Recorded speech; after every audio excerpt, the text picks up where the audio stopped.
In a world where the strength of pets decides everything, the former body of Su Ping is occupied by a transmigrator. Becoming the owner of the store he left behind, Su unlocks the super pet system, starting his journey to turn cute little pets into big ferocious beasts.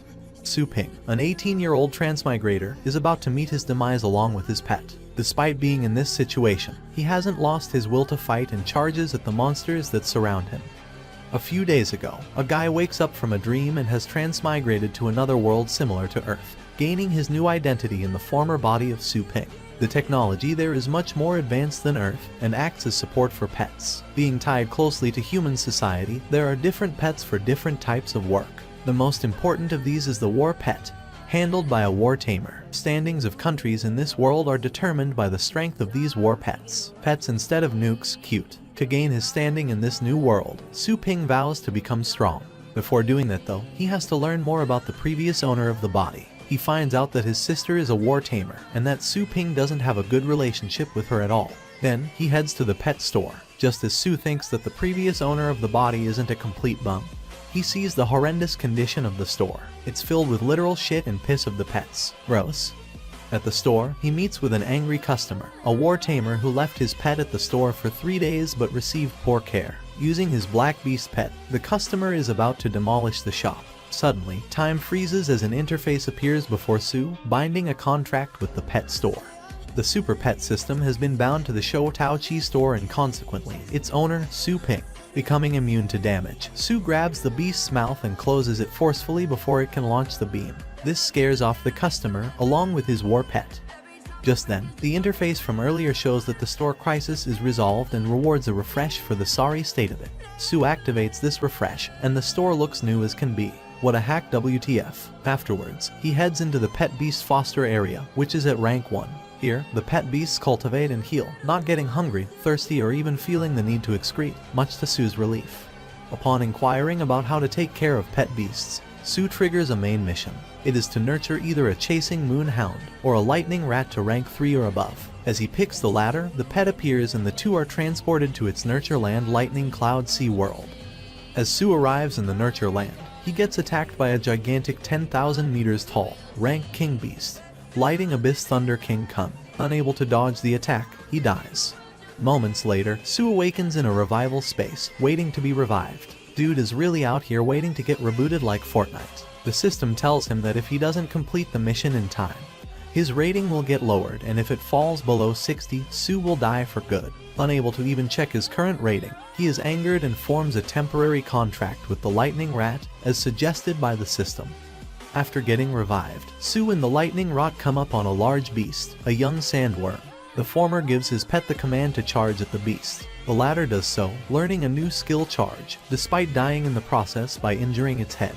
Luckily, the pet receives unlimited revives and only its death isn't a problem at all. Continuously dying and then getting revived trying to kill the worm, Su's lightning rat keeps getting stronger. After a while, it has absorbed some of the lightning from the environment and gained the skill lightning charge. Using it, the pet finishes off the worm. Best rat.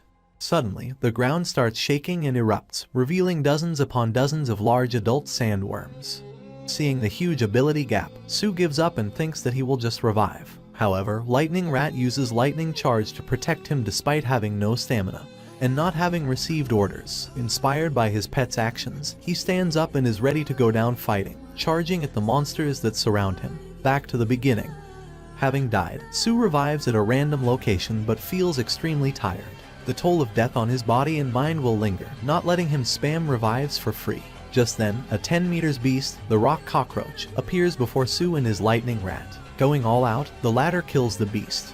Some time has passed. Su and his pet lay on the ground covered in bruises, totally exhausted. The mission is finally complete. At this moment, Su has used up 69 revives, while Lightning Rat has been revived 847 times. The total kill count being 472 beasts. Dude ended with negative KD. What's the point? Through this, Lightning Rat has learned the skills Lightning After Image and Lightning Flash, couple of the rumored top 10 Lightning secret arts, being excellent great abilities, whose learning method has been lost in time. Learning them is a huge feat. Proud of their accomplishments and having learned the analysis technique himself, Su heads back, reaching the end of his temporary contract with the Lightning Rat. Aw, it was cute though. The Star Pet Tournament is reaching the conclusion of its preliminaries. Yi Hao, Zhang Zuhan, and Zhang Shou are 3 favorites to win the entire thing. A war tamer, Su Yanying, faced the first 2 of the 3 in her preliminary matches, resulting in complete losses and having her pets injured. However, Yan's unlucky streak isn't over as she has to face the last of the 3 for her last match. Not giving up without at least participating, she goes to pick up her lightning rat from the Shou Taoqi pet store. Little does she know, her pet just got free upgrades. There, Yan meets Su, who returns to her the improved lightning rat. Afterwards, the latter unlocks a new mission to nurture a pet belonging to himself. The system tells Su that he can become a war tamer by buying an awakening potion, though he doesn't have the required energy to do so. Dude's broke as shit, RIP. The conversion from yuan to energy is 100 to 1. Enraging Su is his last job that killed him 69 times, only paid 108 yuan. Oof, talk about underpaid. At the Star Pet Tournament, Yanying is losing her last match 0 to 1 against Zhang Shou. Her chances at getting a spot in the War Pioneers team look slim. Only having the lightning rat left in her arsenal of pets, she wonders if she should just quit as the audience cheers on her opponent. Just as Yanying is about to surrender, Lightning Rat enters the battlefield. Proclaiming the battle's end, Zhang Shou commands his demon dragon hound to burn his opponent down. The Lightning Rat begins to charge its attack, but Yan tells it to dodge using lightning charge, almost killing it. No wonder she lost her previous 2 matches so bad. Afterwards, she only tells her pet to attack and dodge without naming attacks, letting it use its full power. Launching the rank 7 skill Thunder Slash, the rank 1 on the pet ranks, Lightning Rat takes out the Demon Hound in 1 blow. The score is tied 1 to 1. Promising to not underestimate his opponent again, Zhang Shou brings out a rank 4 Earth-type pet, Golem Rhino Beast. The fight begins and the former uses his War Tamer skills to buff his pet, strengthening him to around a rank 5's level.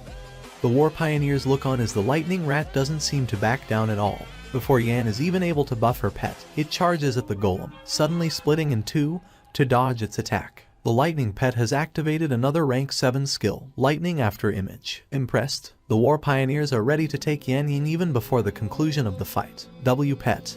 Ignoring the golem, Lightning Rat charges directly at its War Tamer, Zhang Shou, to finish him off. The fight is over. As judges announce the winners, the audience chant a name, Rat King Su Yanying. Afterwards, Yan thinks of the pet store expert who unlocked these skills for her pet. Meanwhile, Su Ping is thinking about how he will make the money for the awakening potion. He decides on just selling food that he must collect himself and vows to become a war tamer in 3 days. Surely 3 days is enough, right? As the quality of the collected food depends upon the level of the nurture lands it's collected from. These are divided into novice, intermediate, advanced, and peak ranks, requiring 1, 10, 100, and 1000 energy points to enter each respectively. Su has no choice but to go to a novice one. Using the system's recommendation, Su enters Outer Territory Meteorite 1002 area with limited inventory, 1 day time limit, and 30 revives to be used. He exhausts all his revives in collecting only the rarest of items and then leaves the nurture land. Dude died almost 40 times to make some bread, respect. Elsewhere, the Black Wolf War Team's member, Fang Yujing, is feeding their family pet Shou the most expensive pet food. However, he doesn't know his shit and almost kills the bird, much to his sister's and grandfather's dismay. Just then, Fang's grandma walks in with a rock vermilion fruit, healing Shou and fixing its appetite. Suspicious of this food's price and effectiveness, Fang goes to meet the person who gave it to his grandmother, the owner of the Shou Taoqi pet store. Fang arrives at the store and starts cussing out Su Ping for tampering with the food, labeling his pet store to be a black store. This angers the latter, and he asks for evidence for their claims. The former attacks him but is dealt with. A temporary mission is also triggered for Su to prove the store and its food's innocence and protect its reputation. At this point, a crowd has gathered and seeing Su attack Fang, collectively shout at him to close the store. He shuts them up and asks for a low-rank water pet to demonstrate his store's innocence. Fang's sister summons her rank 1 pet. Su Ping feeds it the blue essence fruit, ranking it up to level 2, shocking the spectators. Fang and his sister apologize to Su and are made to pay for the food used in the demonstration. This showcase completely changes the opinions of the onlookers, and they rush to buy the food, earning Su 31,560 yuan or 315 energy points and completing the mission. Richie Rich hours, finally having the money to buy the awakening potion. He becomes a war tamer. Using 100 more energy points, he upgrades the Chaos Pure Breed Spirit Bond to rank 2, giving him higher chances of obtaining a high rank star pet. To test this out, Sue presses the breed button on his interface. What will he get?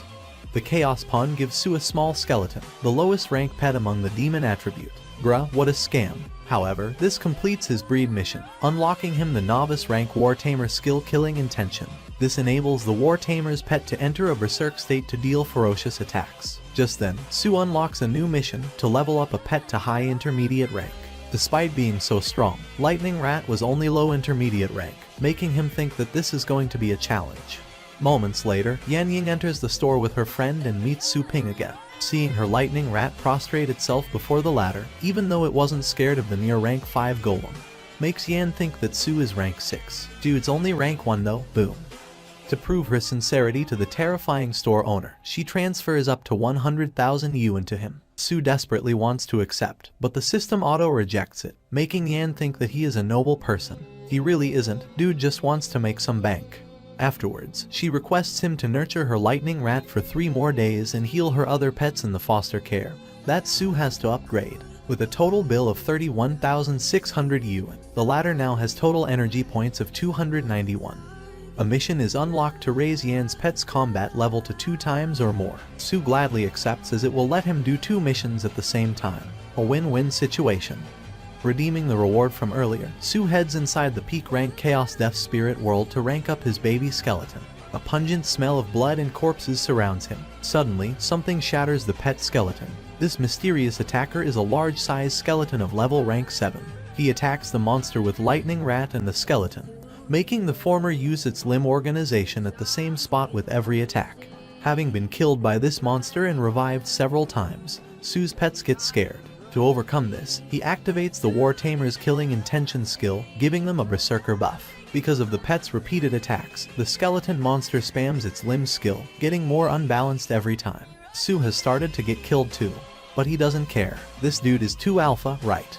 Finally, after an endless barrage, the skeleton monster is defeated. Lightning Rats gets multiple lightning after image and gains experience. Being of the demon class, the baby skeleton possesses a special devour skill that lets him absorb the power of a defeated monster, provided that it's of his own species. The baby skeleton ranks up to novice rank 1 using it.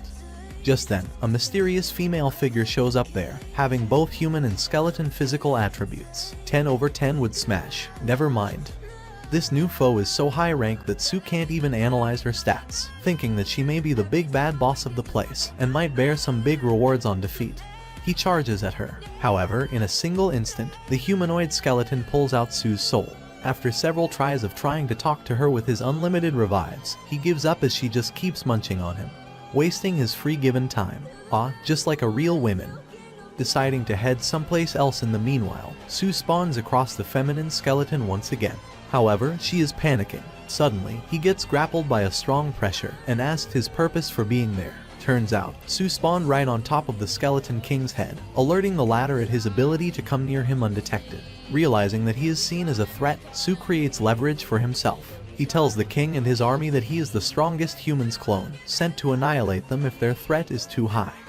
The loyal skeleton knight rushes to protect his king but is instantly killed by the latter. Su mocks him for killing his own subordinates. The king takes the bait, freeing him from his strong restraint and kills Su. The former declares that protection is contempt towards him, as he is the strongest in the world. Why even have underlings then, WTF?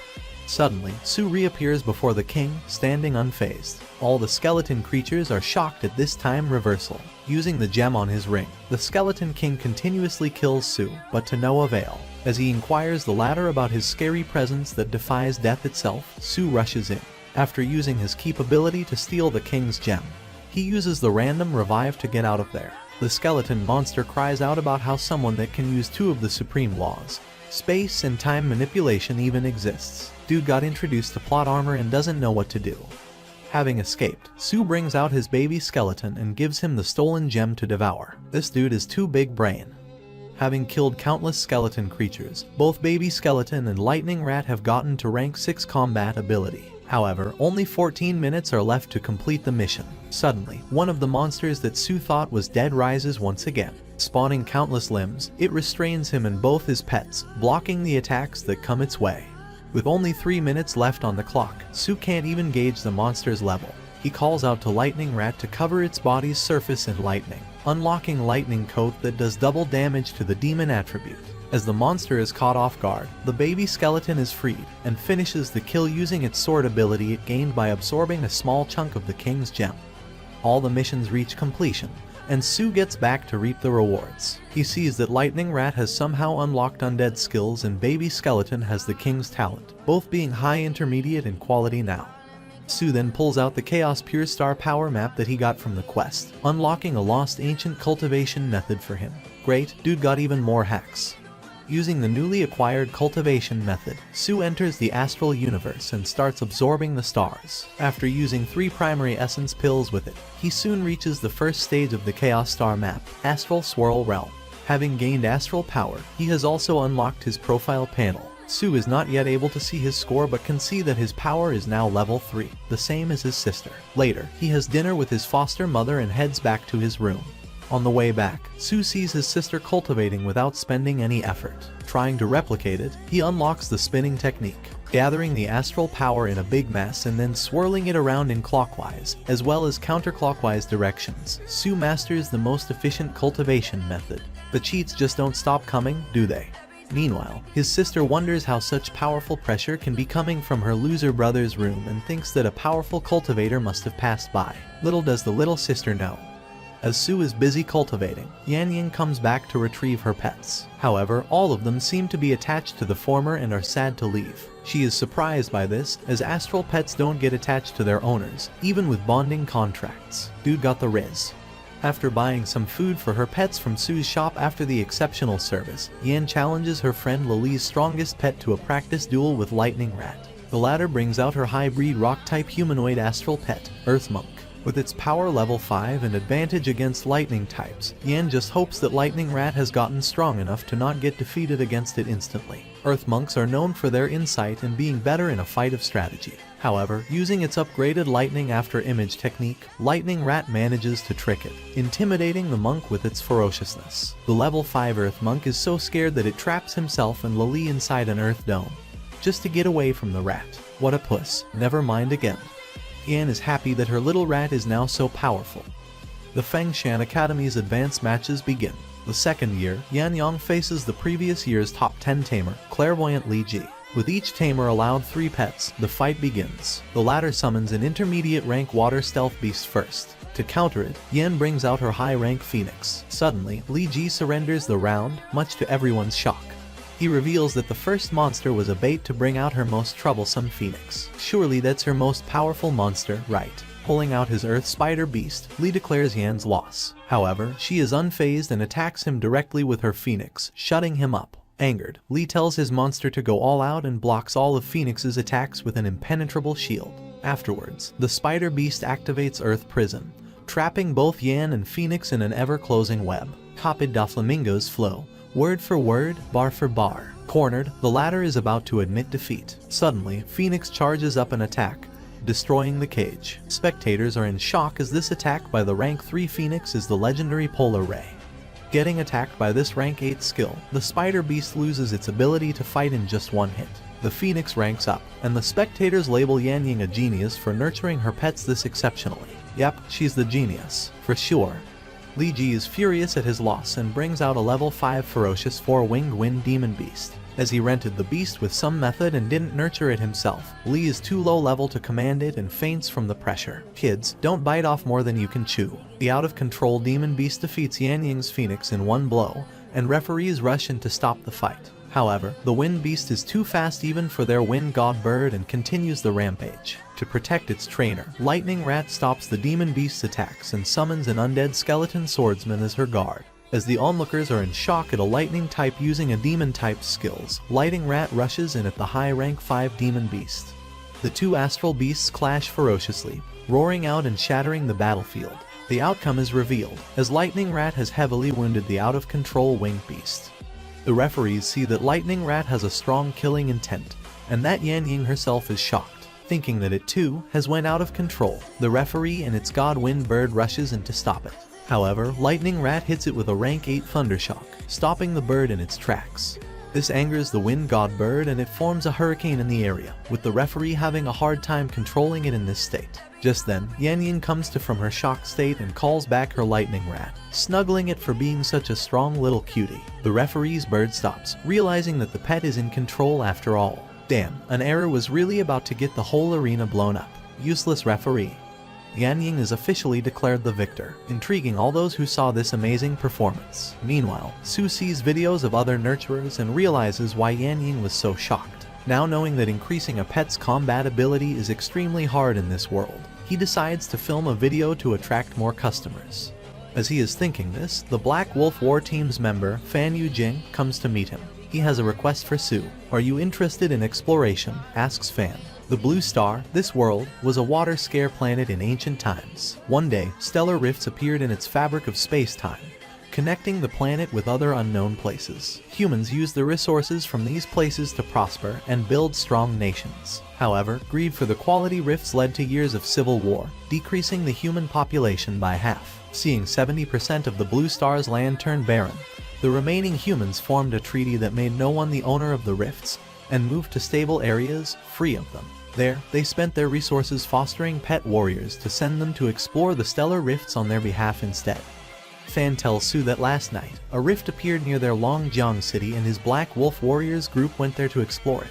However, they were ambushed, and their blood flame-tailed fox pet went missing. Upon this statement, Su unlocks a side quest to retrieve the lost pet, the reward being a magic body forging scripture. That sounds fancy. Taking Su to his group, Fan introduces him. Upon learning that he is only 18, is self-taught, and that he doesn't have any interest in exploration, and is only there to find the lost pet, the vice captain of the group Li Ying is angered. The leader Fan Gangli talks him down and asks Su to bring out his pet so they can gauge his ability. He then brings out his baby skeleton. The others there think that it's a joke, but Su promises them that he's serious and demonstrates his pet's ability, shattering the ground below. That's one strong baby.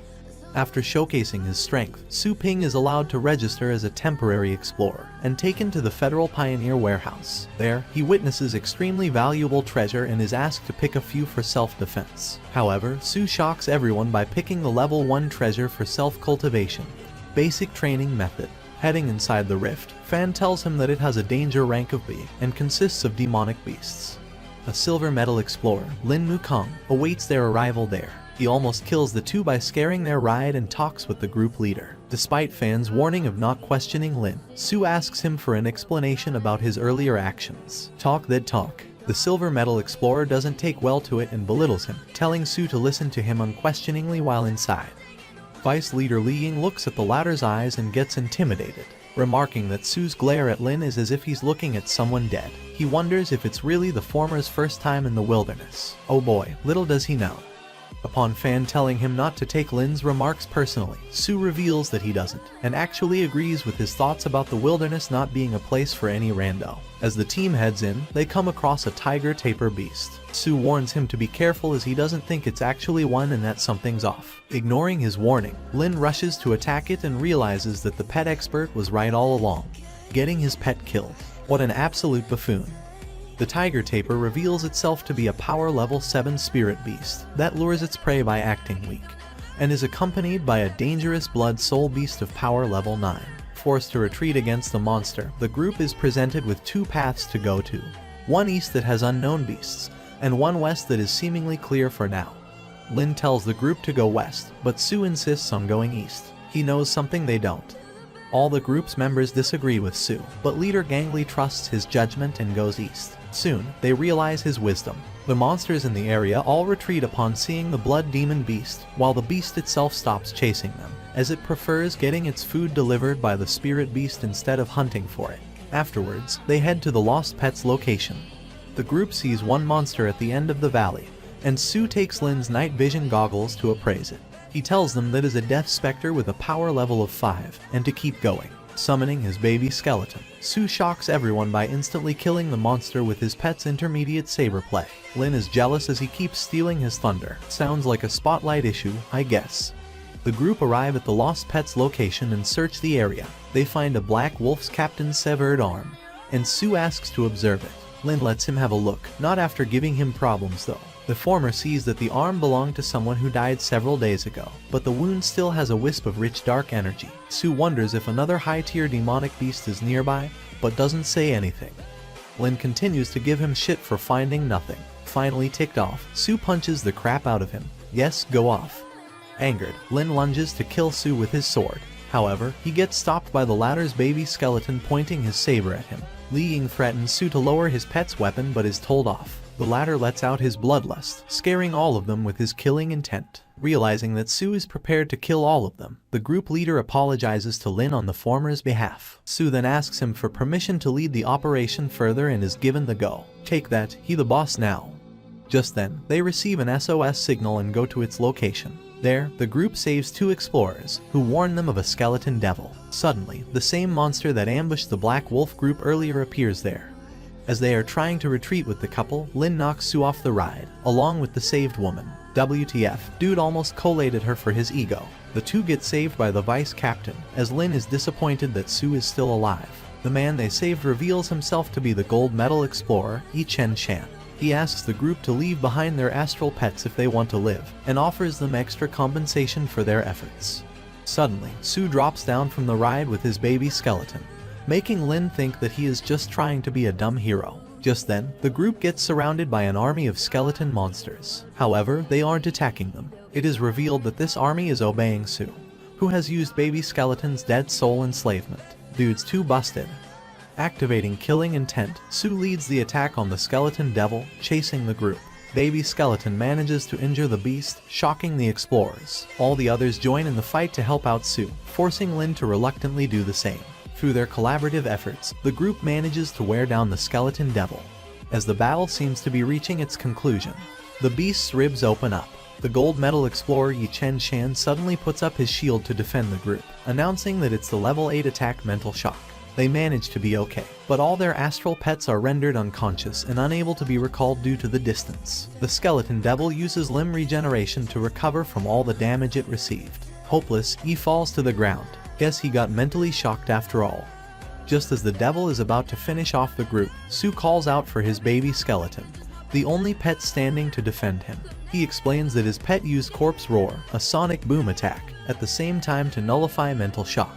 As leader Gangly wonders just how skilled Sue really is, the skeleton devil charges up the level 9 Death Annihilation to evaporate everything within a kilometer. Lin starts to run away instantly, not willing to die yet. However, Sue stands his ground and calls out for his pet, shouting now. Just then, the baby skeleton brims with a demonic energy and charges at the devil's weak point, blowing it up. The battle is finally over. Su Ping and his baby skeleton stand victorious, with the latter leveling up and gaining advanced saber play. This fight, combined with his countless death experiences, has confirmed Su's theory that every demonic type has a core that needs to be destroyed to kill them off. As the group is still in shock at this accomplishment, the baby skeleton uses puppet magic and turns the defeated skeleton monster into its slave, Boss Baby. Afterwards, the captain announces to continue the search for the blood flame-tailed fox. Just then, Su tells them to hold on as he has to do something. He approaches Lin and cuts his arm off, sending him packing, and threatening to kill him for good if he ever shows up again. You get what you deserve. While everyone else wonders what came over him, the woman they saved earlier thinks that Su made the right decision as Lin is an evil and hateful man that will get everyone killed. Afterwards, they arrive at the cave where the missing pet is. The task complete, the captain calls to head back, but Su tells him he senses something hidden in the cave. The group doesn't seem to be interested in the mysterious crystal they find, as that's the government's job, and head back. However, Su Ping takes it with him as baby skeleton seems to love it. The quest is finally complete, and Su gets a Golden Crow Divine Demon scripture. After getting back, the woman they saved is revealed to be Lu Guxu, senior instructor at Fengshan Academy. She invites him to the academy to meet the principal, but he isn't interested in going to school and politely refuses. Lu regrets not telling Su clearly that she was going to invite him to be an instructor. Open with that woman.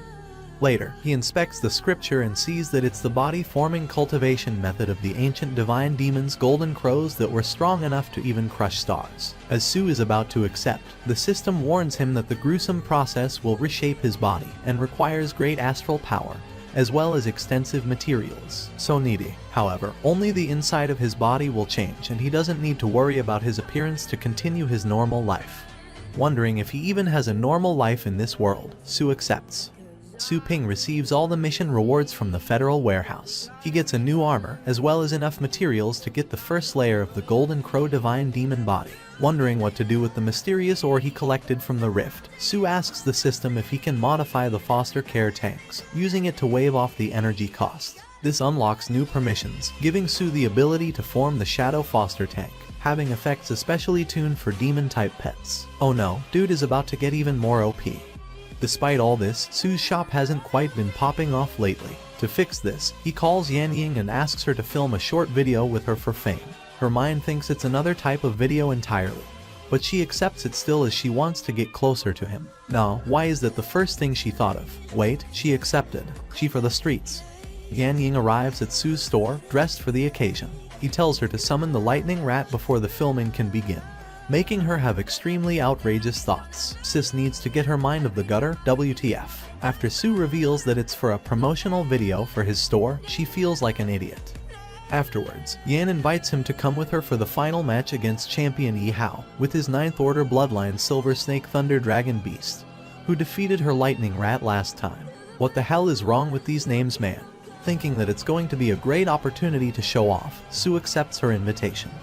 Su and Yan arrive at the Phoenix Mountain Academy. There, Yi Hao meets the latter, and tells her not to use Lightning Rat in their upcoming match, as his dragon beast could get carried away. Su tells him not to worry as the Lightning Rat won't be scared of even a king beast anymore, let alone a dragon beast that isn't even an adult yet. Yi Hao asks about his identity and gets to know that he nurtured the Lightning Rat. Yan tells Su that he is a big spender on his star pets, making him come up with a plan. Scam time.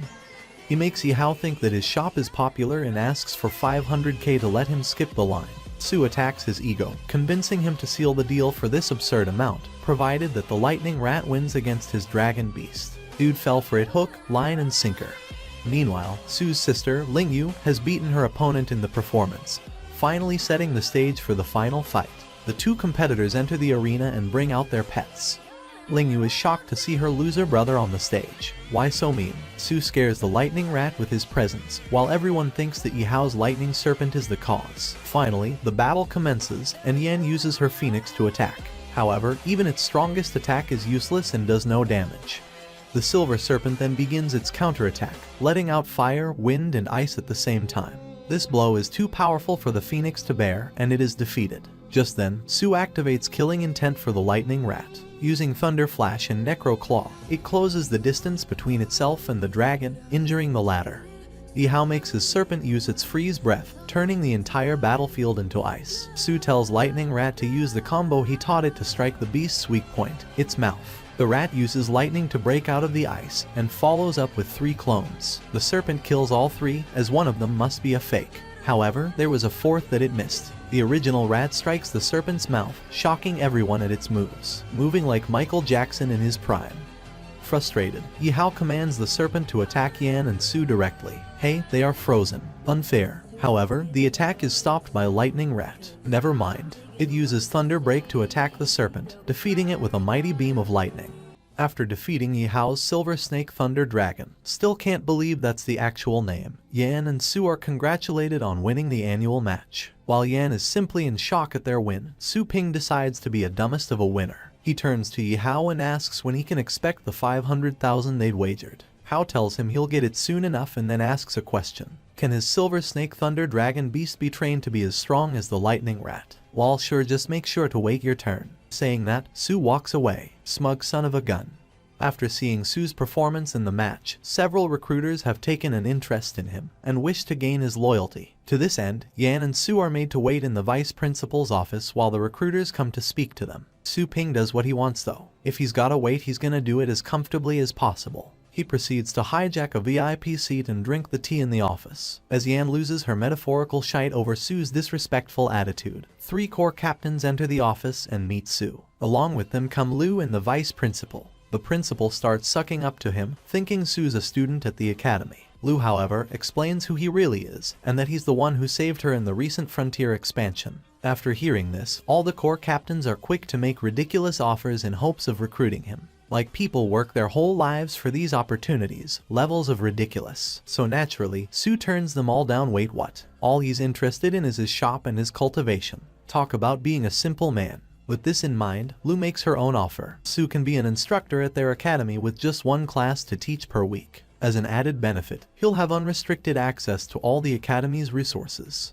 The exact thing he needs to cultivate the Golden Crow Divine Demon body. Count him in, and it'll get his shop a better reputation, so that's cool too. For his appointment as an instructor at the academy, Su must first face a great enemy, possibly the most hated being by young people in any educational institution. Tests? Yeah, apparently there's a lot of them if he wants to get the job. Luckily, the suck-up of a vice principal is there to save him from Lu. He says that Su's achievements speak for themselves and he'll be able to teach just fine with some experience. All he needs to do is pass their physical fitness test. Great deal, right? Well, yeah, but Su sees through the older man. This is an attempt to dock his benefits if his level isn't high enough in the test. The three head over to the Academy's advanced test field and Su is shown his test. He has to fight White Marsh, a huge robotic deer, goat, whatever it is. It looks creepy as hell thanks to the robotic face under its neck. Anyways, Su's test is to last in a fight for a minimum of 1 minute, against the robot without the use of a pet.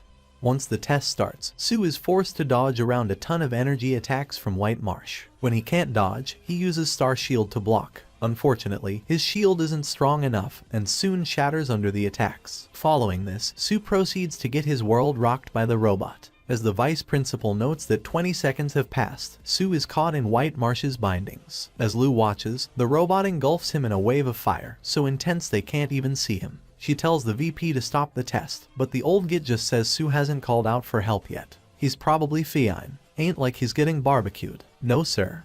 However, even he gets worried when a full 10 seconds have passed, and White Marsh hasn't stopped its flames. They're supposed to get stronger with each passing second. Surely Su can't still be conscious in there. Looks like someone doesn't know who the main character is here.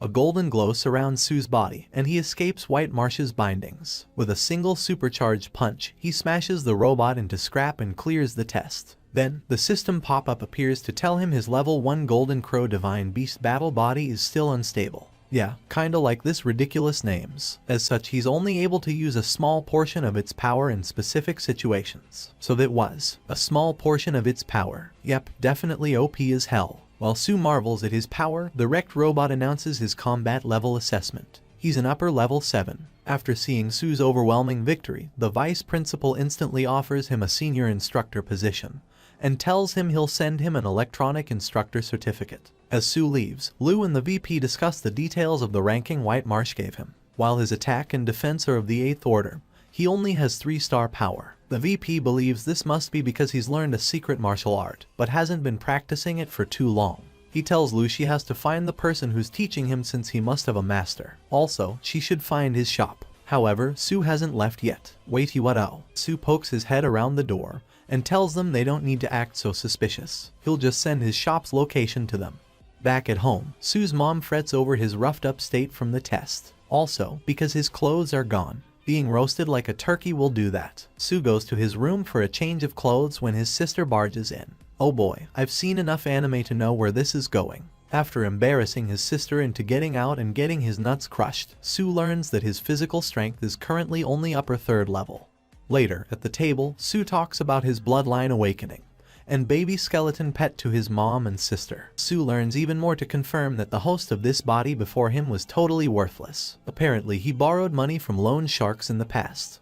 The next day, Su greets a customer at his pet shop. This woman is interested in breeding Thunderlight mice, or as Su calls them, lightning rats. When Su tells her he can't breed multiple Thunderlight mice of the same level as Yan's, she gets annoyed. The woman believes Su is a scammer and turns to leave the store. Just then, Su gets a system pop-up. Since the woman's doubts about the store have hurt its status, Su has been granted permission to conduct professional training.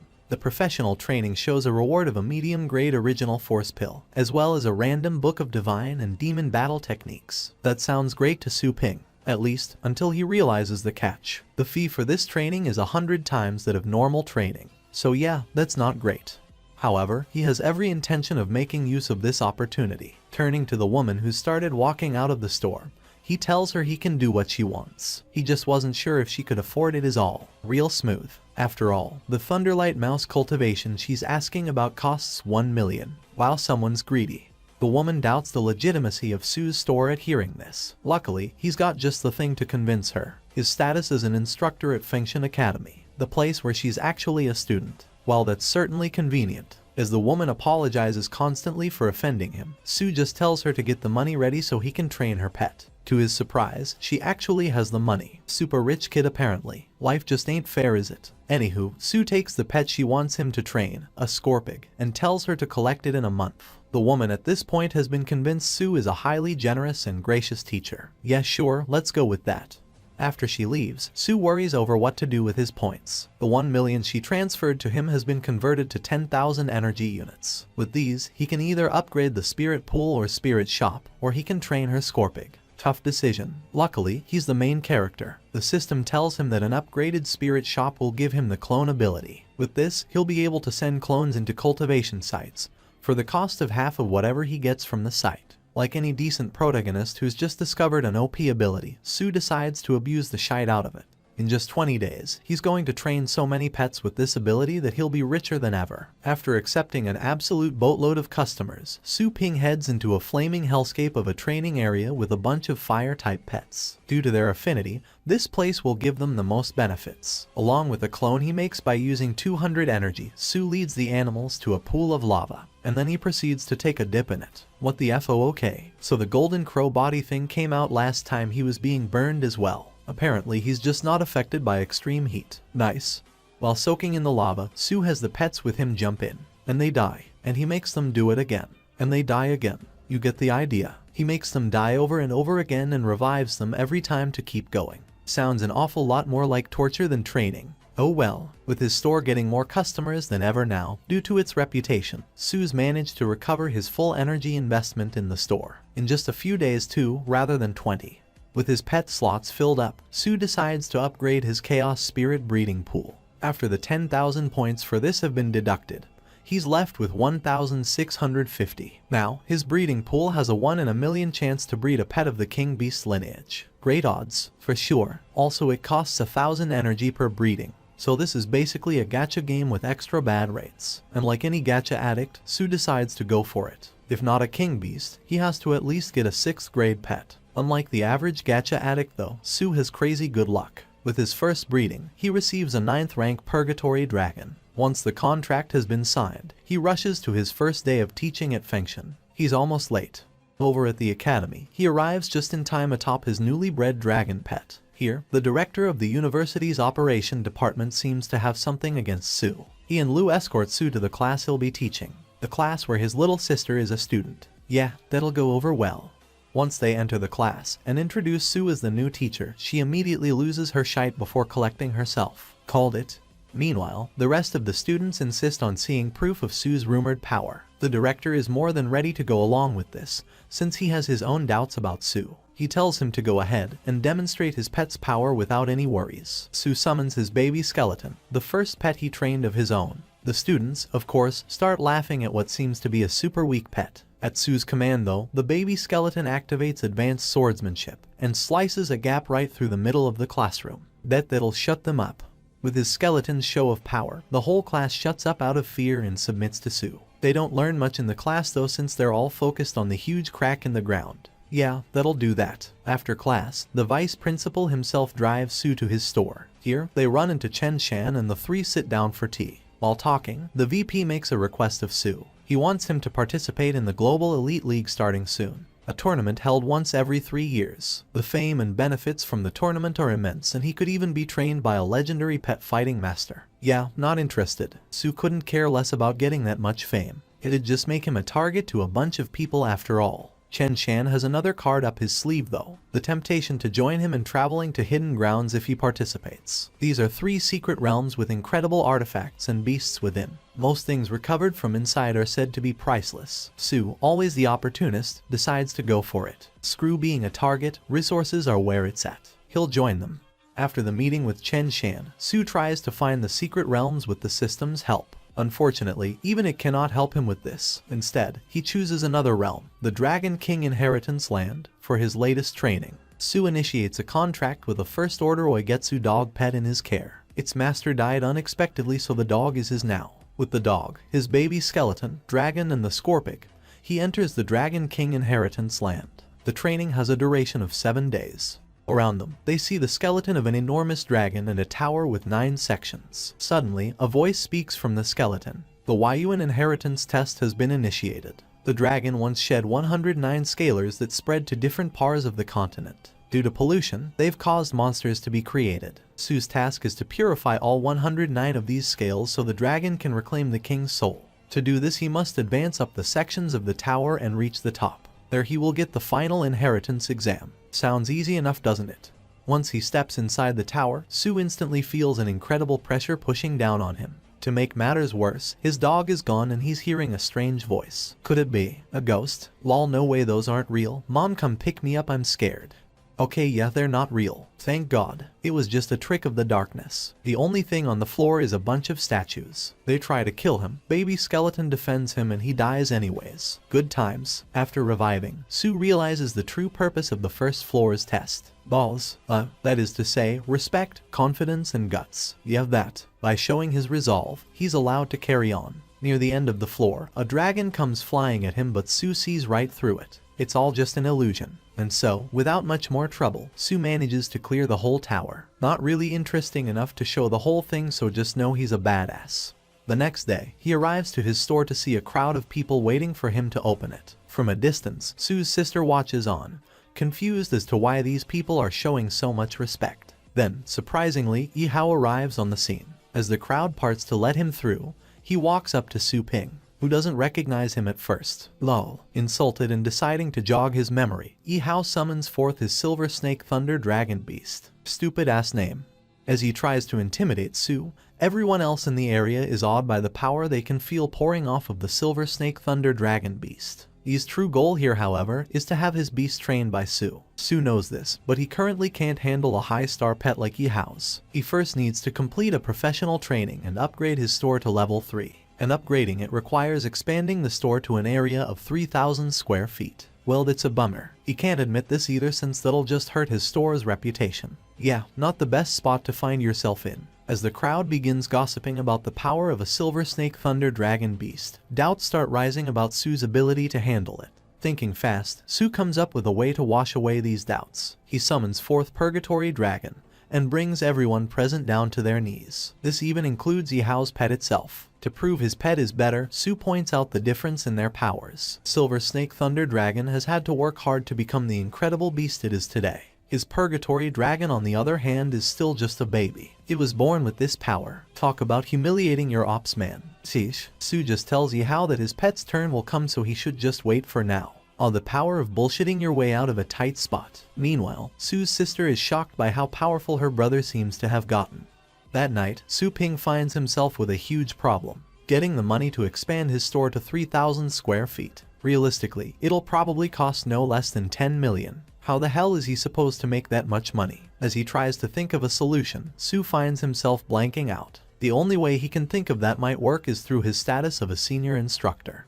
In the Shengcheng district of Longjiang City, Zhu Kuang, the third-year pet expert of War God Academy, receives a message. Su Ping arrives in Shengcheng at Zhu Kuang's residence. Though the guards are rude to him at first, they instantly let him in when he mentions that he's Zhu Kuang's guest. Inside, he's led to a huge battleground where Zhu Kuang is battling a training robot. As the robot flies at him, Zhu Kuang gathers up his star power and punches a hole straight through the machine. Aren't those things like expensive? Who am I kidding? This guy's clearly too loaded to care. Once he's done, the man finally turns to meet Su Ping, and instantly, he's disappointed. He asked for the best instructor in all of Fengshan Academy. This guy's just a kid. Oh boy, he's in for a shock. Su Ping assures him that he's indeed the best instructor available, and he can teach Zhu a thing or two. Su, however, is offended by this. Based on what he's sensing, Su doesn't have anywhere near the level of star power he himself does.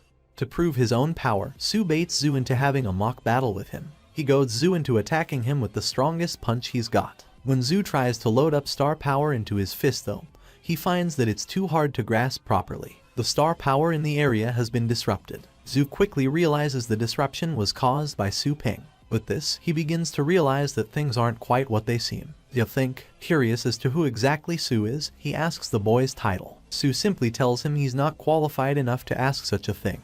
Accepting this since he has a strong instructor now either way, Zhu decides to continue the mock battle. He summons forth two pets, a swamp chaser and a soul eater. Those don't sound ominous at all. As they try to trick and attack him, Su shows the fruits of his training. Through his time in the Dragon Realm, he can now access a full 70% of the Golden Crow body's power. Using this, he takes hold of the giant Swamp Chaser and throws it away with his bare hands. While Swamp Chaser recovers, Soul Eater waits for Su to make the first move. Damn camper. After absolutely demolishing Zhu Kuang's pets, Su proceeds to give him a breakdown of the reasons they lost. Between their lack of teamwork and overdependence on their high power, they won't last long against any opponent who has more experience than Zhu Kuang. Harsh, fair though. To help him fix these problems, Su presents an item, the legendary Hades Bone Lotus. This item is the best way to improve Zu's undead pet perception. For 1.2 million, Su will sell him this item as well as pet food. While this sounds expensive, Zhu notes it's actually a much better price than he'd get in the market for the same stuff. Plus, Su's going to sell him pet food as well. Since his pets are of the rare and disliked undead class, it's normally really hard to find stuff for them. Zhu couldn't be more grateful if he tried. Sure changed his tune quick. After finishing with Zhu, Su returns home to find a feast cooked by his mother. It's the first time in forever that his sisters actually left some of the food for him. I guess she hates him a little less now. Afterwards in his room, Su worries about how to raise his power as fast as possible. Since a strength pill would help, he opens the system store. Due to their rarity, strength pills aren't in the store very often though. Using 100 energy, he refreshes the store. Suddenly, an item called the mid-grade capturing ring appears. With the cost of 10,000 energy, this ring has a 25% chance of instantly capturing a 9th order beast. Deciding it's worth it, Su buys it at once. Then, he refreshes the store again. This time, a spiritual control beginner's skill book appears. Sounds useful enough. How much does it cost? 50,000 energy. It's so expensive, but then it must be super useful too, right? But what if it's not even that good? Su only has enough energy to buy this book if he does decide to. Should he get it? He gets it. No hesitation. And as it turns out, it's pretty useful. It allows him to use his stellar power to manipulate objects around him. It's almost like a form of telekinesis. Pretty damn cool. With the way it works, he might even be able to create solid objects by condensing his stellar power tightly enough. Unfortunately, that's off the table for now. Despite what an overpowered ability it is, he can only produce about 100 kilograms of strength at the moment. Not exactly the most battle-ready of moves. At this point, he's regretting getting that damn book, instead of continuing his attempts to find a strengthening pill in the store. Hey man, you made the choice, gotta leave with it now. The next day, Su Ping can be seen speeding towards Fengshan Academy on his bicycle. As he often is, he's almost late for something important. When he reaches the academy though, he finds something that requires his attention. A couple of first years being bullied by students from Jianlin Academy. Just as they're about to lay the hurt on the kids, Su steps in and grabs one of the bullies by the wrist. Staring down at the bullies, he simply orders to release the kids. As the bullies start getting disrespectful, Su crushes the wrist of the boy he's grabbed. Once more, he orders to release them. Oh, y'all done messed up now. The Fengshan students are shocked and relieved by Su's appearance. They're about to mention who he is, but Su tells them to keep quiet. These bullies can think whatever they want of him. It'll just make it more satisfying to deal with them. Oh, he's planning to go in. Kick their asses, big man. The bullies try to make fun of Su for coming in on a bicycle, and comment that he should really work out his legs more. That's literally what a bicycle does, you morons. Exerting some of his stellar power, Su Ping drives the lead bully, Dai, into the ground. While the rest of them think he just tripped, Dai and a couple of others can tell it was Su Ping's work. As Su continues to talk shite to the bullies, Dai loses his temper and decides to get serious. Stepping forward, he summons his pet, a golden-haired sawclaw bear. God, I hate these names. Unlike what they expected though, Su remains unfazed. Since he's almost late for his class, he tells the guys to just come at him all at once. Over in the vice principal's office, Lu and the VP are seen speaking to the principal and VP of Jianling Academy. The two schools have quite the rivalry between them, and this is just as strong between its leaders as its students. As they're discussing their upcoming tournament, the Jianling students enter the office, with their asses beat to a pulp. When their principal demands to know who did this, Dai steps forth with a bold claim. He says that a Fengshan student ambushed them for no reason, when all they wanted to do was make friends. Out of fear of Dai, the other students back him up and agree with his lie. With the Jianling principal and VP pissed off, Lu and Fengshan's VP are quick to try and find the identity of their attacker. Dai's next words, however, give the VP considerable pause. The attacker's name was Su. While training at his shop, Su receives a video call from Fengshan's VP. After talking about the incident with the Jianling students, he tells Su that he understands that he must have had his reasons for what he did. but the students he injured were participants in the upcoming tournament between Jianling and Fengshan. For now, he shouldn't come anywhere near the academy. Even the VP won't be able to protect him from Jianling if he does. The Fengshan students he saved are in no condition to back up his side of the story in any way. Well, at least he's kinda nice about it. Su believes there's more to the situation though. After ending the call, he shoots a message to Zhu Kuang. Before long, the day of the tournament arrives. While Fengshan has a full 5 pet masters from the 3rd grade as participants including Yi Hao and Yan Yang, Jianling has only one. This causes a great uproar in the audience about why the other Jianling participants aren't present. Because they're dumbasses, that's why. The crowd roars out their disapproval at Fengshan's supposedly dirty tactics in ambushing their other participants. Yi Hao decides it's true that this would be unfair and asks their opponent, Lu, to postpone the tournament, at least till his teammates are recovered. However, Lu simply says that this is no longer a game. The 5 of them can come right at him, it won't make any difference. Damn alright bro, talk your shite. After saying his piece, Lu summons forth a 9th order beast, the underworld's black dragon. Well crap. The Fengshan participants all bring out their best star pets, but in a single move, Lu's dragon wipes them all out. As Lu proceeds to beat the crap out of the students themselves, Fenchang's VP, Fengshan, demands the match be ended. Unfortunately, the referee is from Jianling, so yeah, no luck there. Wait, that has to be illegal or something, doesn't it? Right as Lu is about to finish off Yi Hao, Su Ping finally arrives in the principal's viewing area. Facing off against the Jianling VP, he asks what the man wants. Fengshan turns to Su in a panic, asking him why he's come here. He told him he won't be able to protect him here. When the Jianling principal, Fei, tries to capture him though, Fengshan instantly stands by Su and stops him. Aw, he does care. As Fei demands Su be handed over for his actions, Su Ping starts boasting about beating the Jianling students. Even as Fengshan pleads with him to back off, Su Ping provokes Fei repeatedly. Meanwhile, the Jianling vice principal has been sensing Su's power. He notes that even in an ambush, he couldn't have taken out Dai and the others if he wasn't actually strong. Moreover, if he's an instructor like Fengshan has told him rather than a student, his skills must be better than Dai's, right?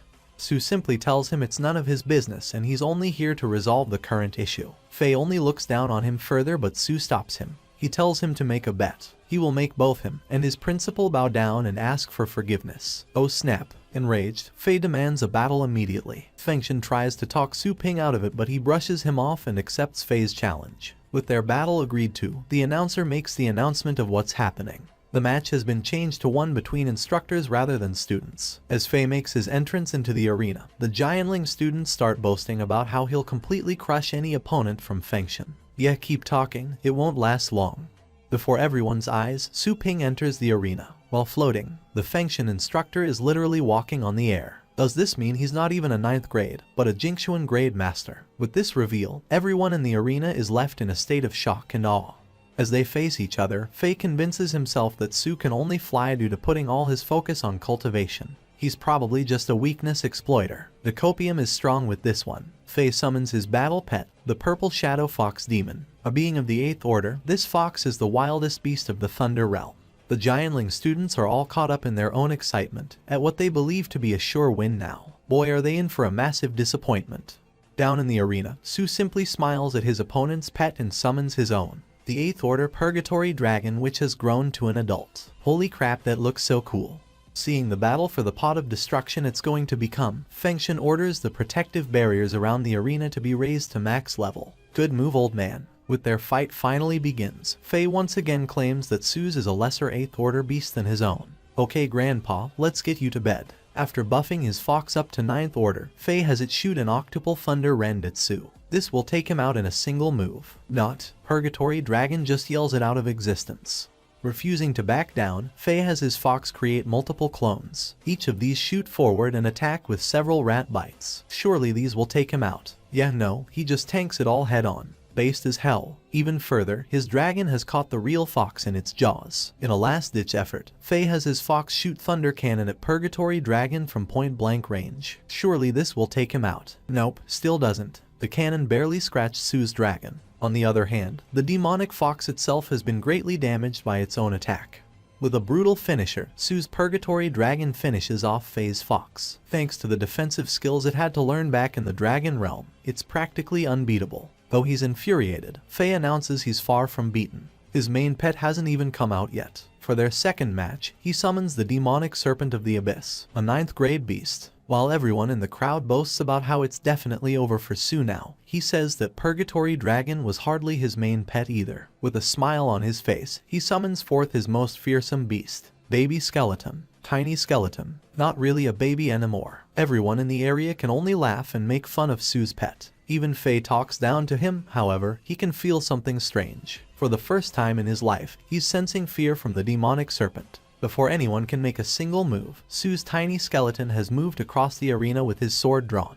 Behind him, the demonic serpent lays slashed apart and defeated. Despite his victory, Dai and the other Giantling students try to have Su captured for an apology. This is when he reveals his plan. He connects his watch to the stadium's big screen and calls Zhu Quang. With his help, Su has gotten the Fengshan students that were attacked by Dai advanced medical treatment. Now, they can testify the truth about what happened the day Dai and his minions were hurt by Su Ping. Busted. Dai tries to escape the arena, but his VP is the first to catch him. He will be expelled, his bloodline taken and his connection to stellar pets removed forever. He's finished. Turning to Fengshan, he asks forgiveness for his students' actions and asks for their academies to be allies moving forwards. Right then, Su Ping arrives in their viewing area and tells him he's forgetting something. He still has to kneel and ask forgiveness. Holy shite, that's such a gigachad move.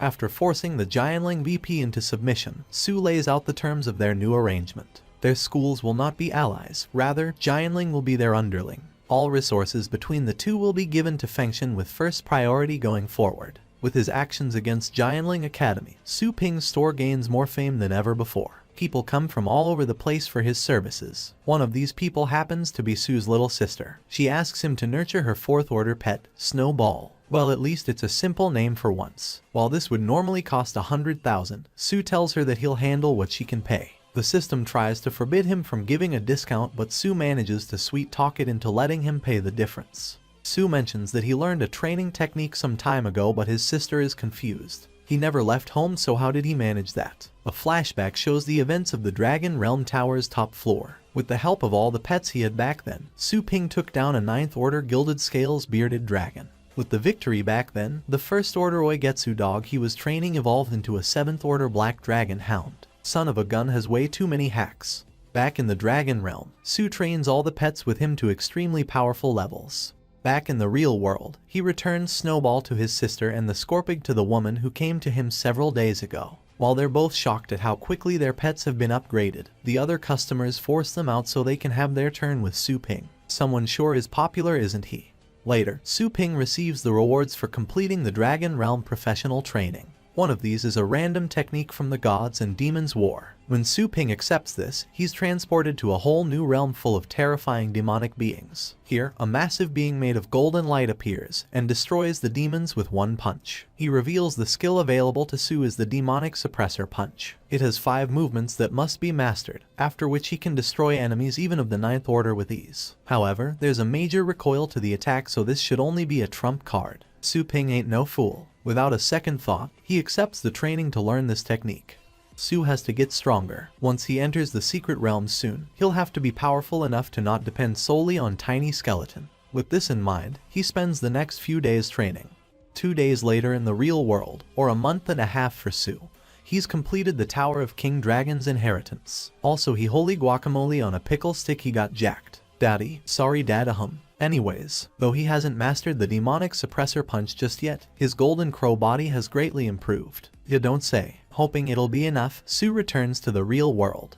In the base of the North Star team, preparations are being made to enter the Secret Kingdom. The leader, Nai Chenkong, has a particular treasure he wishes to find. For this, he has recruited 2 extra members, Chen Long and Mo Lao. Both are 8th order pet masters. With them, Nai, Lu, Chen Shan and none other than Su Ping.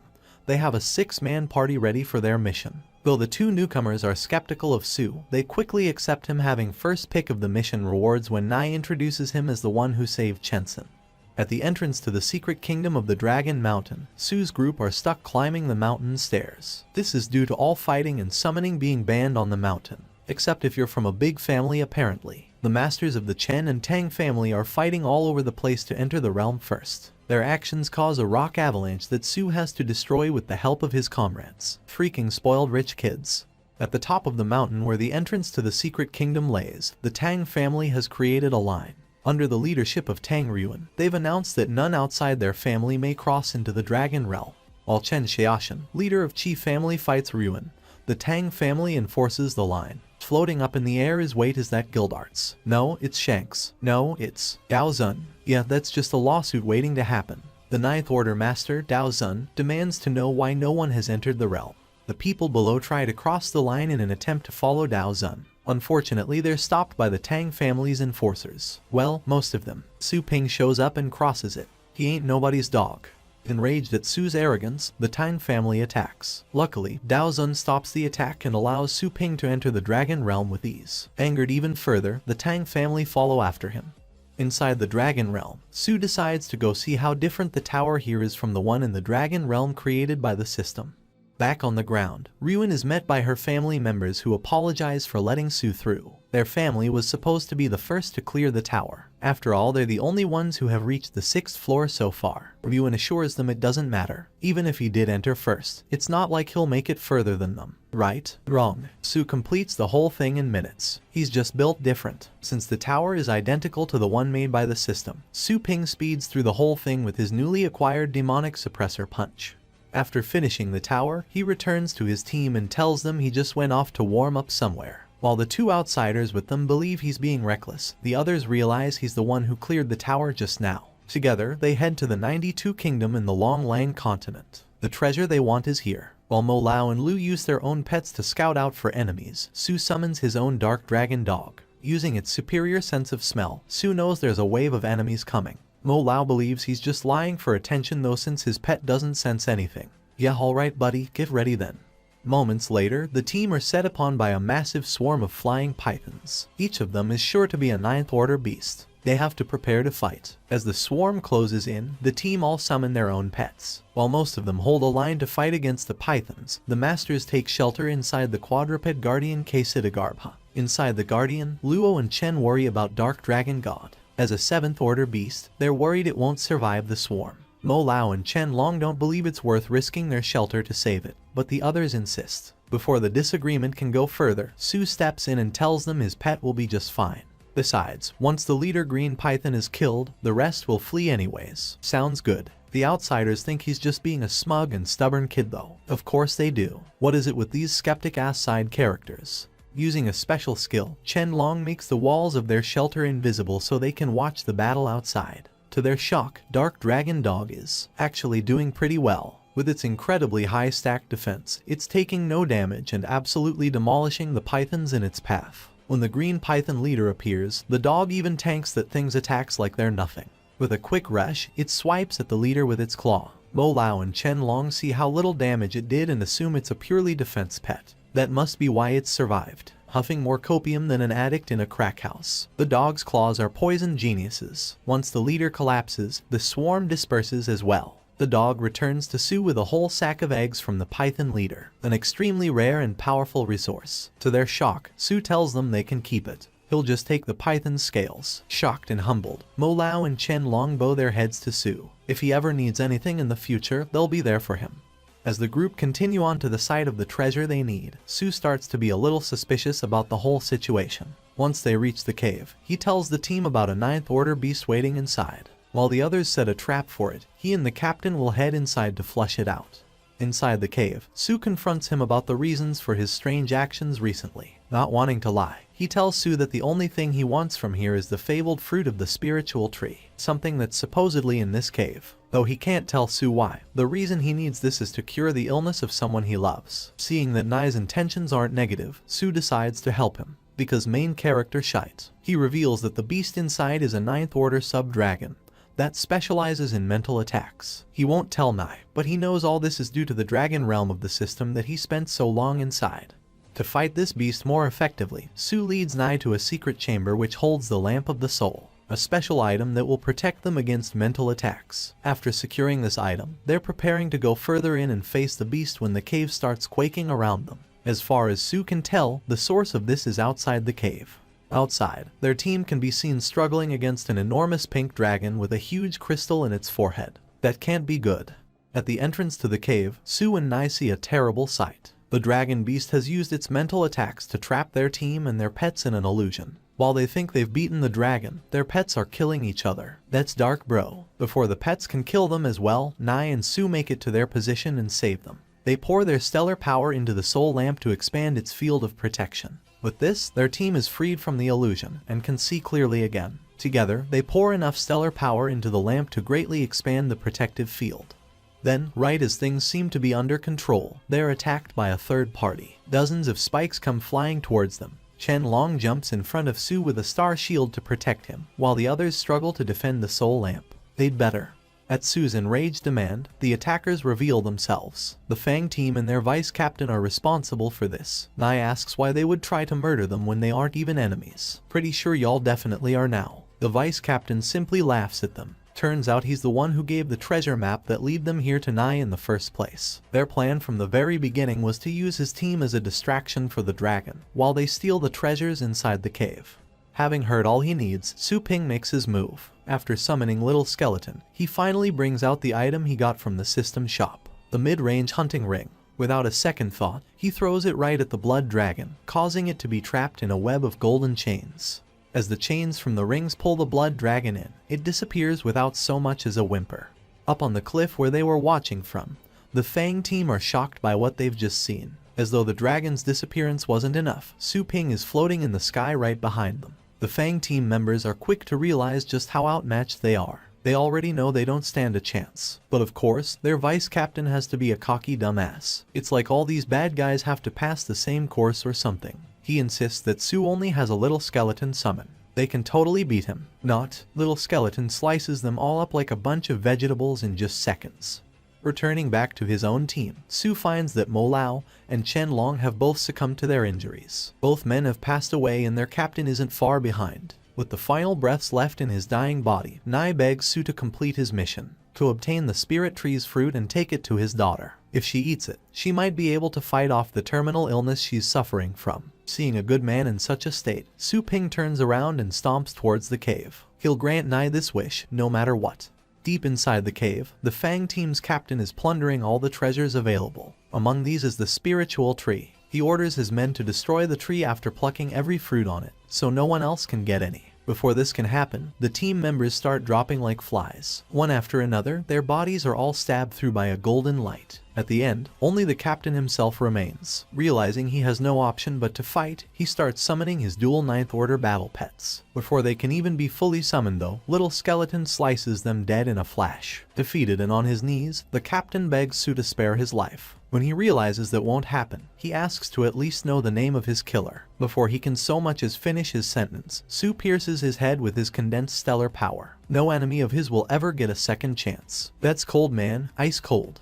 After gathering the Fang team's bodies in a pile, Su has his purgatory dragon burn them to little more than ashes. He returns to the nearest pioneer base along with Luo, Chengshan, and all the treasure from the cave. Here, he tells them this is where they part ways. He can't keep doing this, and without their captain, they'll have to disband their team as well. Before he leaves, Su tells them to get the spirit tree's fruit to Captain Nai's daughter. This surprises them since they didn't know he had a daughter, not to mention the fact that Su doesn't want the fruit for himself. He simply says to grant their captain's final wish and divide the treasures they got to the families of the deceased. Before this though, their treasures must be taken to the inspection office and registered.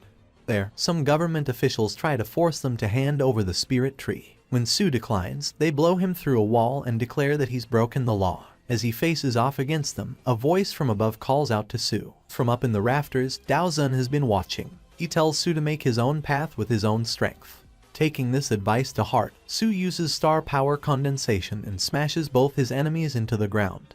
After beating the officers, Su takes the spirit tree himself so he can protect it for the time being. Afterwards, he receives 60 million star coins as compensation for the trouble from a more senior officer. Glad some people have some sense about them. Also, Cha-Ching baby.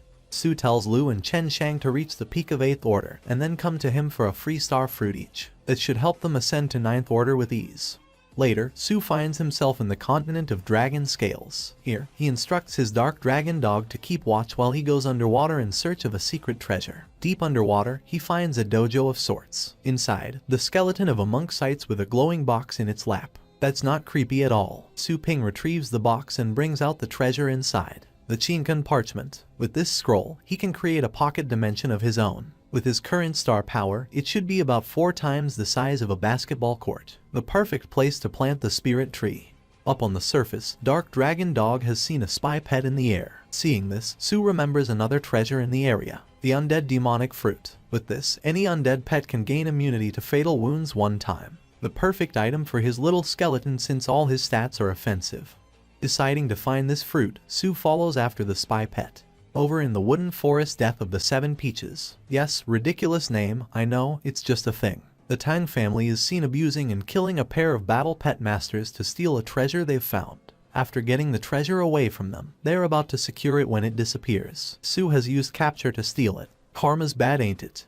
Seeing their stolen treasure being stolen in turn, the Tang family turn in the direction it went. Desperate to get it back, they send the 9th Order Shadow Beast, Shura, forth, and in mere moments it gets demolished by Dragon Dog and Purgatory Dragon. What else is new? Deciding to use a different tactic, one of their masters, Feng Lao, uses spirit condensation to send a huge fist through the forest. Sue has one more pet though. Well, he has a lot more technically, but you get the idea. Little skeleton steps forward and slashes clean through the palm. This opens a path straight from the Tang family to Sue, revealing his identity to them. They're enraged to see this is the same boy who went into the Dragon Tower before them. Shira's master sends forth 2 more of his pets. However, they're killed by a little skeleton in an instant as well. And so is the forest for that matter. Little guy's attack took out every single tree in its path. Talk about overkill. Furious at their constant failure to hurt him, Feng Lao shoots swords made of his stellar power. These are rendered useless when Sue pulls out the demonic suppressor punch. Feng Lao puts up a 9-layered shield to block, but even the first stance of Sue's attack is enough to completely shatter such a defense. He uses another pet, Worm Dragon, to get Ruin away from the battle. With her gone, he activates his final trump card, Dementor. Wait, we're in Harry Potter now. Quick Sue, use a Patronus. Oh wait, no, my bad. Dementor is a technique that turns the user's body into a spiritual being that can kill the person it touches. In this form, Feng Lao flies towards Su Ping. Unfortunately for him, Su Ping still has the spirit lamp. Whipping it out, he pumps his stellar energy into it, and makes a barrier Feng can't cross. After defeating Feng, Sue is faced with Tang Ruin herself. Riding atop her pet, the fallen Wing King, she's returned to the battlefield. After a short philosophical argument, the two prepare to cut each other down. When Little Skeleton prepares to attack though, she's shocked to find even her own pet frightened. Realizing that a fight might not be the best option, she tries to negotiate with Sue. Wow, someone with actual brains, how about that? Sue tells her she has to break her contract with her pet if she wants him to let her go. Walking towards him, Ryuan agrees to do this. However, once she's close, she tries to surprise attack him with 2 pets. I take it back, she's just as dumb as the rest. Little Skeleton instantly cuts down her pets, and Sue decides to use his newest tool. He brings out the Chinkan Parchment and throws Ruin into his personal pocket dimension. Once she's in there, Sue tries to question her. After a lot of back and forth, he manages to get an important piece of info from her. The legendary battle pet master, Yuan Tianchen, is going to come for him. The noble families had an agreement to never clear the final floor of the Dragon Tower as it was for him alone. This was all part of a scheme for him to monopolize the secret realms. But now that Sue has cleared it, it's only a matter of time till Yuan finds out and comes for him. Sue is confident in his abilities, but he accepts that he's never really fought a truly powerful opponent without info on them before. Right now, his first priority is to expand his store and have his family move in, so they can't be used against him. Sue returns to his pet store and finds his business thriving more than ever. At his current rate, he should be able to afford the pet store's upgrade within 10 days. In the meantime, he decides to secure the land needed to expand its area. For this, he logs into the Pioneer Network, a one-stop shop for all the needs of a pioneer. As long as you've got the money, they'll get what you need. Eesh, I feel like a telemarketer. Anyways, Sue gets in touch with a support member and explains his need. Unfortunately, it seems the price of land has doubled due to the Elite Worldwide League starting soon. Sue doesn't really have the funds to afford it if that's the case. Luckily, he remembers he still has the captured blood dragon and the capture ring. He asks the woman how much he can sell it for, and is happy to learn he'll be able to cover the cost of the land he needs after all.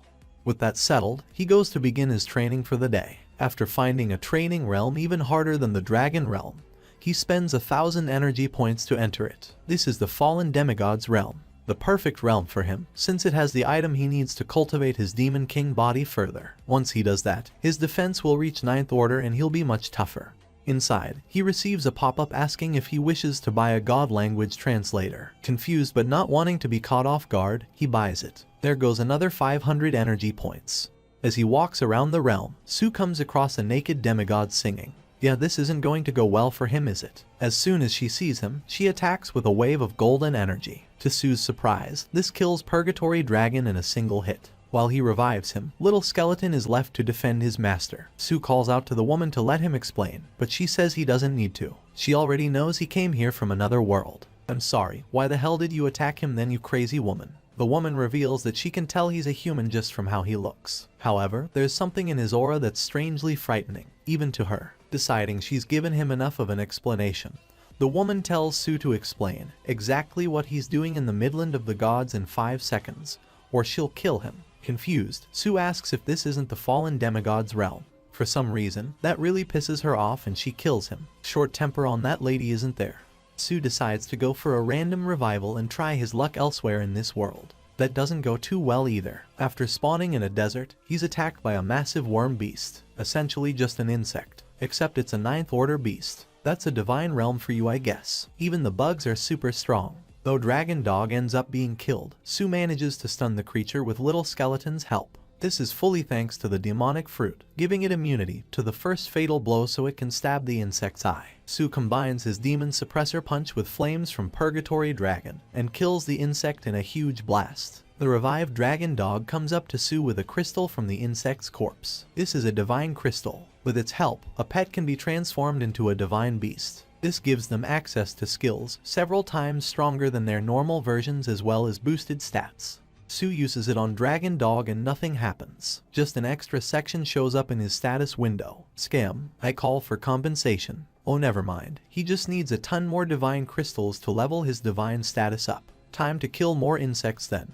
Right as he decides this, Su hears a cry for help from nearby. 2 gods are under attack by a horde of insects. Swooping in on a Purgatory Dragon, Su rescues the 2 gods and flies away from the area. While flying, the 2 discuss their situation with Su. They were sent to exterminate the insects here. Unlike the rare pureblood gods in their kingdom, they're demigods so they don't even have wings. This means the woman Su met before must have been one of those pure gods. She had wings as well when she attacked him. Talk about some rotten luck. As they talk further, Su learns of the existence of a legendary realm, where a year of training is a single day outside. The kingdom of the supreme god. To Su's surprise, this is actually a training realm he's seen in the system before. As they're speaking, Purgatory Dragon is suddenly ripped to shreds by a sneak attack. The insects from before have chased after them. To make matters worse, they're led by a centurion bug. Deciding to take the lead, Su begins unleashing his power and steps forward. He'll face these bugs while the others escape. Alongside his 3 pets, he begins a fierce battle with the bugs, and he dies several times. Rough times. Luckily, he already got a ton of divine crystals, so it's not a total loss. With the last of his energy, Su Ping activates his final random revive. And of all places, he spawns in the bedroom of the god who first killed him. Forget rotten, this is some straight up cursed luck. After being spawned into the goddess's bedroom, Su is forced to think fast if he wants to keep his life. Before she can kill him once more, he tells her he knows the way to reach the kingdom of the supreme god. In exchange for this information, he tells the goddess he wants power. To fulfill this deal, she offers him a secret training manual that'll basically allow his learning speed to permanently increase. Goddess ain't nobody's fool either though. She places a lock on it that will only allow him to use the manual after traveling to the kingdom of the supreme god. Su decides to try tricking her and to some extent succeeds. He gets her to agree to let him draw a marking that will allow him to transport her with him. In reality though, he's trying to draw the master pet contract seal. Yet again though, Goddess ain't nobody's fool. She allows him to draw it, and then reverses the seal so he'll become her pet. Not like that, get your minds out of the gutter. Luckily, the laws of gods and the system, they clash and stuff, so her plan doesn't really work. Her powers end up being suppressed, and she gets dropped to the ground, while Su Ping recovers without any trouble. He just goes with the flow and pretends this was his plan all along. Since the master pet contract can't work with the goddess, Su asks the system to give him something else instead. For this, he receives the staff contract, in exchange for the goddess working as an employee of his store and always striving to benefit from it. She will get various perks. One of these is 7 days travel to any realm. Though she's hesitant, the goddess can't deny the heavenly aura coming from the contract, nor the great benefit. Reluctantly, she signs the contract and becomes Su Ping's employee. Her name is Chio Anna. Back at his pet store after the whole incident in the demigod realm, Su Ping receives a video call from an unknown person. When he answers the call, the man on the other side starts listing everything there is to know about Su. His age, his name, his job, his store, his family, their jobs, their residence. The guy knows everything. Worst of all, much like Su suspected, he's in his family's house. Su's mother and sister are tied up and unconscious in a corner. As expected, this is the work of none other than Yuan Tianchen. Thinking fast, Su puts forth his demand. He will face Yuan Tianchen, but it must be at his store, at his location, and his mother and sister must be brought with him. Good thinking. Dude's invincible in the store and all that. Very smart. Later, several master rankers descend from the sky above outside Su Ping's pet store. These people are from each of the 4 great families, including the Tangs and Chens. Surprisingly, Dao Zun is among these people as well. One of the masters attempts to forcefully raise the shutters of Su's store. The lot of them are stunned when his full force is unable to even make it budge a little bit. Su steps up to the store entrance himself and tells them all to shut up. Dao Zun is shocked at who the young man is, since he had actually hoped to mentor him after the events of the Dragon Realm. Another of the masters uses spirit condensation to grab Su. He simply breaks the attack apart however and drops that guy. Before anyone else can make a move, Yuan himself appears. Along with him are Su's unconscious mother and sister. Instantly, he uses his own spirit condensation to grab them, bring them into his store, and bind the guards holding them all at once. Bro really isn't messing around today. As the animosity between both groups builds up, Yuan enters Su's store. The two stand face to face, just inches apart. Staring Su in the eyes, Yuan asks how it's possible for 2 legendaries to be stood in this tiny room. I don't know man, on your feet I guess. Yuan tells Su that he's willing to present an offer to him. If he submits like the 4 great families behind him, Yuan will not only spare Su but even become his mentor. Su doesn't really like the guy, though on account of, kidnapping his mom and sister. He rejects the offer without a second thought, and says some stuff that really pisses off the old-timer. After giving him one last chance, Yuan fires a massive energy sword at Su, only for it to be cracked to pieces by a one-handed strike from Anna. All the masters are shocked by the level of power she just displayed. Anna herself, however, simply starts bickering with Su Ping. Enraged, Yuan yells out that he'll kill them, and he gets owned. Yeah, probably shouldn't be annoying a goddess. She hits him with an attack that blows him into the side of a building. Next thing you know, he's summoning his strongest beast, the Beast King of Shadows. After summoning it, he merges with the pet and declares that he'll crush Anna and Su, only to get owned again. Yeah, literal goddess man, just stop. Anna crushes his weapon, destroys his beast, and burns away all his power. In his current state, it'll take about 3 to 5 years for him to regain his full strength. All this in just one movement. As the other masters watch on in horror, Su Ping turns to them and tells them to come at him. Later, Su's sister wakes up at their home's dining table to find her mom asleep next to her and her brother on the other side of the table. Also, there's a bunch of weird old men in the corner. Wait, what? Flashback to a few hours ago, Su Ping had Anna use one of her abilities to create a sort of mind control on the master rankers. It's not really mind control though, as much as just shifting their loyalties. In their state of shock, she used the spell to write an absolute truth into their hearts. The Su family is sacred and undefeated. As such, they're now present to act as instructors for Su's sister in a variety of 9th order fields from healing to combat. Dao Zun is the sole master ranker who was left out of this because, well, he's just cool, ain't he? Su Ping just asks him to give him some swordsmanship lessons and tells him he'll contact him in a few days' time. On top of everything else, the land needed to expand the pet store has finally been acquired. With the store being upgraded, he can now breed pets of 7th to 9th order. That means more profit than ever as well. Things are looking better than ever for the Su family. With all his plans finally being realized, Su Ping's store has been expanded to take up more than 3,000 square meters of space. Rather than a store, you could call it a whole company in itself now. Inside this area, he uses the system to assign 300 meters of this space as the new home for his family. Additionally, he can even use it to create furniture, utilities, and anything else needed for the place. Damn system's an architect's dream. After getting everything set up, he brings his mom and sister to the store the next morning. While they're shocked by how big the store has gotten, they're even more stunned by the extremely luxurious living area Su has made for them. Also the super pretty girl who is in the store's lobby. When they ask him about her, Su Ping can only shudder at her being called nice. That woman killed him pretty painfully, you know. At his family's insistence, he has Anna join them for lunch. There, his mom instantly starts trying to set her up with Su, but Anna makes it clear she's not interested in a relationship at the moment. Also, she's renamed herself Joanna for some reason. As they discuss the workload, for just her being pretty large with the store's expansion, Su Ping has an idea. The Tang family is under his thumb now, so he doesn't really have anything to fear. If he frees a certain someone from his pocket dimension, does he? And since he needs an extra employee, this might be a perfect opportunity. That's just wicked. Smart though. After releasing Ruin from the pocket dimension, Su Ping tells her he's not done making use of her just yet. Naturally, she tries to escape by jumping out the nearest window. Unnaturally, the window refuses to break since, it's Su Ping's domain. After giving her some dumplings to restore her strength, Su Ping has her sign the same employee contract that Anna did. With this, his store will be able to run more smoothly than ever. The next day, Ruin can be found at the storefront along with Anna, both of them in maid outfits. That can't be regulation, can it? Ruin tries to defy the contract, and also tries to escape through the front doors, and once again, she's forced back into the store because of Su Ping's control. While Anna gives her some pointers on the job she's now stuck with, Su heads outside. At his request, some people from Pioneer's website are here to shoot a promotional video for the store. After that, Su's sister shows up and demands his help. Two of the master rankers have been following her around everywhere, and it's messing with her school life. Yeah, I can see that. Su tells her there's nothing to worry about.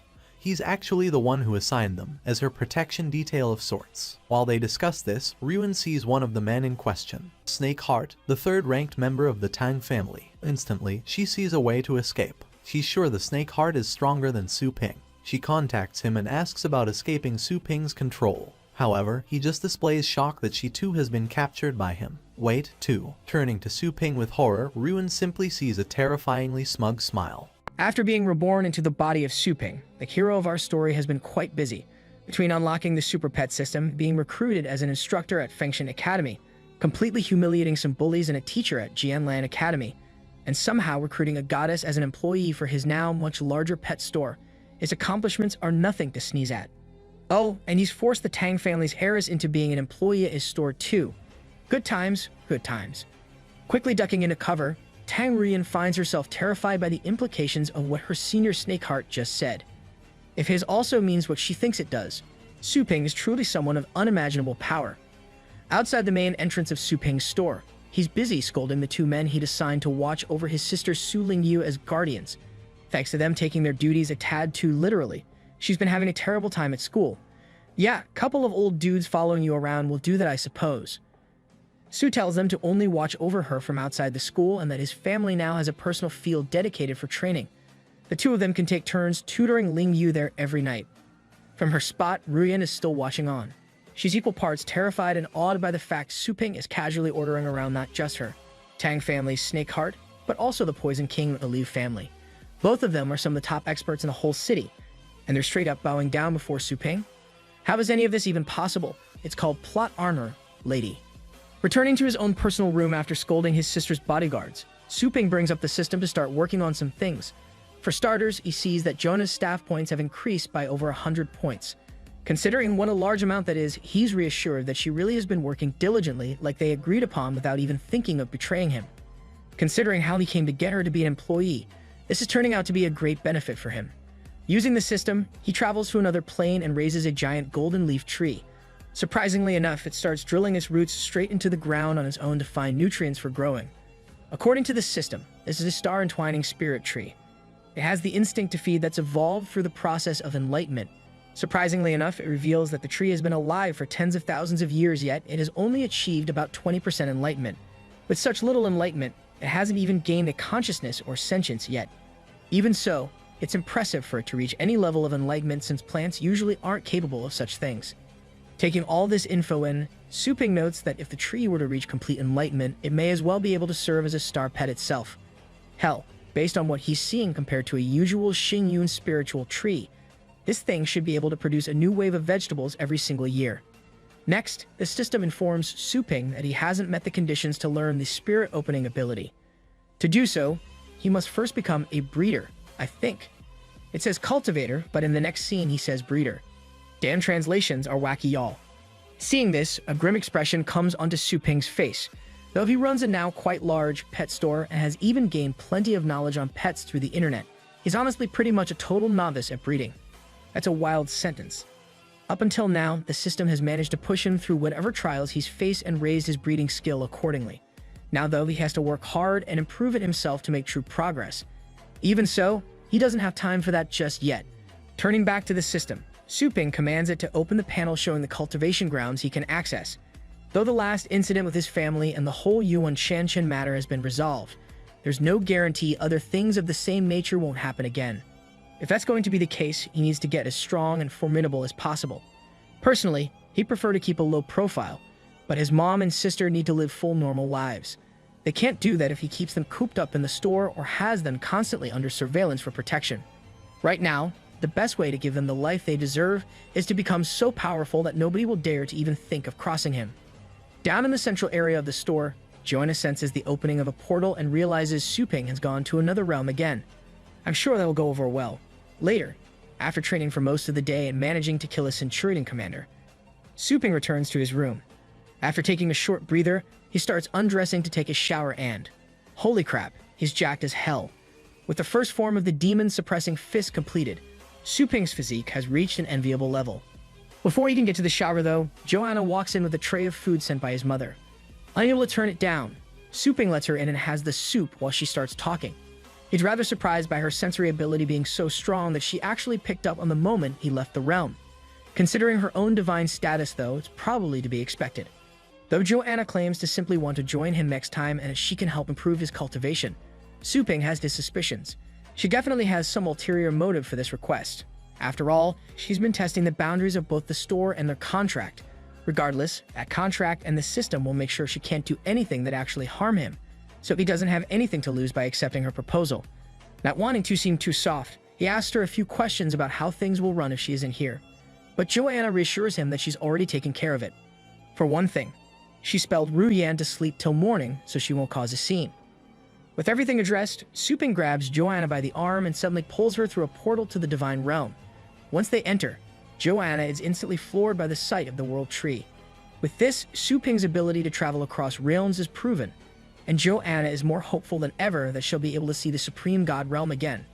As they wait to be picked up by someone Joanna is sent for, she explains the framework her God Domain's realms are structured under. In simple terms, pure-blooded gods grow to adulthood and become true gods, who are as strong as the 10th Order bloodline pets she defeated a while back. Apart from that, they have 6 levels, or rather 5 at present, since the Supreme God Realm is sealed off and hidden. Hearing that this is the case while enemies continue invading their domain, Suping can see for himself now why she was so willing to sign his employment contract. Right at that moment, the divine being Joanna called arrives and flies the two of them to a large palace. As they enter, the servants bow before Joanna and instantly go to prepare the divine spring at her command. Hearing this, Suping almost scoffs at how spoiled she must be. But it's not what he thought at all. The divine spring is actually a bath filled with the golden blood of several Titan-like beings. According to Joanna, this spring cleanses impurities and improves enlightenment, qualifications, and more. The effect on cultivation alone is 100 times better than what's found in foster tanks back on Earth. Considering its incredible features, the bath is normally only drawn for the best of the gods once a year. However, she has a deal for Suping. Every time he brings her to this realm, she'll arrange for him to soak once in the spring. In return, she'd like to ask that he not hunt the space Zerg in the future. The space Zerg, bugs that are invading the divine realm, are an enemy of the gods as well. Suping is understandably confused as to why Joanna would want him to stop attacking them. Before she explains that, she tells Ping about the World Tree and its history. The World Tree is the mother of the gods in a way. When they die, their physical experience turns into divine power and is returned to the tree. Then, the World Tree fuses all the absorbed power, refines it, and births new gods independent of the ones that have passed. However, when the space Zerg devour gods, their divine power is turned into a crystallized state and stays within them. These are the god crystals Suping acquires when he defeats the Zerg. Normally, more and more divine power would be returned to the World Tree with every cycle, raising the total divine power of the entire domain and increasing the number of gods. But between the invasion of the Zerg and the disappearance of the Supreme God, their divine power has started declining instead. What a sad story. I'm totally sure Suping is utterly moved by how sad it. Never mind. He just grabs her hands and dumps a whole load of god crystals in them. Smiling at her, Suping says he's barely hunted today, so these are all he's collected. From now on, though, he'll keep his hands off the bugs. After all, he'd be no different than them if he kept hoarding the crystals after knowing what he's been told here. So he says at least. Bro's a little too chill about this. Something's up. Turning to the Divine Spring, Su Ping tells Joanna that it'll do just fine for raising his combat power, so she should take his pets to the arena and have them train in the meanwhile. With her own smile in place and gratitude for his understanding, Joanna is about to leave the room when Su Ping makes one more request. He needs one more material to level up his battle body, but he hasn't been able to find it on Earth. It's the Shenyan Lai Hujing. Geez, it's a mouthful. Joanna tells him that stuff is the core of the god Yan Ji and beast in the god realm. She'll send someone to fetch it for him as soon as possible. With that settled, Su Ping sinks deeper into the Divine Spring while Joanna leaves with his pets. Outside, she can't help but be happy at the arrangement that's been made with Su Ping. The amount of crystals he just gave her is more than god fighters could have gotten in 2 to 3 days. Meanwhile, back in the spring, Su Ping brings up the system and opens his inventory to view it. Apparently, he has a literal mountain's worth of god crystals stashed away. No, seriously, they make the stuff he gave Joanna look like scraps. Later, Ping and Joanna return to Earth where he admires his now upgraded Golden Crow Divine Devil body. With this, his physical strength is all but upper 9th rank. Paired with his level 1 demon suppressing God Fist and his flight ability, he can easily present himself to the world as a title level. At this point, even his base strength has risen above Yuan Qianchen. Walking towards his room's door, Su Ping tells Joanna to wake up Ru Yan. With the amount of money he spent on promotion and publicity recently, there's bound to be practically an army of customers lined up. Or not, the place does look like an army showed up, robbed the place, and left it barren. Walking up to Ping, his little sister asks him just why the place looks so deserted. With school letting out early, she came to see him, but this is a pretty strange sight. To answer her question, Ping shows her an ad that was recently posted by the store known as the Extraordinary Pet Shop. It mentions a challenge where the top 3 highest consumers in the city will be eligible for guaranteed delivery with no compensation. Seeing his little sister's rage at the cheap promotion tactic, Su Ping can't help but laugh and tease her a bit. At her demands for justice, he speaks of how they've gotten the previous champion to endorse them, the key factor that's attracting customers to them. Plus, most people tend to blindly follow what the majority are doing, so it's estimated that more or less everyone in the city will be swept away by the Extraordinary Pet Shop. Even so, his little sister is determined to come up with a way for them to compete. Seeing this, Su Ping decides if they're going to do it, they're going to do it right and go all out. True to his words, Su Ping has posted ads claiming outrageous things about what his pet store can do for its customers. For one thing, he's guaranteed a champion spot for whoever gets the highest consumption rate. That person will then go on to participate in the 50-second Global Elite League, where monster trainers from all over come to duke it out. As news of Su Ping's pet store and its claims breaks out, it spreads through the city like wildfire. While some doubt how legitimate it really is, others are eager to give it a try over even the Extraordinary Pet Shop. Considering how many people are lined up there, it's hard for people to have any confidence in being among the top 3 that will win their challenge. Over in the meeting room of the Extraordinary Pet Shop's higher-ups, the lot of them are throwing a whole tantrum over Su Ping's store. They feel outraged that another store would have the audacity to challenge them so openly. Yes, how dare they try to make their business run well? From the end of the table, the owner of Extraordinary Pet Shop, President Liu Yuan, speaks up after hearing all their complaints and suggestions, calming them down with a simple raise of his hand. He tells them they don't need to bother with interfering directly. In order to bring this pet store crashing down, they can use a simple tactic. They'll use PR to force out info on their sponsors and promote them even further. They'll exaggerate the store's strength, abilities, and everything else possible. They'll make the store become known for such incredible feats that it'll come crashing down on itself when it can't meet the demands of its customers. Essentially, they'll make the store so famous that it comes under attack from a storm of criticism and negativity. In the Zhao family mansion, news of Su Ping's store has reached the family elders as well. They too are floored by the wild claims about the new pet store and its inhabitants. However, their priorities are different. Having been fighting with the Liu family for many years, they see this as their opportunity to weaken their rival. Meanwhile, in the Liu family mansion, their elders are having a similar meeting. Having heard the rumors about the new pet store, they've secured information about the owner of the place. All they know is that said owner, surnamed Su, is a senior tutor at Fengshan College and is of common birth. Quietly, one of the men speaks to the patriarch and informs him of the most concerning rumor of all, that the legendary Hara Yuan Qianchen entered the store only to be carried out and not be seen outside his mansion ever since. Since it's a matter regarding the honor of the legendary level, any and all witnesses to the incident have been silenced, so no one is fully aware of just how dangerous this Su person potentially is.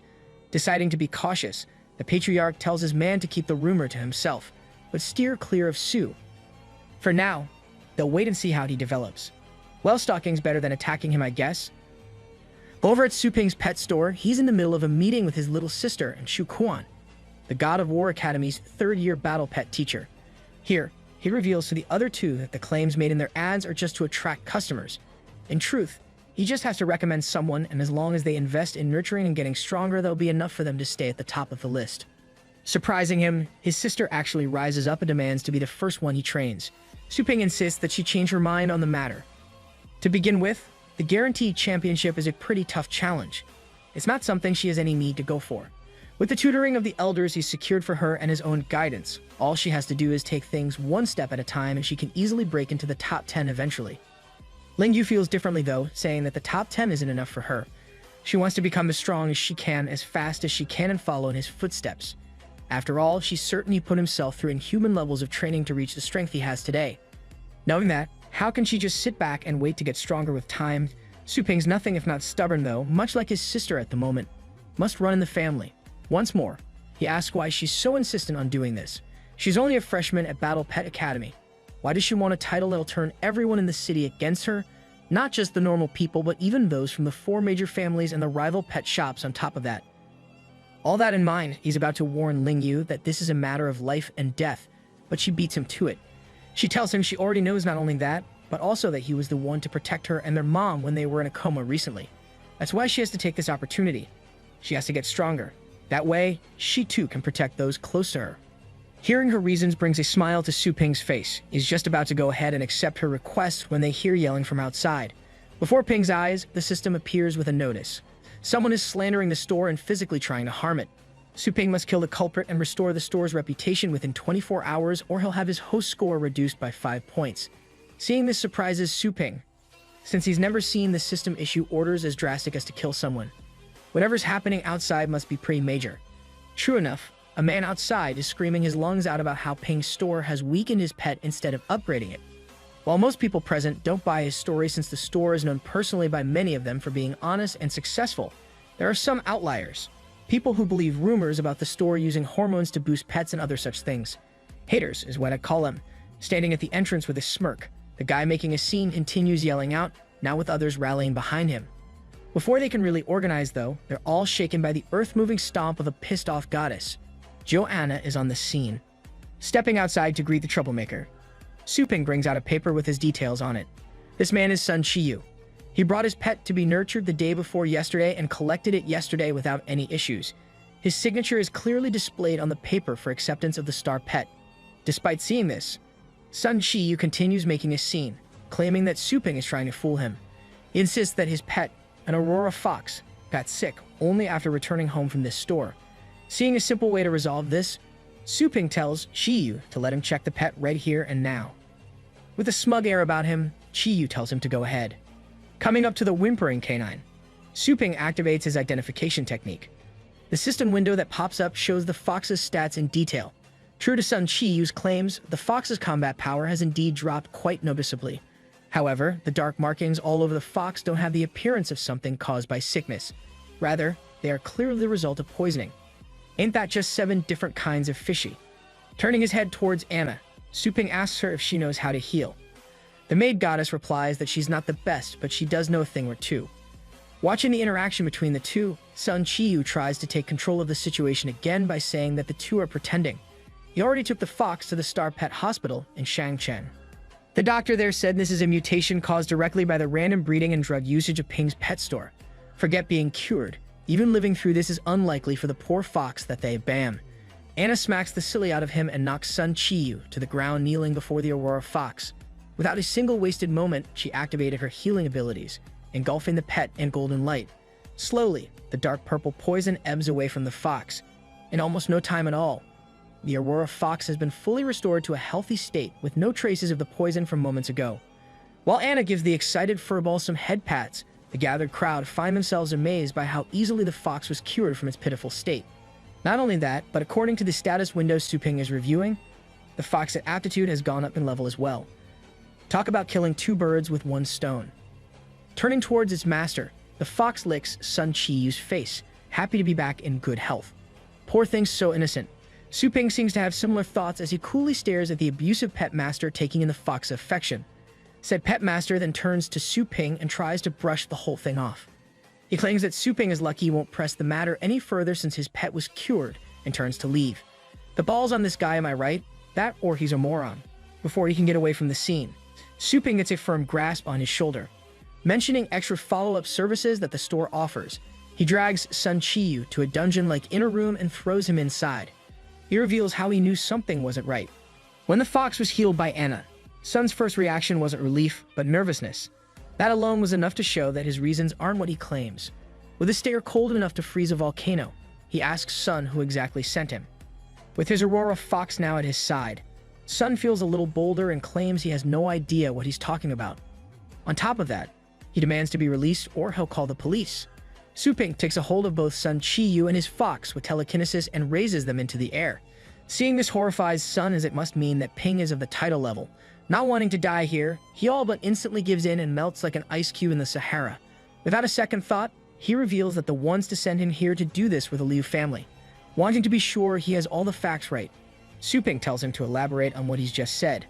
Sun Chiyu goes on to tell him about how his fox was seriously injured while competing with other pets. Normally, it would take insane amounts of money to treat such injuries. That day, though, the Liu family saw him and promised free treatment for his fox if Sun just came here to slander Ping's store. Finally, Su Ping asks him the name of the specific man who spoke to him. Sun answers that he can't say for sure though since they always hid their face. Just to be sure, Ping asks Anna if she has the ability to read minds. At her hesitation to use such a power and her confusion as to why he wants her to, Ping explains. The explanation Sun just gave was indeed good. As a matter of fact, it was too good. Like it was rehearsed over and over again till he could repeat it without thinking. Convinced, Anna turns her hand on Sun, ready to work her magic. Well, that was easy. Definitely doesn't have anything to do with Ping bribing her with points. Sun's Aurora Fox tries to defend him at his command, but Anna isn't one to be kept from her target. Deflecting the beast blast with one hand, she uses Soul Search on Sun with the other. Seeing his memories in the form of a movie of sorts, she learns that he was in debt to the Zhou family. To repay that debt, they had him inject a lethal poison into his fox so he could slander Ping's store. Seeing what he's done to his own pet, Ping is infuriated and grabs him by the collar. Even as it feels the sting of betrayal, though, the Aurora Fox comes to its master's defense and chomps down on Ping's arm, which he ignores, cause he's built different like that. After having Joanna sever the bond between Sun and his pet, the fox moves away from him and takes a docile stance. With nothing to protect him, Sun begs Ping for mercy, only to meet a pair of rageful eyes. Firmly holding on to Sun, he flies out and into the distance. Over at the Zhao family mansion, Ping arrives in the air above with his pets in tow. Talking down the family members present at the scene, he demands to meet the clan's patriarchs. Standing atop the head of his purgatory dragon beast, Su Ping's presence is greatly unnerving the members of the Zhou family as they wait for the patriarchs to arrive.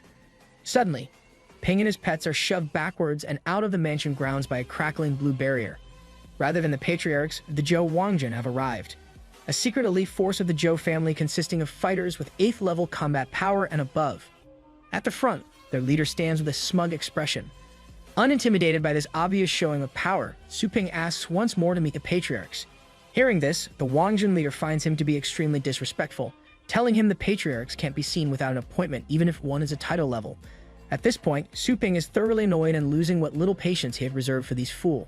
Drawing his fist back and channeling energy through it, he activates his demon fist. With a powerful thrust of his arm, a giant golden fist appears, followed by the form of the very demon it belongs to. In one single move, the Zhou Wangjin's barrier has been brought to its knees. Even as the rest stand in shock of this feat, their leader stands strong and orders them to resist with all their strength. Anyone who flees now will be killed no matter what. The Wangjin leader insists that there is no way for their Xuan Wu subduing tiger formation can be beaten, let alone with a single move. Unfortunately for him, even as he says this, many of his men collapse with blood spewing from their mouths. Despite their efforts, the demon fist above hasn't even tired in the slightest. The strength behind it refuses to waver even a little. Sensing this for himself, the leader finally breaks into a nervous sweat. With the strength this man seems to have, is it possible he's come to wipe out the Zhou family? Yeah, probably. That or he'll make him work for him, I'm guessing. Right at that moment, with most of the Zhou Wangjin defeated and laying on the floor, the clan's protectors finally arrive on the scene. Together, They use what's known as the basaltic blast style to shatter their own barrier and push Su Ping back by a few inches. Who the hell taught them battle tactics? The Zhou Wangjun leader takes a knee in both respect and exhaustion, kneeling before the family's protectors. However, said protectors only express disappointment in how far the standard of Zhou Wangjun members must have fallen to be bested by one man. Hearing his words, the Wangjun leader falls to his hands and knees, begging the protector/patriarch for a second chance. He was the one who failed to catch Su Ping, so he'll go repel him to make up for his mistake. Yeah, sure, that'll happen. From behind him, a voice calls out as the Purgatory Dragon. Dragon Dog and little skeleton of Su Ping make their landing, still standing atop Purgatory Dragon's head. Su Ping tells the patriarchs that he's here for the ones responsible for trying to frame his store. They can hand them over now or suffer the consequences. One of the protectors speaks out in protest at Su Ping's disrespectful attitude. He demands to know how dare he trespass on the patriarch's house and then even act like this towards him. This is Zhou Chen, joined by Zhou Ji. These two are the guardians/protectors of Patriarch Zhou Jiazuo, summoning forth the dark spirit of a pet and the large bulk of the Zhou Wangjun force that are still available. He begins an incantation. With the combined might of the Zhou Wangjun and his own power, as well as their pets, a green energy is drawn out. Before their eyes, it all comes together with lines of script flowing throughout it. After gathering into one spot, the energy solidifies in the form of the Qinglong Jiaoxian formation, a large green spectral dragon with a sword held within its maw. Of course, even this is no true challenge for one of Su Ping's power. With a small smirk on his face, he locks eyes with Patriarch Zhou and asks if he's really sure about continuing to protect the ones who framed him.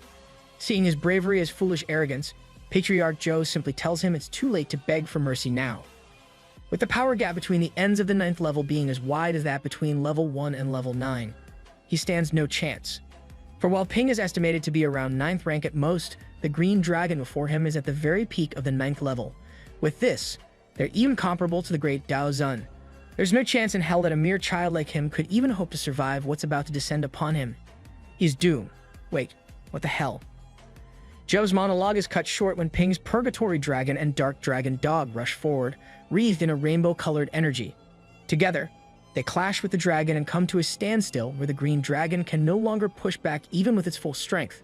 Seeing this, Ping decides it's time to get to the point and leave. After all, he didn't come here for a chat. With his approval given, Little Skeleton rushes forward to appear above the green dragon with a weapon held in hand.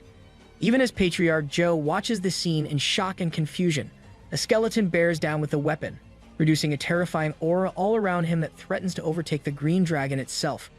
As those who are enemies of Su Ping watch the scene, the entirety of their minds are overwhelmed with one single thought, one all-encompassing feeling that makes them lose all hope and fall into the pits of despair. Death. Sensing the impending doom of the green dragon at the last moment, Patriarch Zhou makes a desperate move. The move being used by the little skeleton right now is a rare one that's highly effective against dragon types, so this is necessary. Bringing forth the wellspring of his energy and channeling it through his body, Patriarch Zhou activates a support skill and sends forth the molten Suzaku armor to shield the green dragon. The golden plates of the armor are quick to take their place on top of the dragon. From his position on the ground, Su Ping simply has a smile on his face. He comments about how Zhou only just now finally realized that it would be a good idea to do this. Either way, it's too late at this point. As Little Skeleton brings down his sword in a wide arc, black and red energy flowing off of it in waves, the green dragon and the molten Suzaku armor alike are reduced to shreds. In just one swing of his sword, the skeleton has cut clean through the strongest defense of the Zhou family. Overpowered much? Down on the ground, both Patriarch Zhou and his protectors have devolved into coughing fits, hacking up blood from the damage that move did to their spirits. From his position, Zhou Ji is practically having a panic attack, and somehow, he's still angry throughout it. Dude's dedicated at least, even if it's to being a hater. Zhou Ji is infuriated by everything that's happened. In the first place, how is any of this even possible? All he wanted was to mess with Ping by having his store framed. He is the true culprit. However, he was sure to erase the memories of all those who were given orders by him, and he disposed of any security camera footage of their meetings. So just how the hell did this boy manage to find his way here? And why is he so powerful? Calm down, Gramps. You might have an aneurysm. Not even moving from his spot, Su Ping once more asks Patriarch Zhou if he wishes to continue this farce. Would he really continue hiding the ones who framed him when it's costing him such a large portion of his forces and home? Naturally, even the Patriarch can see by now that he's lost, so he gives in to Su Ping's demands. Calling out to his men, He sends for the ones responsible for making Sun Chi frame Ping's pet store. While that's being done, the patriarch silently stews over just what has happened here today. One man alone has laid waste to more than half of the Zhou army, destroyed their ancestral home, injured 4 title levels, and struck terror into the hearts of all those present. The losses they suffered in less than an hour far exceed any gain they could have gotten from messing with Su Ping. At this point, all they can do is satisfy his demands and hope he'll show mercy. Yeah, he clearly doesn't know his own enemy too well. A Wangjin soldier arrives with the men Patriarch Zhou called for. Presenting the 3 delinquents to Su Ping, he tells the pet store owner that they're his to punish as he sees fit. For his part, Su Ping is nothing if not thorough. Tossing Sun Qiyu forward, he tells the man to identify these 3. As Su Ping suspected, neither he nor the 3 delinquents recognize each other. Despite these 3 very clearly being the ones who were seen in Sun Qiyu's memories, none of them have any recollection of each other. Putting 2 and 2 together, Su Ping comes to the conclusion that their memories have been tampered with by another party. From a distance, Zhou is watching with a smug smile, thinking he succeeded in getting away with everything. To make sure he wouldn't be found out, he assigned the tasks that led to the store being framed through various levels. He ordered someone who then ordered someone else, and they in turn ordered someone, and so on and so forth. After doing that, and then erasing the memory of each superior who gave the task to them from the underling's mind, it should be impossible for anything to be traced back to him. Bro really thinks he's that guy.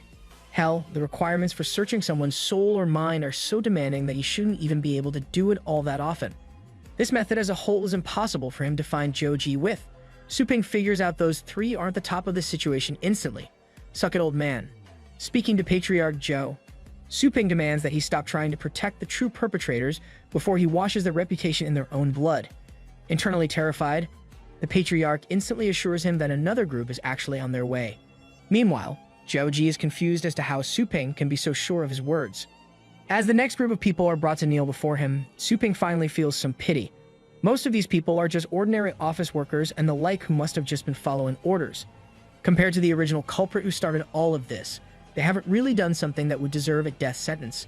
Even so, the purpose of this visit, apart from killing the true culprit, is to show his dominance and make sure no one thinks of messing with him going forward. If he's to make that happen, he can't afford to show any kind of softness here. With a series of pops, Su Ping ends the lives of each and every one of the Zhou family members who were part of the scheme against him. For his part, Zhou thinks this is the end of it all and he really has gotten away with it. Unknown to him, the system is open before Su Ping's eyes, and it clearly states the main culprit is still alive. He's gonna kill them all, isn't he? With one word from Ping, Little Skeleton takes to the air and fires a massive energy wave from his blade. Yup, called it. With one swing, a large portion of the Zhou family forces is killed and their home is split clean down the middle. At the outrage of Zhao Shen Chen, Su Ping tells him it's only natural for him to take things into his own hands when they still haven't even handed over the true culprit. With his hands crossed behind his back, Su Ping calmly turns towards Patriarch Zhou and says he'll start with him. With no other choice left except to put the whole family at risk, Patriarch Zhou finally gives up completely. Opening his mouth, he commands Zhou to come forward and accept his punishment. Shocked by this betrayal, Zhou enters a manic state as he laughs at what's happening here. While ranting about how hard he's worked for the family, he turns to Sun Qiyu and accuses him of exposing the protector. The only thought in his mind being that of vengeance, he vows to take Sun Qiyu with him if he's to die here. Rushing forward, he strikes Sun Qiyu with a fist to the chest, making him cough up blood. Before he can follow up, though, Zhou himself is slashed from behind by Little Skeleton. Now that he can't escape, Su Ping orders his purgatory dragon to burn away the filth. The dragon spews forth a blazing red flame that consumes Zhou and doesn't even leave any ash behind. From the sidelines, every member of the Zhou family who's watching decides there and then to never mess with Su Ping or his store for as long as they live. Meanwhile, Su Ping is relieved to see the system's latest modification. The culprit has been successfully eliminated. With only a scorch mark left in the place of Zhou and Sun Qiyu, Patriarch Zhou is eager to end the violence Su Ping is inflicting. Turning to the devil in human skin, he tells Su Ping that all the conspirators against him have now been handed over. With that, can he please calm down? To his shock, Su Ping says that it's not over yet at all. Sure, he's dealt with the wrongdoers, but the effect of their accusations and such is still far too noticeable around his store. In order for them to truly atone for what happened, they must do 2 things. For starters, they must issue an announcement throughout the city about how the accusations against the shop were completely made up and never had any basis in reality. With that, the innocence and honesty of the store will be reconfirmed. Second, Once that's done, they must compensate Su Ping for the lost wages for this morning that he's had to spend straightening them out. As far as the apology goes, Patriarch Joe admits that it's only natural for them to respect him with that gesture and take responsibility for the actions of their members. Hell, he'll handle the matter of the public apology personally. On the inside, though, a complete 180 is seen within Patriarch Joe. He has now become what we in the real world refer to as a complete fanboy. Just thinking of the internet trolls who called Su Ping's power a rumor upsets him. After all, his power is no rumor but a fact. Next, for the compensation that they owe him, Patriarch Joe asks what exactly Su Ping would like. They've got star money, property, treasures, pretty much anything he could desire. However, Ping tells him he's not interested in any of those things.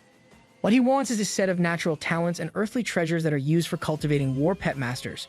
Not just any set, but the one they used to train the successor of the Joe family himself. Hearing this, Patriarch Joe feels hesitation and doubts creeping into him. The materials Su Ping is talking about are necessary for raising the qualifications of the young master to a level that surpasses the previous patriarch. With how rare they become, they'll never be able to advance their family in this lifetime if they hand over those materials. At that point, Ping will practically be making them live as pigs. In response, Su Ping simply smiles and tells him that he can even turn a pig into a patriarch with his abilities. While the protectors in Wangjin are enraged by this comment, Patriarch Joe understands what it means. After silencing them, he reminds them of how Su Ping's little skeleton shows feats befitting a king beast. All that when he himself is a simple first-order monster. If Su Ping can make that happen, then who knows how powerful he can make them. Glad that he understands beforehand, Ping continues on with his proposal. If they are to cooperate with him, he can breed super powerful pets for them and even provide rare pet food at ridiculously cheap prices. With all the assistance he can offer, they'll finally be able to secure the power and numbers they need to go to war against the 4 major families and raise their own status. Hearing his promises, Patriarch Joe is utterly floored. He can't help but ask if Su Ping's own target is also the 4 great families. To this, the store owner simply pats his shoulder and tells him to think bigger. Su Ping's goal is to expand his store till it swallows this entire city. The next day, the Joe family's apology has made its rounds of social media and the reputation of Ping's store has been restored. Perhaps even more so than before, as even the doubters are now forced to accept its legitimacy and benefits. For his part, Su Ping is busy in his bedroom. Having cleared the emergency quest to kill Joe Ji, he's received a legendary Star Pet skill book as a reward from the system. This is an item far beyond anything even Ping could have hoped for. With this skill book, he can teach any of his pets the ability to fuse with him. Together, they'll be transformed into a being with all the combat power of the pet and more, and the consciousness of the owner. Considering just how much potential such an ability has, it's a bit tough to decide which of his pets to give it to. On the one hand, a dragon form would be really cool, but other than breathing fire, the only other special skill would be flying, and he can already do that. As for the dark dragon dog, well, he's not too keen on gaining the instincts of a dog. Taking all that into consideration, there's really only one other option. Making his decision, Su Ping summons forth none other than his first companion, Little Skeleton. After handing the little guy the skill book and making him blush with happiness, Ping tells him to go ahead and consume it. As soon as he does, Little Skeleton's combat power rises by a full half point. While that doesn't sound like much, it's far more than he's been able to gain from even the most difficult tasks lately. With that done, Su Ping opens his communicator to take a look at his messages. With the issues regarding the store being resolved, he should be getting some requests by now. Sure enough, there's already one asking for a suitable training ground for 2 newcomers in the 5th rank. Going through the request, Su Ping decides it's finally time to deal with the issue of the championship he guaranteed. Later, Su Lingyu and Shu Quan walk into the store to a shocking sight. Su Ping is currently speaking with none other than the man with such superb knife skills he can kill countless beasts with his own sheer strength. It's the legendary Dao Zun, the one who stands at the peak of the title. Personally, I prefer the knockoff guild arts, or Shanks, whatever floats your boat. While leading Dao Zun to a different part of the store, the swordsman comments on just how much the store has changed in the short time since he last saw it. That aside, he gets right to the point and asks if Su Ping has contacted him for the purpose of learning mech skills.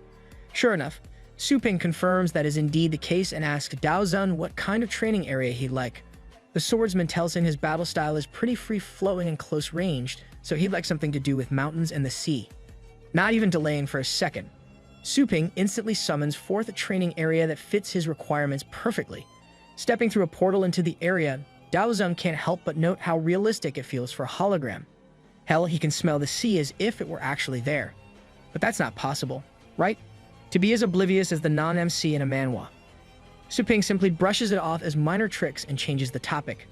He tells Dao Zun that he doesn't need to worry about holding back in this training area. Any damage that he might do to it will be restored pretty much immediately, so it's no trouble at all. Happy to hear this, Dao Zun draws one of the many blades held inside the large sheath on his back, while talking about how all his previous potential disciples weren't strong or experienced enough. He asks Su Ping to draw his own blade. Grinning wildly at the swordsman, Su Ping says he'll do just that and summons Little Skeleton. At Dao Zun's confusion, Su Ping confirms that the swordsmanship tutoring he wants is actually for Little Skeleton and not himself. Well, that's kind of disappointing. But also OP Skeleton's about to get more OP. Su Ping tells Dao Zun that since he's going out for a while, he needs the swordsman to train Little Skeleton in his absence. Of course, he'll receive more than fair compensation. After saying that, Su Ping tosses him a glowing golden fruit.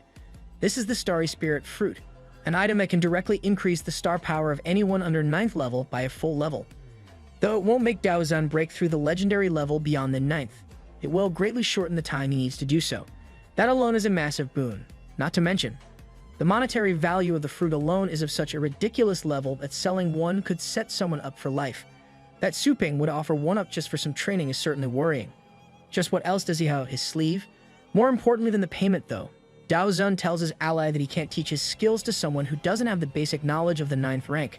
Hearing this, Su Ping decides to offer a little demonstration of just what Dao Zun will be working with. At his command, Little Skeleton shoots up into the sky with a powerful jump. Up there, he activates an advanced knife technique that brings about a massive undead skeleton over his tiny body. As the knife technique comes down to strike at the water below them, the ocean itself is parted into two and the seabed scorched. So I'm guessing he qualifies then. Sure enough, Dao Zun is utterly stunned by what he's just seen. The advanced technique Little Skeleton just used was only a 7th level pet skill, one that adds 60% of one's strength to basic attack. It's practically the most basic skill of any swordsman. And yet, with just that, he was able to split apart the whole damn ocean. If he learns Dao Zun's unique skill, Chaosing Star Reincarnation Knife, which adds 120% strength to basic attack, well, it'll be pretty damn insane. He can't even imagine the devastation that level of attack could do in the hands of this being. And yet, the thought only serves to excite him, making his blood boil for a good challenge.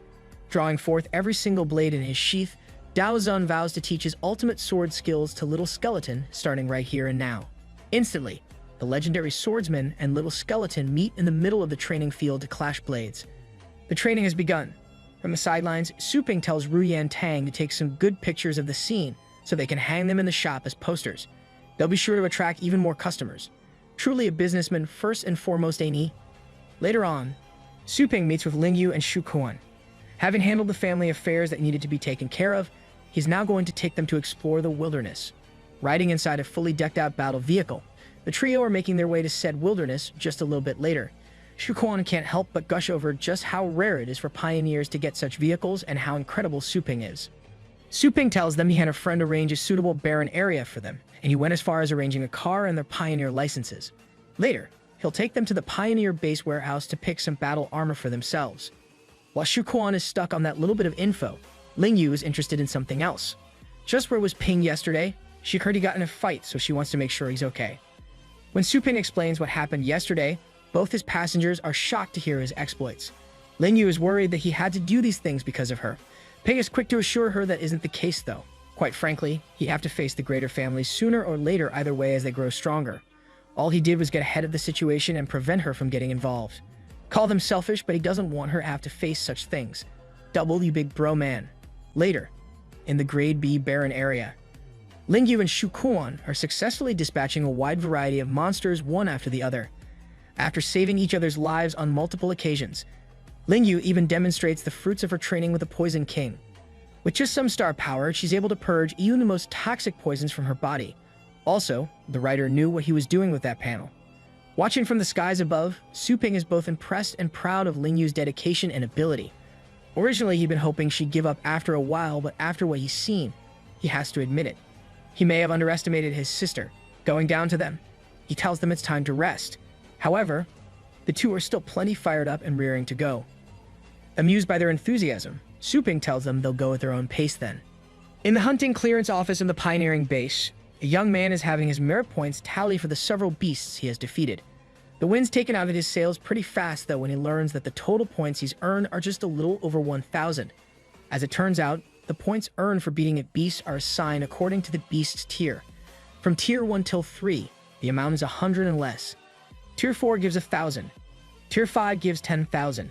Tier 6 gives 100,000. And finally, Tier 7 gives 500,000 points. The guards can only laugh at the poor kid's misfortune as a fresh pioneer. After the kid, a large team of 64 pioneers steps up. Once their points are tallied up, they come out to more than a whopping 1.5 million merit points. For the point split, the 3 leaders each take 100,000. The team below them takes 20,000 each, and the interns get 5,000 each. Though it might seem low, it's still more than the other kid made on his own after working as hard as he could. The next team to arrive is one with just 3 members. 3 members with a combined merit point value over 2 million. When asked about the distribution, Su Ping says he's not even participating, so they're all Shu Quan and Ling Yu's. Those two decide to split the points evenly, and the matter is settled there.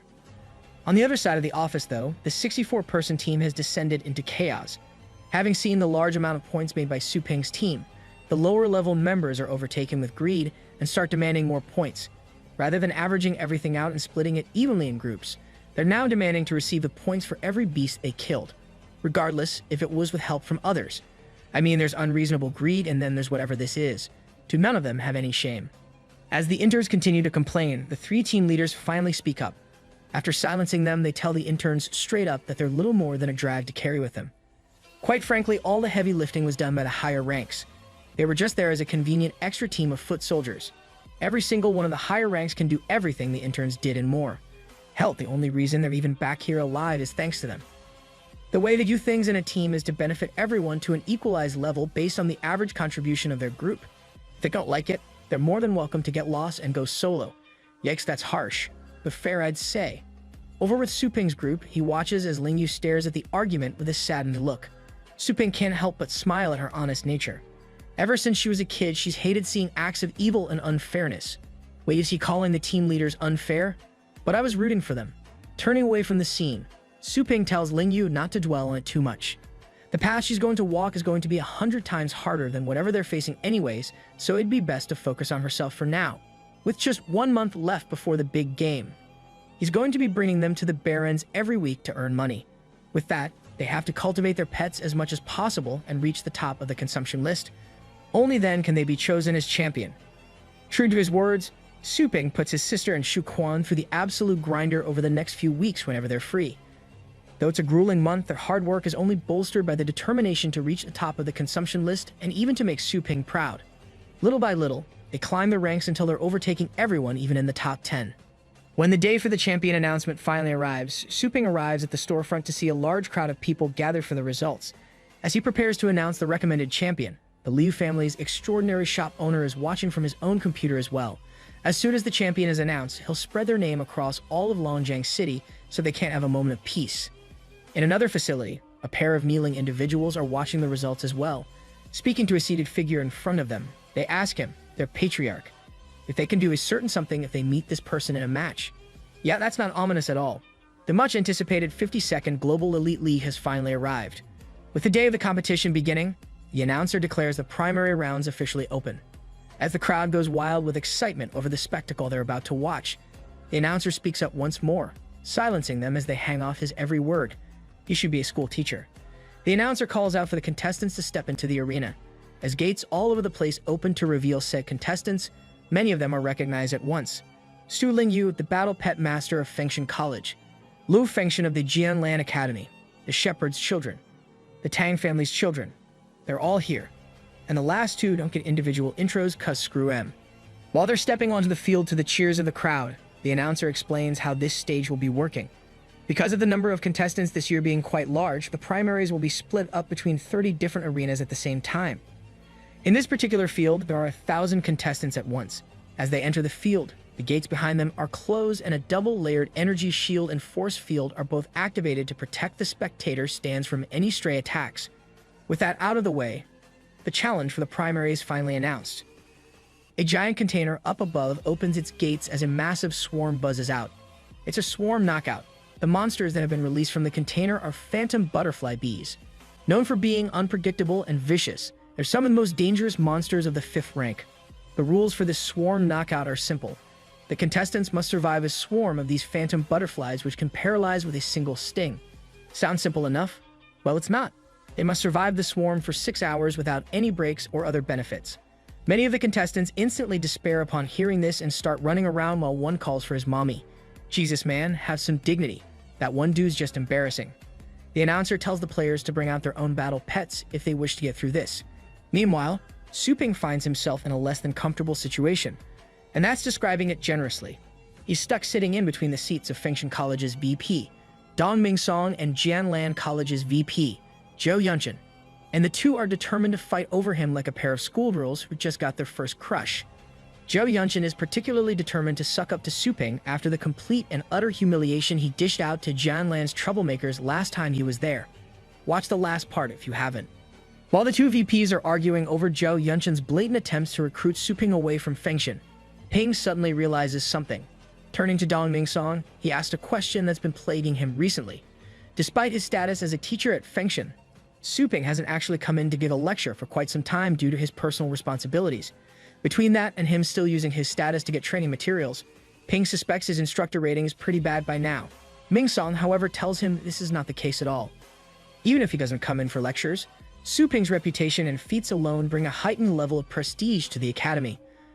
On top of that, many of their students are customers of his store and their star pets have greatly improved.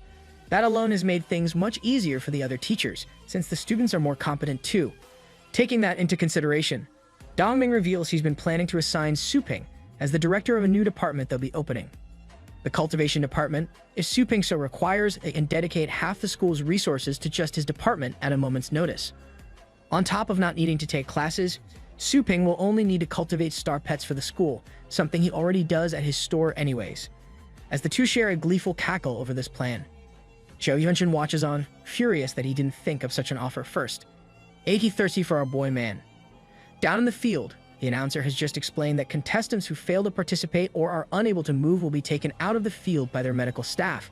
Anything that harms the staff will also result in the responsible contestant's disqualification. Said staff consists of, wait, are those a couple of goddamn bellsprouts? With all the rules explained, the game now officially begins. Several contestants are taken out almost instantly, unable to keep up with the swarm's natural speed. On the other hand, one particular player is gracefully dodging and weaving through the swarm's attacks with nothing more than her own agility. This is, of course, Su Lingyu. As she evades the bees, Lingyu notices that the swarm is actively avoiding the grass flowers of the medical staff. Yeah, grass flowers, sure. On the opposite end of the spectrum from Lingyu's tactic, another contestant is using his own strength and fire abilities to knock the swarm away from him whenever they get close. Unfortunately, that's the wrong move. The sheer number of bees quickly overwhelms him and he's carted away by the medical staff. Lingyu has been observing all of this and has come to a conclusion. The odds for this game are heavily stacked against the contestants, so much so that it's quite obvious the true goal isn't actually to display combat power but something else. Yeah, you sure displayed something else with that last panel. Good lord. Dashing towards the grass flowers that are carting away the last guy to fall, she confirms her theory. The swarm automatically ignores the grass flowers and leaves them alone. For identification on such an accurate level, Lingyu is certain there are only two possibilities, and she's already ruled one of them out earlier with her sensing capabilities, so there's only one left. The grass flowers must have some sort of secret treasure that repels the bees. If that's the case, her best bet is to retrieve said treasure and just sit the rest of the test out using it. Right as she's closing in on them, a sudden attack comes at her from behind. The children of the Tang family have shot her with unique family weapons that have deadly poisonous properties. From their spots in the stands, Zhou Yunshin and Ming Song are both panicking at the threat to Suping's sister. This proves unnecessary though, using a secret technique of the Tang family itself taught to her by Snake Heart. Lingyu dodges the weapons and launches such a vicious kick that it blows apart a chunk of the swarm and continues to strike down the Tang children. Yeesh, Snake Heart taught her some serious stuff. With that taken care of, Lingyu turns to see the grass flowers have left.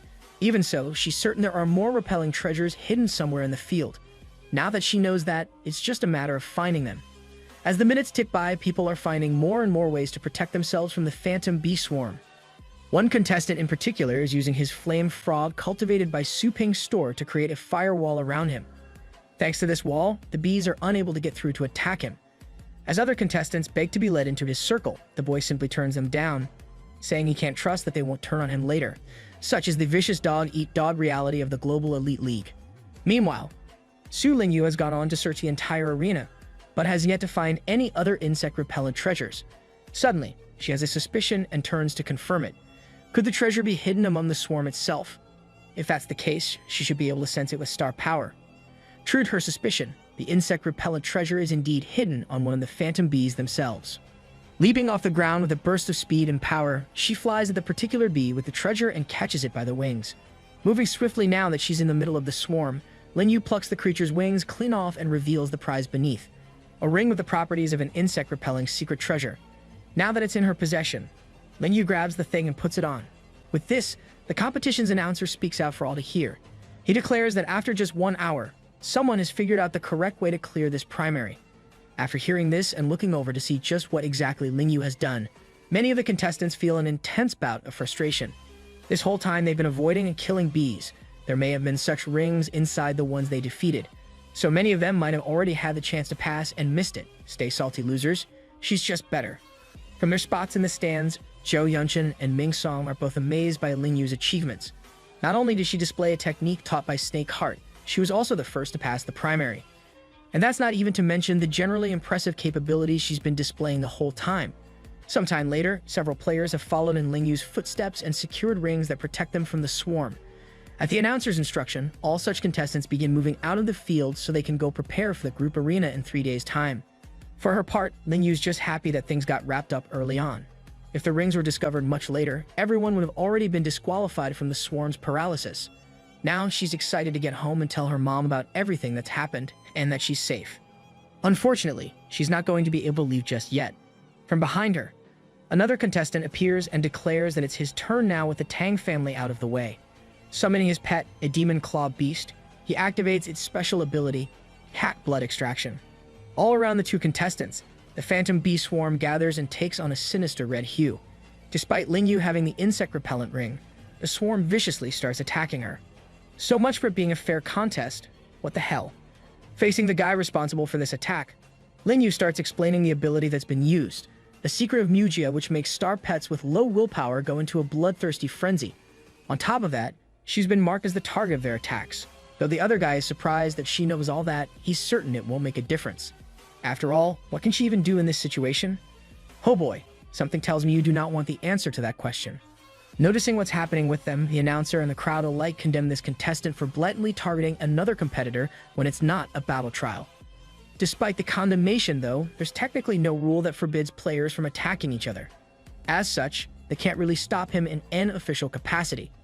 Seeing no other way to end this effectively, Lingyu finally brings out the star pet she's been keeping hidden up until now and have a secret ace. As her pet comes forward, a giant pillar of fire shoots up and blows back the incoming swarm. Her pet, the Phantom Flame, has just launched a Fire Dragon Scroll explosion. Despite being a bit shaken by the appearance of this pet, Lingyu's opponent is confident he can still overwhelm her with the Phantom Bee Swarm. That is until he loses his absolute marbles as several snakes coil around him and restrict his movement. As he screams for his pet to help him, Lingyu calmly walks up to the man who's flailing against nothing in the eyes of everyone else. Her pet's technique, Dreamcast Casting Voyage, is responsible for the illusion he's currently seeing. Lingyu plucks his insect repellent ring right off his fingers and walks away as the swarm sets upon his paralyzed form.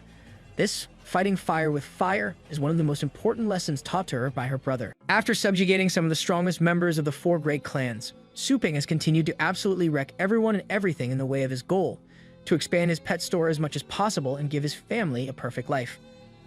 On this quest, he just recently decimated the Lesser Zhou clan for a plot against his store and killed a significant amount of their members. Since then, he's trained his sister to be as strong as possible so she can participate in the 52nd Annual Global Elite League. And much like her brother, Su Lingyu has absolutely dominated the competition right off the bat. With the first stage of the contest cleared, she's just now heading home after crushing a particularly sore loser. With the end of the first stage of the Elite League, the crowd and contestants alike are left in a state of awe. The disciple of the pastoral family, the guy who tried to take down Su Lingyu, lies in a crumpled heap in the field. The young woman has utterly crushed him in both spirit and body. As the swarm they've been avoiding floats over his body, people begin to understand the true terror of facing the little sister of Su Ping. Even Lu Fengshen of Jianlan Academy is clearly unnerved, despite his usual cool and aloof attitude. He'd imagined the rumors of how incredible Su Ping's pet store is to be just that, mere rumors. But with the champion recommended by said store being this powerful, he has to accept it. There may well be a great deal of truth in them after all.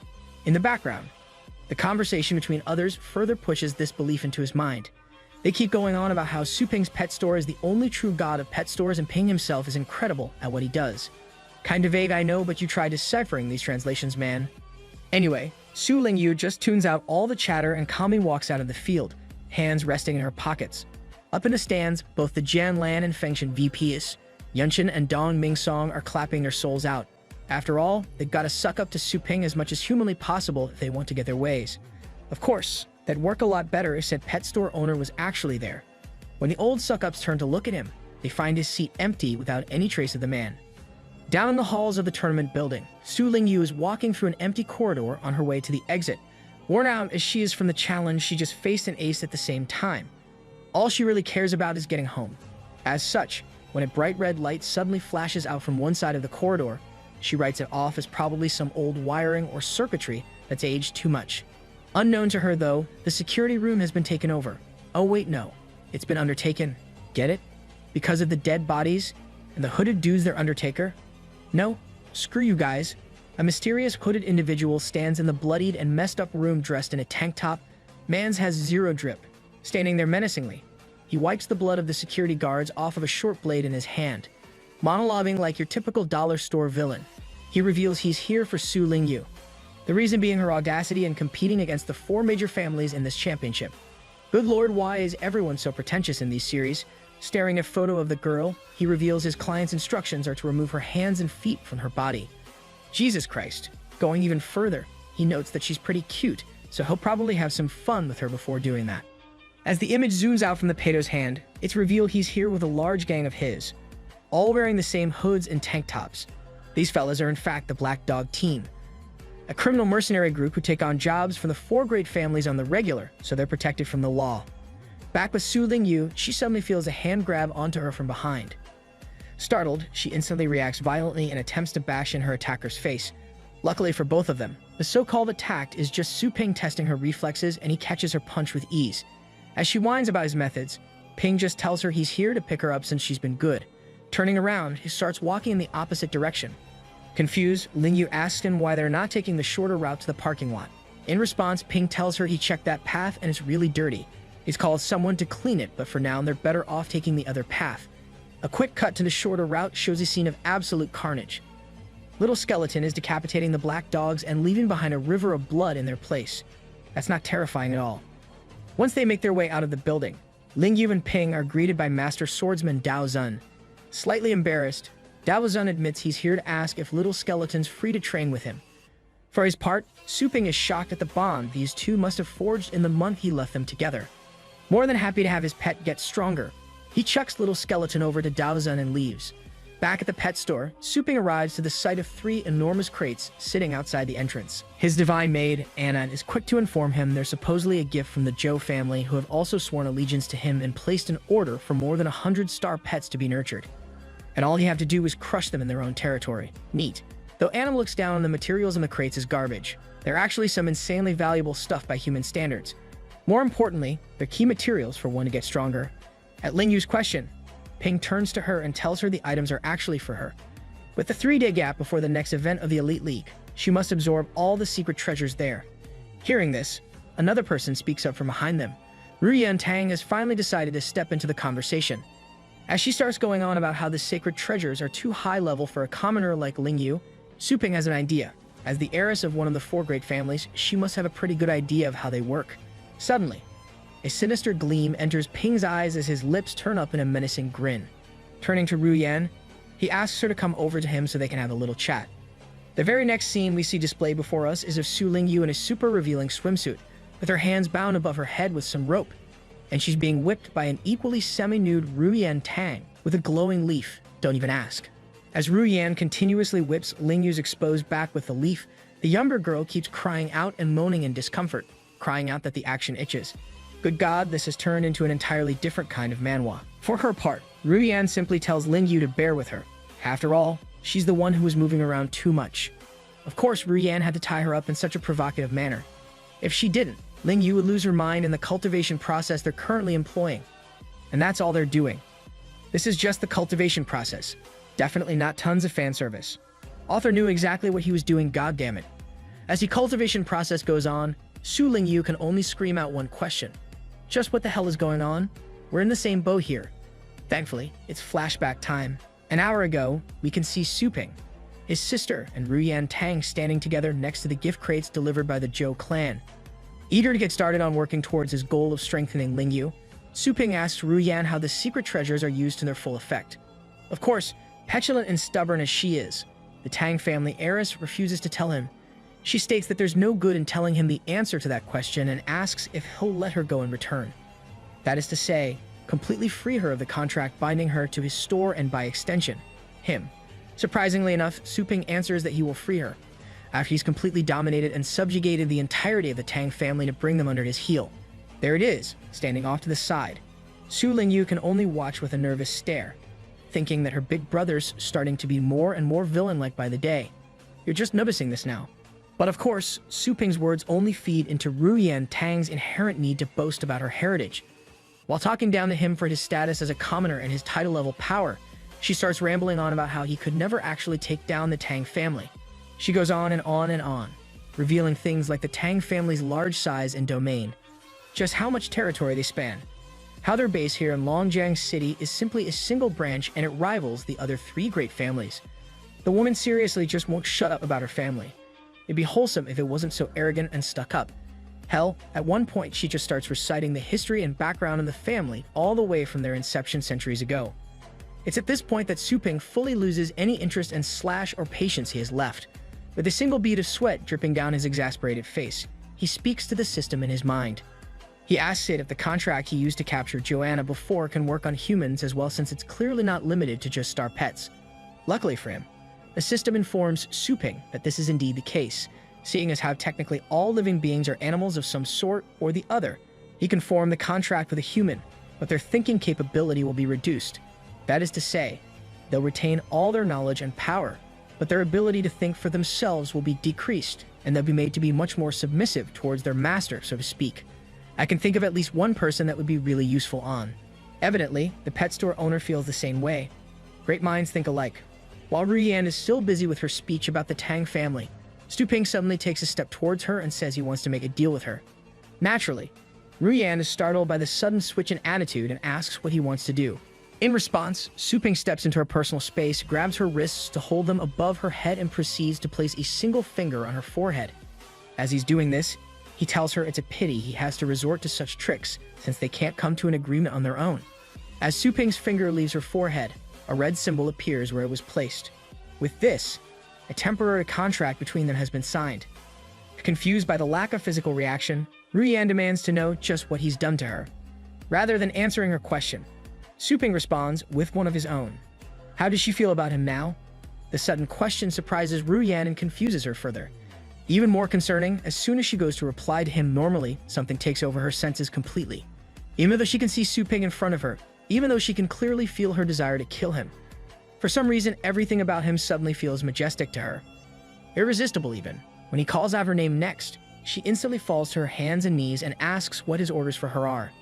Yep, contract's definitely working then. Maybe a little too well, actually. Su Ping smirks down at her while his sister displays shock at the sudden switch in personality. Looking down at the now subservient woman, Ping tells Ruyan to get up and act as normal. He actually kind of likes her usual rebellious self. Almost as quickly as she fell to her knees, Ruyan is right back up and telling him to hurry up with his instructions. Su Ping tells her to explain how the secret treasures are used so he can train Ling Yu with them over the next 3 days. Unfortunately, Ruyan reveals such a thing is simply impossible. Secret treasures can be divided roughly into 3 aspects. Each aspect takes a considerable amount of time. Just the first one, a medicinal bath exercise, takes about 3 months to complete. If the stages aren't all properly completed, Ling Yu stands at risk of her internal organs blowing up on her. Luckily, Su Ping has a way around this challenge, as he so often does in such situations. If he forms a contract with Ling Yu as well, she and Ruyan can both enter his breeding/training realms with him. And in the cultivation field, a full day is equal to just 1 hour outside. If they take advantage of that time dilation field, they can get 72 days of training in just 3 days in the real world. After convincing Ling Yu to trust him since he'd never bring her harm, he forms the contract with her and they head into the training realm. Back to the present, that promise ain't holding up too well. Ling Yu is thrashing around in agony as Ru Yan continues whipping her. Meanwhile, Su Ping just floats above them, lost in meditation. By his calculations, if they use this field to train during every 3-day gap between events, Ling Yu's training should be finalized by the time of the final event of the championship. Even as Ling Yu calls up to him for help, he tells her to just tough it out since there are worse places she could be and this training is a great privilege. Out in the real world, word of the Black Dog Group's destruction has reached the house of Shepherd who hired them. With the news of how brutally the group was cut down, the elders decide on a different approach. Deciding to have her taken out during the Elite League stages themselves, the Patriarch orders his men to eliminate her before the finals. As a reward, the one to get her will receive an Inferno Dragon pet and 2 secret treasures. With how sought after both those things are, the men are instantly at the ready to destroy Ling Yu. Between them and the Tang family who want her beheaded, Ling Yu's future appears to be shrouded in darkness. The 3-day gap period has gone by before anyone knows it, and the next stage of the Elite League is set to begin. The announcer from the primaries is on the scene and hyping up the crowd as things fall into place.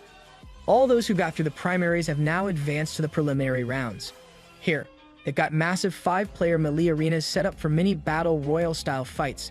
During these battles, the contestants will be observed and ranked based on their speed and adaptability. That is, their ability to take in their surroundings and fully understand whatever situation they may find themselves in. Additionally, it will also be testing their combat power, as one would naturally expect of a battle stage.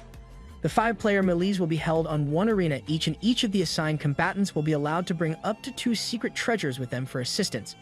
Anyone who surrenders loses. Anyone who falls unconscious loses. Anyone who is otherwise unable to continue fighting loses. Anyone who falls out of the arena loses. These battles are a true last man standing wins free for all between the 5 who will be duking it out amongst each other. On top of that, they're not even allowed to use any overly destructive moves, as any damage to the ring is an illegal action. Sounds kinda cheap, but alright. Who am I to question the bigwigs? Now with the stages set and the lists of competitors released, it's time for everyone to line up and wait their turn. As the 5-player melees officially start and all hell breaks loose on the stages, Su Ling Yu hangs back and observes everything that's happening from a safe distance. Up in the stands, Su Ping once more finds himself sat in the middle of the 2 VPs of Jianlan and Fengshan, Yunshin and Mingsong respectively. As they speak to each other, Su Ping absently listens in while sitting in a meditation pose. The elders are talking about a group of people who have come to their city from the starry sky. When Yunshin mentions their arrival, Mingsong seems startled. He asks if Yunshin is speaking of Star Organization, the strongest organization in their entire subcontinent, which was founded by a legendary battle pet master. Yunshin says he's not sure about any of that, but he does know nothing good comes out of being near Starry Sky. According to something he heard, a large family in another city was completely wiped out last month because they possess a secret treasure that Starry Sky wanted. Their rampage even went as far as damaging the city's wall and almost triggered a wave of beasts. Mingsong can only be shocked that they caused such chaos over a simple secret treasure. All the while, Su Ping just quietly takes in all this info without any outward reaction. Down on the field, Su Ling Yu's turn to fight has finally arrived. Stepping up to her assigned battle arena, she locks eyes one by one with each of her opponents. A snake-like man named Jiang Shu, a bulky brute named Ma Zhang, and a hooded woman named Ji Shui. Each of the 3 start boasting about how she's unlucky to be facing them today, and she'd be better off simply surrendering now rather than getting hurt too badly. Of course, with the tutelage and faith of her brother entrusted to her. Ling Yu has no intention of backing down from anyone. Wait, isn't there supposed to be one more fighter? Suddenly, Ling Yu is met by a young boy cowering in fear of her opponents. Said young man is Yu Zhejiang, the 5th and final competitor assigned to this particular melee arena. Ling Yu shows open distrust even towards the child, telling him not to act too friendly since they're enemies here as well. However, the boy simply wipes his tears and tells her he's just as much at risk of losing as she is if the others decide to team up. Taking that into consideration, they should team up as well, if only for their own survival. Smiling down at the kid for his sound reasoning, Ling Yu tells him she's alright with that. He clearly has a pretty sharp mind, so she doesn't mind partnering up for now. The boy goes to shake her hand with a radiant smile on his face, overjoyed that she's accepted his proposal. However, as their hands come closer to each other's, an ominous gleam enters the boy's eyes and his expression shifts. This person is far from some harmless child. Using his innocent appearance, He's tricked more than his fair share of girls into bad situations. And now, he intends to do the same to Lingyu. Held in his other hand behind his back is a secret treasure of a shepherd family, the star-devouring lock. Once it makes contact with a target, it seals off all their star power as long as they're under 6th level, without any way to unseal it. As soon as their hands meet, he reveals his true nature and brings the item out to slam Lingyu's arm with it. Unfortunately for him, he just got rickrolled. Lingyu saw through the deception from the very start and got one step ahead. Thanks to a paralytic toxin on a needle in her palm, Yuzi Jiang was done the second he shook her hand. Moments before he can hit her with his secret treasure, he collapses, pricked with the toxin on her needle. As the secret treasure tumbles out his grasp and onto the floor in front of her, Lingyu picks it up. The other contestants can only look on in shock at her actions. What if she was wrong and he'd actually been an ally? To this, Lingyu has a simple answer. How could she be wrong? Ji Shui is of the Chen family. Jiang Shu is from the Tang. From the way they walk to how they breathe and their body language towards her, everything already identified them as enemies to her, especially with her brother's advice taken into consideration. That being that anyone from the 4 major families is to be shown no mercy. Infuriated at being made to look like fools, Ji and Jiang both summon their battle pets and send them at Lingyu. While that happens, Ji starts bickering with a brute from the shepherd family. Ma Zhang has summoned his as well. However, in the few moments that pass with said bickering, their 2 battle pets have already been defeated by Lingyu's snowball. Desperately clinging to some hope of beating the girl, Ji and Jiang both pull out their family's secret treasures and attack alongside their battle pets. Seeing the increased number of enemies, Lingyu decides it's time to get serious. With a 4-on-1 battle, even Snowball might have a rough time. Pulling a cord around her neck, Lingyu suddenly undergoes a shocking transformation. Taking on features from her battle pet, Su Lingyu now stands armed with feline eyes, claws and horns to match Snowball's own. Hang on, isn't that just the 9 tails chakra? Okay, wrong franchise. Never mind. Finally, some decent translation. Gods be giving today. On with the story. As one. Ji and Jiang both leap at Lingyu and Snowball with attacks at the ready. When they make contact though, all they hit is a whole lot of nothing. The snowball they were seeing was just an illusion. From above, their targets suddenly fall upon them, ready to tear them to shreds. Sensing the two with just moments to spare, Ji shouts out a command to both Jiang and their battle pets. They shouldn't even bother attacking Chablis. They should go for Shirley directly. A little context. Chablis is Snowball and Shirley is Lingyu. New translators be tripping. I'll just use the original names. Unfortunately for her opponents, Lingyu is simply too fast for their attacks to hit. Weaving through every single one of their attacks, she activates a special move, Hellfire Claws, and slashes the enemy battle pets clean through. Ji and Jiang are all but paralyzed with shock at what they're seeing. Despite being a mere human, Lingyu is displaying feats of agility and power that are on par, hell even beyond. Grade 6 battle pets. While they may not have any explanation for what they're seeing, someone else does. Watching the battle unfold from a distance, Ma Zhang recognizes the ability that Lingyu is using. It is a secret pet taming art taught only to the highest-ranking disciples of the Mu family. The usual relationship between a battle tamer and their astral pet is one where the tamer gives out commands orally. In such cases, the pet and master have a synchronization rate ranging from 40 to 60%. More experienced tamers who have spent years with their pets and can communicate with a simple stare can reach up to 90%. Theoretically, the ideal synchronization rate is, of course, 100%.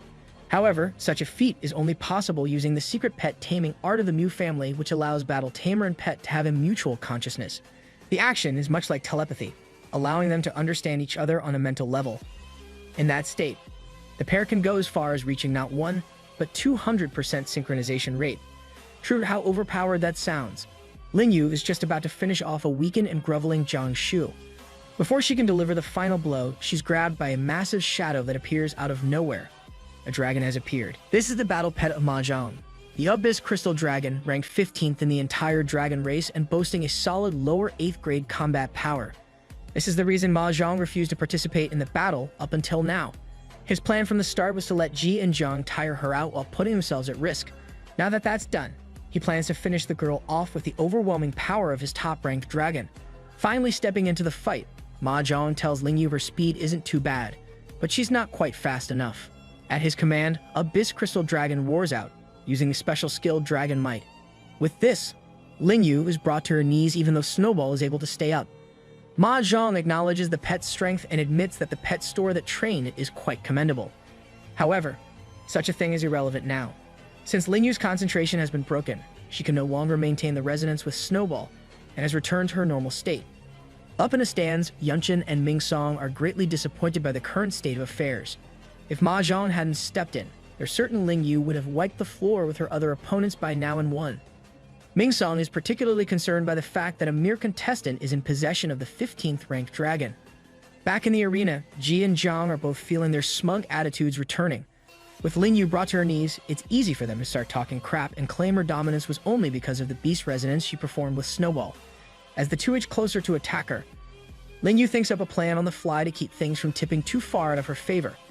With just a few well-placed words, she manages to convince Ji and Zhang that Mu Zhang is trying to take all the glory of beating her, despite them doing all the work of softening her up. I guess flattery does get you everywhere. Though Ling Yu's plan is to try and get them to team up with her to take out Mu Zhang, she is smart enough not to be completely fooled. Just barely, but she is. Holding Zhang back, she says that Ling Yu seems to have a card or two left up her own sleeve. That being the case, it's best for them to let her and Mu Zhang fight it out amongst each other. Then they can see what to do with the winner. Hearing this, Mu Zhang is enraged and yells out that he won't hesitate to kill him first. However, he just smirks at him and tells him they'll team up with Ling Yu to mess him up if he tries that. Getting into position, she and Zhang start recovering with basic healing arts, leaving the battle between Ling Yu and Mu Zhang to continue. For his part, the Dragon Tamer is fuming at the unexpected turn of events. If it weren't for the rule against damaging the arena, he would have already pulled out his move, Meteoric Shower, and crush all three of the other competitors. As things stand though, he'll just have to play along. As he dashes towards Ling Yu with his dragon at his side, she prepares for the battle. Though her plan to turn them all against each other failed, at least now she only has one opponent to deal with. Quickly, she commands Snowball to use Nightmare Beam. However, the Abyss Dragon has a small barrier surrounding it that blocks the beam entirely. Taking advantage of the enemy's short moment of vulnerability, the dragon bats Snowball aside with crushing claws. The pet goes flying, leaving Ling Yu alone to defend against the physical attacks from Mu Zhang. As a particularly nasty kick sends her skidding towards the edge of the arena, Snowball jumps in and blocks her from falling off. W pet. Standing up, Ling Yu collects herself and weighs her options as Mu Zhang approaches. While driving might slows her down, Snowball is largely unaffected due to her extensive training. If she can just figure out why Nightmare Beam didn't connect earlier, she might still have a shot at winning this whole thing. While Ji and Zhang focus on healing themselves in the background, Ling Yu faces down an angered Mu Zhang. The brute tells her he'll offer one chance for her to give up willingly, and he'll leave her in somewhat decent shape if she does. Of course, Su Ling Yu has no intention of doing any such thing. Standing in place, she quickly goes over everything she knows about the situation in her head. Despite her Snowball being a 7th Order battle pet, his actual capabilities are well within the 8th Order. That being the case, it's very much possible that Ma Zhang is using some kind of secret treasure that allows him and his pet to block out mental and illusionary attacks. Coming up with a plan on the fly, Ling Yu splits from Snowball and the two race towards opposite sides of the melee arena. Responding as expected, Ma Zhang races after Ling Yu while he orders his Abyss Dragon to go for Snowball. As the dragon races towards Snowball, Ling Yu commands her pet to use an illusionary attack again. However, just as before, a move has no effect and Ma Zhang says as much. Smut is all hell about that fact. What he doesn't realize is he just gave away his biggest secret here to Ling Yu with his latest action. When Abyss Dragon blocks Snowball's attack, a faint blue glow appeared on the giant bone necklace thingy that Ma Zhang has placed around his neck. Ling Yu figures out what's happening pretty much instantly and calls out that it's Zhang's secret treasure that's causing her attacks to be ineffective. The 7th ranked secret treasure of the Mu family, Dragon Sleeping Bone. When this thing is injected with star power from someone, it makes one dragon in their party completely immune to all negative status effects. Damn, that's kind of broken. Despite Ling Yu having figured out his secret, Ma Zhang isn't too concerned. He suddenly blurs out of place in a burst of speed and dashes past Ling Yu, slashing her midsection with the claw-like equipment on his forearm. Surprised by his sheer speed, Ling Yu is left on the back foot as Ma Zhang decides to get on the offensive side of things. While calling her an idiot for leaving her battle pet's side in her weakened state, he activates another move, a 6th-ranking battle technique of the Mu family, Butterfly Shadow Step. Copied from the 8th-ranking battle pet, it's a technique created by Heaven's ruined Snow Butterfly. Don't ask. With this technique, one can move at such high speeds that they appear as little more than a blur, their body shape appearing and disappearing without a trace. Using this move and uninterrupted by any of the battle pets, Ma Zhang blitzes Ling Yu in a brutal fashion, swiping at her over and over again from all possible directions. As Ling Yu falls to the ground from the damage she's just sustained, the announcer starts calling out that she can't continue and that Ma Zhang really is the disciple of the previous champion, Mujia. Geez, suck him off, why don't you? In the arena, Zhang simply wipes the sweat off his face with a smug grin. The butterfly step is a pretty heavily taxing and stamina-draining technique, but it was clearly worth using. With the amount of blood Ling Yu is losing, he's pretty sure she's all but beaten already. Psych, she's completely fine actually. That is to say, she jumps back up and onto her feet after using advanced healing to completely recover from all her injuries and stand tall against Zhang. Back from their spot, Ji and Zhang are both shocked by how large the girl's arsenal is. On top of being a fighter with decent defense, she can even heal. That's gotta be some kind of hacks. Ling Yu herself though is fully focused on her opponent and what she must do next. Staring at him with eyes cold as ice, she tells Ma Zhang to come at her again. Smug as ever, the guy tells her that her healing won't make a difference. He'll just have to dig her heart out to finish this for real. Dude, you. Activating Butterfly Shadow Step once more, he dashes towards Ling Yu. Quickly, he surrounds her with several after images created by the insane speeds he's moving at. As the after images multiply, Ling Yu closes her eyes and senses her surroundings to get a grasp on which is the real one. Suddenly, one of them leaps out of the group and goes to attack her from behind. Quickly dodging the attack, Ling Yu fires off a high kick in the man's face. Unfortunately, Ma Zhang's got an Uno reverse card up his sleeve, while Ling Yu's kicking what she thinks is the real him. Her kick goes through an afterimage and the true Zhang appears right behind her. Calling her an idiot, he thrusts his hand straight through her back, eager to make good on his earlier threat of digging out her heart. Unfortunately, for him, he's not the only one with a reverse card. With a smirk on her face, Ling Yu reveals she moved just in time to catch his arm between her own arm and body. Now that he's stuck, she can carry out her own plan. She brings out the star-eating locked secret treasure the kid from earlier tried to use on her and slams it on Ma Zhang's fist. Everything she did just now was nothing more than a ruse to get Ma Zhang in position to be hit with this thing. That's gotta be the sickest troll in this story so far. With all but his base human strength sealed away, Ling Yu easily body slams Zhang with an over-the-shoulder toss. Zhang yells out for his Abyss Dragon to save him, but Ling Yu is prepared. At her command, Snowball hits the dragon with Nightmare Beam. Without any star power, Zhang can't activate the secret treasure that was nullifying mental attacks, so the dragon is fully caught in the move and left incapacitated. With this, things seem to be pretty much over as Zhang goes flying off the arena from Ling Yu's toss. And she would have gotten away with it too if it weren't for the meddling kids. That is to say, Ji and Zhang, who have just rejoined the battle and saved Ma Zhang from falling out the arena. With just how powerful they've seen her to be, the two have decided to stay allied with Ma Zhang and take her down. She crushes the secret treasure on his arm, granting him access to his star power once more. At his command, the now recovered Abyss Dragon uses Dragon Might once more and pushes Ling Yu close to kneeling.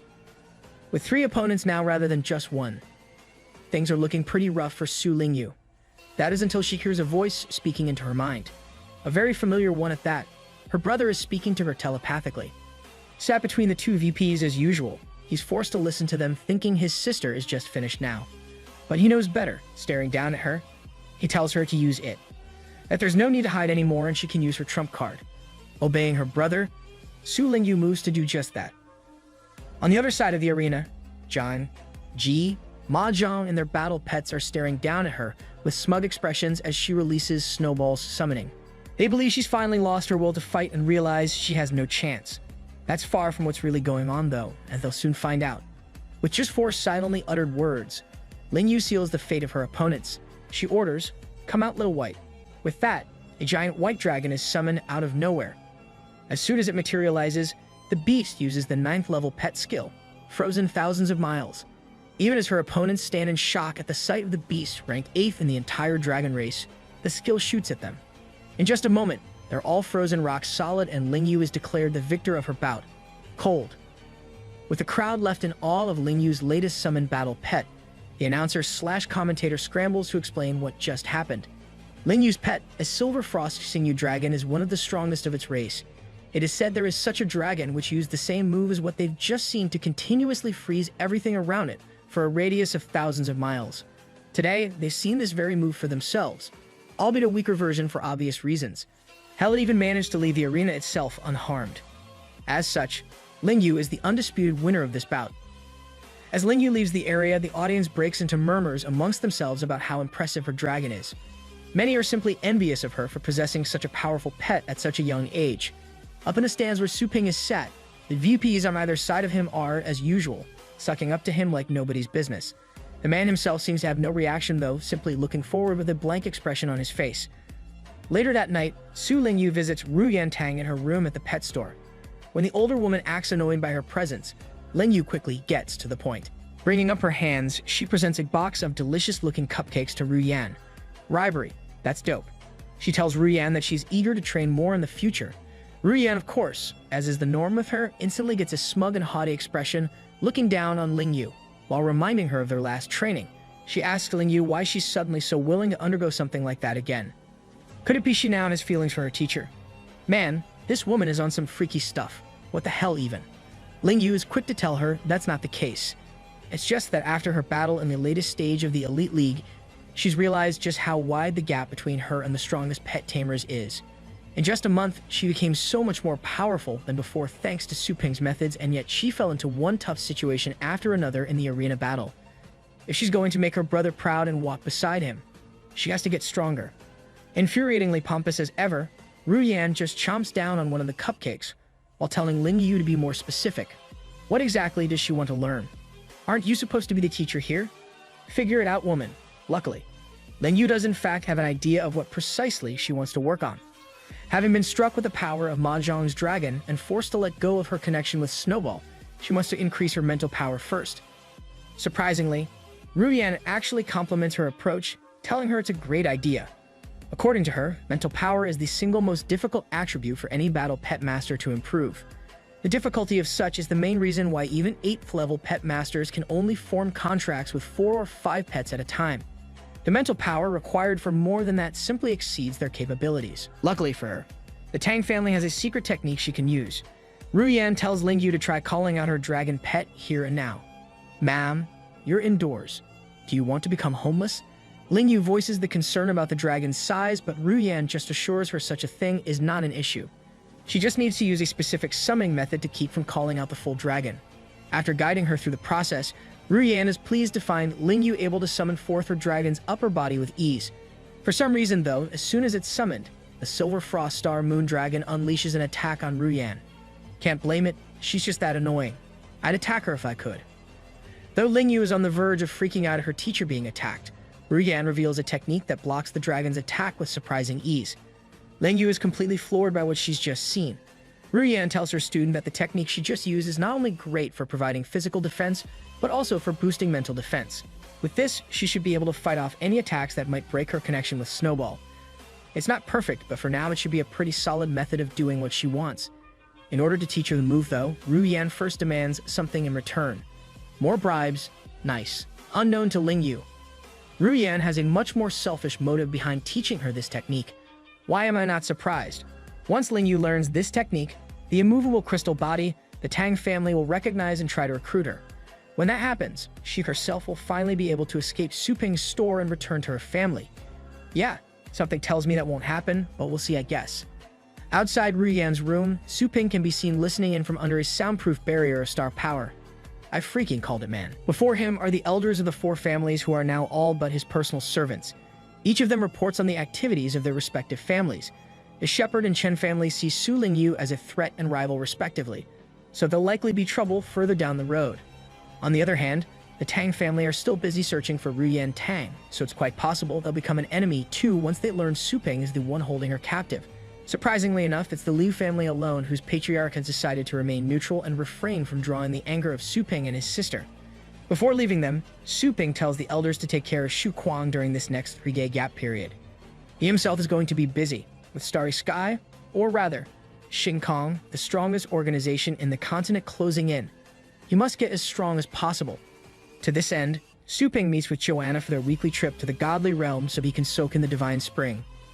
Joanna attempts to trick him into taking her to the realm of the supreme god, but Su Ping sees right through her and realizes she was eavesdropping on his prior conversation.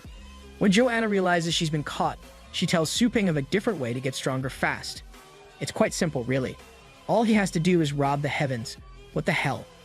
The method Joanna speaks of is known as the Heavenly Tribulation. and it's much less apocalypse-inducing than she made it sound. Rather than literally having to rob the heavens, one has to complete a trial of sorts. The heavens themselves, who maintain the balance of the universe itself, bring down a catastrophe upon a cultivator whose level keeps progressing. This catastrophe is what the heavenly tribulation is. If a cultivator is able to survive the heavenly tribulation that is brought down on them, they have the chance to ascend to the legendary tier. Right now, as Joanna and Suping arrive at the site of the tribulation, one such cultivator is already trying his hand at it. Standing atop the mountain where the tribulation occurs, this man has only one goal today: to survive the tribulation and become a formal member of the Nirvana 7th Major Squad, which is like one of the army factions of the Divine Realm, I'm guessing. They don't really explain this stuff very well, do they? Anywho, Mr. Nirvana wannabe activates his special move, the Divine Bull Physique, as a tribulation strikes down upon him. Thunderclouds with a radius of 10 miles crack down upon his body with unrestrained bolts of lightning. From a good distance away, Suping finds himself shaking with apprehension at the devastating feeling given off by the tribulation. Joanna, on the other hand, gives no visible reaction and just says it's a pity they've arrived late. She suggests that Suping just hijacked Boldai's tribulation, but he tells her to hang on. He might as well get used to the feeling of it first since he's got time. Offhandedly, he mentions hiring someone to create a webpage for the store. Need to take online orders if he's going to lighten his mom's workload after all. She's the only one working there right now since Ruyan and Lingyu are busy with the younger girls training too. A little way away from them, Suping hears some members of the Nirvana squad commentating on Bull Dude's tribulation. Listening in on their conversation, Ping learns that they refer to the potential mentioned by his system as talent. The more a person's talent, the larger the radius of the thunderclouds they can cause as part of their tribulation. Considering his own pets only have average potential, Suping can't help but be curious just how large the thunderclouds for their tribulations may be. Suddenly, Bull Guy folds, like literally folds in two almost, hunched over on the mountain top. The tribulations prove to be too much for him and he's been overwhelmed by it. Laying there, fried like an egg and barely alive, his powers have been fully stripped from him, leaving him all but useless. The Nirvana quad below despair for the man and comment on how even the C-tier treasure he was using couldn't block the effects of the tribulation completely. The man himself loses himself in anguish over his failure and proceeds to kill himself. Don't try that at home, kids. There's always tomorrow. Over with our main man, Suping can't help but feel concerned by the viciousness of the tribulation. If not for the protection granted to him by the system, that would have reduced him to nothing more than ashes. Joanna explains that an individual's talent affects the strength of the heavenly tribulation and also signifies the limits of one's growth. However, if one's combat power isn't up to par, they won't pass the tribulation. It's as simple as that. Retreating to his own thoughts, Suping thinks of his pets and realizes that even Little Skeleton, his strongest pet by far, only has a C-tier combat level, same as the guy that just got electrocuted. So that's not really ideal. On the other hand though, the earnings from his store these days are pretty damn crazy. At worst, he can just abuse the system's revive mechanic over and over again if he fails. How responsible of him. Suddenly, a giant divine being appears before Ping and Joanna. Bowing down to the goddess, he tells her it's his turn to cross the tribulation. This is exactly what they've been waiting for. Joanna hands him a large shield with the face of Achilles carved upon it. This is, well, the Achilles shield. Apparently, the gods aren't very creative. Who knew? A celestial tier treasure forged from the body of a god. 3 guesses which one, it has impenetrable defenses and protects its user from all damage. As the giant starts rambling about how honored he is to wield such a treasure, the face on the shield starts talking. Yeah, why not? Joanna tells the giant that Suping will be borrowing his heavenly tribulation, so it's her responsibility to keep him alive. With tears in his eyes, the giant vows to protect Suping at all costs as they fly up to the mountain peak. Once they're at the peak, the giant tells Suping to stay behind him so he'll be protected. With a treasure like the Achilles shield, they can easily withstand even a 50-mile thundercloud.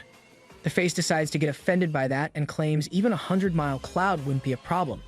Down below the mountain, as the thunderclouds start amassing, the gathered divine beings ask Joanna if she's sure about letting a human face the tribulations. After all, a mortal being will be incinerated by just the first strike, let alone the whole catastrophe. Just as they voice their doubts, Joanna says to look up. The color of the tribulation has changed. As the onlookers watch on, the thundercloud of the red-colored tribulation grows further and further in size. First 3, then 5, and 7 miles, being thrice as strong as a regular tribulation. This makes it equal to a normal 21-mile heavenly tribulation. And it isn't even done growing yet. Up on the peak, the reactions are considerably different from the shock and awe down below. Achilles is simply boasting about how this is nothing more than a minor tribulation to one of his power. They must be pretty damn weak if they need him for this. Just you wait, old man. You'll be eating those words soon enough. The giant sent with Su Ping eats up the shield's words, though, believing it to be their great savior in this terrible situation. With a relieved smile on his face, he tells Su Ping to hurry up and get under the shield with him. The first strike of the tribulation is about to hit. Taking in his words, Su Ping decides to summon forth his dark dragon dog, Umbrageddon. Yeah, they've got actual names now. God bless the new translator. At Su Ping's command, Umbrageddon unleashes his power, causing the thunder cloud above them to grow even further. Slowly but surely, it expands to 8 miles, then 9, then 10, then a whopping 11. Finally, it settles at 27 miles. Speaking out from his place on the face of the shield, Achilles claims that this is only now just starting to get interesting. They better keep going though, or he's just going to fall asleep from boredom. Cocky old coot. Surprised but pleasantly so, Su Ping continues summoning his pets. The next to come out is Lunar Dragon, the beast Ling Yu used at the end of her 5-person release stage. God, these new names are so much nicer than before. With the summoning of Lunar Dragon, the thunder cloud expands even faster. Blowing past the 30-mile mark, then even the 40-mile mark, it finally settles on 50 miles. Su Ping is rather surprised. Despite having a combat power lower than that of Umbrageddon, Lunar Dragon's talent has expanded the thunder cloud even further than the dog did. Guess he really does deserve his spot in the top 10 ranked dragons. Next, he summons Blaziken, his purgatory dragon. With Blaziken's emergence, the thunder cloud straight up doubles in radius this time. In just moments, it reaches a full 100-mile radius. Even the giant sent with him is terrified by the power on display before him. Just how many pets does Su Ping have? Clearly a lot. With the greatly increased size of the heavenly tribulation, even the onlookers a good distance away are at risk. The sheer destruction soon to be brought on is of such a massive scale that even they aren't safe. When they ask Joanna to move further away, the goddess simply tells them to go ahead. But she's staying. After all, she's seen plenty of heavenly tribulations of this level before. She's old. Despite her seemingly carefree attitude, Joanna is rather concerned about Su Ping and her servant who's with him. At this rate, she'll need to give them one more boon to get through what's about to happen. As she raises her hands to the sky, the golden light shines forth and deposits an item in her hands. This is the personal true godly treasure of the goddess. As soon as it's fully in her grasp, she shoots it straight at the mountain peak for the giant to catch. When the giant reveals what it is, Su Ping is happy to see he was right about her. She still had more hidden cards up her sleeves. Now that's been revealed though, it looks like he can really let loose. In one final portal, Su Ping summons forth his oldest and strongest pet. Little Skeleton has made his way onto the scene. Or as this incredible new translator calls him, Skelly. Naturally, with the addition of yet another pet of such insane power, the thundercloud grows larger than ever. The divine beings with Joanna are practically tumbling over each other in their attempts to flee the scene. Before anyone knows it, the heavenly tribulation has become a 200-mile thundercloud. Finally, even Achilles himself displays the beginnings of fear in his expression. At this point, he has to admit even he hasn't seen anything like this in the past. From the looks of it, he's going to have to sacrifice himself to save them. Suddenly, the first strike of the tribulation comes down upon them in the form of massive lightning bolts. Quickly, Su Ping and his pets get behind the giant and the Achilles shield in his grasp. Luckily, the shield is more than capable of defending them from that. Never mind. Su Ping's pets leap headfirst into the lightning, dying all at once. That's rough, buddy. Joanna's servant is just about to freak out over what's just happened when Su Ping reveals that it doesn't matter either way. Even if they are killed, he can simply do this. With just 2 words, Su Ping resurrects all of his fallen pets, raising them back up to their full power in but a moment. As they all get into their own menacing positions, Su Ping tells the giant that they're all experts at getting beaten up, so he should just defend himself. That's kind of masochistic, not going to lie. Very sus. Although he's marveling at the life-restoring ability Su Ping just displayed, the giant tells him they still can't let their guards down. What they just experienced was only the first strike of the tribulation. In total, they're going to have to face 9 of them, with each one being stronger than the last. Well, that doesn't sound fair at all, does it? Oh well, Su Ping's gonna crush this either way. Sure enough, strike after strike rains down from the thundercloud above, each one greater in power than the last. And just as sure, Su Ping and his pets firm their way through all of it. If you can count literally dying and getting revived as firming it. When the third strike comes down, Su Ping doesn't even wait for his pets and leaps at it himself. With a full-powered demonic fist, he crushes the strike, allowing them to move on to the next. Over and over, they die, resurrect, and then repeat the process as the strikes pass. By the time they've reached the ninth and final strike, Suping has exhausted his mental energy. He can no longer resurrect himself or his pets, so close to clearing the tribulation, Suping can only despair at the thought that this will be his end. Luckily, they've still got one last bit of plot armor to rely on, one that he seems to have forgotten. With a cry to not give up, the giant throws something to Suping. Catching it, he realizes it's Joanna's treasure. This is the Prism Star Core, a godly tier treasure forged from the core of a mythical beast. Using this allows the wielder to access an all but limitless supply of energy. As he activates it, a golden aura flares to life all around Suping. Standing stronger than ever, he yells out that his reserves are overflowing. As the power of the Prism Star Core flows into his body, Suping realizes it's providing benefits beyond just the near-infinite wellspring of energy. Thanks to its blessing, both his Golden Crow God Demon Physique and Demon-suppressing God Fist have temporarily gone up by a level each. On top of that, he then pulls out a technique that was unlocked some time ago. Through the special bond he shares with Little Skeleton, Suping is able to take on a whole new form by fusing with him. Before the transformation can be finalized though, the system brings him to his internal world.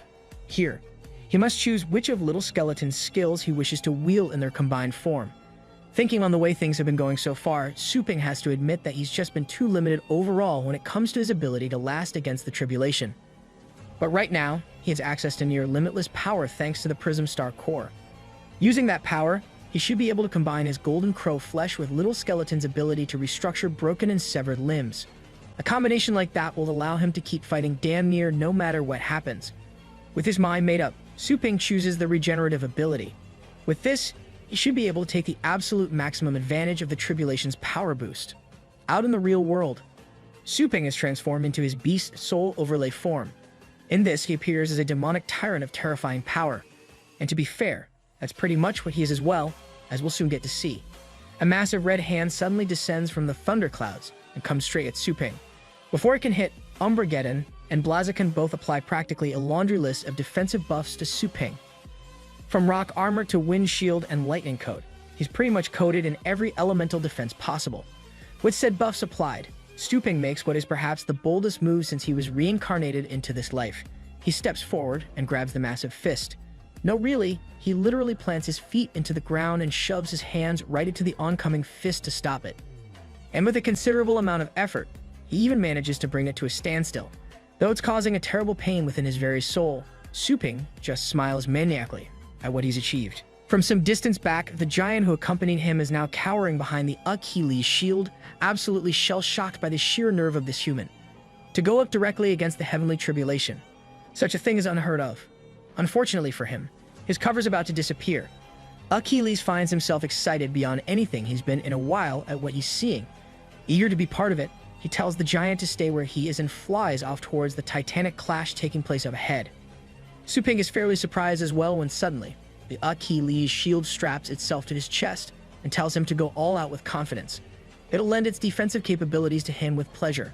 With Achilles' power added to his own, even the pain Suping previously felt is no more. With nothing left to hinder him, he bellows at the heavenly tribulation to be destroyed by him.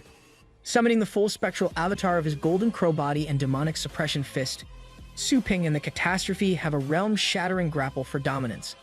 As the two cosmic entities grapple, the fists on Suping's avatar are shattered. But this right here is exactly where Little Skeleton's skill comes into play. If one punch won't do it, he'll just keep restoring his fists and hit with 100 punches. True to his claim, Suping absolutely batters the catastrophe with blow after blow after blow until cracks start appearing in its visage. Over from where they're observing, even the divine beings have to acknowledge Suping's power and show a newfound respect for him. On the other hand, Joanna is focused only on Suping's fists. Recognizing them, she wonders how he's related to the Golden Crow clan of the ancient chaotic period. Back at the heart of the clash, Suping cracks his fist against the catastrophes in one final, full power clash. And well enough, his monstrous power boosted by Joanna's treasure is the victor. The catastrophe is shattered into pieces and the sky clears up in a massive swirl energy. The heavenly tribulation has been completed. As he descends to the ground, Suping and Little Skeleton separate back into their individual forms. When Joanna arrives to ask how he feels, he reveals that the countless destruction and reconstruction of his body have made it stronger and lighter than ever before. Even his star power level has risen from lower 6th order to 6th order peak. There is one thing that Suping hadn't expected though. He can now see a golden progress bar above his companion. the giant's head. The system explains this is an enlightenment bar that allows the acquirement of the skill every time it fills up. Su Ping can only now see it as he accidentally touched the Thunder Dao in his battle with the catastrophe of the Heavenly Tribulation. He can now grant Thunder Dao skills to anyone with a full enlightenment bar. Sure enough, the second Su Ping thinks about it, he feels the knowledge of countless lightning skills running through his mind despite never learning them. According to the system, there are a total of 999 skills, most of which he will learn to grant with time and experience. Sometime later, Su Ping has summoned the Lunar Dragon and Umbrageddon in his store. Since both of them have filled out enlightenment bars displayed above their heads, he plans to grant some nifty new skills to them. Since Umbrageddon is lacking defense, he grants it the 773rd Thunder Dao skill, Thunder and Murder Domain. With this, all enemies who step into a 10-meter radius of Umbrageddon will be strangled with the power of the Thunder God. For Lunar Dragon, it needs a precision attack, something it can use to deal massive damage to a single target quickly rather than AoE attacks. With this in mind, he grants it the 689th Thunder Dao skill, Wind God's Thundering Arrow. His highly powerful precision attack is capable of completely ignoring all defensive skills between itself and its target. With this, both pets have been raised to a whole new level of combat usefulness. Since the next stage of the Elite League is soon, he'll probably be lending Umbrageddon to Shu Quan. The day of the final event for the Global Elite League's qualifying rounds has arrived. A full 1,000 contestants have made their way through the arena battle stage and to this one. In the upper city's Longjing Central Arena, these 1,000 contestants must now duke it out to find the finest among them. As the spectators take their seats and the contestants assemble, the announcer explains how exactly this will be working. All 1,000 candidates will be participating in what is known as the Nightmare Hunting Competition. What exactly is this? Well, it's quite simple, really. Imagine Sword Art Online meets PUBG or COD or Fortnite. Honestly, pretty much any battle royale game works, because that's what this is. The contestants will be sent into a virtual, or rather, a dream world of sorts. To do this, the league will be making use of a modified version of the Abyss Nightmare Beast, a higher 9th grade combat power possessing creature with some insane abilities. This beast will lead their consciousnesses into a dream realm where they can battle it out without any limitations. The system for determining winners will be a point-based one. If you kill another contestant who has no points, you get 1 point. If you kill one who does have points, well, you get all of their points. Any contestants who die in the dream realm will automatically be eliminated and will be woken up from their slumber. Finally, when the battle ends, the 5 contestants who have the highest number of points will be the ones who move on to the finals. The time limit for this stage is 5 hours, and all contestants are allowed to use a single secret treasure. It does have to be one that's of a lower rank than their own combat power, though. Can't have them being carried by their equipment now, can they? Oh, and one more thing. Screw campers. That is to say, in order to ensure no one's able to make use of that rather cheap tactic, the players with more than 100 points will be displayed on the map at all times for everyone to see. With all the rules and conditions explained, it's time for the Battle Royale to begin. All at once, the contestants laying in their individual pods are dosed with sleeping gas, sending them quite firmly into unconsciousness. As soon as they leave the waking world, they're transported into the dream world by Abyss Nightmare Beast. Out in the real world, Su Ping's watching from a seat in the stands when VP Dong Mingsong makes his appearance. Walking up to Su Ping, he tells the man that he needs a specific pair of VR goggles to spectate the battle. Handing one to him, Mingsong takes the seat next to Su Ping. Sure is a coincidence that they're both here. Yeah, Dong definitely didn't spend $1 million just to get this specific seat. Definitely didn't do that. Anywho, using the VR goggles created with a specific brand of biotechnology, Su Ping busies himself with surveying the dream world and what's happening within it. Inside said dream world, Su Lingyu has just landed and has similar plans. Removing her hairpins, she reveals them to be a secret treasure of the 6th grade mechanical bird. Unable to be detected by star power, the bird can move around swiftly and scout an area of roughly 20 miles around the user. Pretty neat. Almost no time has passed before Su Lingyu already hears a massive commotion from a clearing not far from her. Over in the clearing, 2 contestants can be seen battling it out against each other with their star pets out. More interesting, however, is the 3rd contestant, one who's laying hidden in the grass a pretty decent distance away from them. Laying in a prone position, he's using a grade 6 biotechnology treasure, Beast Sniper. Oh my lord, he's one of those. Someone kill him, please. As he looks down the scope of his sniper to take out the 2, the man sees something terrifying. The upside-down face of Su Lingyu in her transformed state, the one where she bonds with Snowball, and she has horns and whiskers, and claws. Yeah, that has to be pretty terrifying to see just inches away from you. Staying true to her demonic visage, Ling Yu snaps the sniper's neck in a brutal fashion and flips onto a nearby tree, all with a rather disturbing grin on her face. Really going all out with the whole demon cosplay thing, isn't she? Taking a seat on the tree branch, Ling Yu sees she's gained 5 points from killing that guy. Realizing how effective this could be, she comes up with a simple strategy. The battle between the two guys nearby is pretty much a stalemate. Since it won't be ending anytime soon, it'll attract plenty of other contestants here as well. Ling Yu plans to stay hidden in her spot and kill all the people that show up quietly. Then, once she has more than 100 points and can't camp anymore, she'll use the lunar dragon trained by her brother to fight anyone else she comes across head-on. Later, 5 golden beams of light shoot up into the sky from various spots in the dream realm. In just 1 hour since the beginning of the battle, 5 contestants have crossed the 100-point threshold. And funny enough, all 5 are the heirs of the prestigious families, including the 4 great ones. Out in the real world, a spectating Su Ping learns the reason for this from Dong Mingsong. This is an old practice in the Elite League's Battle Royale stage. The heirs of major families have an agreement to meet up at the very center of the map they're sent to. From there, they all split off into different directions. By doing this, they can ensure none of them have to face each other during the Battle Royale and can save their face-offs for the finals. Su Ping comments that it's rather unfair since they're manipulating the rules to make sure the finalists are only from the great families. Dong is quick to assure him, though, that there aren't really many people who even could rival those guys anyways. Speaking of which, where's Lady Ruyan of the Tang family this year? Yup, that one's a real mystery. Su Ping sure doesn't know what you're talking about. Back in the dream world, one of the top 5 contestants is seen absolutely smoking the competition. With a couple of weaker guys in tow, he can be seen cutting down opposing players with incredible skill. This is the young master of the Liu family, now boasting a shocking 148 points. The 2 with him, children of rich men who bought the Liu family's protection, waste no time in sucking up to him despite his distaste for it. Meanwhile, Ling Yu has still only reached a total of 42 points, far behind those in the lead. As she continues hunting players and the heirs of the great families do the same, a 6th golden beam suddenly appears. Another contestant has reached 100 points.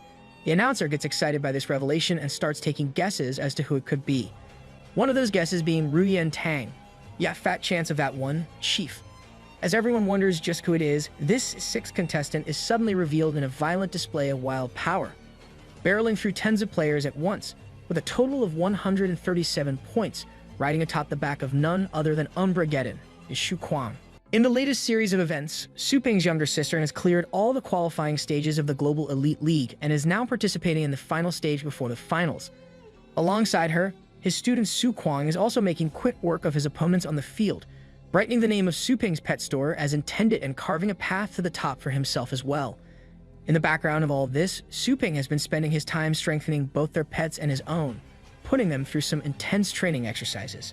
After blitzing her latest 2 victims, Su Ling Yue is at a solid 44 points, pink wisps of light trailing after her extended claws. Suddenly, as a trio of bright golden pillars of energy rise into the sky, Ling Yue's attention is diverted to them. Looking in their direction, she wonders why the young masters of the Qin and Liu families are heading towards Su Kuang, her brother's disciple. At once, she makes up her mind to rush over there and help him out however she can. Over at the location of the light pillars, the Liu family's heir, Qing Feng, slices through a bunch of trees with his blade before stepping through where they stood.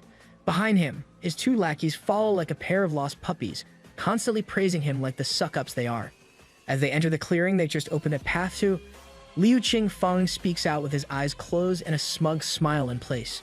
Su Kuang knew he was heading towards him, and yet he didn't try to run away. In fact, he's actually been waiting for them here. He really does have guts at the very least. Sitting atop his Umbrageddon's back, Su Kuang keeps a confident smile on his face, but on the inside, he has concerns of his own.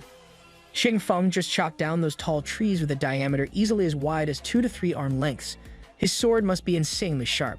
Outwardly, though, he maintains a cool demeanor and states that he intends to get into the top 5. Since he would have had to face the Liu family's young master to get there anyways, he might as well stand his ground now and stay to fight, right? Instantly, Qing Feng's brown-nosing toadies start spouting praises about him and belittle Su Kuang for thinking he can compete with someone like their master. They even tell him he should just surrender or else their master will show him the real difference between their powers. Su Kuang is unaffected by their nonsense. Smile still in place, he sits with his arms crossed and eyes closed.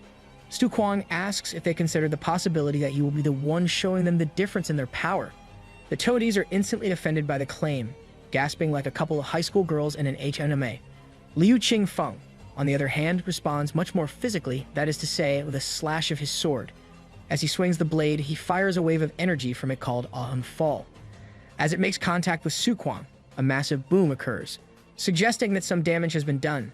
That suggestion couldn't possibly be more wrong, though, as Su Kuang and Umbra Geddon emerge from the dust cloud completely unharmed. Inside, Qingfeng is starting to feel a little nervous since that last attack didn't even give Su Kuang so much as a scratch. Regardless, he continues playing it cool and tells Su Kuang that it wasn't bad. After introducing himself, he asks for Kuang's name. Seeing a chance to show off, Su Kuang points a thumb to himself and tells them to listen up. Before he can say anything further, he gets hit with a massive thunderstorm sword skill from Qingfeng. Makes sense.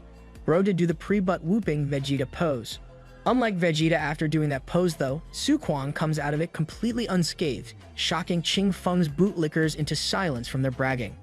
As the smoke from the attack fades away, he speaks out to tell them his name is Su Kuang. Also, can they seriously stop attacking while he's trying to talk? Is that really all they're capable of? Cheap shots and sneak attacks. Over with Qingfeng, he's experiencing nothing short of absolute and utter confusion as he stares at his blade. That attack didn't work. Out in the real world, people in the spectator seats are losing their collective crap as well. After all, Qingfeng killed 100 people consecutively using his sword. And that's not even to mention that the average Umbra Geddon is meant to be about 2 to 3 meters in size. Over in his seat, Fengshan's vice principal, Dong Mingsong, is surprised for different reasons. That Su Kuang looks oddly familiar for some reason. Suddenly, it hits him. That's the kid he once heard calling Su Ping his master. Could it be that he's Su Ping's student? Thanks, Captain. Obvious. Welcome to the party. Back with the contestants, Qingfeng has decided to step things up a notch. With the appearance of a large blue portal, he calls forth his own pet, a giant, dark dragon with a blue hue to it. Even the two idiots on Qingfeng's own side are overwhelmed by the sheer suppressive aura of this dragon. Ranked 5th among all dragon pets, it's the mighty dark dragon, Episakan. Outside in his seat, VP Mingsong mentions that the dragon is the same kind as what Lu Fengshan summoned at a previous college tournament to kill 5 of Fengshan's brightest, yet this one is even bigger. In the battle world, Su Kuang instantly feels the effects of Ebisakan's passive ability, Dragon Might. It's a struggle to even stay on his feet under the oppressive aura, as Qingfeng is quick to point out while he positions his blade. Sword in place, he's ready to skewer Su Kuang, but never gets the chance. The very next moment, a foot flies into his view and slams Qingfeng away from the other boy. Using his sword, he bats away his assailant and her pet before getting right to the point. Is she Su Ling Yue? Not one for games. Ling Yue confirms his suspicion as she lands firmly on her feet and tells him she's his next opponent. Off to the side, Qingfeng's lackeys deduce that she's the one that's been bragging about being the champion. Even they have to question, though, how is she unaffected by Dragon Might? From a new challenger, a question is put forward. Did she just use the stillness of Vajra technique? Su Ling Yue narrows her eyes and suspiciously asks how this newcomer knew that. In response, said newcomer just says he's fought against the young mistress of the Tang family before, so of course he does.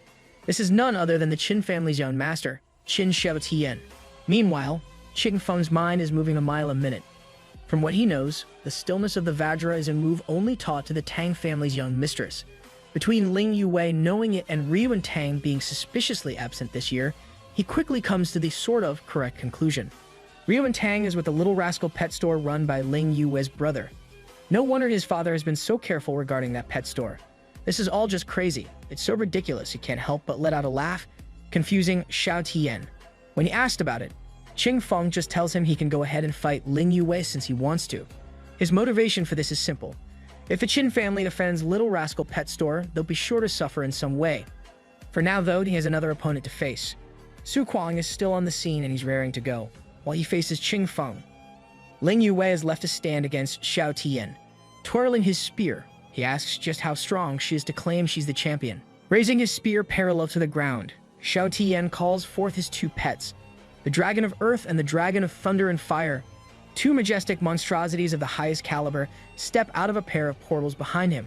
Outside, the crowd goes crazy at what they're seeing. The Dragon of Earth alone is formidable enough to have earned the nickname Iron Wall. But on top of that, the number 7 from the Dragon rankings, the Dragon of Thunder and Fire as well.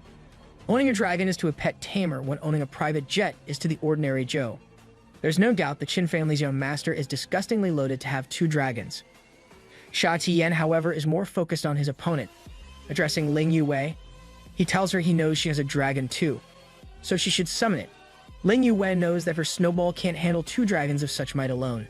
As such, she calls forth her own trump card. Stepping out of a tier in reality itself, her lunar dragon reveals itself and lets out a guttural roar towards Xiao Tian's beasts. On a side note, Qing Feng's toadies are all but crapping themselves both from how overwhelmed they are and how emasculated they feel at being the most inferior ones here. Over with the other fight going on at the same time, Qing Feng has his Abisakan prepare a grade 8 pet skill, Hellfire Breath. As it charges up, he boldly asks Su Quan if he really dares to block this attack head-on like before. Confident in his abilities and his pets, Su Quan simply tells Qing Feng to come at him and tells Umbregeddon to go all out. With a roar, the Dark Dog leaps forward at the Hellfire Breath that Abisikan has just fired. As the two collide, Qing Feng is certain this is already over. The Hellfire Breath is a skill that boasts great enough power to erode bones and penetrate intestines after all. There's no way Su Quan will survive taking this head-on. Unfortunately for Qing Feng, that line of thinking goes right out the window when Su Quan casually comments that an attack of this degree won't be enough to even calm out Umbregeddon's fur.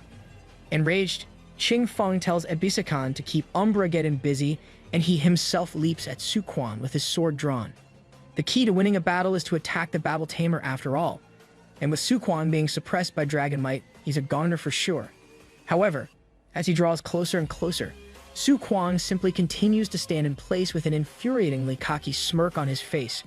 Hell, he even bets that he'll change his name if he so much as flinches from what's coming. Alright, you know a guy's cooking something fierce when he's this confident and isn't even bragging with details. Sure enough, Qing Feng's sword snaps like a twig as soon as it makes contact with Su Quan. Or rather, the barrier of defensive magic coating him. Umbregeddon has applied a myriad of defensive buffs to Su Quan, ranging from Gale Protection, Gaia's Protection, Hardshell, Storm Armor, and even Draco Scales. While Qing Feng is still off balance and off guard from the shock of his sword shattering, Su Quan punches him right in the pie hole hard enough to send him flying back like a miniature tornado. That craps straight out of Looney Tunes. As Qing Feng screeches to a stop with his face digging through the ground, Su Quan starts mocking him. He asks him what other skills he's got and tells him to use them all with a grin on his face. Sitting there, utterly humiliated, Qing Feng comes to a decision. The competition limited him to only bringing a grade 6 treasure at most, so he couldn't bring his Zhanlu sword, which would have sliced his head right off. However, there's one thing he can still do. Calling out to Abisakan, he summons the dragon back to him, ending its clash with Umbregeddon. As he mounts the dragon, Su Quan mockingly asks if he's planning to run away. Once the dragon takes to the skies, though, Qing Feng's bluster returns and he tells Su Quan not to celebrate too early. With a quick rustle, Abisakan begins charging up his ultimate move, Annihilation. Over with Ling Yue and Xiao Tian, the girl recognizes Annihilation for the grade 9 pet skill that it is. Seeing her concern, Xiao Tian asks if she's afraid and offers to let his Earth Dragon block it for her, all while pelting her with spear thrusts that she deftly dodges. Ling Yue simply tells him his dragons should worry about themselves while trying and failing to leg sweep him. After that, the two enter a clash lock between his spear and her claws, while Xiao Tian says her pet will become his dragon's toy. Outside, the audience is equal parts stunned and impressed at the promise being shown by Su Ling Yue. To fight on equal grounds with the Qin family's young master despite her underdog status is nothing short of amazing. More noticeably though, Annihilation is about to finish charging. Once that move goes off, it'll vaporize a full third of the island they're fighting on. Qing Feng yells out for everyone to die as he has Abisakan hurl the massive energy sphere down. Even as Death Incarnate approaches though, Su Quan shows no fear at all. He simply mounts Umbregeddon and tells him to use that skill as a counter. The next moment sees Umbregeddon leaping into the air and right into the face of Annihilation. Once they're close enough, Su Quan orders Umbregeddon to activate the domain. A fraction of a moment later, the Dark Dog and its tamer are engulfed in the spectral avatar of the murderous Thunder Domain. The next thing anyone knows is said avatar clashing with the sphere of Annihilation, cracking its surface, piercing through it, and bam. Just like that, Annihilation is annihilated and Su Quan is no worse for wear.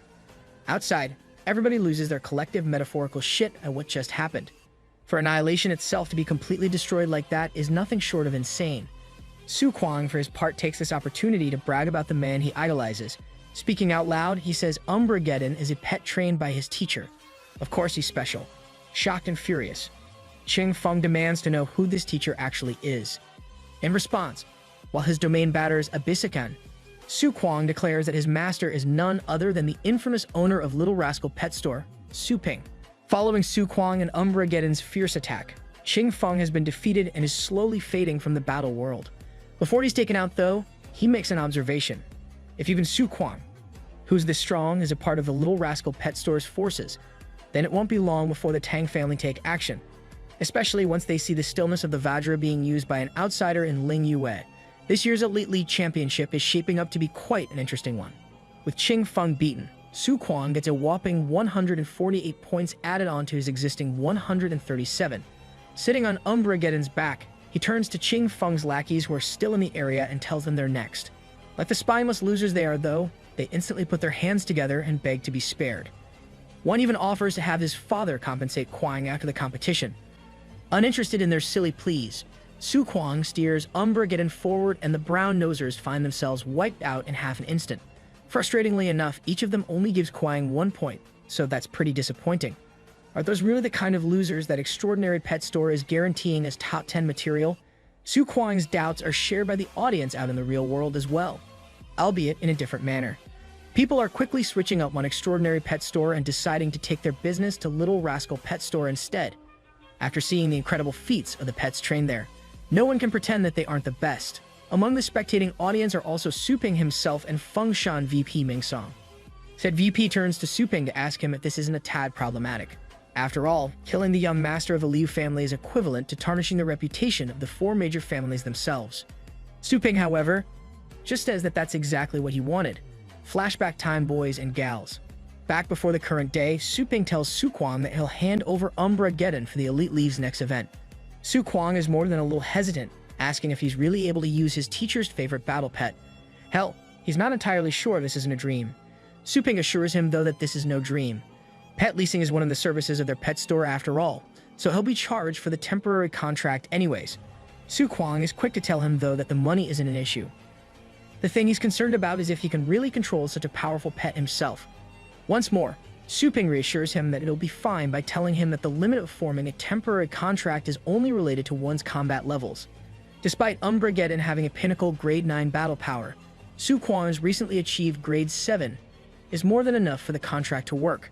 Hell, it probably would have even if he was just upper grade 6.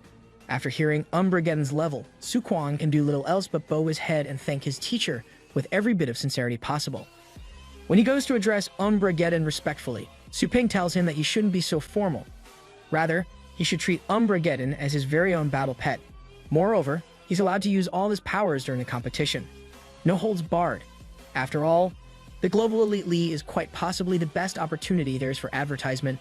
Once their pets show what they're capable of, any doubts about their pet store will instantly be cleared. Back to the present, folks. Su Ping proudly declares his intentions to Ming Song.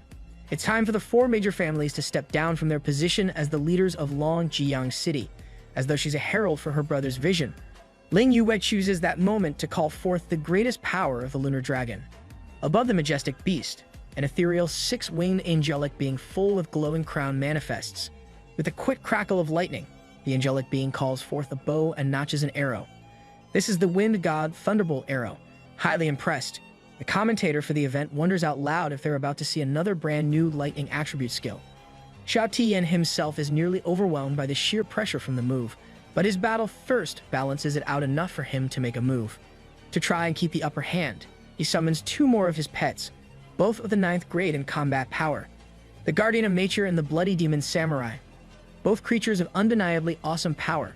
Shocked by this development, even the commentator loses his cool for a bit before explaining that the Bloody Demon Samurai is rumored to be the most violent and hardest to tame of all grade 9 beasts. Despite its immense power, there are several cases of it turning on its own masters, nearly landing at the classification of enraged beast. On the battlefield, the angelic being's arrow is shot from its bow with a seamless grace befitting its divine appearance. Below on the ground, Xiao Tian takes measures to defend against the ridiculous move. Dragon of Thunder and Fire, Guardian of Nature, and Dragon of Earth all activate Draco scales at his command. That is then followed up with the Plant Goddess's Protection and Gaia's Protection. With 3 whole 9th grade defense skills applied in just an instant, Xiao Tian is ready to tank Ling Yue's godly arrow. However, as she says before it makes contact, this is all useless. Damn, that was cold. Without slowing for so much as a moment, the arrow pierces straight through all the defenses that have been put up and kills Xiao Tian's pets in one fell swoop. As he balks at the failure of his defensive skills, he's left with just bloody demon samurai at his side. He too is forced on the defensive as the arrow continues its course until it makes contact with him. The force carries the demonic pet a good distance across the battlefield before he's finally able to dig his feet in and redirect the arrow into the forest to the side. In the aftermath of that arrow's explosion, Ling Yue actually ends up gaining points for the 36 players that were beaten as collateral damage. Su Kuang is even impressed by what he's seeing, his competitive spirit to the side for the moment. The commentator's voice blares out as he talks about how Ling Yue's terrifying lightning skill fully penetrated several grade 9 defense skills like nothing. That thing was all but unstoppable. The only reason Xiao Tian's still in the battle is because the bloody demon samurai has outstanding physical toughness, even by the standards of a 9th grade. Geez, really hammering in his inadequacy, aren't we? Now, thinking that Ling Yue has exhausted herself by using her trump card, Xiao Tian has Blood Demon Samurai flash behind her in a flicker of insane speed. With this, he'll be able to finish off Ling Yue while she's still too spent to react. Oh, never mind. It was bait. The second Blood Demon Samurai's claws close and around Ling Yue. She shields herself with the grade 9 Ice Attribute defense skill, Ice Goddess's Protection. Ling Yue comments that the samurai is indeed quite fast, but not quite as fast as her Lunar Dragon. The same way Blood Demon appeared behind her, so too does Lunar Dragon behind him. With a mighty roar, the dragon bites into the samurai's shoulder. Xiao Tian yells out for his pet, but Ling Yue tells him something that has his blood freezing in his veins. That arrow just now, it was nothing more than a warm-up. Looking up, one can see not 1, not 2, not even 3, but 5 more of the Wind God Thunderbolts notched and ready to fire. That stupidly overpowered arrow from earlier can be fired in rapid succession. After thoroughly destroying Xiao Tian, Su Ling Yue now stands proudly as the owner of 200 points. Outside of Su Kuang himself, she is the first contestant to gather over 200 points. In the distance, in various locations across the islands, 2 men hear news about Qingfeng and Xiao Tian's defeat. Each of them can only question how either of those 2 could have lost before deciding to finish the job themselves. Back with Su Ling Yue. She is now riding atop Lunar Dragon as it flies through the forest, burning all the competition to embers on the spot. Right next to them, Su Kuang atop Umbrageddon is experiencing his own battle high as the Dark Dog plows through enemies similarly. Together, the 2 contestants take out dozens of enemies and cement themselves as the top scorers for this evening. Nerds. While in the middle of this, Su Ling Yue tells Su Kuang to continue harvesting points on the land while she heads up higher and provides aerial support. Su Kuang just whoops in joy, ready to let loose on all the unsuspecting victims that are to come. Outside, the commentator announces Ling Yue and Su Kuang's movements is taking them closer in the direction of the contestants Muchen and Drag, the young masters of the Mu and Yi families respectively. Both said young masters are on guard after hearing this, surprised that those 2 have gotten close to them from all the way on the other end of the island so fast. Full of bluster, both of them bluff about how it's too bad the competition rules prevented them from bringing their high-grades treasures. That's the only reason they're not more openly facing off against these intimidating newcomers. Yeah, totally, man. Not like you're a couple of wet farts. Not at all. Luckily for them, Ling Yue and Su Kuang don't run into them, mainly because the young masters purposely decided to run and avoid confrontation. Before long, everyone on the island has been wiped out except the top 5. As the final man before that is encased in a solid layer of ice, the commentator makes the announcement. The nightmare hunting competition has ended. The top 5 contestants from this round will now move on to the finals of Longjiang City's International Elite League Championship. Over with said contestants, Mu Shen and Drag are thanking their lucky stars as well as any other deity up there that they were able to avoid any full-on confrontations. Between Drag's final score of 112 and Mu Chen's of 118, neither of them are exactly the most impressive. On the other hand, a super buff dude named Wen with the strange draconic summon has scored 149 points. Even this pales, however, in comparison.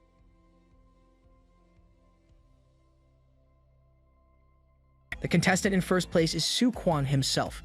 Right behind him, and not by too much, is Su Ling Yue with her own score at 289. With the stage over, the contestants are released from their pods all at once and instructed to contact the staff if they experience any discomfort. Su Kuang, however, is as fired up as ever, extra excited that he and Ling Yue have moved up to the finals. On the other hand, The younger sister of Rascal Pet Shop's owner is still quite cautious and calculating. With another round of finals waiting for them, they need to stay on their toes. In response, Su Quan just confidently says that she's worrying too much. The other three obviously have no chance against them. Once the finals roll around, she can just take care of one guy while he takes another. Then, he'll surrender to her and let her become the champion. Ling Yue just annoyedly tells him not to jinx their chances of victory. In response to her annoyed statement, Su Quan just acts even more ridiculous and carefree, telling her he's going to treat everyone to the casino tonight. Ling Yue just curls up on the ground while muttering about staying home and training for the next stage. Right at that moment, Qing Feng and Xiao Tian pass by the two and tell them they didn't expect to lose because of them this year. When they instantly go on guard, Xiao Tian tells them he's not here for trouble, but rather to congratulate them and maybe even get to know them. Ling Yue's Wind God Thunderbolt was an amazing technique after all, so there's no shame in admitting he lost fair and square. He only hopes they can duel each other again sometime in the future, still weary of him. Ling Yue asks if he plans to take revenge for his loss after the competition. Xiao Tian just laughs lightly and tells her she doesn't need to worry since his goal was never to get first place here to begin with. His real goal is to enter Zhenwu Academy. While Ling Yue freaks out at hearing he wants in on the best academy in the entire subcontinent, Su Quan takes the opportunity to tease Qing Feng about his loss. Unlike Xiao Tian, he's far more salty about the loss, fully believing it's only because of the defense buff's Umbrageddon placed on Quan. Growing annoyed, he tells the rest that he's busy, so he's leaving first and walks off. Before he can even exit the area, a guy from his family shows up and tries to tell him there's still a chance to mess with Little Rascal Pet Store. In response, Qing Feng bitch slaps the man hard enough to stagger him. Angrily, Qing Feng tells him Little Rascal Pet Store is not to be trifled with. Up in the stands, members of the Tang family have caught on to Ling Yue's usage of the stillness of the Vajra and are connecting the dots. Over in another section of the stands, Ming Song congratulates Su Ping on his sister's ranking and tries to extend an invitation for something later. Su Ping doesn't even wait to hear what it is before turning him down, citing that he's busy. Strangely enough, it appears Snakeheart has sent him a message, so he quickly opens it to see what's up. Inside, he finds a report on how news about Ling Yue's usage of the stillness of Vajra has already spread throughout the Tang family and worse, the internet. For now, he's blocked it, but that's not a permanent fix. Seeing that he'll have to face the Tang family after all, Su Ping quickly shoots off a reply message. He tells Snakeheart to go ahead and release the news officially after a few days, since there's no way to completely keep it from spreading now anyways. He has his own plans either way.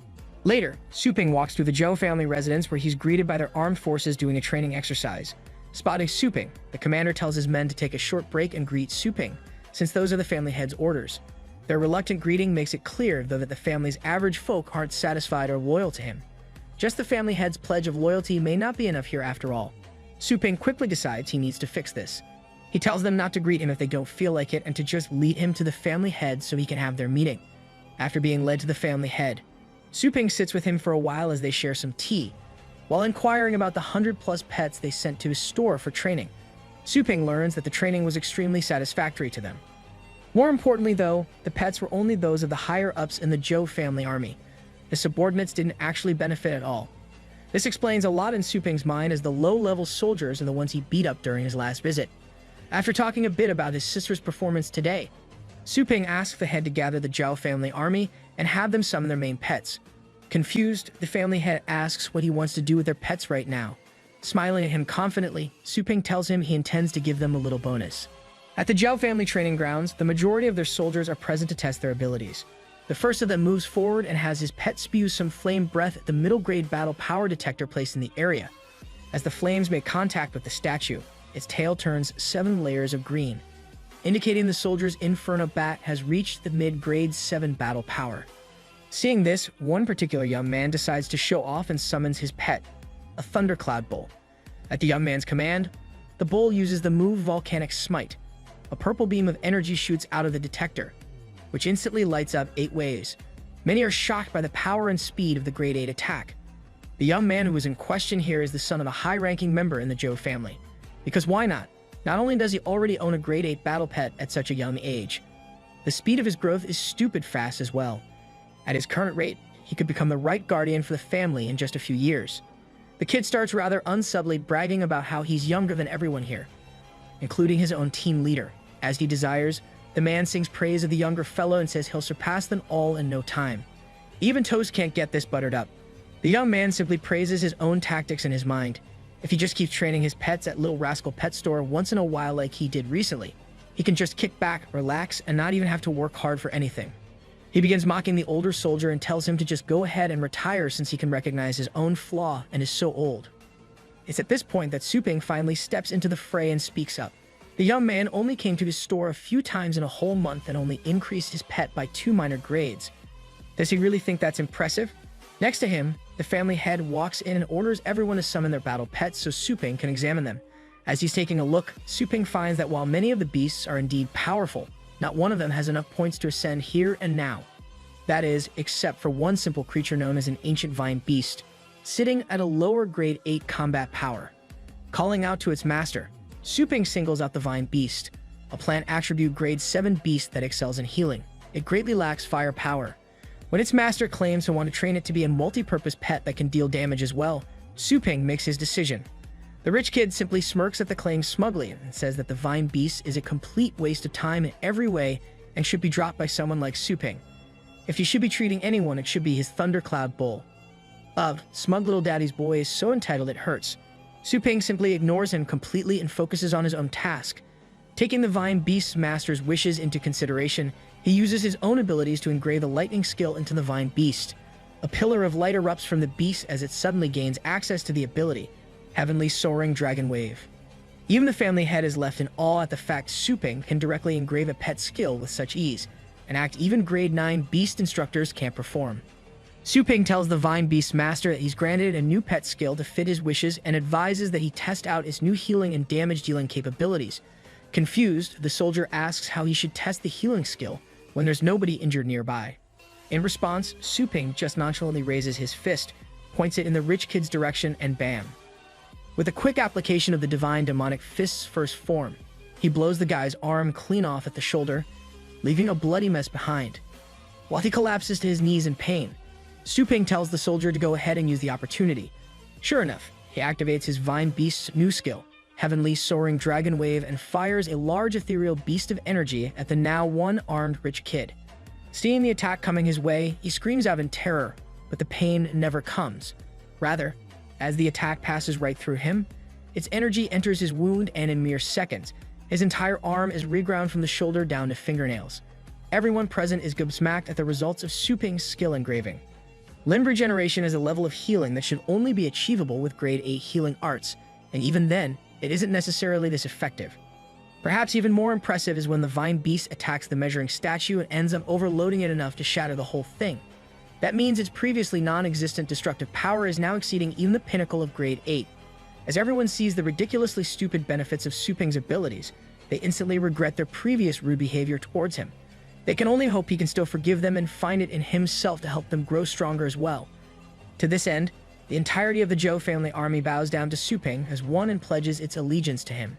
Suping simply responds that he's fine with that, so for now they should all go to his store and train their pets in the following days.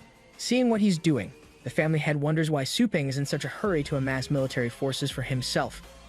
In response, Suping just tells him that Longjiyang City won't be as peaceful as they're used to for much longer. On his communicator, a message from Snake Heart lights up the screen.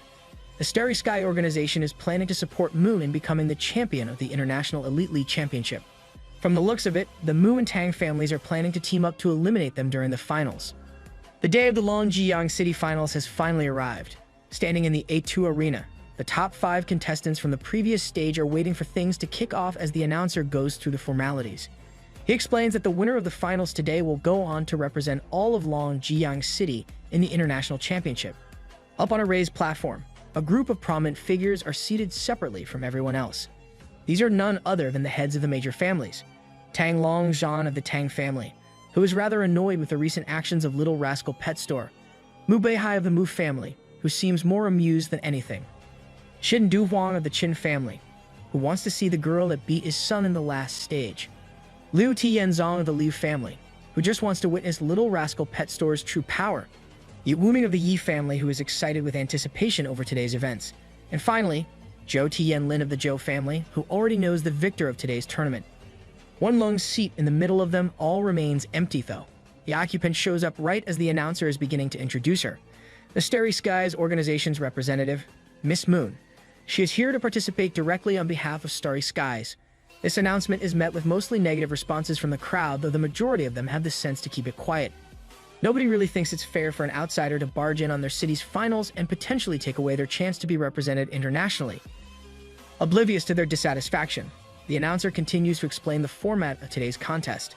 Since there will be a total of 6 contestants, the rules of the finals have been tweaked to accommodate the new number. All 6 contestants will randomly be assigned to one of 2 groups, A or B. The contestants who defeat the other 2 Beast Tamers in their own groups will then advance to a final match between them to determine the winner. Su Lingyue and Su Kwang look up to see that the grouping is heavily out of their favor. Both of them are in the same group along with Zhou Wen, which means only one of them will be able to advance to the true final. Once the actual fights begin, the Mu family instantly forfeit their first match, which sees Moon pitted against Mu Chen. Though the crowd is highly confused at first, it doesn't take people long to come to the correct conclusion. The major families plan to allow Starry Skies to walk all over them as usual. The champion of their city will end up being robbed by an outsider like Moon, leaving them with no representation on the world stage. Now I all know what it feels like to live in a third world country. Kind of. Su Ping, on the other hand, is confused by the audience's negative response. Seeing this, Ming Song explains to him why they're reacting like that. Though the government has never officially admitted to it, there is an unspoken rule that most are aware of. Competitions like the International Elite League and the King's League are meant to distinguish talented individuals. For those individuals, it's an opportunity to gain recognition, status, fame, wealth, and power. But from the perspective of a whole city, having a champion stand out in such competitions is leverage to obtain resources from the Blue Star Federation. Cities that can't produce powerful individuals don't get that benefit. If the champion of the International Elite League for Long Jiyang ends up being an outsider, their city will be deemed one such incapable place and be written off in the allocation of resources. Their development may well be halted or even deteriorate altogether. The major families tend to act high and mighty, but they bend the knee to Starry Skies quite easily. Long Jiyang City's only hope now is for Su Ping and his store's disciples to obtain first place themselves. Down in the arena, the second match between Moon and Drag concludes in the same manner as the previous one. The Yi family's head forfeits on Drag's behalf as soon as the match begins, as he's realized this is a ploy to eradicate Little Rascal as well. With both her opponents having forfeited, Miss Moon automatically advances to the finals. With that taken care of, it's now time for Group B's matches. The first match between Su Lingyue and Zhao Wen was announced. Up on the raised platform, the Yi Wuming advises Zhou Tianlin to have his son injure Lingyue at all costs and appease Starry Skies. However, Tianlin simply tells him that this time around, even Starry Skies will be in danger. He knows which side to stand with, and he plans to stick with that. Raising his voice, he announces that the Zhou family forfeits as well, allowing Lingyue to move forward without any trouble. The crowd instantly catches on that the Zhou family is supporting Little Rascal, and quietly start cheering at their odds of winning increasing. The other family heads berate Tianlin for his decision and threaten him, but he remains firm in his choice. The next battle is between Lingyue and Su Kwang, as per their agreement right from the very beginning. Su Kwang forfeits at this point so Lingyue can go on, but not before giving her some advice. According to Su Ping, Moon has never actually shown her true powers before, so it would be best to go into this as cautious as possible. With Su Lingyue getting the same express ticket to the final match as Moon, the true battle has arrived. Lingyue leaps onto the battle stage to cheers from all across the crowd, expressing their support for her at the top of their voices. Up from her position on her throne-like seat, Moon's reaction is far more ominous though. She simply looks down at Lingyue with a small smile and calls her display cute. Woof woof. No? What can't blame me? She's hot. A flashback of the past shows how messed up Moon has been from a very young age. As a child, she brutally killed a little kitten, simply justifying it by saying that she hates cute things. Isn't that just the most ominous thing ever? In the present, Moon exerts a powerful crimson aura around herself as she levitates down to the arena where Lingyue is waiting. With both contestants in place, the organizers activate a grade 9 barrier to prevent any collateral damage. After that, they explain the format of this final. For starters, it's going to be a best out of 3 style fight, with the loser being determined by either tap out or knockout. Furthermore, only treasures of grade 7 or lower are permitted to be used in the fight. With both fighters facing off, some folks in the crowd start cheering loudly for Lingyue and very lightly speak in a way that could be interpreted as offensive towards Starry Skies. That's all Moon's Imperial Guard needs though. The next thing anyone knows, a purple blast is sent right at the person who is talking, and his existence is erased in a bloody explosion. Everyone surrounding that guy instantly freaks out, understandably so. Even Su Ping's attention is drawn to the commotion and he narrows his eyes in anger at what he sees. Xiao Wuji, a 3-star member of Starry Skies who also goes by the title Spear Demon, a beast tamer of the higher 9th grade in terms of combat power. Beside him is a 4-star member by the name of Yi Feng Xiao. With the title of Dragon Rider, he's also a higher 9th grade combat power. Together, the two display a completely callous approach to the lives of others, seeing what they've just done as a re-education of sorts rather than the cold-blooded murder it was. With the crowd sufficiently scared into silence, attention is brought back to the fight down in the arena. The announcer continues explaining the rules and tells the contestants that officials will not provide any form of healing throughout the battles, so they should make sure to summon their pets at the right times. Angrily, Ling Yue asks Moon why she has to come here to compete rather than leaving the people of Longjiang alone. Does she not have the confidence to become a champion from her own region? Moon simply smirks at her and grunts out a non-answer. The next second, Moon dashes forward in a sudden leap to punch Ling Yue with enough force to send her flying away. As Ling Yue impacts the floor of the arena a little way away and creates a miniature crater, the crowd is amazed by what they've just seen. That punch exceeded even the 6th grade in terms of pure strength. Will Ling Yue really be able to defend against this kind of power? Yup, she can. Ling Yue emerges from the dust completely unharmed from Moon's attack and stands proudly. She snarks at Moon, asking her if her words really hurt the woman's pride that badly. Up in his seat, Tang Longzhan recognizes the defensive move Ling Yue just used as the stillness of the Vajra and has the rumors confirmed to him firsthand. His brows furrowed in rage, Longzhan glances towards Su Ping and swears that he'll execute him publicly after the competition concludes. Over with said pet store owner. He listens as VP Ming Song complains about Moon attacking before the judges officially started the match. Su Ping has a different concern though. As far as he can see, the astral patterns on Moon's body are a lot more complex than what they're disguised as. Based on how far back Ling Yue got thrown from the punch despite using the stillness of the Vajra, her astral patterns are easily providing additional power in excess of grade 7. VP Ming Song instantly shows immense concern upon hearing this, as such things are highly illegal. You'd only wonder why in the world the judges aren't saying anything about this clear violation. This prompts Su Ping to tell him about the suspicions he's had ever since he saw the groupings of Group A and B, the officials here. The judges, the referees, and anyone else of note is clearly in Starry Sky's pocket. The most they're doing is giving Moon a warning for attacking early for all the good that it'll do. Even if Starry Skies were to blatantly break rules here, it's highly unlikely the judges would take any serious action against them. With that being the case, VP Ming Song can only ask what in the world is even the point of fighting to begin with. To this, Su Ping replies that of course there's a point. The fact that they're cheating like this is exactly why they must win against them here and now. In the arena, Ling Yue wastes no time in summoning her lunar dragon. As it comes through the dimensional tier as usual, everyone is stunned by the altered appearance of the majestic creature from the last stage. The dragon now sports several golden highlights across its body as well as a pair of menacing gold-tipped horns atop its head. As the crowd tries to figure it out, some comment that the golden light coming off the dragon almost feels like holy energy. Even Moon is floored by this unexpected change in Ling Yue's pet. As it dashes forward, Moon is forced on the defensive this time, overwhelmed by the sheer power behind the dragon. I mean, it's a dragon. What do you expect? Up in the stands, Moon's Imperial Guards are both floored by the fact that this lunar dragon is actually able to push her back. Quickly acting in response to the turn in events, one of Moon's aides rushes to the side of the arena and chucks a sword towards her.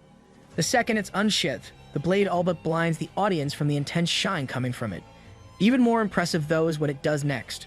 With all but zero effort, the sword pierces straight through the grade 9 barrier and lands cleanly in Moon's raised hand, bringing the sword down in a mighty slash. Moon expels enough energy to not only push Lunar Dragon back, but even cut its skin. Up in the stands, Ming Song is shocked at the sight of the sword.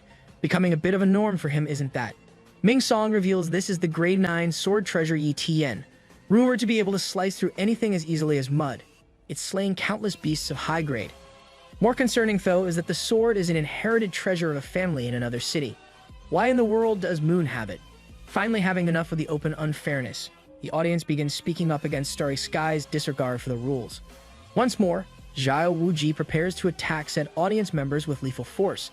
This time, however, his attack is batted away by a golden ethereal fist. Su Ping has finally stepped in. If they want to compete, they can do so fairly, but now they've just crossed a line. When Su Ping speaks those words, the judges overseeing the match suddenly become worried that he's warning them. As someone who just batted away a ninth grade expert's attack like nothing, they can't afford to go against him. Not knowing what to do, they decide to ask their superiors from Starry Skies for instructions. Typical pitiful PM behavior. Meanwhile, Zhao Wuji is infuriated that these people he sees as mere instincts have the audacity to question their actions. His older partner is quick to remind him to stay his hand and calm down though. Right now, their main priority is to help their young lady become the champion. After that, he can do as he pleases. Swallowing his pride, Zhao Wuji complies and orders the sword maiden Xiaoju to explain this situation to the audience. She explains that since the Yi Tian sword has gained intelligence and sentience of its own, Moon formed a pet contract with it. As such, the sword is counted as her astral pet and is more than legally used in a match. Hearing this, the judges who were confused see a way to weasel their way out of their tough spot and just tell everyone that ETN is valid. Despite the commentator trying to spin it as something acceptable, the audience are still simmering with anger internally at this clear unfairness. In the arena, Moon reveals her special technique, Sword Spirit Possession. With this, she becomes one with Yi Tian and her astral power skyrockets. In her current state, she's able to summon 3 different battle pets at once. The mid-9th grade Sadistic Worm, mid-9th grade Sinister Evil God, and higher 9th grade Azura Dragon. Yeah, sensing something of a theme here. Emo Ass Lady, most concerning is the Azura Dragon, which is ranked 2nd in the Dragon rankings. The commentator states that it seems Moon has gone all out and decided to not hide her cards at all. Ling Yue, however, seems to still be calm and collected. She can't lose her cool now after all. Using Beast Blood Resonance, she transforms into a draconic state herself and tells Lunar Dragon it's time to go. On the other side of the arena, Azura Dragon loads up a ball of Azura flames in its mouth and prepares to shoot it. Right as it does so, Lunar Dragon responds in kind with a 1,000-mile blizzard of its own. The 2 breath attacks clash in the middle of the arena in a spectacular display of power. Despite her opponent having the numbers advantage, Ling Yue comments that their stance is full of flaws. Alongside Lunar Dragon, she fires off a massive Lunar Claw slash attack. Flying forward, it hits the other 2 enemy battle pets head-on. The commentator explains Ling Yue's current state to the audience as the Mu family's secret technique which allows a pet and master to share the same consciousness. Next, Ling Yue calls forth 4 of her Wind God Thunderbolt arrows. The commentator is quick to call this Ling Yue's ultimate attack and speculates that she's decided to not hold anything back. The arrows are right on track to hit the enemy battle pets, but the last second, a pillar of crimson energy strikes them down. Shocked, Ling Yue turns to the source with her eyes wide. Moon stands there, her hair floating above her like a blood-red candle flame.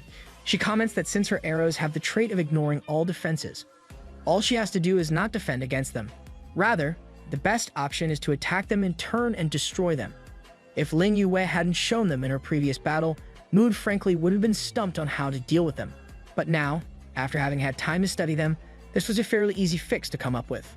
All at once, Moon dashes at Ling Yue with all her summoned battle pets at her side. Ling Yue refuses to back down though and responds in kind. She enters a close-range exchange of blows with Moon, blocking her attacks with her own clawed hands.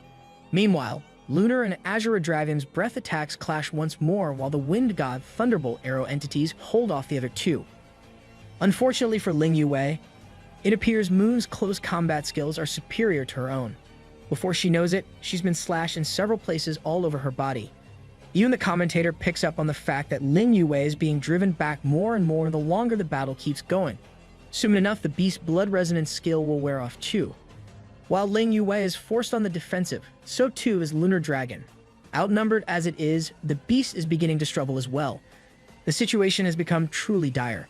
Beyond all odds though, it seems this is what Ling Yue was waiting for. Turning her eyes to Lunar Dragon, she tells him mentally that it's time to get all of them in one go. Right on cue, Lunar Dragon unleashes a new skill, Divine Wing Slash. Its wings light up with a blinding golden glow and beams of energy shoot all over the field like a spider web.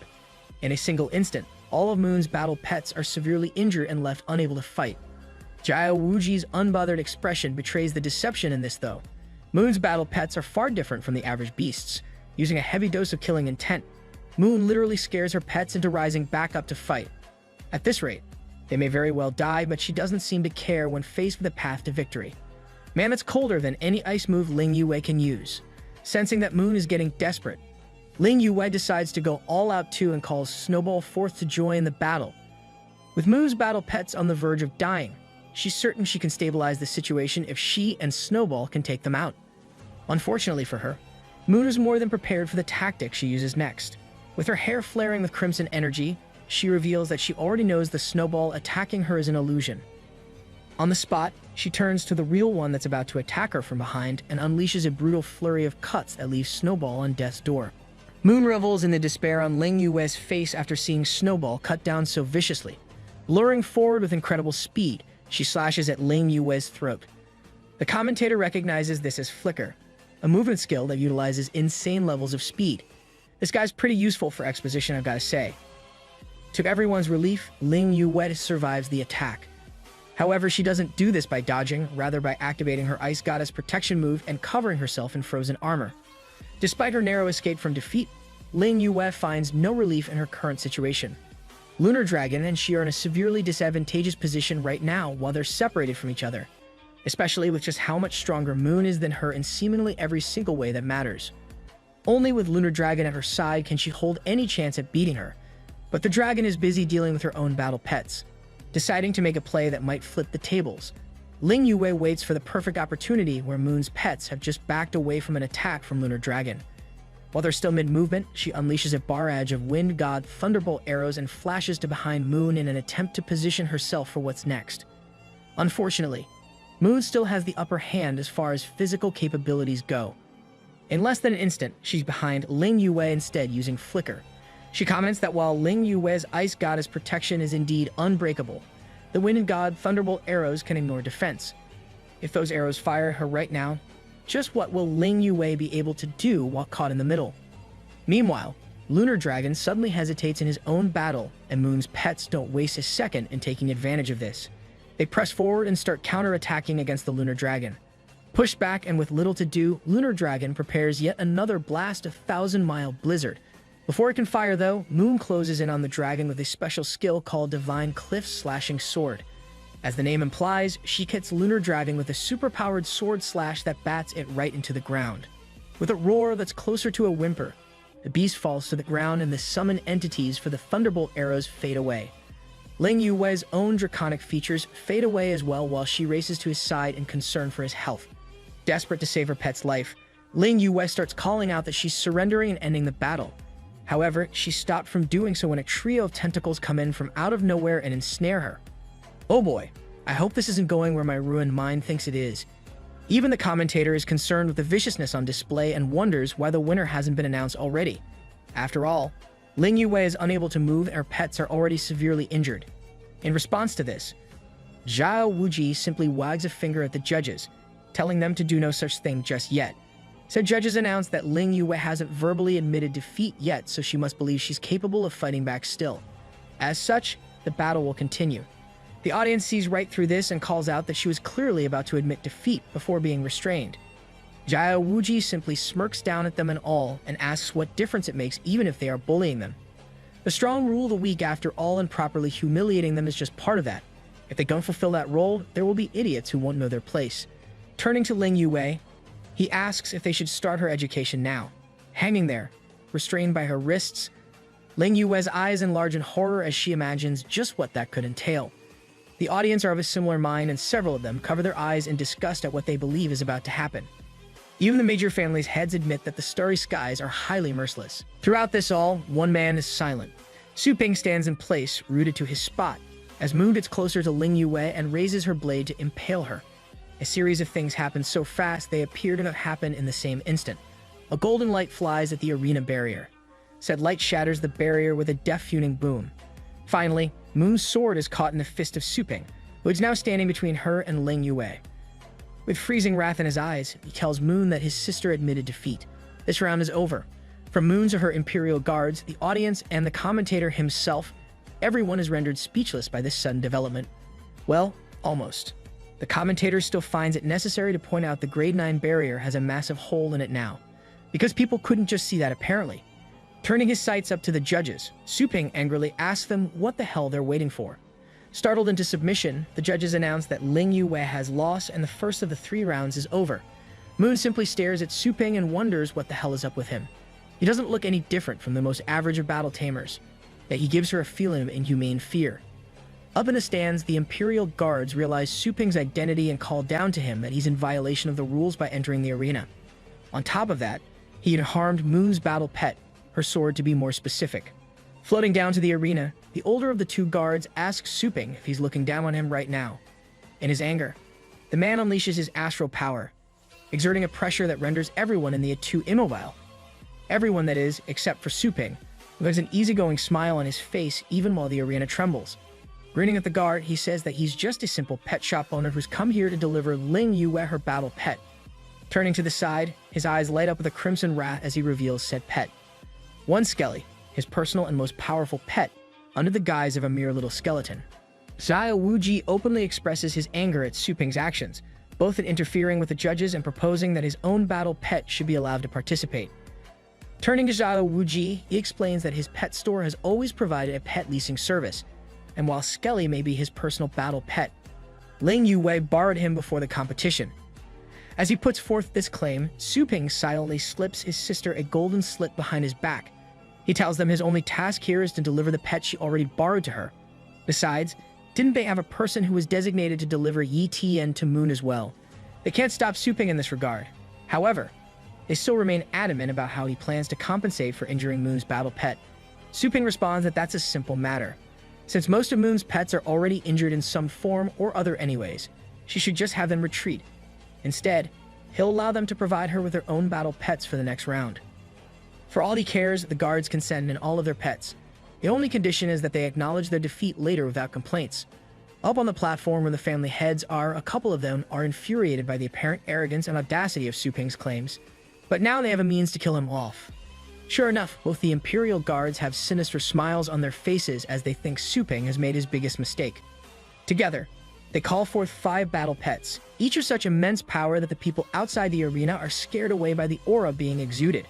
The 5 beasts shatter the arena's barrier with zero effort as they leap onto the battlefield. Every single one of them is a beast of pinnacle 9th grade power. It's clear at this point that the battle has devolved into a pure flex of power on Starry Sky's side. Moon herself stands with a renewed resolve at the assistance of her 2 uncles. She vows not to disappoint them and crush Ling Yue in the most brutal ways possible. Over on Su Ping's side, Ling Yue is concerned by the fact that all 5 of these beasts are even stronger than the Azure dragon she faced earlier. Su Ping doesn't even bat an eye at this fact though, and tells Ling Yue to go ahead and sign the contract. Though she appreciates the gesture, Ling Yue says that the sheer power gap between her and Skelly will cause any forced contract to fall apart. Su Ping tells her to just trust him though, and Skelly goes down on one knee before her. There's nothing forced about this contract. Sure enough, as Ling Yue takes Skelly's outstretched hand, she doesn't feel a hint of warmth, but nor does she feel any cold. Rather, it's just a sense of contentment reaching out from the little guy to her. As the contract formation begins, Ling Yue is sent to her internal world. Here, she finds that Lunar Dragon and Snowball's spirits are both still alive, albeit weakened.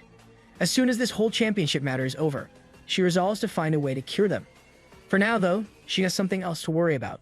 Why can't she see Skelly's spirit in here? When she turns her head, she sees the reason. While he appears tiny in the real world, the spirit inhabiting Skelly is that of a massive, overwhelmingly powerful, apex predator of an undead king. He was straight up too big for her to see without looking up. As soon as the shock wears off, Ling Yue follows through with forming the contract and returns to the real world. As soon as the second round is announced to begin, everything starts falling apart for Starry Sky's side. The moment Ling Yue tells Skelly she's counting on him, he dashes forward at the incoming battle pets. With a simple undead teleportation, he's right in the face of one of them and crushes the thing's skull. Next, he beheads the dragon in front of him with a single swing of his sword. Before anyone from Starry Skies can even fully process the shock they're feeling, Skelly goes on to unleash a flurry of slashes so powerful, they culminate in the special move, Astral Incarnation Blade. One of the beasts attempts to use an illusion technique, but Skelly just nullifies that with such an insanely powerful wail that the sound waves alone strip the flesh off the beast and end its life. Finally, with all the battle pets beaten, Skelly turns his sights to the last enemy, Moon herself. The Imperial guards let out a terrified scream as they see what's about to happen, but there's nothing they can do to stop it in time. With a single downward swing of his blade, Skelly cleaves through Moon's blade, as well as her chest. The battle is over. The end, for now. Seeing Su Lingyao being overwhelmed by the deceitful heiress of the Starry Skies group, Moon, my boy Su Ping waltzed into their match, trashed the chick, gave Skelly to his sister on a temporary contract, refused to elaborate, and left. Cool. After which Skelly tore the starry skies, astral pets a new one, and stabbed the crap out of Moon. Yeah, stuff's been escalating fast. As Moon is left with her eyes wide in shock, Suping has a short internal monologue. He thinks about how in this world, there are two different kinds of predators. Those who have bright and vibrant appearances to warn off their prey, and those who completely hide their presence, preferring stealth. As Zhao Wuji and Yi rush down, Suping states that this little skeleton before them is neither of those. No, Skelly is more akin to pure darkness, a creature of the abyss, so disharmonious that his existence is comparable to nothingness. Down on the arena stage, Skelly slashes Moon across the torso, releasing her transformation and dropping her to the ground. Meanwhile, Su Lingya focuses on healing Snowball and marvels at how her opponent, someone who even drove Lunar Dragon into a corner, has been so thoroughly beaten. Up in the stands, the family heads that have been watching are stunned by what's just happened. The defeat of the Starry Skies pets has been so one-sided that it's like watching sheep walking to their slaughter. While the Tong family head wonders just how Suping's power it is, the older folks are scared crapless. Though that's not saying much at their age. Probably use adult diapers anyways. Old Man Joe is the only one who seems calm. Something which is only thanks to him already knowing about Suping's power and having allied with him. Back on the stage, Skelly stands in place, holding up Moon's collapsed body by the hair. Zhao Wuji and Yi fly onto the stage in a cold sweat, screaming that they concede and begging Skelly to show mercy. They plead with him to talk this out, declaring that they admit defeat. Up in his ox, they announce their comments on how 5 higher grade 9 pets have been dispatched by Skelly within moments of each other. He's quite literally built different. As Moon's protectors stand before Skelly, Suping slowly levitates down to the stage behind them, asking where all that arrogance of theirs went. Takyo Sheep Boy, with a golden glow surrounding him, he looks down on them with half-lidded eyes and asks if they give up on being the champion now. Up in the stands, the clan heads are all gobsmacked that he's still talking about the championship. After all, in their eyes, this situation eclipses the importance of the tournament. If Moon dies, the Starry Skies will raise them all to the ground. On the stage, Zhao and Yi don't even need to think for a moment before yelling out that they give up and don't want to be champions anymore. They even claim that they won't hold Suping accountable for anything that's happened today if he spares their lady. Jesus, the entitlement on these douchebags. Just then, Moon's wound radiates a sickly purple aura that oozes darkness. They recognize it as rotting corpse poison and turn to Suping, who stares with a smirk. What they just said is the same as claiming that he's in the wrong here, and they're being gracious enough to forgive him. Dropping the act, Zhao and Yi demand that he cure the poison. They even threaten to bury the whole city along with Suping if he doesn't. Y'all, and what army? Skelly just bodied your best pets without breaking a sweat. Hearing their constant yapping, Suping is angered and clenches his fist with golden energy. He speaks of how they dare ask for mercy when granting none to their victims. If he lets them, they'll only bring more suffering. With that, he gives Skelly the signal to slash off Zhao's left arm, leaving him screaming in rage. When Skelly attacks Yi, though, a golden spear appears and blocks his blade. Up in the sky above the arena, an army of cloaked individuals has arrived. Their leader looks at Suping and asks if he's the killing decree's target. Yi shouts that he is, bringing Zhao's bravado back in a second. For his part, Suping is just confused, not knowing what a killing decree is or who these people are. Luckily, the clan heads upstairs are always useful for some exposition. They reveal that a decree is issued when the city is threatened by a beast king. The Starry Skies then deploy 20 higher grade 9 experts and 10 pinnacle grade 9 experts to defeat the beast king. This military might is the greatest factor in the Starry Skies' dominance. Their leader, the Soldier King Jackson, removes his hood and calls out for all civilians to evacuate the area. Instead, the people simply break down in panic and fear. As it turns out, the killing decree always leaves the city of interest as little more than a crater. Everyone here will die no matter how far they run. Lingya panics when she remembers her mom, but Suping tells her not to worry. Right now, she's in the safest place in the world. That aside, if these people want to kill a true king, they're far from qualified to do it. Zhao Wuji is infuriated at his lack of fear and makes a declaration. All the major families of Longjiang are to assist in defeating Suping. Any who refuse will be branded traitors and executed. The leader of the Tong family, Rio Antong's father, instantly jumps on the opportunity since he just needed an excuse to go after his daughter's kidnapper. With a single sentence, his family's aerial army, consisting of 1,000 pinnacle grade 9 Thunderbirds, comes out of hiding to join in. Jabbing his finger in Suping's direction, the clan head orders them to subjugate the boy. At the command of the Tong family head, the aerial army lets loose a barrage of golden arrows at Suping. The golden rain comes down on the arena with the fury of 1,000 Olympian spears, shredding the stadium's roof like wet paper. Inside, the civilians panic and scream for help as the debris falls around them. Leaping into action, the heir of the Qin family quickly deploys his pet, the guardian of nature, and saves some people. Among them is Dong Mingsong. The boy quickly tells them to get out of the place before moving towards the main conflict. Over with the big players, the Tang family head yells at Suping in anger and demands that he surrender. Below him, Zhao Wuji and Yi stare at the remaining clan heads and ask what they'll do. They must pick a side now or be deemed traitors to the starry skies regardless. The choice is theirs. Yeesh? Talk about a rock and a hard place. They're mostly douches though, so whatever. Without even thinking for a single second, the Zhou family head steps away from the others and states that he's on Suping's side to the end. Shocked and worried about their families, the remaining 4 clan heads wonder what to do. The starry skies and Suping are both immensely powerful. If they pick the losing side here, their families will be doomed. Despite the insane power Suping has shown though, the reputation of the starry skies prevents them from having any real faith in him. Not to mention they're on pretty bad terms with him anyways, so it's not like they can expect much from him in terms of benefits.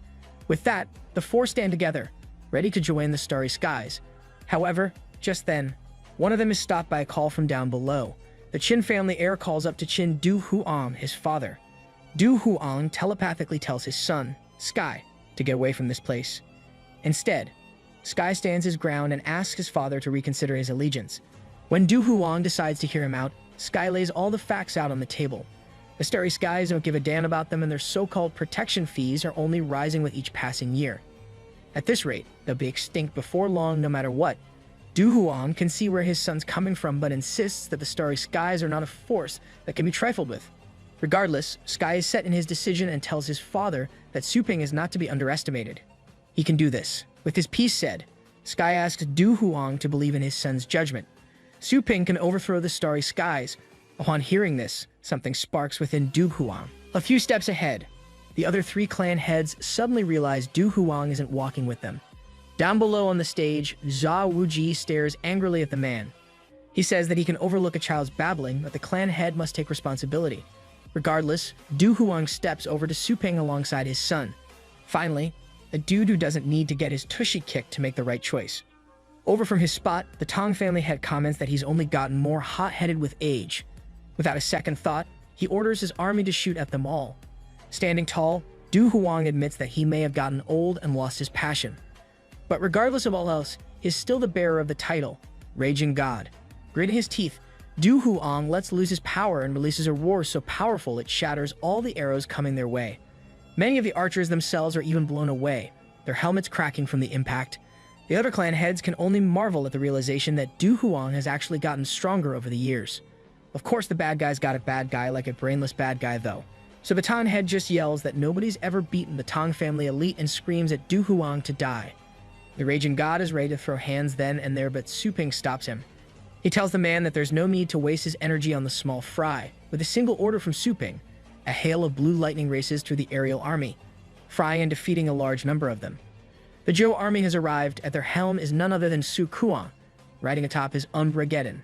The Tang head is shocked that the Zhou army could do what they just did considering the mediocrity of their trainers.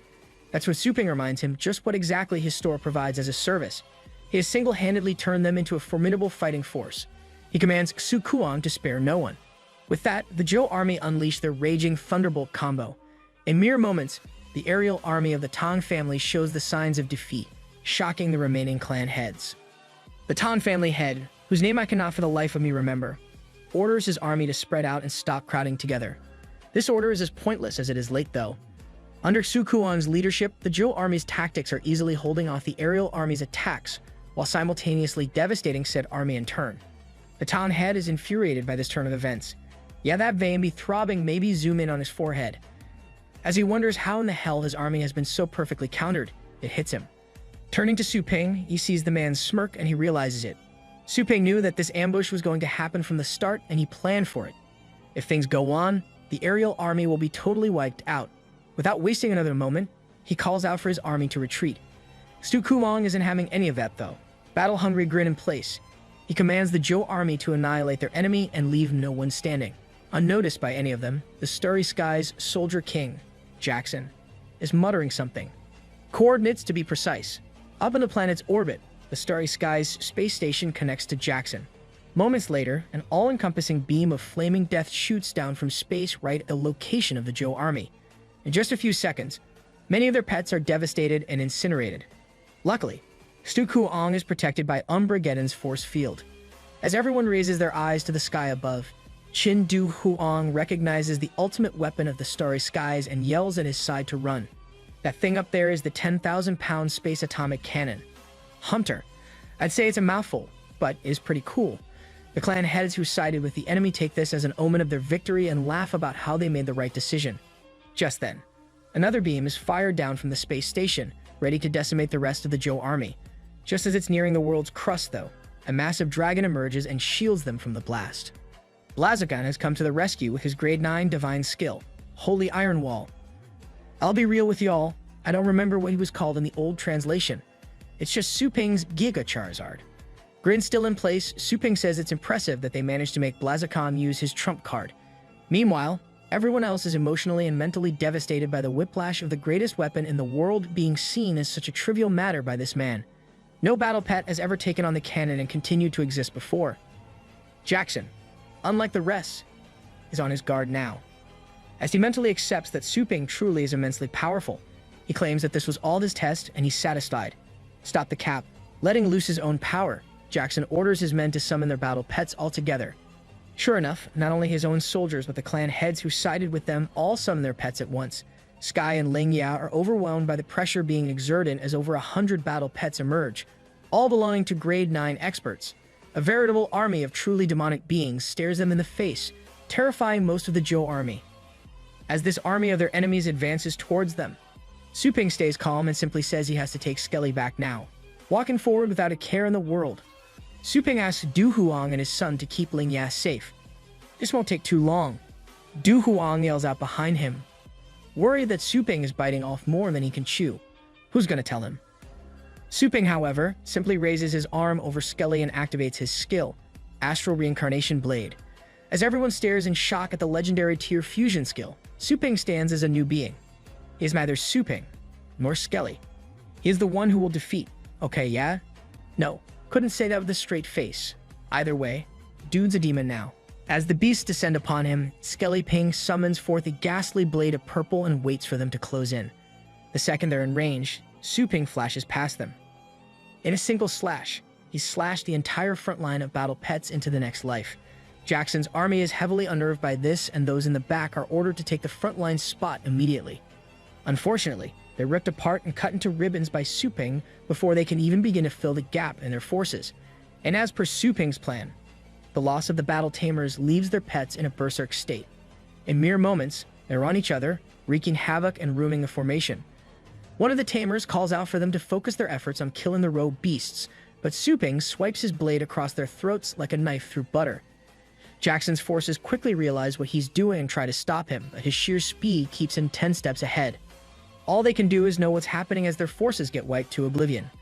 On the other side of the battlefield, if it can even still be called that, Du Huang pumps his fist in satisfaction. In his mind, he praises Su Ping's ability and points out the difference between a legendary tier battle tamer like him and a beast king. Where the former would lose to the Starry Skies in a battle of attrition, that's mainly due to its lack of higher mental function. Su Ping, on the other hand, can take all that power and apply it to a strategy that's even now tearing his enemy apart from the inside.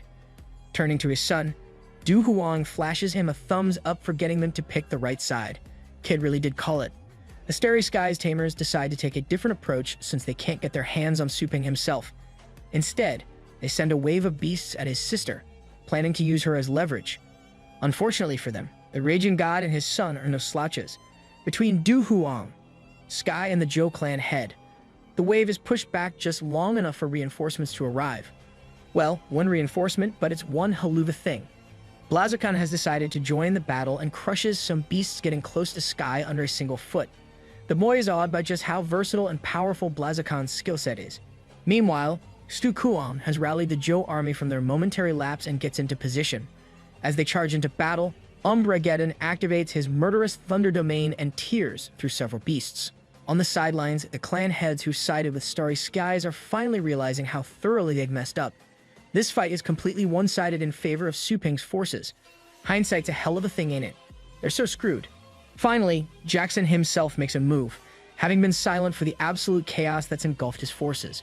With one hand raised, he summons forth the blood-sucking demon and offers up the blood spilled on this battlefield as its fuel. Absorbing the energy of all the fallen beasts and tamers, the demon grows to a size that dwarfs even Blaziken.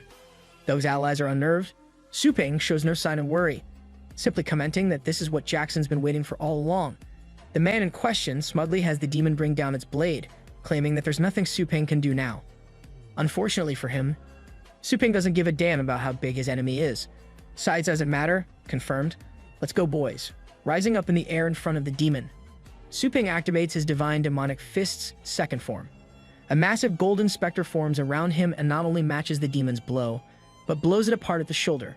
Down on the stadium floor, Mood is being tended to by her servant while observing Su Ping's power. She asks her servant, Ju, to get her the hell out of here so they can seek revenge at a later date. Unfortunately for them, Blaziken's shield against the space beam is still in effect and traps them inside. Right as they realize this, Su Ping decapitates the blood-sucking demon. Moon turns around to see why her guards are yelling for her, only to see the demon's corpse en route to crush her. Up at a space station of the starry skies, a meeting takes place between their High Chancellor and several council members. The Chancellor shares the information of the battle that just took place and the end result of Jackson's defeat. However, due to Blaziken's shield, they were unable to see everything that happened. Because of this, the Chancellor believes that Su Ping is just a supreme tier and the legendary tier that defeated the blood-sucking demon and tanked Hunter is someone else backing him. Oh boy, I see where this is going.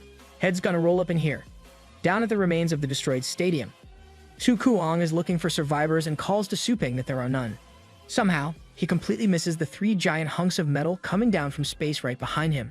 Rather than answering, Su Ping just tells him that they've got new guests coming in and to welcome them. Following his command, the Geo army tamers in the area gather around the shuttle that has just descended from the sky.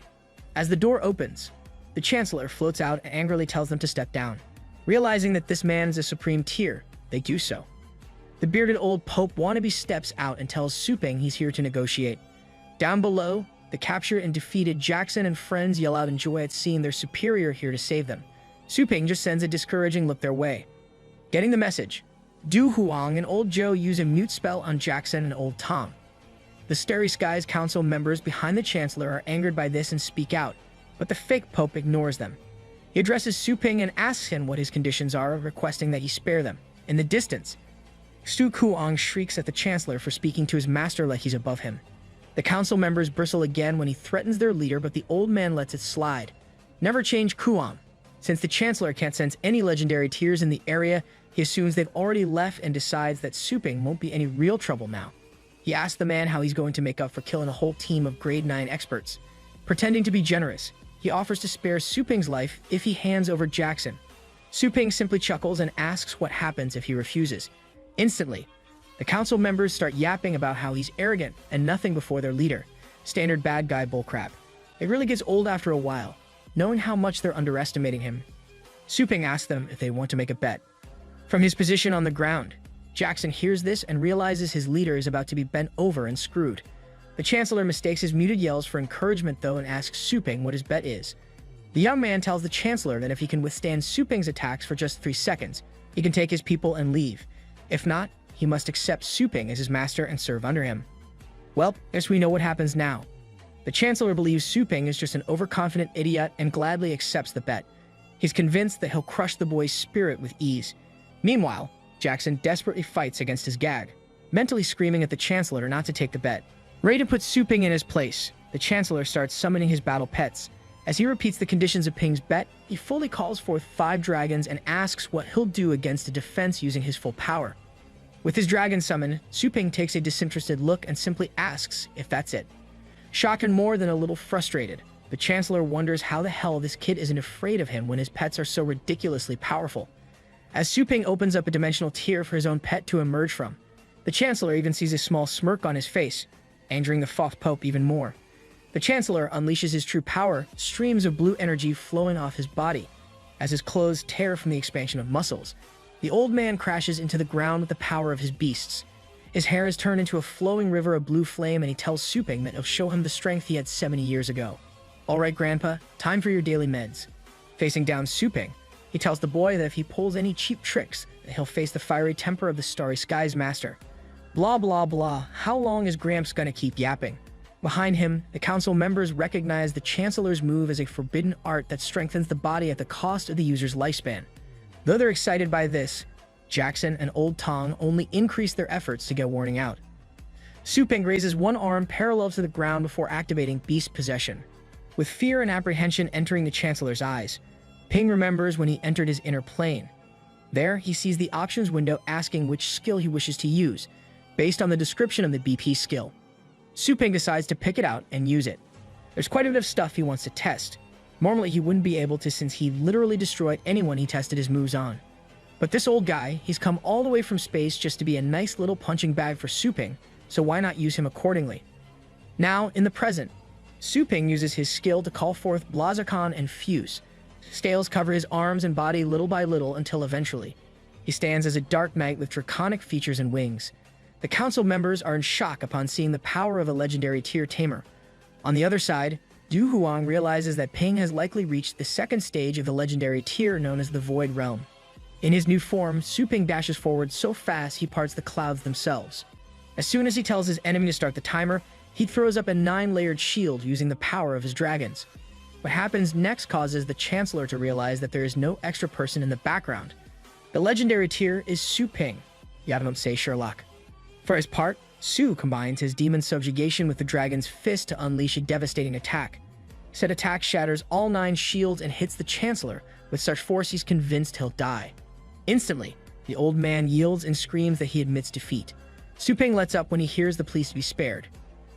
As the Chancellor lays defeated and slowly recovers, Su Ping goes up to him and says he only lasted 1.83 seconds.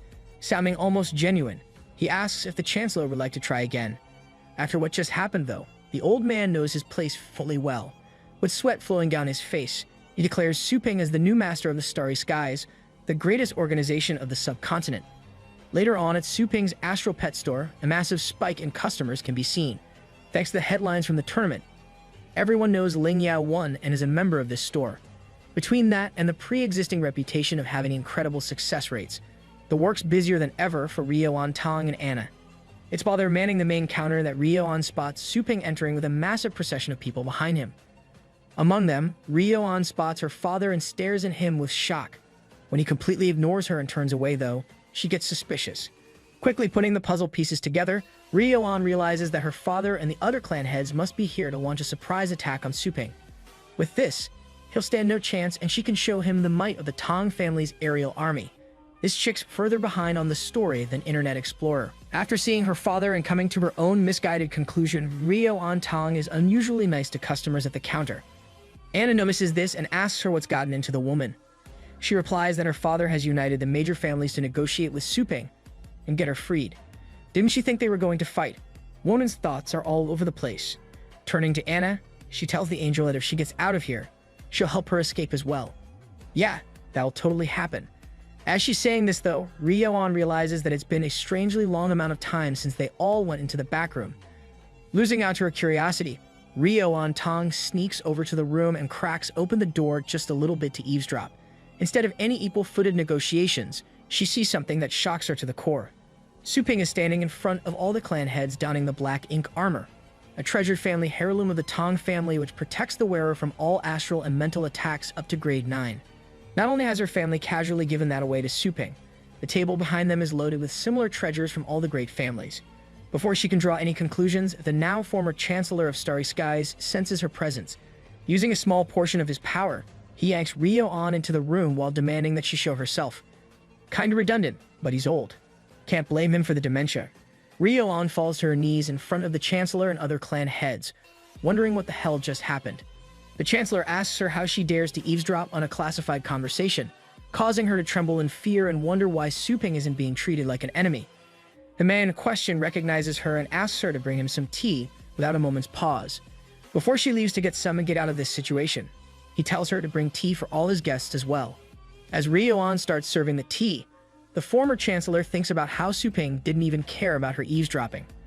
Either he doesn't care about the treasures at all or he values her far more than them. Either way, he believes that bringing any kind of harm to Ryo-an will call on Su Ping's wrath.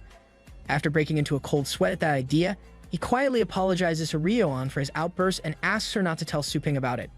My brother in Christ, it literally happened in front of him. He just doesn't give a damn. For her part, Ryo-an Tong is at a loss. This man emits the power of a pinnacle grade 9 even passively and seems to have been hired by her dad to handle Su-ping. So what's going on exactly? Meanwhile, the clan heads are having a little telepathic spat of their own. All the others are upset with old Tong after coming to the conclusion that he planted his daughter here beforehand to curry favor with Su-ping. Tong insists that Su-ping kidnapped her himself, but the others don't buy it for a second. After all, they can sense how much more powerful she's gotten in her time under Su-ping. Why the hell would he help a prisoner get stronger? Just standard MC behavior, man. Not much else to it. As the clan heads continue their bickering, none of them believing Tong, Ryo-an makes her way to her father with a tea. While pouring his cup, she asks him if the aerial army has arrived and when they'll take action. Confused, the man asks what she means. Upon hearing what she thinks is going on, old Tong grabs his face in exasperation. Instead of any comforting lies, he tells Ryo-an that she must stay with Su-ping and remain obedient to him. When his daughter deadpans at him, he explains that something happened to their clan and it's being merged with the Sin and Su families. More importantly, they are now all subjects of Su-ping. Her ability to gain his favor will decide their clan's future. Seeing his plan, the other clan heads clamor to offer up their own children as servants for Su-ping. Unfortunately for them, he tells them to stop and states that he already has enough workers here. Keyword being here. He tells them his plans going forward. Since they all have such vast amounts of land to their clan's names, they are each to open a branch of the Astral Pet Store in their territory. Their heirs will be assigned to managing those branches and their performance will decide their future. If they do well enough, they'll be granted the same role as Ryo-an, that of temporary employee. However, if they're mediocre or use the store to their own personal advantage, well, let's just say their clan won't be left very happy. And so, after getting some forced applause, Su-ping has the system upgrade his store to level 4. With this, he can now teleport to any branch of his store at the cost of 10,000 chi points. Using that ability, he shouldn't even have that much trouble setting up a branch on Mars. After the system informs him that the store upgrade will begin tonight, Su-ping receives a message from Dao Zun. It simply says that there's progress in the Dragon Platform's secret realm. After dismissing everyone else, Su-ping stands in front of a massive holographic map which he uses to mark off new store locations. He plans out how to manage the resources for the new branches from incubators to foster slots. Once he's done, the system finalizes the plans for the branch stores and tells him as much. Next, there's just a couple more things he has to do before heading out for the secret world. Outside the room, Su-ping is met by Ling Yat and Su Kuang, who Anna has brought at his request. Since he's going on a trip, he asks them if they still want to go to the wasteland like they previously discussed. Su Kuang is nothing but fired up, eager for the chance to get more experience and battle power under his belt. On the other hand, Ling Yat is determined to go as well but more to prove herself. After losing in the finals, she can't help but feel like a failure. Luckily, her brother comes in and reassures her that it wasn't her shortcomings that caused it. The match between her and Moon may have seemed to be legitimate, but the fact is there were a lot of outside influences. If she'd been up against literally anyone else, he knows she would have won. With that said, he brings out 2 secret treasures for his students. The first, Defense of the Water Armor, is a dynamic treasure that will strengthen along with her own power. The other treasure, a soul calming lamp, is for Su Kuang, due to his weakness in spiritual defense. He then gives Anna instructions on dealing with the new branches and inspecting their work since he'll be gone for a few days. Before heading out, he takes Su Kuang and Ling Yat to Pioneer Base number 7. There, he meets Yo Jisa, the current leader of the North Star Battle Group and old friend to Ping. The pet store trio walk up to him as he instructs his team on how best to harvest their catch. Su-ping introduces his sister and student to Yo Jisa and tells them that they'll be practicing with him for the foreseeable future. With the North Star Warriors being known as the best, both tamers are honored to train with them. As they step towards the rest of the team, Ping asks Yo Jisa about the condition of Captain Mia's daughter. Though she's recovered physically thanks to Ping, her mental health will take longer due to the loss of her lover. That's rough, buddy. Mood slightly dampened, Su-ping tells Yo Jisa that he has business to attend to and leaves with a rain check on dinner when they ask him to stay. As he walks away, Ping frustratedly thinks that he could have prevented that tragedy if he'd been stronger. He must have tamed the Dragon King's legacy, sounding an awful lot like a future anime villain man. Later, a shooting star plummets to a crash landing at the Dragon platform, the entrance to the secret realm of the Dragon. Except this is no space rock. It's a man of immense power wreathed in a cloak of black and golden energy. Su Ping has arrived, and he's more than a little annoyed to see the people trying to block entrance into the dragon realm. The gathered crowd erupts in murmurs and whispers about him, as even the most out-of-touch people are aware of the man who broke into the secret realm alone in front of the Tang family. As Su Ping comes closer, the men blocking it off tell him to back off or get blown up.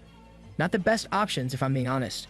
Su Ping instantly works out that someone is trying to steal the secret realm's legacy. Infuriated by his claim, the guarding men yell at him about how Lord Hara has the Chancellor's blessing and a commoner like him must back off. They ain't seen the tourney footage, have they? Upon hearing the men speak of the will of the heavens, Su Ping instantly whips out his communicator and sends a set of coordinates to the hunter in space. Moments later, a laser sight appears on the location of the men, showing them that Su Ping is in control of the Starry Sky's ultimate weapon. And if he has that, it means he is the one in control of everything. The men don't waste a second in falling to their knees and begging his help. They explain that the Chancellor's closest relatives are attacking the Tower of Dragon Bones and beg him not to harm them. Walking to the entrance with clenched fists and a calm demeanor, Su Ping says that as long as nobody offends him, he too shall leave them alone. As soon as Su Ping enters the Dragon Realm, the men keeping watch over it contact their leader, Lord Yadakin. They inform him that Su Ping has entered, waking him from his recovery in an onsen. Strange but ain't like we haven't seen stranger. Moving on. When Yadakin learns that Su Ping has invaded the Dragon Realm, he asks about their other teams and what they're doing. The men inform him that they're all on duty. As soon as their heiress, Yuan Linglu, passes the 9th floor of the Dragon Bone Tower, they'll swoop in and clear the final area. Bunch of cheesers. Yadakin is infuriated by Su Ping's arrival at such a terrible time. If he didn't know better, he'd say the boy plans to use Yuan as a free ride. Does he know better? Well, we'll see, I guess. Wanting to take out Su Ping, the group start hatching a plan to deal with him for good. Over with the man of the hour, he's just made it to the Dragon Bone Tower and steps in the main entrance. A voice informs him that he's passed the 9th floor test, so no time needs to be wasted on the previous trials. And so, Su Ping makes his way to the top of the tower using the elevator. As it's going up, Su Ping thinks of the clear conditions for the top floor. During his turn, it was to withstand 10 minutes of constant attacks from the Golden Scalarkin. As such, only an individual at the level of a prestigious clan leader can pass this stage. Right as he's wondering what tactics Yuan Linglu used, the elevator stops and he sees a shocking scene. Linglu has passed the test on her own physical strength and equipment alone, without even summoning any battle pets. Su Ping can sense that her cultivation itself is on the same level as his own, but since he came at the end of the trial, he doesn't know how exactly she fights. He wonders if he should test her out a bit, but suddenly has a deliciously savage idea. Unleashing his power in a shroud around him, Su Ping obscures his features and steps towards Linglu. The girl stands off against him, demanding to know who he is since her grandfather Yadakin has had this realm sealed off. Rather than answering her question, Su Ping asks one of his own. Is she a challenger looking to inherit his legacy? The man is cosplaying as the old Dragon King's true form to mislead Linglu. She suspects as much at first since her grandfather has told her of Su Ping before, but Su Ping is nothing if not persuasive. He calls forth his energy in the shape of a dragon head and has the visage roar out. Once more, he calls out to Linglu and claims that he has been waiting for a successor for tens of thousands of years. Reviewing her knowledge after the massive roar, Linglu decides that it's not out of the question for some legendary creatures to disguise themselves as human due to their intelligence. It does help that she straight up can't sense Su Ping's cultivation. Su Ping can see that she needs just one more push over the edge and does so by pretending to play hard to get. Instantly, Linglu makes the choice to believe him and begs him to grant her the inheritance. Meanwhile, Su Ping is barely suppressing his laughter and decides to mess with her just for fun. He tells Linglu that this tower is not his true burial ground, but rather a decoy tomb. His true tomb is located 72 miles south of this tower. Linglu thanks him and prepares to move out when Su Ping stops her. He tells her that since the dragon tomb is protected by an anti-weapon barrier, she'll need to leave all of her equipment here in his safekeeping before leaving. Having fully fallen for his lies, Linglu gladly does as he says and hands over her stuff. Outside the Dragon Realm entrance, Yadakin arrives and is ready to go in and support his granddaughter fully alongside all their soldiers. Inside the realm, an ethereal dragon erupts from the tower and coils around it like a snake. It says that its king's soul has recovered and speaks to its successor. It has been waiting for them all for tens of thousands off. Hang on. Why is she stripping? Quickly catching on to what has happened, Linglu pulls her armor back on with a blush and a furious glare at Su Ping. Said man just scoffs, leaving her even more upset. As the two bicker, the great dragon watches and wonders just what the hell he's woken up to. One of the candidates here is a sheltered girl who's never experienced true competition and setbacks. The other, well, he's a scheming, deceitful, plundering liar. No matter who receives his inheritance, the dragon can't help but feel it won't be used properly or the way he wants it to be. Are there really no other candidates? Nope, just gotta suck it up. Deciding to get serious, Su Ping turns to the dragon and tells him to get started. Since the trial is already locked off to others by Ling Lu's clansmen and grandpa, there won't be any other candidates coming in. Even if it doesn't want to, the dragon only has two choices now. Said dragon is taken aback by the casual attitude this young man has towards him, but it's not new to him, only irritating to the extreme. Regardless, he's unfortunately not wrong either. Besides, maybe a little confidence will be a good thing for him. With that decided, the dragon tears a rip into the walls of reality itself and opens a portal. He tells Ling Lu and Su Ping that they passed the initial test and may enter the final through this hole. Without a second thought, the two enter, only to find themselves standing in the middle of a never-ending void. In front of them is the gargantuan ribcage and spine of some long-forgotten beast, because that's not ominous at all. While Ling Lu wonders if this is the final trial, Su Ping tries to use his astral power and learns that it's suppressed in this dimension due to the highly strong and unknown force pressing down on them. Said force is making it harder to condense his power on a larger scale. As such, he can't use spiritual flight, open a rift, or even summon Blaziken.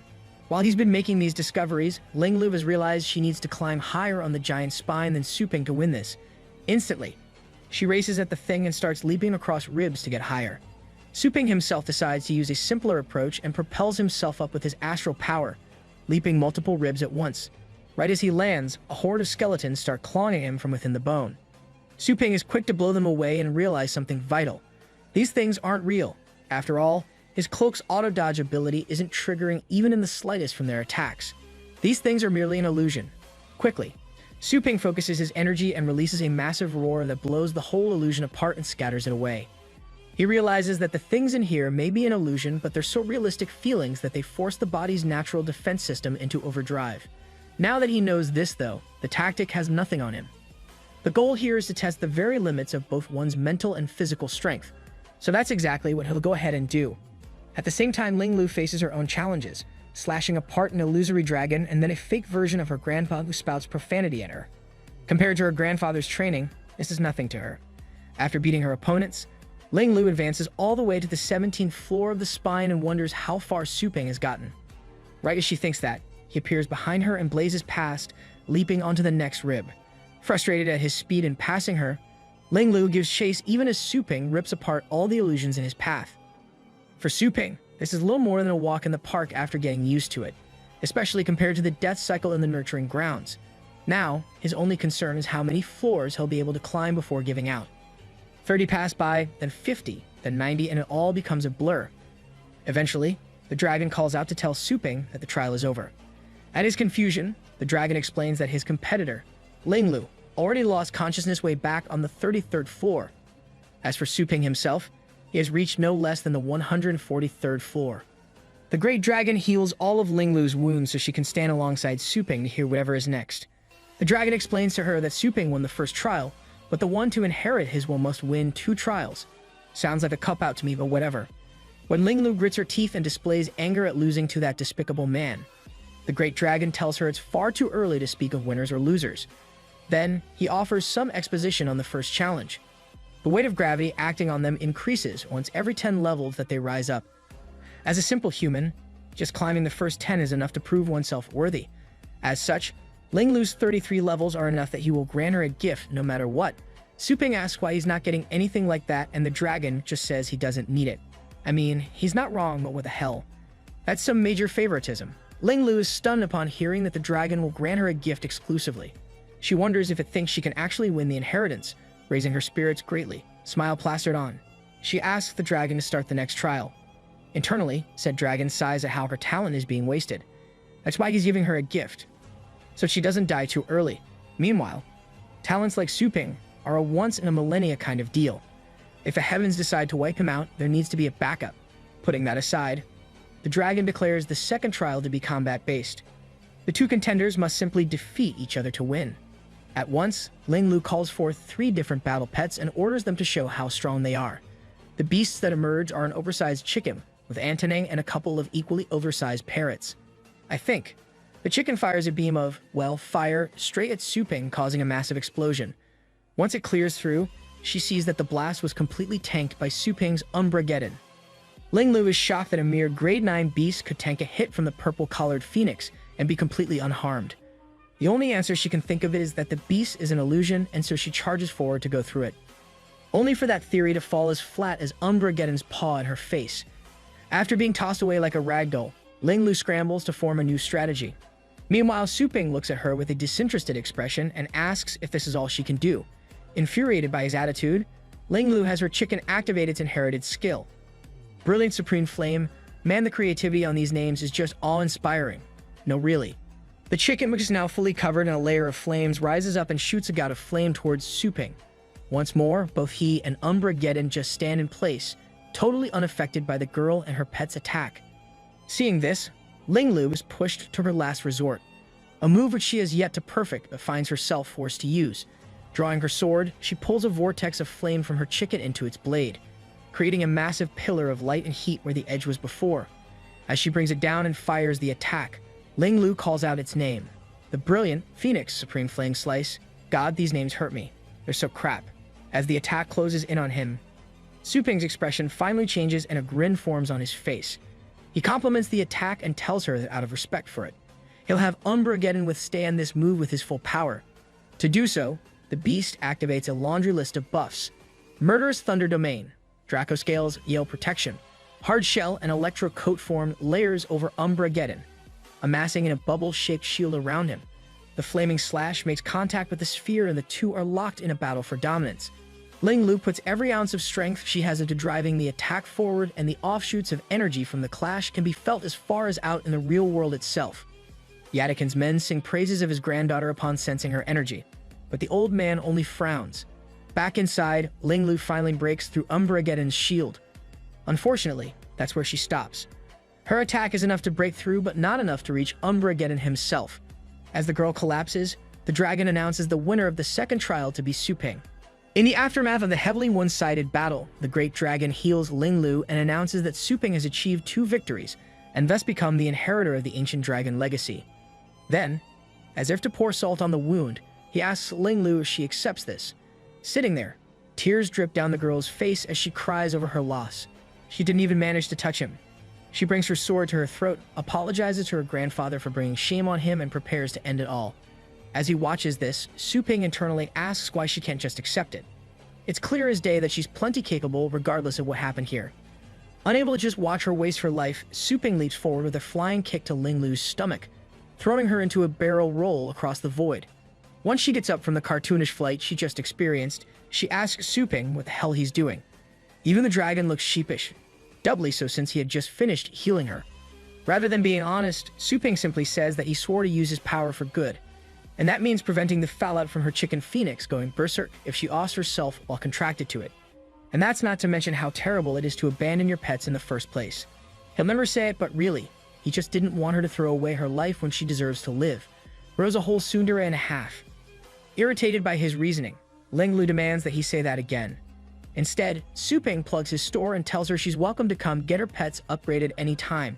Meanwhile, the great dragon just watches with an increasingly sheepish expression at their ridiculous conversation. He's had enough for now and tells them that that's enough chatter. He brings out 3 glowing red Magatama beads and reveals that they are true dragon blood crystals. He bestows these upon Linglu as per his promise to give her a gift. The crystals can serve 3 purposes: deterring king beasts and saving you from a fatal situation, improving your physique via consuming it, and even acting as a replacement for some rare cultivation materials. These crystals can do any of those things. As Linglu thanks him and promises to live up to his expectations, the dragon tells her to step aside as the real inheritance begins now. Yikes, pretty cold for a fire dragon. As she fades away from the void back into the real world, Linglu calls out to Suping and makes a vow. In 3 years' time, she will surpass him. Yeah, that'll totally happen. Suping just casually tells her to challenge him whenever she wants and watches her leave. Now alone with the dragon, Suping wonders how incredible the true inheritance must be if even the consolation prize for Linglu is so amazing. Suddenly, he's transported to the dragon's soul's origin world. Here, a single gold coffin dangles above a lake, suspended by several chains. All around them are heaps upon heaps of 9th level and even king beast level secret treasures for all manner of purposes. The dragon tells him he can take as many of them as he wants since they'll disappear from this realm if left here anyways. Hearing this, Suping goes on the equivalent of a rabid shopping spree and scoops up every single treasure he can see into his storage scrolls. The only thing he's unable to collect is the central coffin. Leaving that alone, Suping even goes to take the very water from the lake into one of his scrolls. The dragon asks him to hold off on that for a moment and lets him take the water after setting the coffin's chains ablaze with the water as a catalyst, because that makes total sense, right? From inside the coffin, a husk of a draconic body is revealed. This is the resting place of the great dragon's actual soul. He declares himself the great Yan True Dragon King, and his soul rushes towards Suping, planning to make him a descendant of the true dragon bloodline. Unfortunately for old Yan, Suping has no interest in switching up on his ancestors. His golden spectral avatar appears above him and grabs the dragon's soul like a bug. The dragon is stunned to see the avatar and learn that Suping is a descendant of the mystical Jinwu beast. Said beast tosses the dragon's soul away from Suping, with no anchor left in his existence fading fast. The dragon's soul makes a desperate move and launches itself at Umbrageddon instead, since he has a trace of dragon lineage. This should work. It has to. As the soul launches itself inside Umbrageddon's body, he becomes engulfed in a shell of golden threads. Suping can only look at it incredulously and ask one question. The inheritance got passed on to his dog. Outside in the real world, Linglu returns to her grandfather and their forces with a downcast expression. When he sees how defeated she looks, he instantly puts up a soundproof barrier around the two of them so they can speak in privacy. He asks her again if something has happened. She just says sorry and tells him the inheritance has been taken by Suping. Falling to her knees, she begs him to punish her. However, the old man simply sighs and helps her up. He asks her if Suping harmed her and is relieved to learn he did no such thing. Internally, he thinks about the true events that took place at the end of the Elite League. Unlike the story fed to the media, he knows the truth of what Suping did there. He can't possibly fault his granddaughter for losing to such a man. Damned you, Gramps, at least. Just then, Linglu remembers the gift given to her by the great dragon and brings the crystals out of her bed anchors. Almost instantly, her mood improves and she tells her grandpa that she'll be sure to beat the villain next time using these. Yadikin is quite pleased to see that she's matured from the girl who would cry whenever things didn't go her way. Yup, sounds like her alright. Hasn't changed a bit. With that taken care of, Yadikin tells Linglu to go home. He must stop Suping from accepting the inheritance or he will become an even greater threat than he already is. Inside the tower, Suping silently observes the shell Umbrageddon is inside. He's been in there for about half a day now and shows no signs of consciousness inside. Regardless, Suping refuses to abandon a pet and decides to stay by his side until he can emerge. He doesn't care what comes out or how long it takes. He won't leave without his pet. While sitting there, he notices weeds growing around the shell. Suping realizes the dragon essence from the shell is so dense it's feeding its surroundings with astral power. Suping instantly realizes the immense benefits this can have for cultivation and gets to it while sitting next to the shell. In the outside world, it has now been 7 days since Linglu came out and Yadikin's men are still unable to break through to the tower. One of the men suggests that Suping may have already escaped, but Yadikin shoots down that idea since the tower is still radiating power. Right as he's giving further orders, the top of the tower erupts in a pillar of golden light. Before their eyes, Suping emerges from the pillar, but he's not alone. Coiled around his body is an absolute behemoth of a golden dragon. The sheer oppressiveness from the beast's roar brings them all to their knees. Suping floats down to face Yadikin in his extra drippy new fit and asks him what he was saying just now. Unable to comprehend this dragon's power, Yadikin can only plead with Suping to spare his life. All he can tell for sure is that this dragon's power is no less than that of a king beast. Suping takes a few more moments to enjoy the terrified expression on Yadikin and his forces, but he soon lets up and asks what they want. From their stance, it's clear they wanted to take Suping out before he could absorb the dragon inheritance. Yadikin insists that it's a misunderstanding, afraid for his life at this point. Suping decides to be merciful. He tells Yadikin that since he had the decency to keep from harming his family, he too didn't hurt Linglu. But now, Longjiang City is his, and he is alone. So as long as they stay away from him, he'll stay away from them. That's so hard. Kinda like me right now, who said that. On their way home through the skies, Umbrageddon releases the technique he's been using known as the dragon form art. With this, his draconic appearance subsides and reveals his original body now clad in golden fur, horns, and armor. He is now the great Yan Celestial Dragon Hound. A quick flashback to Suping's conversation with the dragon spirit a few days ago reveals that Umbrageddon is now so powerful he can't be allowed to access his full strength. Right now, he only has about 10% of his power unsealed, and even that has him above the 9th tier limit. When all the seals on his power are eventually broken, Umbrageddon will be in a class even above the legendary tier, the Starry Sky Realm. With his last moments, The great dragon wished Su Ping luck on his quest to get stronger and told him to take care. Now, finally back home at his store, Ping receives a letter from Rioan. According to her, it came from another continent addressed to him. It's a letter sent from the Holy Light-based city's Beast Instructor Association. God, that is a mouthful. After taking the letter from Rioan, Su Ping thinks about how he doesn't really know anything about Holy Light City other than having a huge beast training industry. Information being as important as it is, he decides to call up the most experienced person he knows for a crash course. Said person is the Starry Skies Chancellor, who takes crash course a bit too literally with his space shuttle landing right outside the store. After getting seated in the meeting room, Su Ping asks the Chancellor to explain everything he can about Holy Light City in detail. The old man gives him a quick rundown on the city system used in their world. C-tier base cities are mostly used as outposts and are only capable of handling 9th-tier beast waves.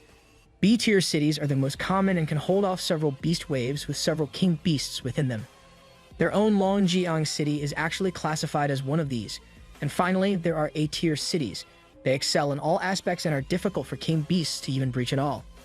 There are only 7 of these in each continental area, and Holy Light City is one of them. Simple enough. The star walls are pretty on the nose though. He goes on to explain how, much like blacksmiths in the past, beast tamers are now the masters creating weapons for the people to slay their enemies with. Holy Light City is said to be where the first beast instructors were born. Because of that and the diversity it brought to the city, it's something of a holy land for beast tamers. Back in its glory days, the city produced tons of spirit tier beast tamers and in turn, tons of legendary tier battle pet masters. Things aren't quite the same these days. Far from it, in fact, but the reputation of the city remains intact. They've most likely sent Su Ping a letter in hopes of recruiting him for their city. Su Ping is content where he is, but he knows most of his pet cultivation is dependent on the system. If it ever stops working one day, he'll be done for. With that in mind, he decides to accept the invitation so he can go learn some things. The Chancellor tries to have him take a teleporter there, but Su Ping isn't into the attention they'll draw. Instead, the Chancellor offers to get him a ticket for a deep-track underground train to be more low-key. Not long after that, Su Ping learns that the Chancellor has no damn clue what low-key means. After stepping onto the ridiculously expensive train, Su Ping pretty much instantly gets dragged into a mess. Some rich dude's Scarlet Shadow Dragon Hound is going berserk because it managed to consume some form of sugar. When the hound moves to attack an innocent passenger, Su Ping leaps into action and grabs the beast in a chokehold. He quietly whispers to it, hoping to put it to sleep when another voice breaks onto the scene. This one a woman's. She quickly tells Su Ping to ease up as Scarlet Dragon Hounds can't actually be choked. Instead, they start losing their life from the lack of air. She tells him she's a beast instructor and can calm it down, so Su Ping lets the dog down, allowing her to work her magic. In just a second, she manages to hypnotize the canine and put it straight to sleep. Seeing Su Ping's impressed look, she explains that she's using specialized gloves which can control astral power accurately enough to enhance hypnotic effects. Or to put it simply, magic gloves make you go night-night. This woman is Zhang Lingtong. Unfortunately, the dog's owner finally decides to show his face, only to start whining about how they put their hands on his dog and will pay for it. Su Ping doesn't have the patience for this right now and forces the guy onto his knees with one hand. He looks down at him with dead eyes and orders him to apologize and leave. Sure enough, the dude's terrified and does just that. Shortly after that, Su Ping is returning to his personal compartment when an attendant brings him a little strawberry cake. When Su Ping tells her he didn't order that, she tells him it's from Miss Zhang, over on the other side of the car. The girl waves from her compartment and thanks Su Ping for what he did earlier.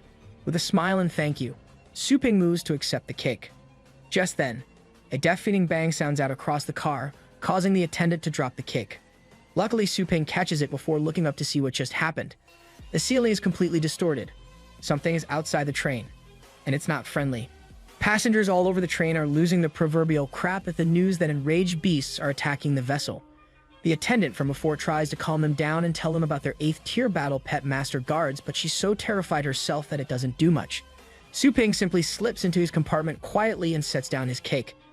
Even on a simple train journey, he can't get some peace and quiet.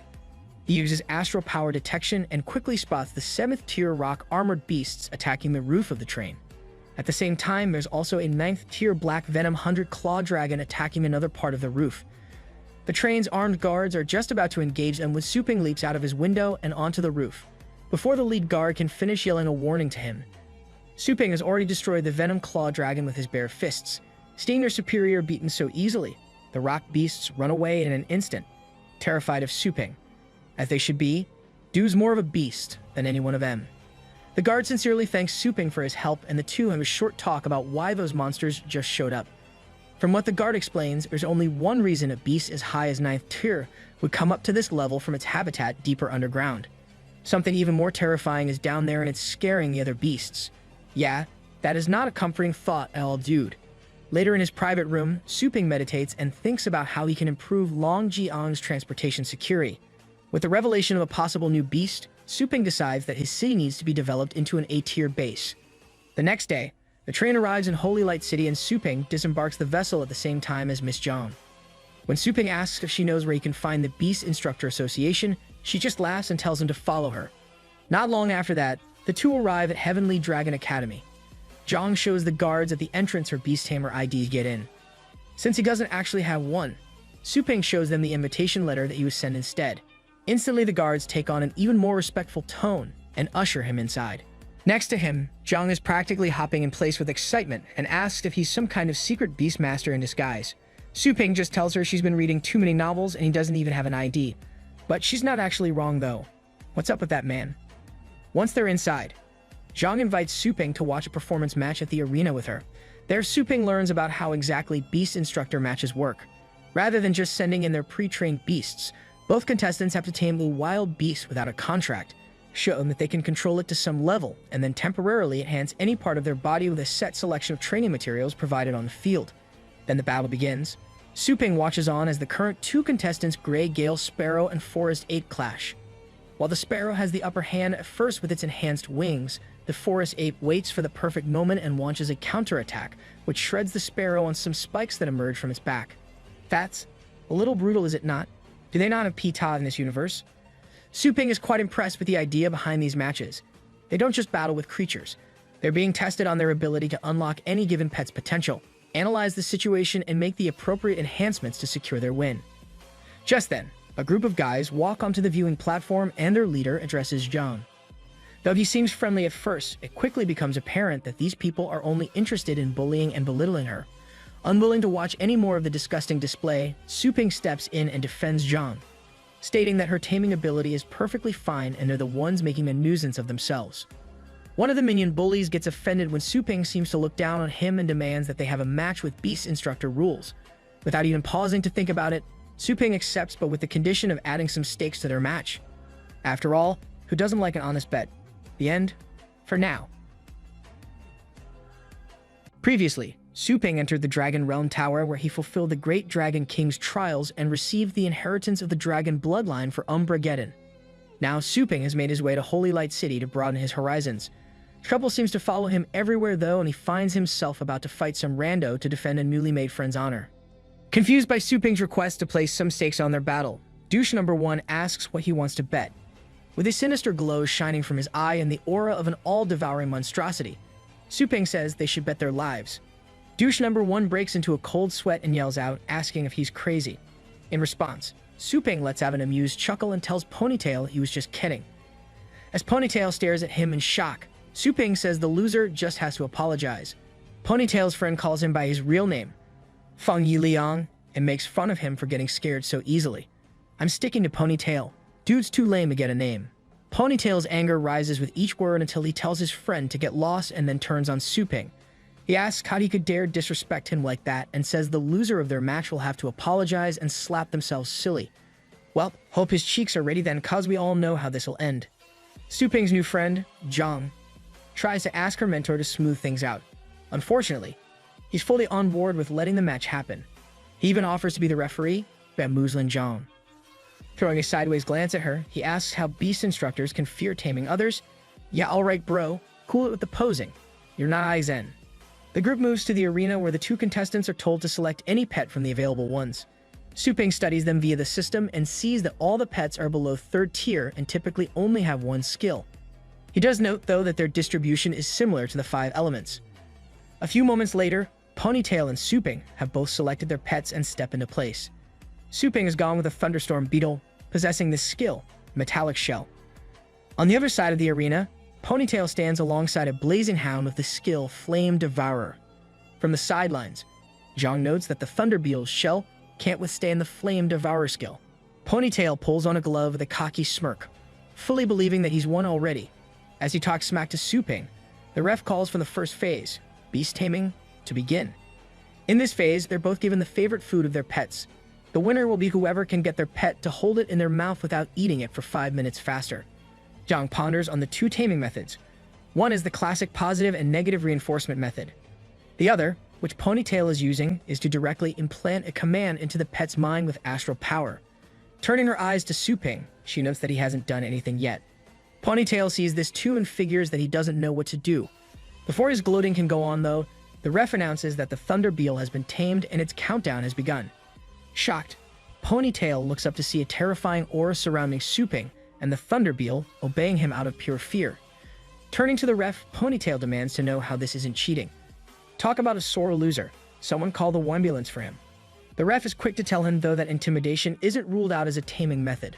Most people just wouldn't dare to attempt it. With that, Su Ping is awarded the first victory and Ponytail is just one loss away from total defeat. Ponytail decides to win no matter what in the battle phase as he can't tolerate losing to a supposed nobody. For the battle phase, both contestants are first given 3 hours to strengthen their pets using the provided materials. By the time his period runs out, Zhang is on the edge of her seat wondering how Su Ping will deal with the attribute disadvantage. The referee calls for the battle to begin and both sides' pets lunge at each other to attack. The blazing hound instantly catches Thunder Beetle's leg in its jaw and uses Flame Devourer to light it ablaze. Ponytail's pal comments on how he gave the hound's paws a flame effect in record time, while Zhang just looks on in concern. On the field, Ponytail smirks smugly and claims that he's not a loser like Su Ping. Just then, the referee tells him he needs to train more. To his shock, the ref's statement is followed by a reversal of roles in the fight. The Thunder Beetle's metallic shell has been transformed into Ice Frost shell and is weakening the hound's flames immensely. As a result, the beetle completely dominates the hound and ends the match in moments. Meanwhile, everyone is shocked at how fast Su Ping managed to perform an attribute transformation with standard resources. Su Ping grins under his mask at Ponytail and tells him to fulfill the bet's condition. Terrified by what he's seeing, Ponytail decides to make a run for it like a total wuss. Discreetly, Su Ping uses his own power to make the loser trip and faceplant. As he tries to get up and run, the dude trips all the way off the field, his head getting more and more bruised. Behind Su Ping, Zhang just barely holds in her laughter at the sight. With things wrapped up, Zhang takes the chance to get a closer look at the modified Thunder Beetle. She takes notes on the attribute transformation and asks Su Ping how he did it so fast. He answers that he just chucked the right crystal at it and it transformed on its own. Huh, yeah, that's not total bullcrap at all. Completely fair and balanced. Hearing this, Zhang realizes that the fear of death triggered the beetle's full potential and caused it to transform.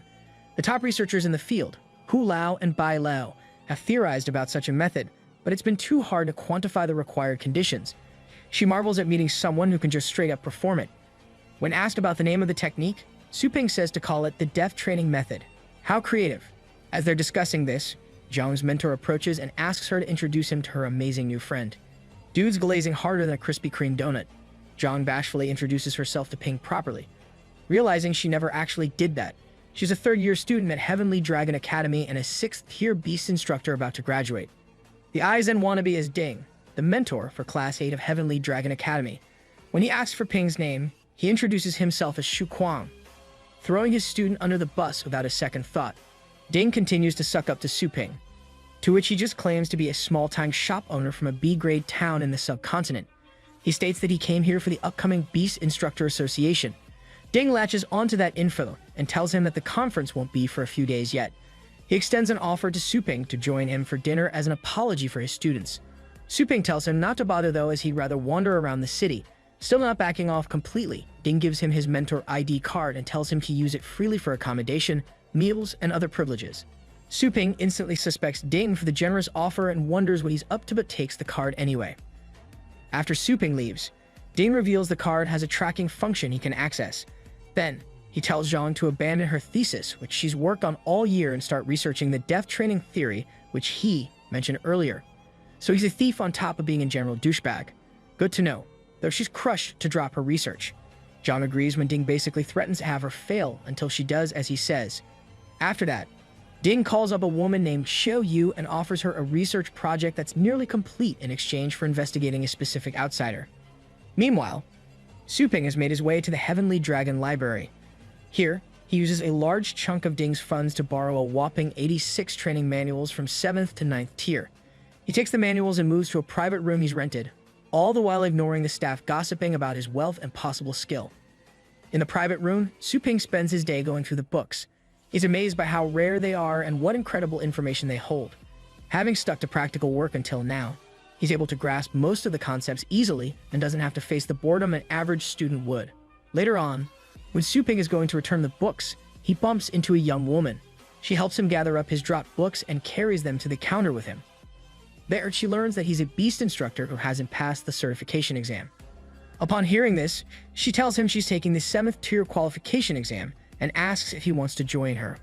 As Su Ping and the purple-haired chick make their way to the qualification exam site, they see a young man in an academy uniform running from what looks to be one of Thanos' minions. From behind him, a stern man with the look of a drill sergeant yells at him for running from a beast pet. He smacks the kid with his baton and sends him on his way, failing him. All around the examination area, other students can be heard speaking about the man, Instructor Yan.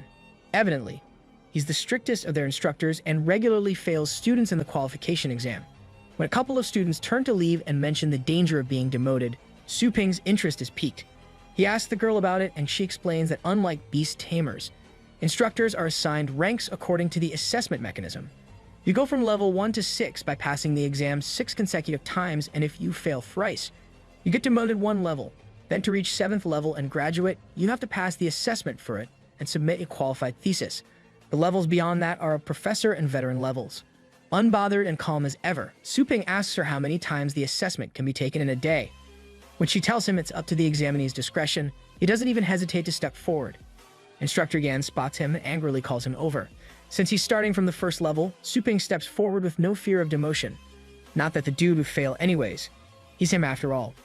Encouraged by his action, 2 more level 1 rookies follow Su Ping's lead and step forward. Instructor Yan sizes them up and sends them to register their information at a panel. While the other students make fun of them, the purple chick uses an ability to try and spy on Su Ping's info.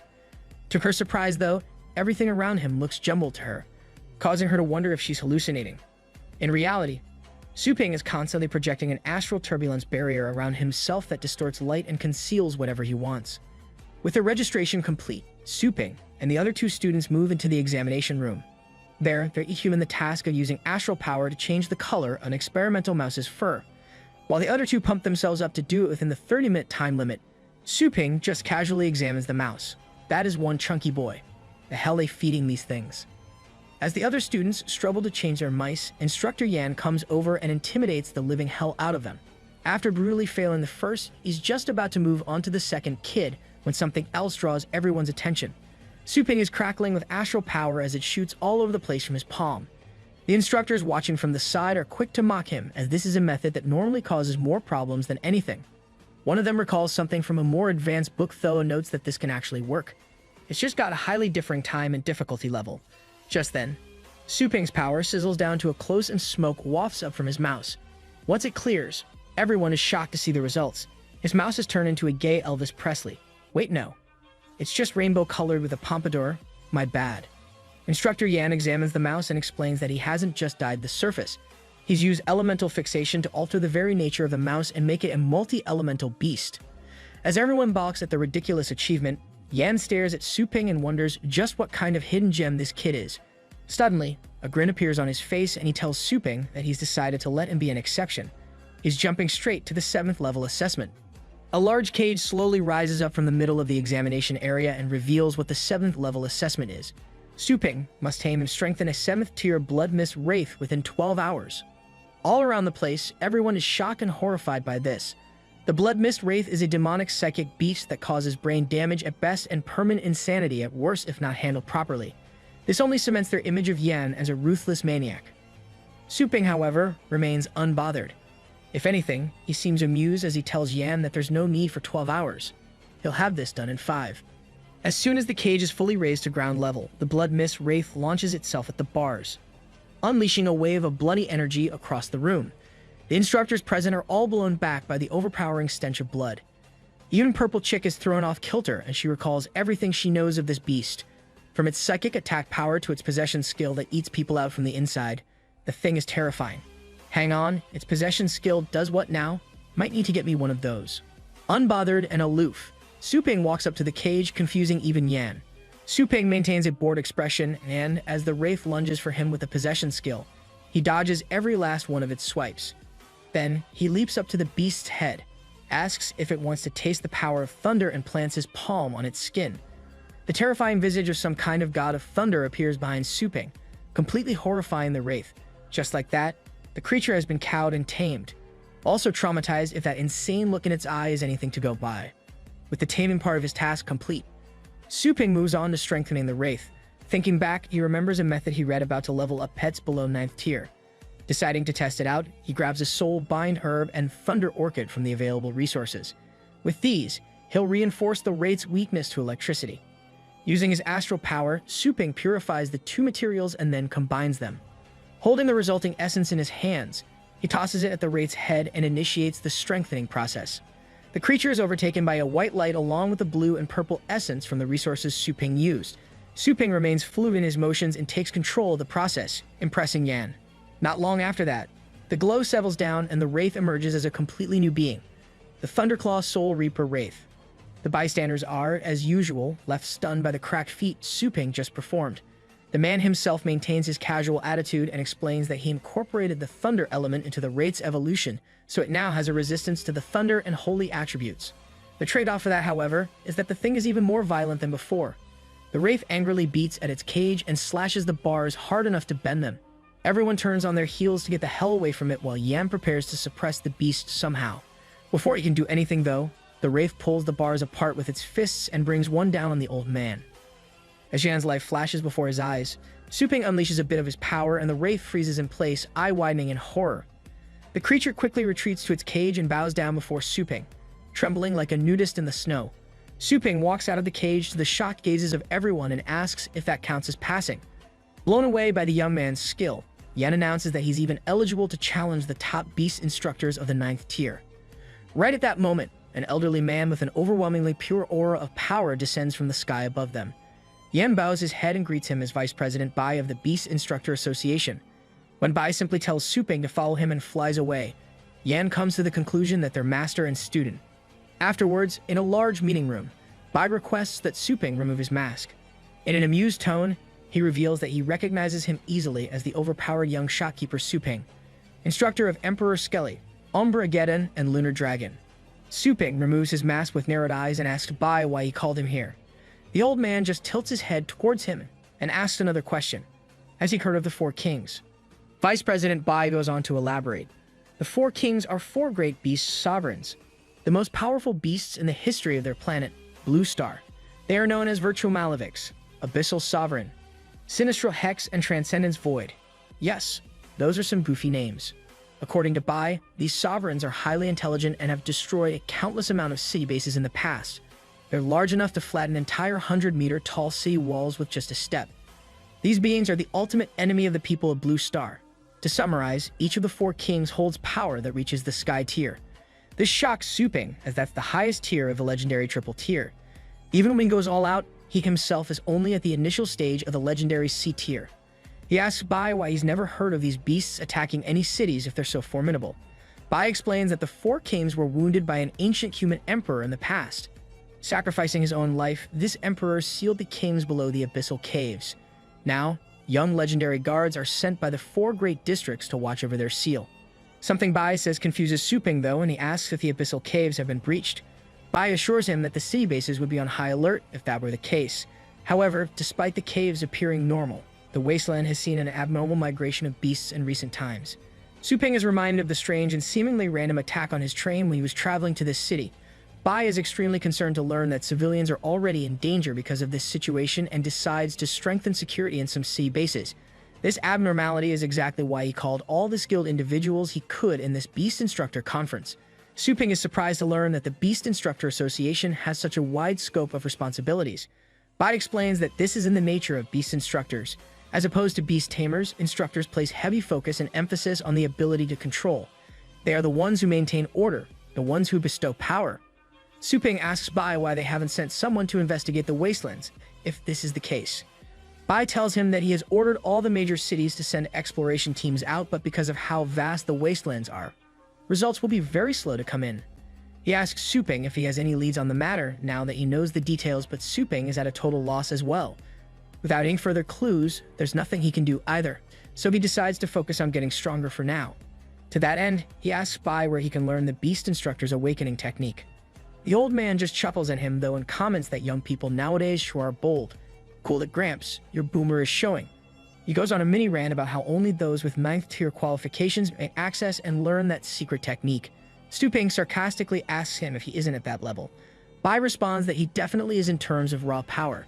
In fact, he could very well become the second person in history to simultaneously be a beast tamer and instructor of the highest level. With that, he'd be both a legendary and spiritual tier. At Suping's surprise question, Bai reveals that the first person to do that was none other than the ancient human emperor who single-handedly fought and sealed away the 4 kings in the first place. Single-handedly, my booty. Dude wouldn't have had to sacrifice himself if that was true. Excited by the prospect of reaching such a level of power, Suping tells Bai there's no time to waste and to let him learn the awakening technique. Bai remains firm in his refusal though and tells Suping he must follow the rules and write a 50,000-word thesis to get certified as a 7th tier. Then he'll need to write 2 more of those for the 8th tier and then 4 more to reach 9th tier. Holy crap, that's a lot. Maybe even more than a lot. I don't know. I'm not great at math. Growing frustrated, Suping asks the old man to just let him take a shortcut since they're in time of crisis. However, Bai enforces that times of crisis are exactly when the rules must be followed. If the strong were to be prioritized above the rules, the weak would have no room to grow. I don't really get it, but that sounds wise, so I'm with the geezer on this. With his specialty being in fighting, Suping is horrified by the prospect of writing 7 different thesis papers. Luckily, he remembers that Zhang is supposed to be pretty good at this and decides to pay her a visit to ask for help. Unknown to him, the girl has been in a downward spiral since Ding made her abandon her research and is currently struggling to figure out the death training method. At the same time as all of this, Ding is showcasing just how much of a scumbag he is. From abusing his power to get students to do his bidding to straight up abusing them when he's mad about not getting more info on Suping. The only thing he's able to learn from Xiao Yu is that Suping was taken away by Bai. He mistakes this for a recruitment attempt from the Beast Instructor Association on a hidden golden egg and decides to make a move as well. Ding calls in a brute by the name of Longshan and tells him to persuade this golden egg into joining him by any means necessary. For the 9th tier with the title of Lion King, this is a pleasure. After his discussion with Bai, Suping steps outside and opens up the system's item shop. For now, he plans to stock up on beast taming bracelets. It might be pricey, but having a 10% chance to catch a beast king with no effort is unmatched in value. Dude totally spams Ultra Balls and Pokemon. Once that's done, Suping decides to find Zhang and opens up his holo map. Right as he's looking up her class address, an extremely beefy arm comes to rest on his shoulder from behind. Surprised but unafraid, Suping just curiously waits to learn what the hell this is about. The guy trying to intimidate him asks if he just spoke to Elder Bai. Suping throws a non-answer at him and tells him to step aside. Annoyed, the man looks down at Suping with contempt and proceeds to release his astral power. A golden energy surges around him, catching the attention of everyone in the busy market area. People are just beginning to pity Suping when out of nowhere, the buff dude finds himself being flipped through the air and slammed into the ground back first. Suping has performed a perfect shoulder throw and has the brute at his mercy. You saw it here first, folks. Size doesn't matter. As the crowd comments on what just happened, Longshan the brute gets back up with a smirk on his face and energy flowing out like a broken faucet. He declares that he won't be careless again and summons his battle pets. Not 1, not 2, not even 3 but 4 crimson golden lions. These are 9th tier superior bloodline beasts known as the King of Beasts. What's more, they've got dragon wings because why not, I guess. Longshan reveals his pets are cultivated with a 1,000th concentration of the bloodline of the 100-winged abyssal dragon emperor himself. He puts on a show, claiming that no one can survive being bitten by all 4 of these creatures. In response, Suping just tells him to brace himself and summons forth his own 4-legged companion, Umbrageddon, now known as the Great Yan Celestial Dragon Hound. The golden beast practically smacks the lions down like misbehaving children and completely dominates them before roaring out to the skies. Longshan senses the terrifying aura of Umbrageddon and realizes that he's up against a beast king. Suping mocks him and asks why he isn't laughing anymore, to which Longshan starts claiming that this is all a misunderstanding. Yeah, because that's totally believable now. Not long after that, something sinister is taking place in the 8th class instructor's exclusive experimentation building. A fifth-tier wild pet known as a spiritual dragon whelp is injected with an unknown liquid by Ding himself. Instantly, the little creature starts mutating grotesquely and screaming in pain. As the whelp bangs against its cage, Ding turns to see Longshan has returned. Only, he's not conscious. The man's body collapses to the floor, revealing Suping standing behind him. When Ding tries to play innocent, Suping crushes his card in his fist and reveals he knew about the tracking feature in it. He turns to the dragon whelp and asks Ding how his students will react upon seeing how their instructor enhances assessment pets. Ding simply laughs at the question before attacking his two lackey students and dropping them to the ground. Despite this, they continue sucking up to him, brainwashed into believing he knows best. Ding simply tells Suping to look closely. Just then, practically a whole army marches into the building and surrounds Suping. Suping just sighs at the man's corrupt nature and begins to understand why Bai is so adamant about following rules. Ding starts ranting about how no matter what happens here, people will believe him over Suping due to his higher instructor tier. With all his men surrounding Suping, Ding smugly tells him to join them. He goes so far as to claim he can make Suping the strongest beast instructor in history. Alright, is he trying to be Aizen or Orochimaru? Pick a lane already, douchebag. Before he can finish his tirade though, Suping dashes forward, grabs Ding by the mouth and slams his skull into the solid earth without hesitation. Every word out of the man's mouth makes him sick. As Suping stands there with Ding's face held in his palm, pressed down into the ground, the gathered mini army charges towards him, yelling for their master. Suping looks up for a moment, only to tell them to get lost if they value their lives.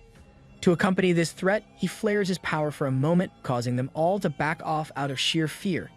Seeing everyone stepping back, Ding telepathically sends out the message to everyone that whoever kills Suping will be awarded with a year of training. 3 years if they catch him alive.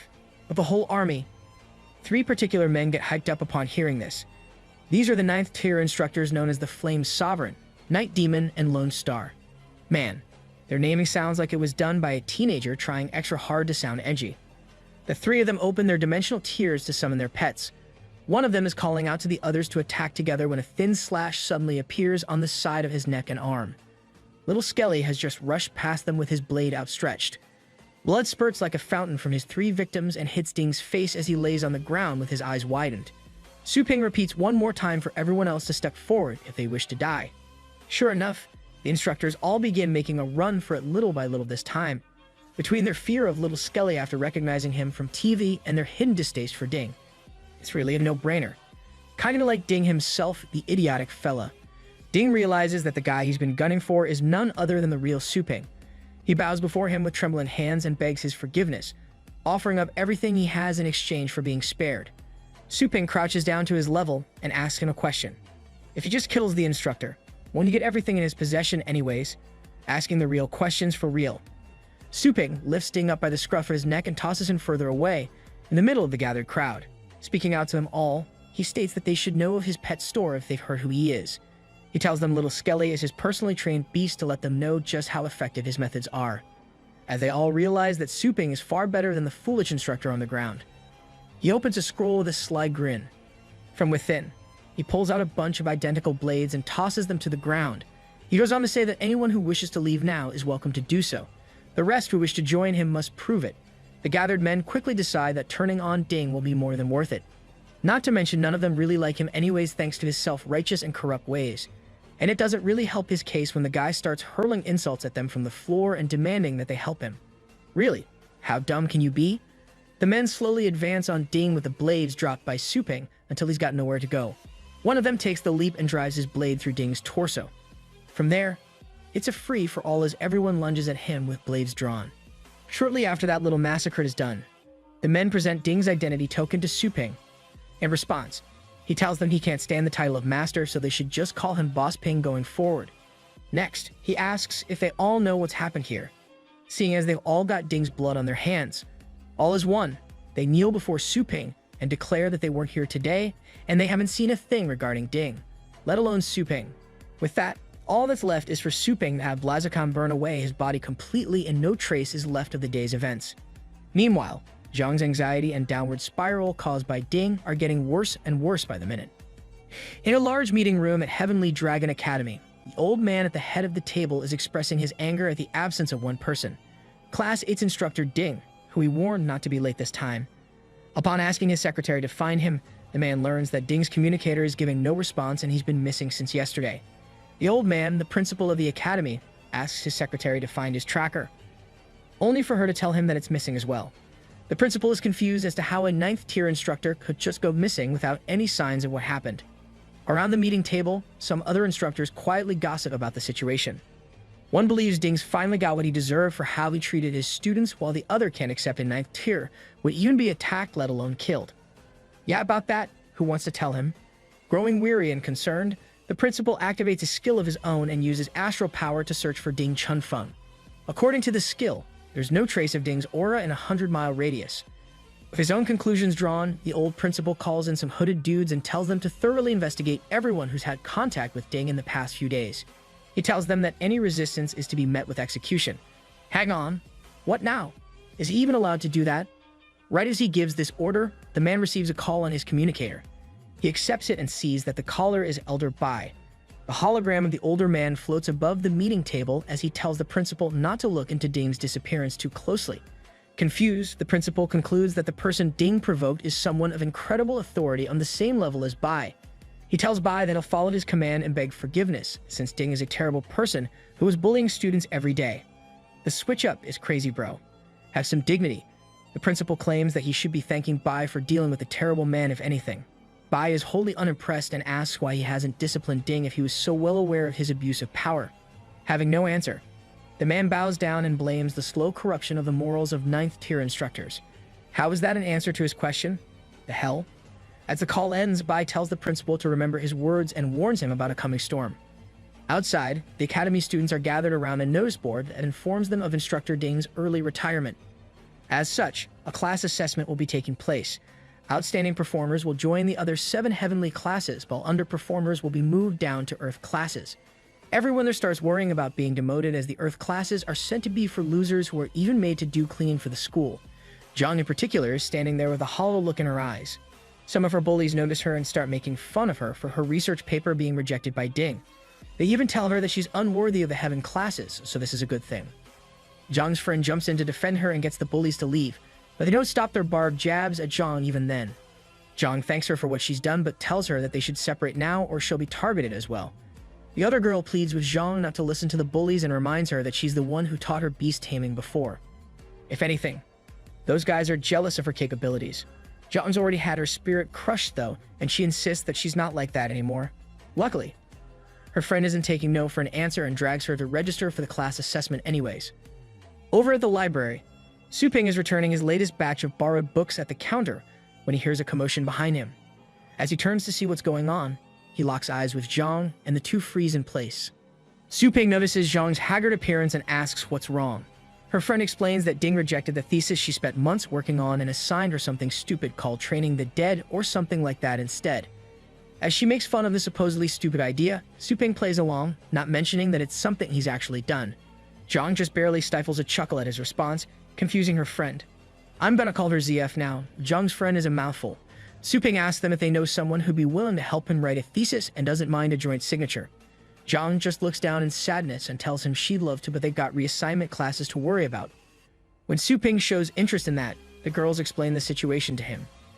Su Ping is surprised that the sudden disappearance of a 9th tier instructor hasn't caused more of an uproar and wonders if someone took care of things in the background. ZZF tells him that higher-ups from the Beast Instructor Association supposedly took away Professor Ding for investigation, and that's why people are quiet about it. Su Ping realizes that old man Bai must be responsible and figures he can just pretend nothing happened.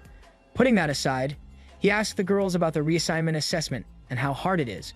They tell him there's only a 30% success rate, and ZF tries to encourage Zhang. Unfortunately, the girl's eyes remain blank and she says she feels like a total failure. Su Ping remembers the heinous acts he saw from Ding and understands that Zhang is deeply traumatized. Before he can do something about that, he asks ZF what the Earth character classes are like. The girl tells him she was actually in them before and the living conditions are terrible. They're made to do physical labor and the academy only trains them every once in a while. Hell, each professor there is in charge of thousands of students, so nobody gets any real training done. If it wasn't for Zhang's training, she'd still be down there. Zhang of course insists it was her own hard work, but the fact remains that she helped the girl train. Zia tells Su Ping that people do whatever they can to get out of the Earth classes, but it's extremely rare to meet someone willing to guide them. His curiosity stronger than ever, Suping asks the girls if they can take him to see the Earth classes after they've signed up for the assessment. Before we get to that, take a look at this map. That's where the Heavenly class students and staff live up there. The greenery-filled skyscraper rich mini-city up there. And down there is the Earth area where everyone else lives. Look at it. It's a dump. Suping and the girls are walking through this dump of an area later when a couple of garbage trucks come barreling down the road. They stop a little way up and unload their contents on the street. Heaps upon heaps of dead beasts and their remains. Almost instantly, the students of the Earth area scramble over to the pile of corpses and start looking for stuff they can use. One of them grabs a dog coated in poison and claims he can use it if he just washes the fur. Another claims it's his lucky day when he finds a pig that's still alive. With this, he can practice actual pet taming. Inside the garbage trucks, one student from the Heaven area expresses his pity for these poor sods who have to pick from their scraps. The other guy doesn't bat an eye though and says it's their own fault for not working harder to begin with. Yeah, alright dude, cool it. We get it. You're a butt. Suping is lost in thought upon seeing the terrible conditions here, prompting ZF to ask what's wrong. Zhang is the one to notice the look in his eye and says that he cares a lot about this kind of thing. Suping responds that Heavenly Dragon Academy touts itself as the best of the best. A place like this shouldn't exist if that's really the case. He asks if things have always been like this. Zhang answers that they have since she's been here. Meanwhile, ZF reminisces about how Zhang would stop and teach her training methods when she used to come to drop off the pets. It's because of that she was able to move up in life. Suddenly, a student goes flying past the two of them looking beaten to hell and back. As soon as he lands, a Heaven class student starts stomping on and kicking him without any remorse. He calls back to his friend, who walks up with a baseball bat and a cruel look in his eyes. As he brings it down with full force to beat the abused student, a sudden rush of air moves past him. As he looks down, he sees the bat is gone from his hands. Behind him, Suping stands with the thing firmly in his grasp. The student asks Suping who the hell he thinks he is. He replies that he's just a passerby and asks if he finds it fun to bully an unarmed person. This causes the Heaven students to break out in laughter.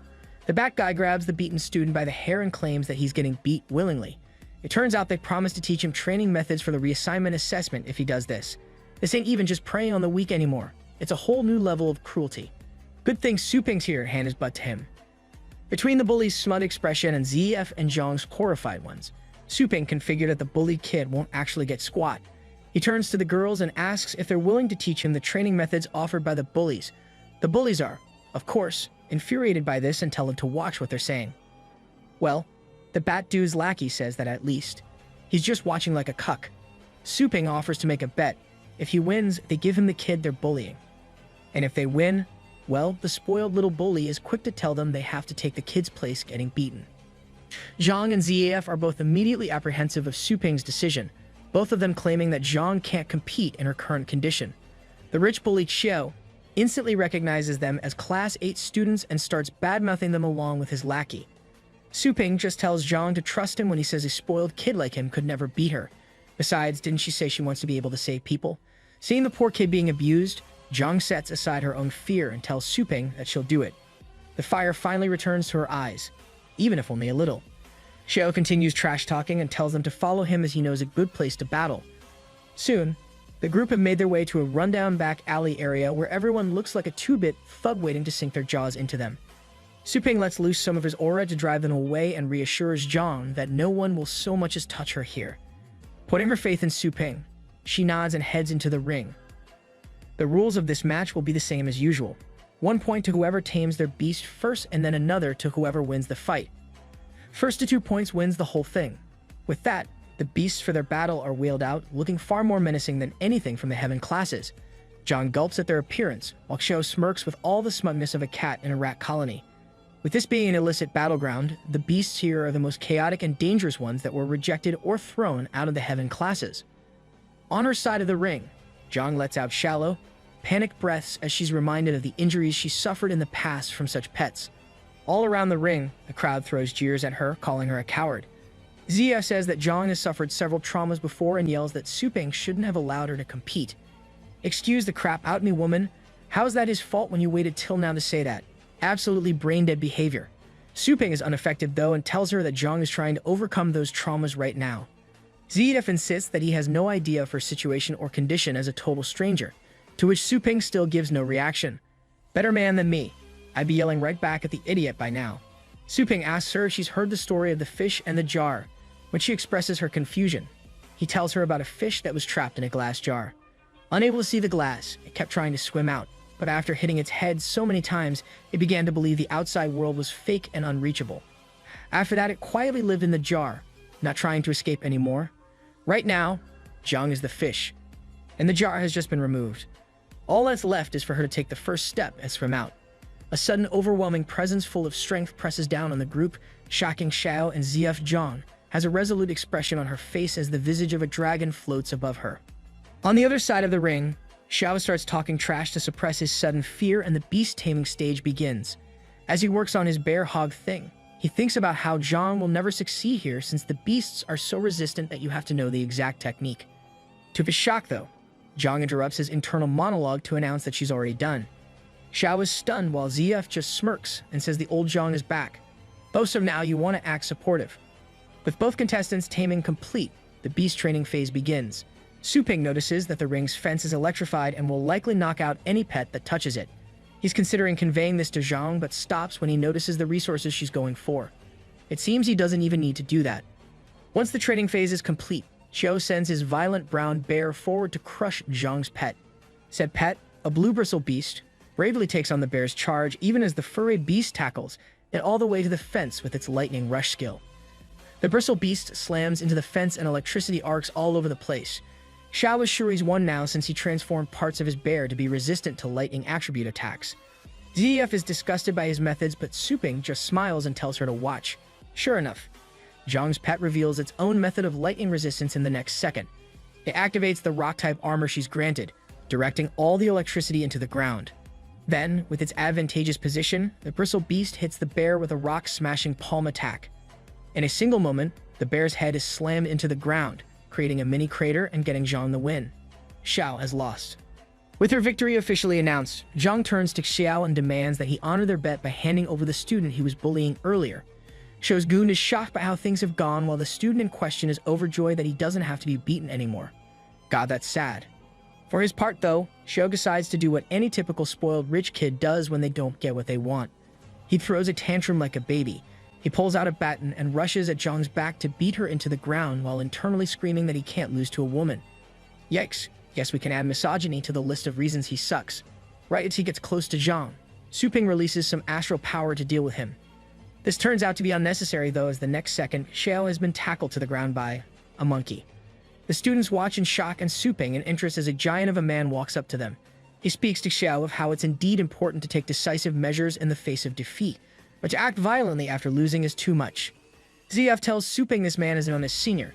He's the oldest student in the Earth class and the recognized leader of the whole place.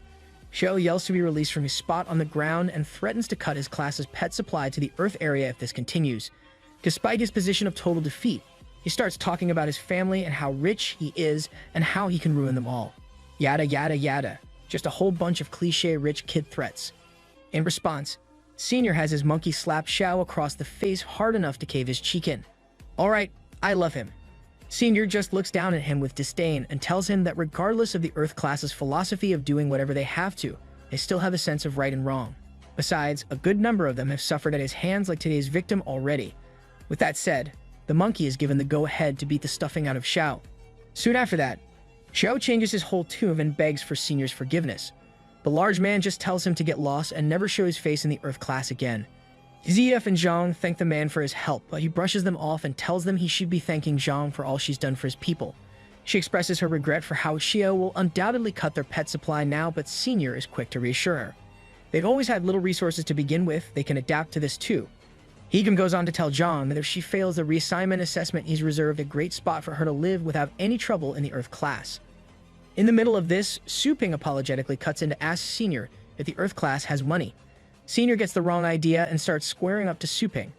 He tells him that those in the Earth class are the ones who just barely scraped together the money to come to Heavenly Dragon Academy, and they work hard for all they have. If Suping wants to touch that money, they'll crush the boy. Zhang quickly intervenes though and tells Senior he's got the wrong idea about Suping. They explain to him that he just wants to check if the people here can afford his pet rental services. Senior sighs and tells him it doesn't matter either way because the Academy holds a monopoly over all pet services here. Regardless, Suping tells him he can get pets in as long as there's a store he can use. There's no limit on the number or level of said pets either. Senior doubts his words but figures there's nothing to lose, so he takes him to their region's luxury commercial store. Said store turns out to be little more than a shack. What's worse, the old man refuses to sell or rent it as he claims it's a family heirloom. And so, Suping does the one thing that works more often than not. He calls up the Starry Skies Chancellor, asks him to get him a specific building in the downtown area of this city, and then offers it to the old man in exchange for his store. Naturally, the old coot agrees instantly, forgetting all about his family heirloom tripe. That's the power of money for Ya, I guess. Too bad, shows too much of a douche for it to work in his case. Now that he owns the shack of a store, Suping walks in and tells the system to include this store in his pet store franchise. With that, it's time to get to work. In the office of Class 4's instructor, Xiao steps up to said instructor with bandages and bruises all over his body. He claims that the Earth class students did this to him for no reason and threatened to do it again if he goes there in the future. The instructor sees right through Xiao's lies, but he's no saint himself. Between the influence Xiao's family has and the low value of Earth class students, he decides to just go ahead and do what Xiao wants anyways. He tells the boy that a lesson will be taught to the Earth class tomorrow and sends him on his way. Once he's gone, the instructor, Shi, calls a holo meeting of all the instructors and informs them that his class will handle the disposal of all waste pets for the second half of the year. Abuse of power incoming, folks. This one's a classic. Sure enough, the garbage trucks holding the Earth class's resources dump them all in a pile the next day, and before anyone can make a move, the heap is set on fire. Even the pig that the student from before managed to recover and nurse back to health is being dragged away to be burned. Okay, what in the hell? That's actual murder. They're not even turning it into cutlets or anything. The Earth class instructor, Elder Lei, gets on his knees before Shi and begs him not to do this. With the Beast Instructor Conference about to begin, this will take away any chance the Earth students have of being recognized by the association. She doesn't care about any of that though and asks them how else they plan to pay for the injuries Xiao suffered. The boy yells at Elder Lei that one of his students is responsible for this and he must come out to apologize. Seeing no other option, Elder Lei calls for this student to show himself, but nobody in the area knows who it was. Enraged, Xiao grabs a random student and threatens to beat him bloody if Senior doesn't come forward. Coincidentally, the man in question shows up at just that moment, carrying a large box on his shoulder. He takes one look at the situation and asks Lei why he's kneeling here like this. Lei angrily tells him what his actions have resulted in while the students yell at him to run away. Xiao, smug as ever now that things seem to be in his favor, sends his goons forward to beat Senior. The big man's sick of him by now though, and as soon as the goons close in, he punches one of them into La La Land. Then, as the others come at him, he opens up the box on his shoulder to reveal 3 whole healthy pets. After they handle the goons, Elder Lei asks where in the world he got those from. Senior gives him a cocky grin and tells him things have changed for them now. They don't need to care what the heavenly classes think of them anymore. They have access to top-tier resources of their own. A few moments later, Senior leads them all to the luxury commercial store that previously belonged to the old man. Here, the Earth class students are freely able to buy top-tier pets at a severely lowered price. Not only that, they even have access to all sorts of high-quality pet food and resources. Enraged by his loss of leverage, Xiao insists that this must have been achieved through some illegal means like smuggling. With that said, he orders his men to smash the store and confiscate every pet in sight. Unfortunately for them, their march towards the storefront wakes up Umbrageddon from his slumber next to it. What they believe to be a statue reveals itself as a terrifying beast when it lets out a roar that all but cripples them. Amidst this sudden chaos, the store's door opens and a figure walks out. Xiao instantly recognizes him with no small amount of shock. For his part, Suping simply smiles and asks what they're doing around his watchdog. Despite the clear threat posed by Umbrageddon, Xiao continues to demand that instructor Shi send out his guards to fight it. Opposite from them, Suping stands casually without a worry in the world and waits for them to act. Unlike his student though, instructor Shi has more than 2 brain cells to rub together and realize he's out at his depth. He instantly changes his tune and addresses Suping politely. He tells him that he received a report about his student being beaten maliciously and calmly requests an explanation. From the side, Senior chuckles at the shift in mood and mocks Xiao for it. Serves the little twit right. Despite this, Xiao deludes himself with the belief that his instructor's trying to set a trap of some sort and waits for him to take his side. Only that doesn't happen at all. In fact, she happily declares that Suping's side is quite reasonable, and since both parties were beaten, they're pretty much even now. All that's left is for Xiao to apologize for his sneak attack on John. From the other side, Suping and Umbrageddon stare at him with an unimpressed gaze as he goes on about fairness. On top of everything else, She declares that the medical expenses of the student beaten by Xiao will be covered by his family as well. Senior takes the chance to mock Xiao again and tells him to hurry up and apologize already. Infuriated and losing faith in his instructor, Xiao uses his communicator to call in someone from his own family. In just a few seconds, 3 large men fly in from above and stand in Xiao's defense. Instructor Lei recognizes these men as titled powerhouses and despairs as do the others. She, however, tells Xiao that he should back down and apologize now while he still can. Instead, Xiao tries to convince him to work together so they can take down Umbregeddon. While everyone else is panicking about the powerhouses, Su Ping sees the true threat. Those 3 are just side characters. The true powerhouse is up in the sky above them. The one in question descends and praises Su Ping for being able to sense him. He is the elder of the Xiao family, Xiao Si. The younger Xiao recognizes his grandfather and panics at the idea of him realizing the truth of the situation. Before that can happen, he feeds his grandfather a bunch of hooey about how the people in front of them have ruthlessly bullied him. As this is happening, Su Ping is distracted by a system pop-up. The system has detected a threat to his branch store here. In order to protect it, he's being issued a side quest to make a name for himself in the city within 1 month. As a reward, he'll be given a 50% off coupon for the Chaos Spirit Pool. Once he's finished reading the pop-up, he notices the ground rumbling around them. Up in the sky, Xiaoxi has summoned an astral power palm. With this, he plans to crush the Earth-class folks in the area for bullying his grandson. Come on, Bramps, you seem like a chill dude. Use your brain here. On the ground, Xiao brags about how his grandpa's a 9th tier in both breeding and beast taming. The strongest man in their family for the past 100 years. Wait, why is he on the ground? Won't he get crushed too? Elder Lei begs Xiaoxi to hear them out, but the old man isn't having it. He brings down the palm to crush them all. Before it can get to them though, a golden dragon bursts through and crushes the palm, shocking the Xiaos. Umbregeddon has revealed his true form. At Su Ping's command, the dragon slaps Xiaoxi out of the air and into the ground like a fly. Everyone watches in awe as the old man rises from his fall and asks how the hell his grandson got involved with a master like this. Su Ping steps forward and asks if he's willing to talk now that he's calmed down. He spots Xi at his side and recognizes him as the Class 4 instructor. Taking the chance to jump in, she asks them to let him explain the whole matter to Xiaoxi. By the time he's done, Xiaoxi is enraged with his grandson's dishonorable actions and orders his men to take him away for the appropriate punishment. His legs are to be broken, and he's to be banished for a minimum of 5 years. Yikes, he might deserve it, but that's brutal. Once his grandson has been dragged away, Xiaoxi bows his head before Su Ping and asks how he can make up for the misunderstanding that has occurred. All around them, everyone is shocked to see the arrogant Xiao family's strongest member lowering his head. For his part, Su Ping just walks past him while introducing himself as Su Ping in a whisper. As he's moving away, he tells Xiaoxi to figure the rest out himself. Unseen by anyone else, the system window appears and shows his new quest's completion progress at 47%. Now that the matter with the Xiao family is resolved and Su Ping's store is on track to raise the Earth class to unforeseen heights, all the students and even instructor Lei thank him wholeheartedly for his actions. Senior and Zhang even express interest in working for him at the store, but Su Ping tells them to focus on their studies. He's used to working alone anyways. Seeing their downtrodden expressions, he throws them a bone and says he might call on them to look after the store if he needs to leave on business. The next morning, Instructor Shi and Xiaoxi arrive at Su Ping's store and offer him 4 pure gold bars as an apology for the previous day's events. Su Ping completely ignores the gold though and tells them to leave if they're not interested in buying anything.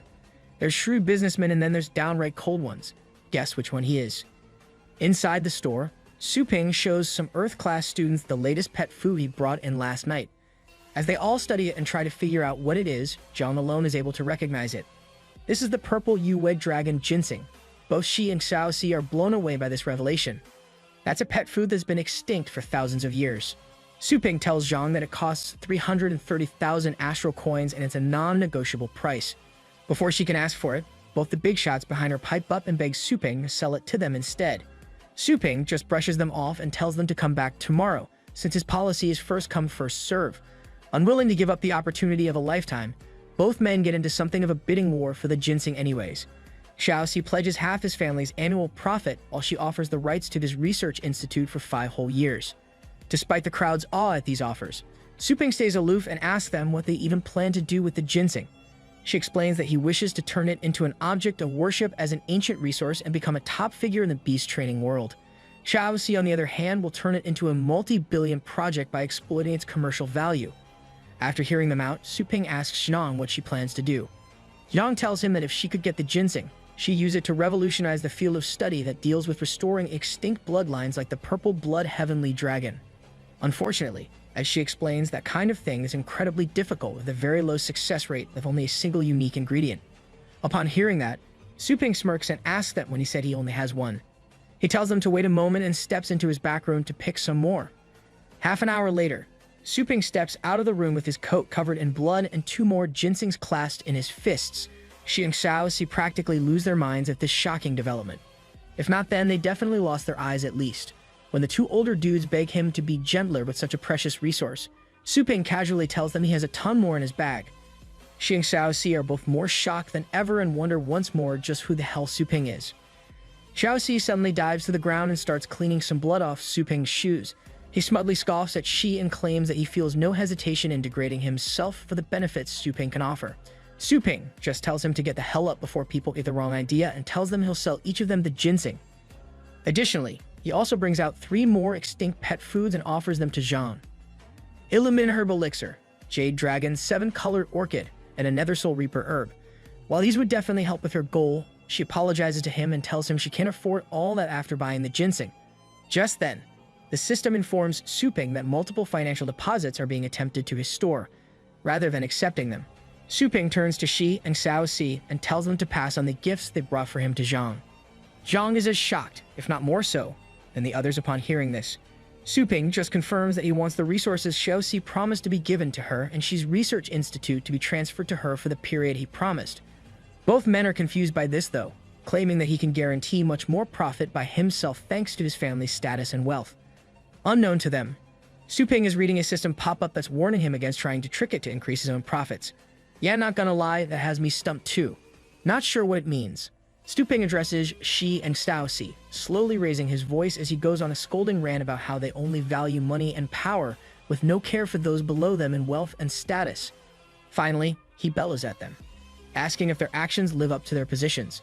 Both men are humbled by his words and vow to be better from now on. In the background, all the Earth class students are rejoicing at someone finally standing up for them and saying the things they've always wanted to. Little do they know, Su Ping had every intention of taking their money. The only reason he's not doing it is because the money from dividends can't be turned into energy with the system, so it's as worthless as toilet water to him.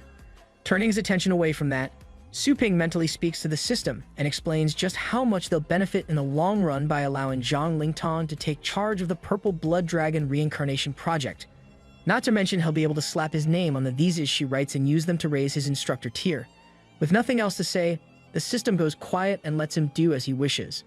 The next day, Zhang walks into her class with ZEF to collect her things before heading out.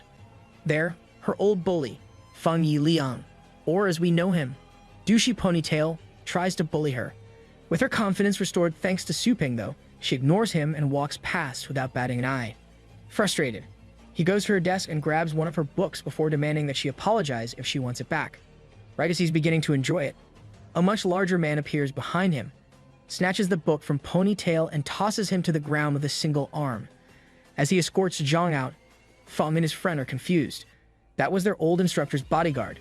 Why the hell is he protecting Zhang? Instantly, the 2 scumbags jump to the conclusion that Zhang has an indecent relationship with Ding and is taking advantage of the perks that come with it. Without a second thought, they decide to follow her and get some pictures as blackmail material. Instead of Ding's place though, they end up following her to instructor Shi's research institute. Sneaking after her despite their confusion, the 2 spy on the inside of the building. When they spot a whole crowd of Earth-class students there, they decide that the vermin must be trying to illegally take over the place. Before the Ponytail can snap any pictures though, the bodyguard from before appears behind him and grabs his arm. Still not realizing they're the ones in danger, Ponytail tries to tell the bodyguard that Zhang is committing illegal activities. She overhears the commotion and comes over to check on it. Ponytail starts mouthing off about how he has proof of her actions and he'll get her kicked out if she doesn't listen. Annoyed and sick of his crap, Zhang just sighs and pulls up the agreement of transfer of the Institute usage rights and resources signed by both Shi and Xiaoxi. With their leverage pulled out from under them like a rug, Ponytail and his friend are left speechless. And if they're speechless now, they're completely rendered mute a moment later when they learn that she's working on the Purple Blood Heavenly Dragon Reactivation Project. If she succeeds on a project like that, she won't need to take any classes to graduate. which is way more than can be said for these two losers. The end, for now. The event everyone's been waiting for at Heavenly Dragon Academy, the Beast Instructors Conference, is finally underway. As instructors from all over the place proudly display their exhibits, it quickly becomes apparent just how harsh the judging of the reviewing officials is. Hell, one guy gets given flat 1s and 2s out of 10 for being unoriginal. Like the announcer lady's saying, there's no room for lazy-ass slackers out here. With the event going at full sail, the announcer woman calls out the beginning of a triennial event all Beast instructors eagerly anticipate. The Beast Instructor Conference officially begins now. Before any further announcements, she declares the people's gratitude to the 5th Rank Academy of Holy Light City, Heavenly Dragon Academy, for hosting the conference on their grounds. The Academy's principal declares that the honor is all theirs, and he hopes everyone can thrive through this event. Seated next to him, Vice Principal Bai comments on the 3-judge system that's been continued from previous conferences, and reminds everyone that exceptional instructors will qualify for membership and association cultivation as well. Just as he intended, this has the crowd more fired up than ever, since all the previous instructors to achieve these qualifications went on to become 9th-tier Beast instructors. In one particular area, a group of men are guided to their heavenly character seats. These are the instructors hoping to recruit any promising individuals who appear at the conference as their own apprentices. As these men speak amongst each other, one of them mentions that Ding not being here this year means less competition for them to grab up the talented instructors. Damn, these dudes have no loyalty. Makes sense though. Ding sucked balls. From off to the side of the line of throne-like seats they're sat in, the recruiters are all surprised and confused to see none other than Su Ping walking up to the final seat and taking it for himself. Dressed the way he is, and with his clearly aloof attitude, the others all wonder who the hell this guy is, and if he's been invited by the association or something. To the side, Instructor Shi, who has long since learned not to underestimate Su Ping, simply smirks at their reactions. Back to the conference itself, instructor after instructor is given pathetic scores by the reviewing judges for failing to bring any innovation to their work, causing them to even lose their existing investors. It's all that the instructors off to the side can manage to stall their own judgment when the reviewers turn their way, terrified of how they'll be rated. In the midst of this sea of fear, a lone voice suddenly calls out and actually invites the reviewers on their own. This voice belongs to none other than Zhang, who has a resolute expression on her face. Though everyone's surprised by her boldness, they can't help but commend her courage. Zhang leads the judges to her own exhibit on the more rundown side of the hall, leading those in the crowd watching her to think she's some overconfident nobody. Yeah, keep that same energy in a few minutes, fools. Even the judges grow suspicious and ask if she's trying to gain their sympathy. Zhang is quick to assure them she has no such intentions though, and asks them to just watch. With her friend, ZF's assistance, she brings out a single vial of a bright purple liquid. Right before their eyes, she feeds the whole contents of the vial to a 4th-tier young dragon beast, with no prior training. After feeding it the liquid, Zhang and ZF both pull on gloves and activate a technique known as dragon blood forging, causing purple sparks of lightning to arc off of the young dragon. As the judges and crowd alike watch in shock and awe, a massive spectral dragon rises from the body of the young beast and releases a massively oppressive force, causing all in range to feel affected. The spectral dragon is so enormous that even Vice Principal Bai notices it from his throne, and his eyes go wide in shock as he recognizes it. That is the purple blood heavenly dragon which went extinct over 9,000 years ago. Vegeta would have a conniption here. As the massive purple apparition slowly fades away, the judges watch on with widened eyes, unable to comprehend what just happened. Uni announcer is left to ask just what they've seen right now. Meanwhile, Zhang and ZF are completely oblivious to everyone else's reactions as they examine the results of their little demonstration. Between the two of them, the formerly 4th-tier young dragon is now a majestic purple dragon with beautiful feathered wings. The only people more oblivious at that moment than Zhang and her friend are the other academy students in the crowd. The fools are so overtaken with jealousy and insecurity that they convince themselves Zhang's technique was all bark and no bite, having failed to upgrade her beast. They comment on how the judges will be sure to give her a low score and embarrass her in front of this massive crowd, completely ignoring the fact that the judges themselves are clearly amazed, literally plotting on her downfall. Hoofy-off fools. Almost as if to purposely shut those idiots up. All the heavenly characters here to recruit talented instructors rush over in a stampede, yelling to let them see the person who just performed that cultivation technique. As the lot of them argue over who has first dibs on this person, Zhang is put up on the big screen, and the announcer lady explains to the crowd that all the heavenly instructors are showing an interest in this one single person. Before long, the heavenly instructors recognize her as a student of Class 8 and they all start jumping to conclusions, such as that Ding has been keeping her hidden from the public. Man screwed Ding. All my homies hate that moron. The second they've identified Zhang, the instructors scramble to find info on her and start making outrageous perks and boons in exchange for accepting their recruitment offers. Unfortunately for them, two even bigger fish have decided to descend into this hunting ground of a pond. Two trails of light zoom past the crowd, as none other than the principal and VP Bai land on site and start bickering over which of them has first dibs. You'd think they're a tenth of their actual age, from the way they're acting. As the geezers continue to exchange barbed words, the principal suddenly uses the 9th tier power of teleportation to get to Zhang first. Bai isn't one to be left behind though, and he uses the 9th tier technique, known as spatial contraction, to do the same. Both old men arrive at Zhang's exhibit at the exact same time, scaring off everyone else in the area and leaving each other as their only competitors for her apprenticeship. Upon VP Bai's request to have a closer look at the dragon Zhang just trained, the girl happily invites him closer, while her friend trembles in awe of the man. Meanwhile, in the background, a crowd is blown away by just how much special treatment Zhang is getting for her impressive feats. Stepping closer to the specimen, VP Bai comments on how the purple blood heavenly dragon is said to be the ancestor of all other dragons. Based on all the features and attributes of this little beast here, he's confident in saying that this beast has indeed integrated the bloodline of that precise heavenly dragon. VP Bai goes on to mention how this training method of hers can greatly benefit those facing a block, while the principal brags about his academy students. What follows from that point on is a vicious verbal dogfight between the VP and principal over who will be the one to recruit Zhang. While the two old men offer benefit after benefit, the audience is stunned by what they're seeing, and some of Zhang's former bullies regret not forging a better relationship with her. Hindsight's it be, ain't it losers? To the surprise of both men vying for her favor, Zhang addresses them with a resolute expression quite quickly. All over the venue, everyone watching waits with bated breath to see who she's going to choose. Still seated on the throne he sat on a while ago now, Su Ping smiles at the success of the young lady he always knew had this potential within her. With his work done here, he gets up and prepares to head back to his store for the day. That's when Zhang makes a statement that freezes every single person in attendance in their tracks. She's choosing to turn down both the VP and the principal in favor of devoting her life to boss Shu Kuang. Alright, Su Ping's going by that right now. I forgot about that honestly. Su Ping himself is perhaps the most shocked of all, stopping in place with a deadpan expression. All over the place, chaos erupts as people scramble to find info on just who the hell this Shu Kuan person is. Seeing the state of the conference in the wake of Zhang's decision, Su Ping hesitantly decides to reveal himself, maintaining the same deadpan expression. Bro does not want to be here. To his credit, VP Bai humbly backs off the moment he realizes Su Ping is in the picture. At the same time, the principal is stumped as to what would make Zhang choose this man over him.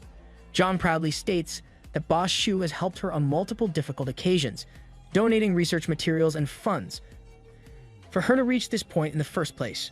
All over the place, people are stunned to hear that this Shu Kuan fellow is responsible for procuring extinct items, like the ones used to bring out the purple blood heavenly dragon. Meanwhile, Su Ping pays absolutely zero heed to the masses and tells Zhang he's leaving this place soon, before asking if she's still determined to follow him. Her gaze steeled, Zhang tells him that she's willing to go anywhere, as long as it's at his side. Dan homegirl, I was not familiar with your game. Right after she says this, the academy's principal finally bursts with indignation and refuses to let her be taken away by anyone, while touting all the resources he can grant her. Rather than Su Ping, Zhang is the one to address him and remind him of his own phrase about how traveling 1,000 miles is better than reading 1,000 books. Don't look at me, I don't get these proverbs either. She goes on to remind the principal that their city may be known as the breeding sanctuary, but there are so many training methods and techniques not taught here. Boss Shu's death training method is just one such example. While the crowd tries to work out what the hell a death training method is, someone questions the possibility of Shu being a fraud. Seeing the potential in this argument, the principal latches on and declares that Shu Kuan may only take away Zhang if he can defeat the older man in a battle. To Su Ping's unsurprised annoyance, Instructor Shi and Old Bai both stay back, letting things play out rather than vouching for him. Realizing that this is the only real way out of here, Su Ping tells the principal he has just one more condition for their battle. As he descends to the principal's level via levitation, Su Ping explains that he wants it to be broadcast throughout the city. Oh, he knows he's winning this. A victim of his own hubris even more than Su Ping, the principal smugly declares that he can't wait to show the whole city his defeat. Meanwhile, The public is beginning to recognize Suping, as more and more people feel him to be familiar. Once both challengers are in the arena of the principal's choosing, a cage full of beasts is brought out for them to choose their beasts for the battle. With the ferocious beings clawing at their prison, the crowd worries that this whole thing is going a bit too far. As usual, however, Suping demonstrates just how differently he's built, as he rejects the principal's offer of mercy, walks up to the cage, and unleashes his aura to such extraordinary effect that the monsters are instantly subdued, seeing one in particular that catches his eye. Suping tells an ironclad Iceland's beast to rise. Not a single person fails to notice how incredible it is that he's tamed a beast without even lifting a finger, gaining VP Bai's praise as well. Back on the field, though, the principal has his own show of power to put on. With a single upraised hand, he tames a blazing fire spirit dragon, shutting everyone up. Meanwhile, VP Bai picks up on something said by the announcer and offers everyone a lesson on magic affinities. He explains that if trained properly, this beast can completely bypass its elemental disadvantage and overpower the Iceland's beast. I guess hitting stuff harder really is the answer to everything. As the beast training stage of the battle ticks onwards, the principal brings out a small bag of some substance and tosses it into the air, causing the appearance of what are known as centennial dragon bones. With these and the principal's refinement technique, a massive blue specter rises into the sky, emanating from none other than the blazing fire spirit dragon, while the principal's side of the arena is engulfed in an oppressive aura, and all are left fearful. Suping is just feeding his beast, and not even anything special, just a bunch of Buddha's heart grass. As noted by the announcer, she's just in the middle of proposing theories as to what he's doing when Suping decides that the beast is ready for the next step. Without any warning whatsoever, Suping rises, brings up his arm, and yells out for the thunder path to engrave. And just like that, the heavens above answer his call, sending down wild and powerful arcs of lightning. While the announcer remains in confused awe, VP Bai recognizes this technique with a horrified expression on his face. Could this be Holy Spirit Capital? As Suping finishes his incantation, a bolt of lightning engulfs the Iceland's beast, getting absorbed into it and leaving its eyes shining with power. With his beast training stage complete, Suping looks up with a cool grin, waiting for the battle to commence. On the other side of the arena, blazing fire spirit dragon is moments away from going berserk. It's time for the battle to begin. Among the observing audience, many viewers neatly conclude that Suping's ironclad Iceland's beast must not have evolved properly, since it lacks any visual changes. VP Bai is one of the few who see through this ruse though, and knows for a fact that lightning Suping called down was special. Only one with the qualifications of a Holy Spirit beast instructor could possibly access an elemental origin, as he suspects Suping has done. With but a few more words from the announcer, blazing firestorm unleashes a torrent of flames which are dodged by the Iceland's beast like death itself. The dodge seems to have been anticipated though, as the blazing firestorm goes on to create a ring of flames all around the arena, hoping for the Iceland's beast to slowly be cooked alive, which would probably taste awesome, to be fair.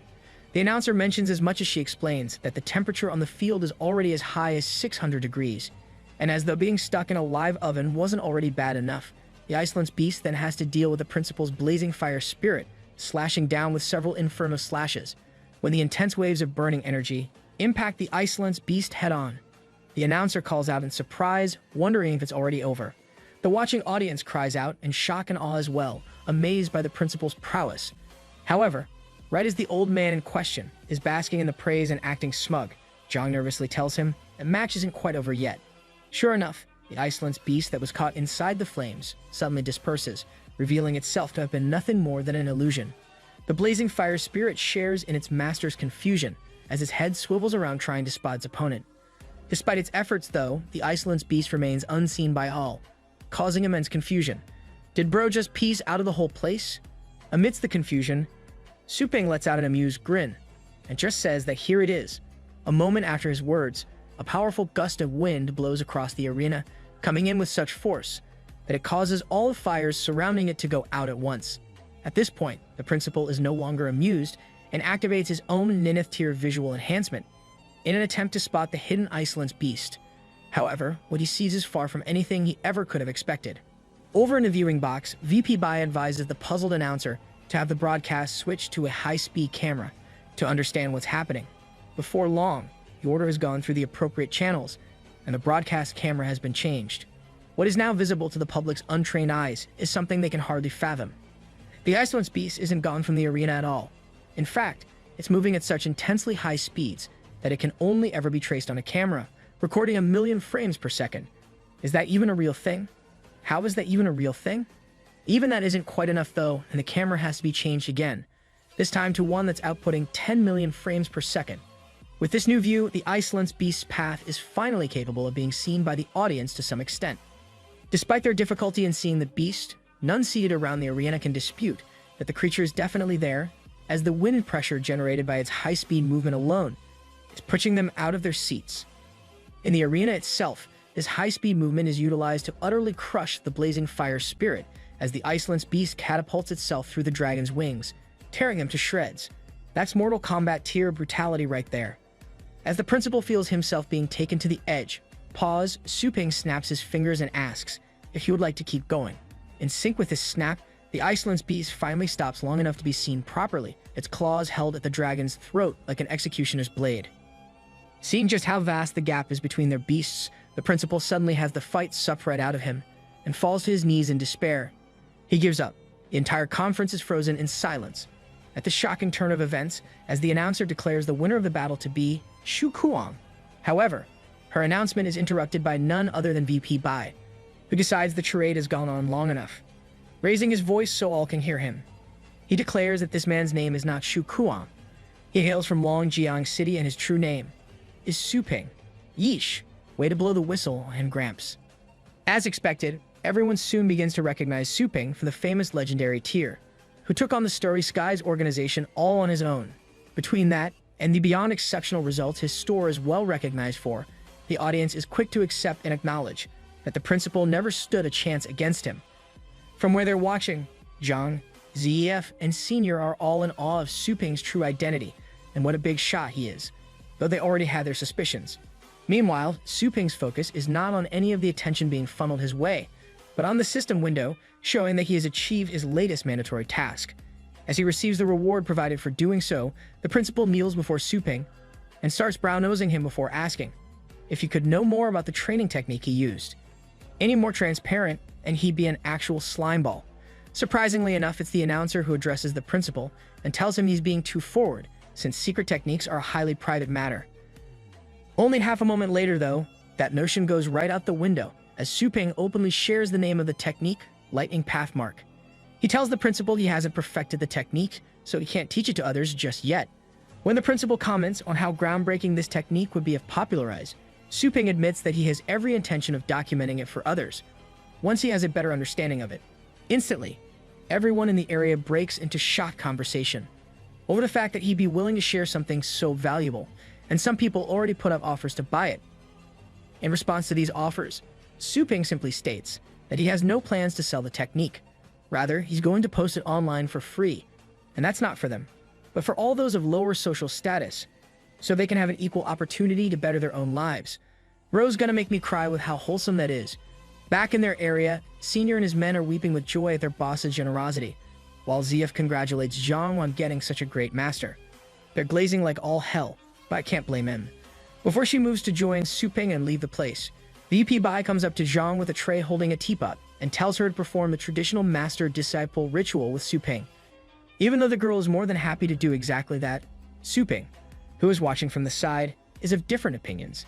He takes the teapot from VP Bai before Zhang can grab it and tells them there's no need for such formalities. As far as he's concerned, Zhang has already proven her determination. Besides, he has hands of his own, so why should he make her serve him?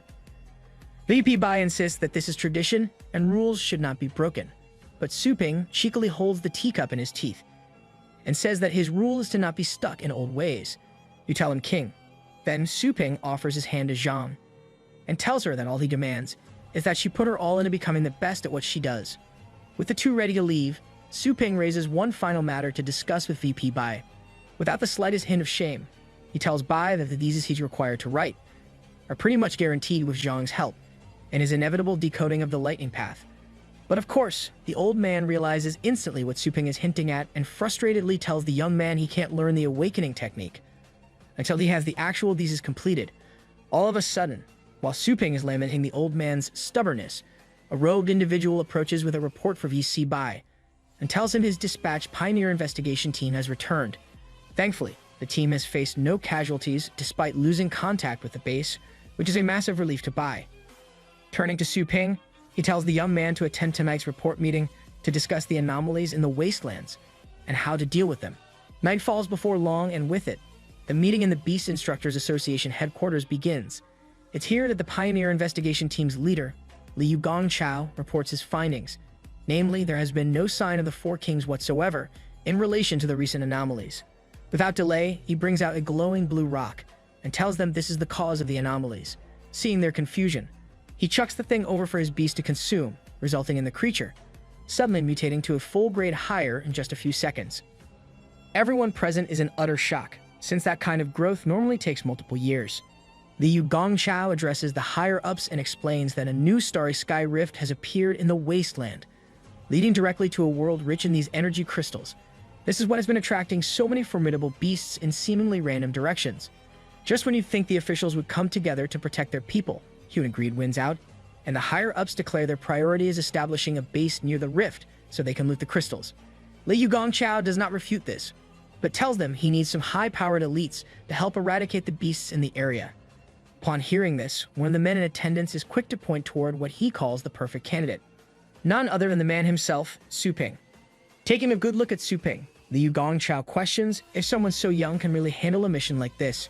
Rather than addressing his concerns, Su Ping takes charge and states that they should have this mineral crystal tested, along with any beasts that have consumed it, to ensure there are no harmful side effects.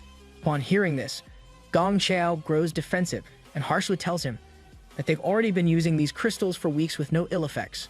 Rather than fire back with hostility, Su Ping tries to be understanding and tells Gongchao that he trusts the man, but a few weeks isn't quite enough to rule out toxicity. Over from where he's seated, VP Bai speaks up as well, seconding Su Ping's words. W assists Gramps. Seeing that there's no winning this particular argument, Gongchao hands over all the recovered crystals for testing. And then he turns to Bai and asks, since when they started letting the youth dictate their actions. With one eye open, Bai looks at Gongchao and spouts off a proverb about rivers and the younger generation needing chances to excel. Unrelated, but am I the only one who thinks that Baird looks fake as hell? A solid 5 hours go by before the results of the testing on the crystals are finally in. After dozens of tests, these energy crystals have been determined to be completely harmless with nearly zero side effects. The hell do you mean merely? Gongchao exasperatedly turns to the others and asks them if they see how pointless this was. After all, how could one who's been clearing the wilderness for decades like himself be wrong on this? With no response to that, the attendees of the meeting are quick to start brown-nosing Gongchao and lightheartedly berating Su Ping for questioning a senior expert. Even though he's being talked down to, Su Ping maintains a blank expression and asks Gongchao what the world beyond the rift looks like. To everyone's surprise, Gongchao reveals they've been unable to retrieve any data since an electromagnetic field on the other side messes up all their electronics. With his hands clasped before his face, Su Ping states that they basically know nothing then. Internally, however, he's eager to even get a glimpse of this realm, so he can scavenge it with the system's nurturing plane. Without delay, he decides the risk is worth it and volunteers to join the mission to deal with the beasts in the area of the rift, seeing as how he's been away for a while. Gongchao is unaware of Su Ping's status and starts snickering at the young man's declaration, believing him to be an inexperienced and overconfident child. However, when he asks VP Bai to assign 15 9th-tier tamers to the mission, he's given a reality check from the old man himself. Bai tells Gongchao that Su Ping is in fact a newly risen legendary beast tamer. This alone causes Gongchao to rethink every single opinion he's formulated of Su Ping in this short time, as he realizes why the boy is being shown such respect. He instantly apologizes to Su Ping and states that just 3 more titled beast tamers will be enough if he's on their side. VP Bai, pleased with this resolution, orders for the team to be ready by tonight and for everyone involved to prep their gear so they can leave at dawn. The next morning, Su Ping, Gongchao, and 2 other beast tamers fly over a forest of crimson trees on the approach to the rift. These 2 are the 9th-tier tamers, Silver Owl and Cold Wolf. New to the situation, they ask Gongchao why they're taking such a frontal approach, to which he tells them the rift is hidden inside a cave. That being the case, it's best for them to avoid anything that could cause them to lose their way. Although his reasoning seems sound, Su Ping can't help but feel that Gongchao is hiding something important from them. Right as he has this thought, a laser strikes their chopper, forcing the tamers to abandon it and fly down to find their attacker. To their shock and my horror, the monsters that have attacked them appear to be something straight out of the lowest circle of hell itself. These monsters shoot a massive network of lasers at the group, prompting Cold Wolf to put up a shield, while Silver Owl provides cover fire. The Warning flies forward with a quick application of her skill, Eagle Claw 100-fold slash, shredding everything in its path, or at least that was the plan. The monsters show an unprecedented level of intelligence, as they use the strange and hard trees in the area to block her attack, leaving them unscathed. Before the two of them even know what's happening, some of these vile creatures suddenly manage to attack from their rear, spelling their doom. Right at that moment, though, Suping rushes into the fray and moves to activate his divine demonic fist. Unfortunately, he too is trapped and ensnared in the limbs of these beasts before he can use his power. To his surprise, Silver Owl calls out to Suping to prioritize his own safety, even as she struggles to escape her own captured state. Meanwhile, Gong Chao and Cold Wolf are struggling to fight off their own group of monsters. Suddenly, Gong Chao calls out to the others to each deal with their individual monsters and regroup away from here afterward, while Silver Owl and Cold Wolf are ecstatic at the opportunity to cut loose and fight with their pets. Suping tries to advise against splitting up, since they don't know what they're up against. Unfortunately, his pleas fall on deaf ears as the two trainers are determined to prove themselves, egged on by Gong Chao's words. Suping simply hopes they're right about their own skills, before calling out the big guns himself. With Skelly at his side, it's time to end this. The wave of malevolent power that comes with Skelly's summoning washes over the area like a blanket of despair, and a single slash of his blade decapitates dozens of the monsters below. In an increasingly horrific twist of events, though, new heads sprout from the necks of these beheaded beasts in mere moments, screaming with pain. Deciding to take a different approach, Suping uses his divine demonic fist avatar to crush a bunch of the monsters between its spectral palms, turning them into shattered husks. Then, as they fall to the ground below, he brings the avatar's fists down in a move named Dual Dragons, Demon Quelling. In the aftermath of Suping's onslaught, the shattered and vaporized monsters still persist and try to regenerate, leaving him to wonder just what the hell makes them so resilient. That's when one of them finally sizzles away into nothingness right in front of him, leaving only a single horn of some sort where its body was. Suping's confusion only increases as he wonders why they would carry such things inside themselves. Hey man, you don't need a reason to be horny. I'll show myself out. All of a sudden, he hears an anguished scream from off in the distance. Recognizing the voice as Cold Wolf's, Suping dashes towards it in a blind panic. The second he arrives at the location where the scream came from, Suping's eyes widen with rage at what he sees. More furious than he's been in a long time, he unleashes a blast of power so immense that it wipes out everything in sight for miles. Everything, that is, except one particular monster that manages to block it. As it unleashes a return blast from the jaw on its stomach, Suping defends himself with the shields of his own beasts. Right now, his main concern is that the beast before him not only blocked one of his stronger attacks, it also seemed to let out a human-like laugh as it did it. As Skelly and the Great Flame Dragon hold the creature in place, Umbrageddon unleashes a dragon art to finish it. However, instead of being beaten, the monster breaks free and stares Suping right in the eye, before saying one word with a smirk. Scared? In that singular moment of shock from Suping, the monster takes advantage of the pause and attacks his beasts with renewed viciousness. As his partners hold off the beast, Suping brings out a trio of glowing rings and stares at them. It seems he'll have to bring that person back to figure out what's going on here. The items in Suping's hand right now are none other than the intermediate and advanced beast capture rings he obtained from the system shop in bulk not long ago. Because you can never have too many Master Balls. Or would these be Ultra Balls? As he holds them in his palm, Suping looks at the monster and thinks that capturing this red-skinned baboon will cost him some decent energy. Hold on. That had to be racially motivated, what the hell? The energy investment will be well worth it though, as Suping is sure he can make it submit, if he can just capture it and get it back to his shop. Right on cue, a veritable army of the lesser monsters springs out from the woodwork to stop Suping from moving on their leader. Having run out of patience for these buffoons, Suping simply swipes the arm of his avatar like a fly swatter and eviscerates every single one of them. With that taken care of, and the lead monster held in place by his beasts, Suping chucks a handful of the capture rings at it with all his strength. Unfortunately for the good guys though, the demon dude manages to break free and swipe a fist at the rings at the last moment, shattering every last one of them. With the final obstacle overcome, the demon smirks towards Suping and lets out a grunt of amusement. The man in question, on the other hand, is already activating his backup plan.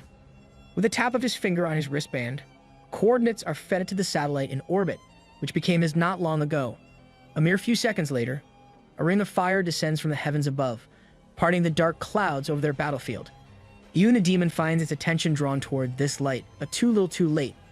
In the middle of turning his head, the monster is struck with a pillar of exploding light and energy, shot down straight from space. Despite all of this, even now, the demon persists and emerges from the explosion, with nothing more than some fire on his body to show for it. Unfortunately for him, the onslaught is not over just yet. Skelly comes flying in, forcing the demon to block his blade with both palms. While he's distracted, Umbrageddon and Dark Flame Dragon come together to hit him with a pair of vicious kidney crackers. Despite all that it has suffered, the demon still refuses to go down. At this point, I just have to respect it. As it tries to engage the dragons in a melee, however, the orbital blast crashes down on him once more. This time, the demon is prepared and manages to spot the hidden attack within the attack. He sees that more of the capture rings have been thrown and swings out an arm to crush them. This time, however, he misses by just enough for the rings to fly past and impact the beast's open palm. Little by little, they dissolve into the wind itself, leaving the beast confused and in a life-or-death battle with Skelly, except it's less of a battle and more Skelly shooting forth a barrage of capture rings in place of arrows from his bow. One after another, more and more rings impact and evaporate after being unsuccessful, until finally, it happens. One of the capture rings finally succeeds, and the beast is pulled into a hell all its own, as it's sucked and pulled into a pocket dimension by chains emerging from its own body. With the lead demon beaten, the rest of them flee with their tails between their legs. Meanwhile, Suping is left behind to mourn the loss of those he couldn't protect, hanging onto their protective vests like a memento. However, much to Suping's surprise, Gong Chao pulls up with Silver Owl's hurt body slung over his shoulder. And most curious of all, the protective vest that she has on is fully intact, even though Suping just saw her vest without her. Something's not right here, and can already sense as much. As Gong Chao asks Suping if he drove off all those demonic monsters, Suping discreetly gets a good look at the armor worn by Silver Owl. Then, without letting any of the others see, he distracts Gong Chao with words about the monster horde, while simultaneously storing away the destroyed armor vests that belonged to Silver Owl and Cold Wolf. If things weren't already suspicious enough, Gong Chao's attitude is enough to make alarm bells go off in anyone's mind, with how open and animated he's being in his apologies. Really, since when is he such a punk? Even Silver Owl seems off, as she apologizes for holding them back and causing them to be down to 3 people when they aren't even at the Starry Sky Rift yet. With the damaged armor vests finally being fully stored away, Suping turns on the two and puts forth his first test. He asks Silver Owl if she remembers what she said to Cold Wolf right before their aircraft was attacked earlier. Though she takes a couple of moments to get it out, she manages to repeat her near-exact words from the moment and the context, causing Gong Chao to ask if Suping really cares about that stuff right now. Once again, uncharacteristic of his usual behavior, Gong Chao smiles at him apologetically and tells him they're all quite injured right now. Upon hearing this, Suping tells him they'll head back to the base city to plan their next steps, surprising Gong Chao. He turns back with a smile on his face and starts yapping about rallying support when suddenly, his feet are no longer on the ground. Suping has called out Blaziken and is having the dragon carry each of the two with a clawed arm. Standing atop his beast head with Skelly at his side, Suping cites the presence of dangerous monsters as the reason they're better off traveling like this. Pretty solid excuse. 10 out of 10 would fall for it. As he flies with the two squeezed tight in Blaziken's arms, Suping internally ponders the possible threat of more red-skinned demons, like the one he just narrowly defeated earlier. All he's certain of for now is that rushing things won't help him. Upon arriving back at the base city later on, Suping deposits his 2 passengers, who are in need of medical treatment. Before they can be taken away, though, Suping informs the men on site that these 2 are to be placed in separate wards and kept completely isolated under lock and key. Upon hearing his orders for them to be kept totally quarantined, the UP Bai asks if he's putting them under house arrest. Even the agents on site question his decision, not wanting to treat someone so many years their senior like some dangerous criminal. Yeah, I've got a spoiler for you dudes and you won't like it. Even Gong Chao himself asks Suping if this is necessary, though Silver Owl seems much more accepting of the situation. When asked for proof of them being a danger, Suping tells them he has no solid evidence right now, but needs them to trust him in light of how formidable their current enemy is. Out of seemingly nowhere, VP Bai tells the others to proceed, as Suping is asked if only to see how this plays out. Later on, VP Bai and Suping speak in a more private room where the former asks the latter to finally explain just what happened. Though he annoyedly tells the old man, he doesn't answer to him. Suping does bring out the damaged armor plates from before and shows them to Bai. Sure enough, the old man recognizes those as Silver Owl and Cold Wolf's armor, confirming Suping's suspicion. With a grimace on his face, he tells Bai that he witnessed the wearers of this armor sacrifice themselves with his own eyes. But when he's brought back in the physical form of Silver Owl, is what he believes to be some kind of imposter. At that exact moment, a robed man suddenly bursts into the room and tells Bai that energy crystals have been discovered all over the lands. Now, all major base cities have sent out their own expedition teams to mine these deposits. Something is definitely not adding up here. Away from the struggles being faced by the young man who is our protagonist, completely oblivious to the events of his expedition, a Beast Tamer battle is taking place in Yakuza Base City between two lions of similar levels. One of these, however, is clearly roided all the way out. The losing Beast Tamer confusedly asks what the hell is going on when the two beasts were formerly on the same level. In response, a young man in strange armor brings out an energy crystal, showing it to the crowd and explaining its potential to boost any who consume it. Pretty much instantly, everyone on the scene clamors to buy the crystal from the man, eager for a shortcut to power. One of the people on the scene who hears about this crystal is a bright-eyed young man with hope for his future, and a young woman at his side. The second he hears someone call for teammates to mine this crystal with, he jumps at the chance to join in. The young lady with him is much more cautious and asks if he's really sure about this. Guess we know who has the brains between the two. In response, the young man just tells her that this is clearly the only real path for him, since he's been stuck at the same tier for years now. Has he tried push-ups, sit-ups, and plenty of juice though? Paying no heed to the girl's concerns, he moves to join the mining team, determined to make something of himself by any means. Unfortunately for the poor chumps that decided to form this team, they find themselves blocked from moving forward at the registration area for Rift expeditions. The two soldiers standing guard inform these young men and women that the forest they wish to enter is a restricted region that is forbidden until the authorities have properly investigated and deemed it safe for exploration.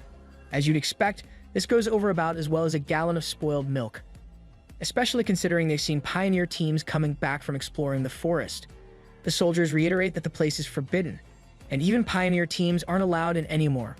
To further drive home their point, the two release a portion of their astral power, all but driving the young ones to their knees as the pressure bears down upon them. With no other option left, the young men in the lead apologize for their offense and promise to leave at once.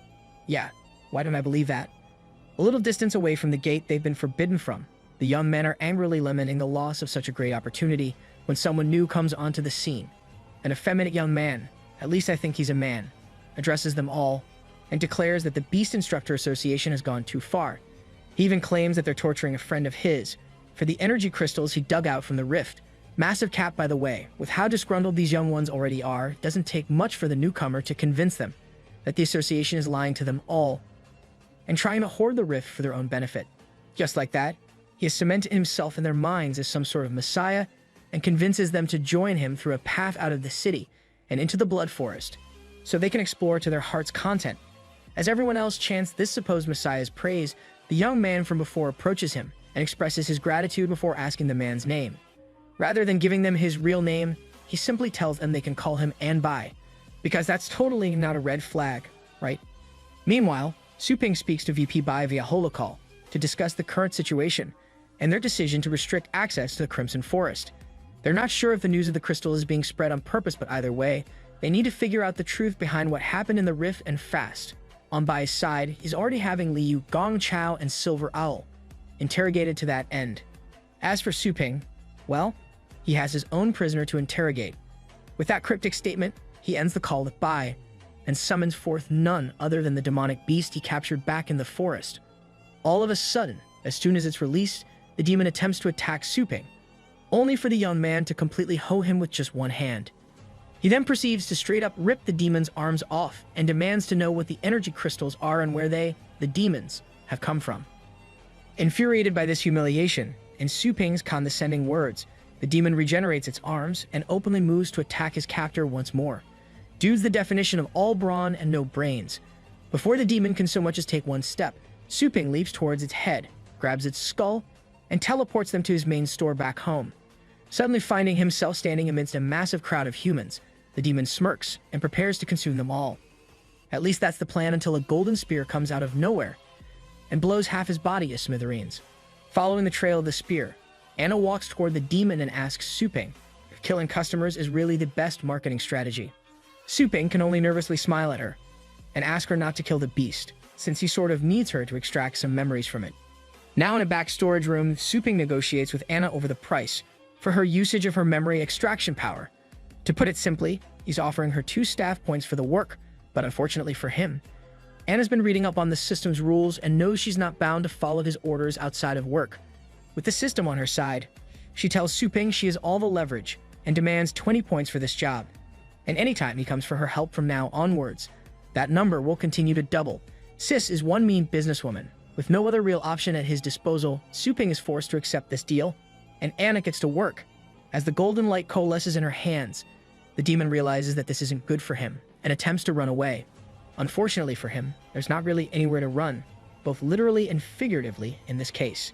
As Anna's power bores into the demon and she activates Mind Read, the effect of her actions is felt dozens of miles away. To be precise, the effect of her mind reading is felt by none other than Ambi, who is currently leading an army of humans to an unknown fate. While continuing to lead them, Ambi holds onto his head and smirks at the revelation that such a strong human exists on this plane. Without another thought, he clenches his fist, and the result is instant. The demon in Suping's shop explodes in a shower of blood and gore for seemingly no reason at all. Anna answers Suping's questioning words with an explanation as to how an outside force seemed to affect the monster and cause its explosion before she could get to any useful memories within its brain. Suping can only curse in disappointment as he's both lost his only lead as well as been tricked out of almost 24 staff points. Seeing his frustration, Anna throws the old dog a bone and tells him she'll answer any other question within her knowledge.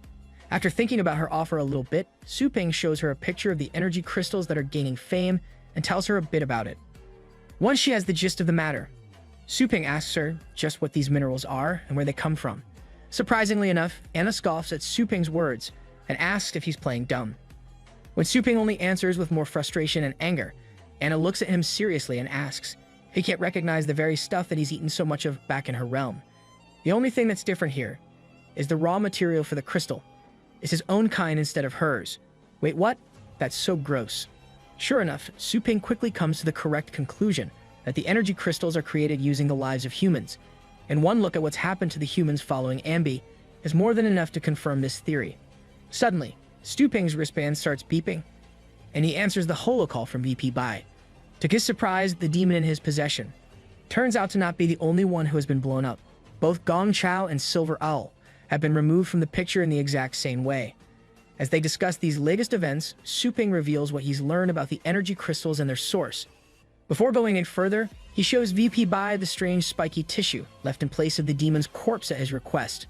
VP Bai goes on to ask Suping about the demons he killed in the Crimson Forest and goes silent upon hearing that they left behind similar tissue. Between all of them, VP Bai now feels confident in identifying the culprit behind their recent misfortune.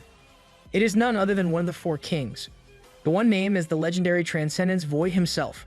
Well damn, how about that? Everyone present in the control room VP Bai is calling from who is absolutely still in shock at what they've just heard. One of them insists it can't be one of the 4 kings since they're locked away deep within the abyss. A curious Suping asks what this abyss is to be able to trap the 4 kings themselves. In response to his question, one particular soldier speaks up and explains that the abyss is actually a man-made hole in the far north with a depth of 8,000 meters. At the bottom of that abyss is a space rift that leads to a whole other planet, which is what they refer to when they speak of the abyss. Suping is surprised by the sheer scope of the 4 Kings' prison and realizes that they called it man-made.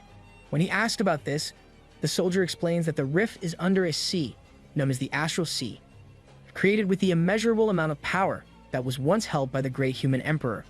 Great does not even begin to cover what I've just heard. Suping is startled by the prospect of such a thing, and admits that it would likely fry his mind as well. One thing he knows for sure, though, is that the creature that has emerged from it now is every bit as vicious as it is evil.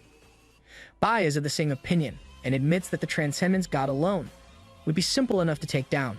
The problem, however, lies in the possibility nay the probability that the other four kings have freed themselves as well.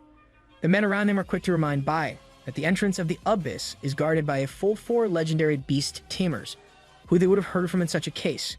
However, that's not something that gives the old man any measure of comfort.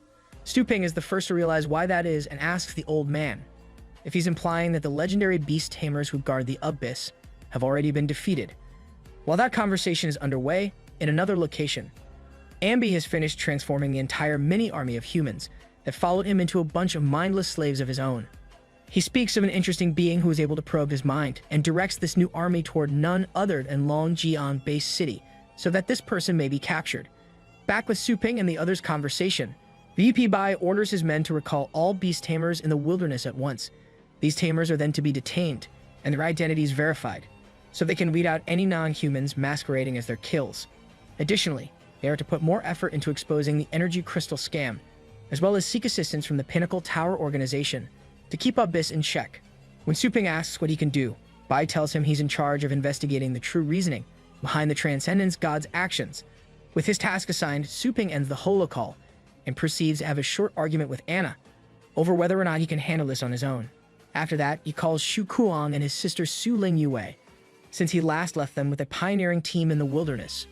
Much to Su Ping's shock, the 2 people he's calling actually show up to meet him in person just moments later. Seeing his surprise, they explain that they were told not to leave the city due to strange events in the wilderness recently.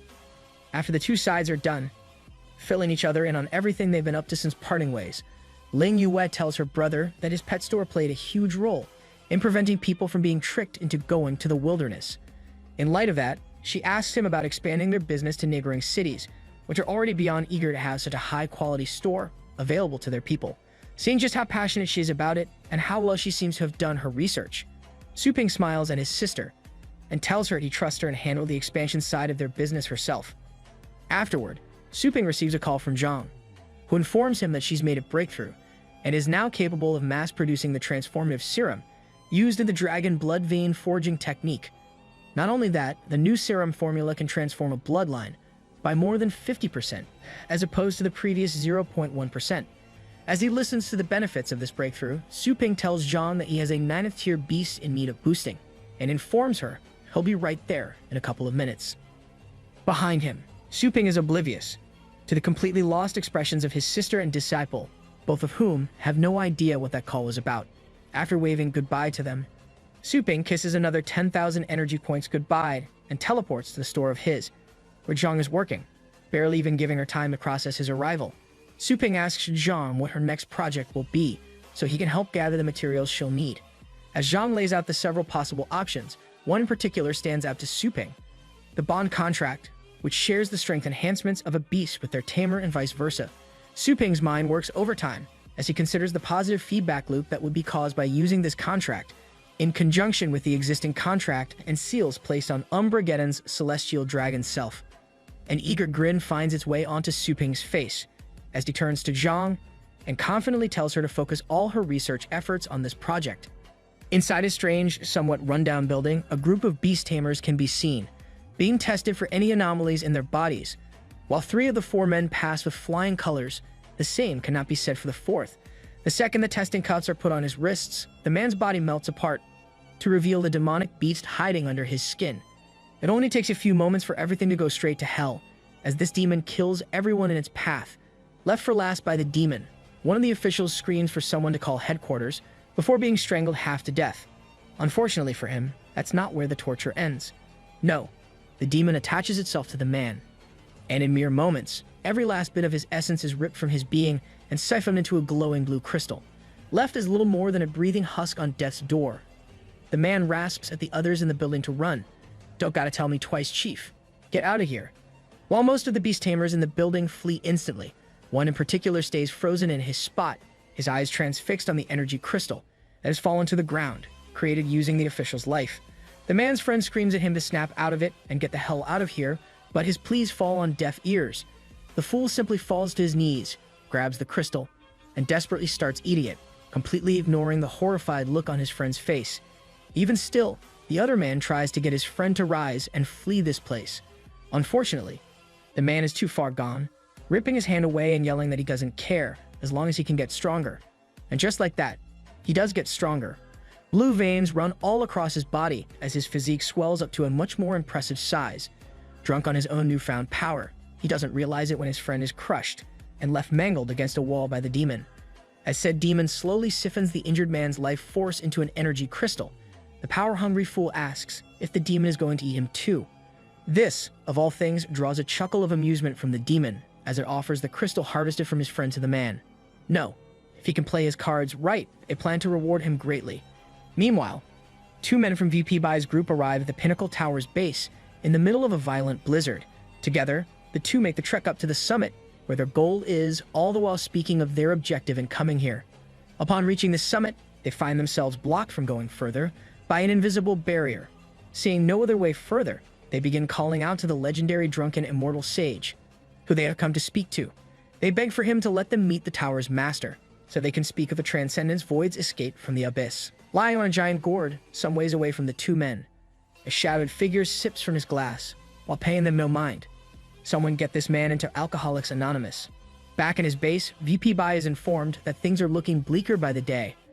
Not only have all three of the tasks he sent men out for failed, but a new evil organization has emerged as well, hunting humans to boost their own power.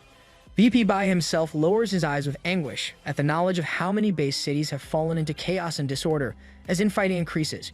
Remembering the one person he believes won't fail him, Bai asks his men if they have any info on the progress of Suping's investigation. His men inform him that Suping has been spotted moving between multiple cities at a rapid pace as of late, making Bai believe that he's taking his investigation even more seriously than he thought. Rightity's considering giving Suping even more leeway for his efforts. The man who spoke before pipes up to tell him they might be a tad mistaken. It seems that the movements he's making aren't for his investigation at all. He's just stocking up a whole bunch of new pet stores that he's been opening up in multiple base cities. Bai is all but frozen with incredulity. Upon hearing this, his face stuck in a deadpan expression. He's doing what at a time like this? Hey man, the game's the game. True to the reports that have reached VP Bai's ears, Suping is currently hard at work, teleporting from base city to base city, resupplying his stores in each of them at breakneck pace. While taking a short break in Rodent Lake base city, he receives a call from Ling Yue and learns that they're short-staffed in several major base cities. When she asks if they should start hiring locally, Suping tells her to stick with their own personnel instead. That is to say, since dozens of their branches are run by members of the Qin, Zhou, Tang, Mu, Liu, and Yi families, they already have a crap ton of reliable personnel. In light of that, he's going to transfer command to her, so she can manage the stores and directly order the transfer of employees between bases. In the meantime, their main outlet in Longjiang will act as a training ground for staff. In the midst of explaining this strategy, Suping receives another call and answers it, only to be hit with the frustrated shrieks of VP Bai's men. As they yell at him and ask what the hell he thinks he's doing opening stores at a time like this, Suping just asks what's wrong with that. Okay, there's no way he's that oblivious, right? One of Bai's men sends Suping data on the 4 major continents, where about half of the major base cities have fallen into disorder and chaos already because of the Transcendence Void's influence. Hundreds of tamers are being captured and sucked dry daily, and perhaps worst of all, they're being led to the enemy by their own allies, humans turning on each other to please the demons and gain power through their means. As he ends his tirade, the man asks Suping again if he thinks now is the time to be opening stores and raking in the cash. Unfazed by the man's attitude, Suping just asks him what the churn rate is looking like. In the back of the control room, old man Bai suddenly has an epiphany of sorts. Upon hearing Suping's choice of words, he tells the man to get the statistics for the number of pioneers in each base city, compared to the missing and were dead at once, and the results are more than a little eye-opening. 13 in the base cities in their records have remarkably low churn rates, 12 of them being right in the subcontinent. What's more notable, however, is that every one of these is a city where one of Suping's pet stores is currently operating. The man is stunned when he realizes that's precisely correct, and the stores are actually acting like havens for the tamers of each city. This only confuses him further, though, as he wonders out loud how Suping is able to keep nearly 100 stores running so efficiently. Enter Su Ling Yue, the prodigal sister with a knack for business. Suping brings her into the call and introduces her as the manager of his stores, shocking all the agents that someone so young is so capable. Putting that aside, Suping lays out the strategy he's been cooking up as of late. Since only about half of the base cities are in chaos, he wants to rescue the ones that are against the Transcendence Void's methods. From there, they'll shelter those people in the safe havens, created by his store's influence. From there, their combined forces will be formidable enough that the Transcendence Void's forces will only have two options: devour their own weaker members to stand against them, or surrender and be devoured themselves. Either way, their forces will be severely weakened and thinned out this way. From there, it'll be easier than ever to retake their base cities and restore order. Old Man Bai admits the plan is a good one, but he doesn't believe expansion is viable at this point since they don't have the support of the Pinnacle Tower. That being the case, they won't be able to hold all 13 of their havens if the Transcendence Void's forces attack them all at once. On hearing this, Gao Peng is interested to hear about this Pinnacle Tower and what exactly it is. Bai explains that it's a group of 12 legendary tier beast tamers who can make or break any global conflict. Unlike the 2 or 3 legendary tier trainers per continent, who are affiliated with specific organizations though, those of the Pinnacle Tower answer to nothing other than their own whims and shirk all responsibility.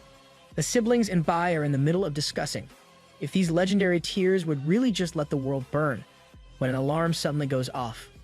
As one, they all turn to see what's wrong when an agent announces the issue. Several Beast Kings have been detected, along with a horde of high-level ferocious beasts gathering in a beast tide. And this beast tide is located outside, none other than Longjiang base city in the subcontinent. That's right, Su Ping's home city is on the verge of a beast tide.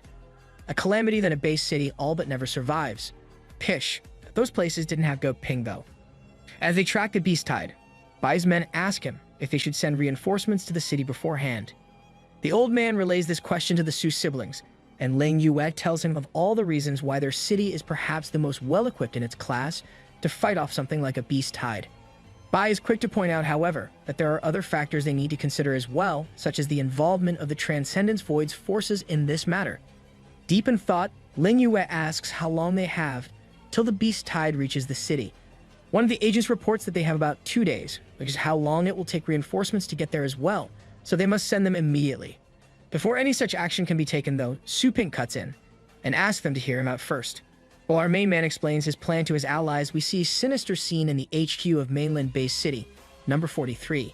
The officers there have been forced to send out an alert about a beast tide heading for Longjiang, causing all the nearby base cities to deploy their troops towards Longjiang and leave their own cities defenseless.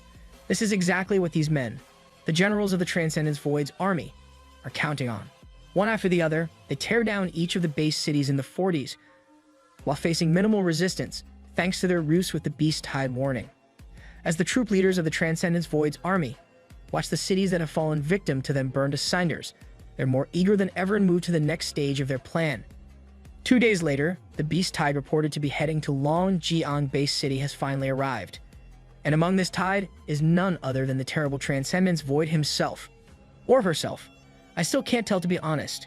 As the beast tide is spotted closing in on the city, all forces are deployed to stand at the ready for a battle. The generals report directly to Su Ping and await further orders, while standing obediently. Su Ping's voice doesn't waver for so much as a millisecond, as he glares at the coming enemy and orders his men to proceed as they planned previously.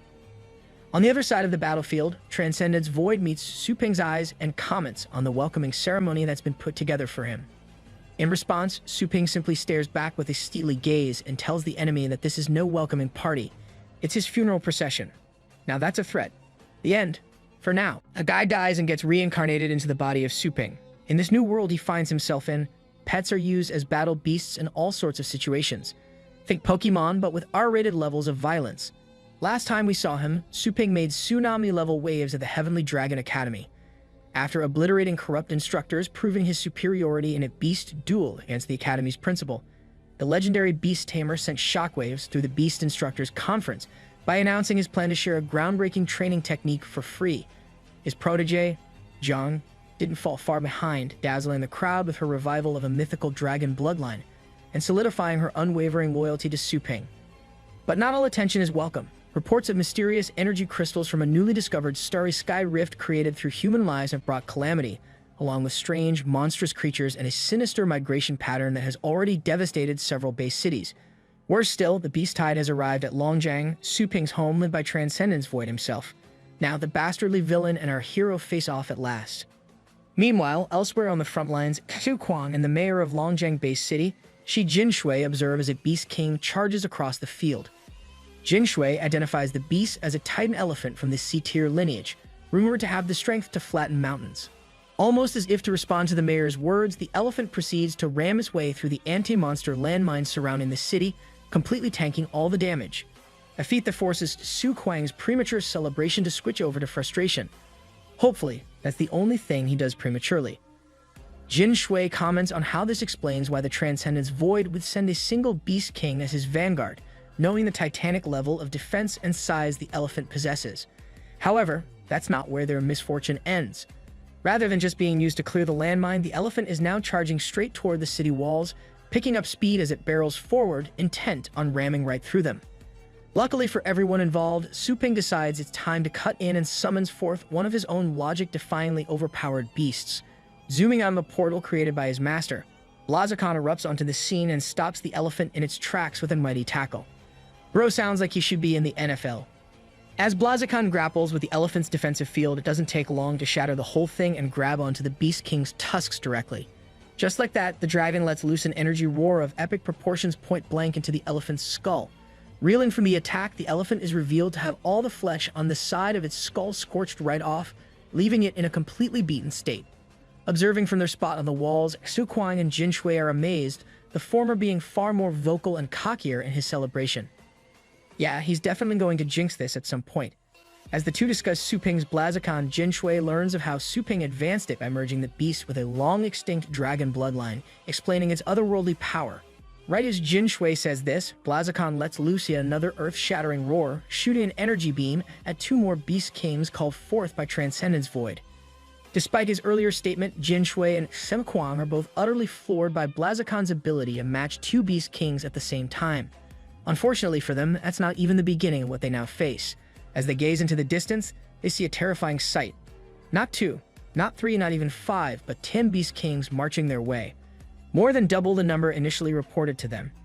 Up above, Transcendence Void smirks at the panic he can see rising, all while commenting on how he's eager to see how this human-bred dragon matches up to proper Beast Kings. With that said, Transcendence Void sends forth the first of his Beast Kings, a humongous hulking bipedal beast known as a Crimson Soul Flame Ape. Ranked fourth among all fire-type beasts, the overgrown monkey is a force to be reckoned with as the flames from its body expand outwards, consuming all in their path. From their perch on the city walls, Su Kuang and Jin Shui watch in awe of the ape's apocalyptic fire. Su Kuang even comments on how this fire seems to have a 1,000-mile radius instead of its usual 100. Hang on, that has to be a mistranslation, right? Warded out monkey aside, what Jin Shui is perhaps even more stunned by is Blaziken's ability to withstand the apocalyptic true fire. Hearing this, Su Kuang can only chuckle, revealing to him that Blaziken may seem like an offensive beast from how he took down that elephant. However, in reality, the dragon's true specialty is in fact defense. Right as those words leave Su Kuang's lips, Blaziken activates the divine skill, Holy Iron Wall, shielding not only itself but also all of Longjiang City from the apocalyptic flame. Even Transcendence Void is unable to keep the surprise completely off his face, shocked to see a skill that even he doesn't recognize. Bro's basically been living under a rock forever. Kinda makes sense. While Jin Shui marvels at Blaziken's power and Su Ping's unbelievable skill, Su Kuang's cockiness has him stating that Transcendence Void must be really behind the times. The hell, dude just stole my joke.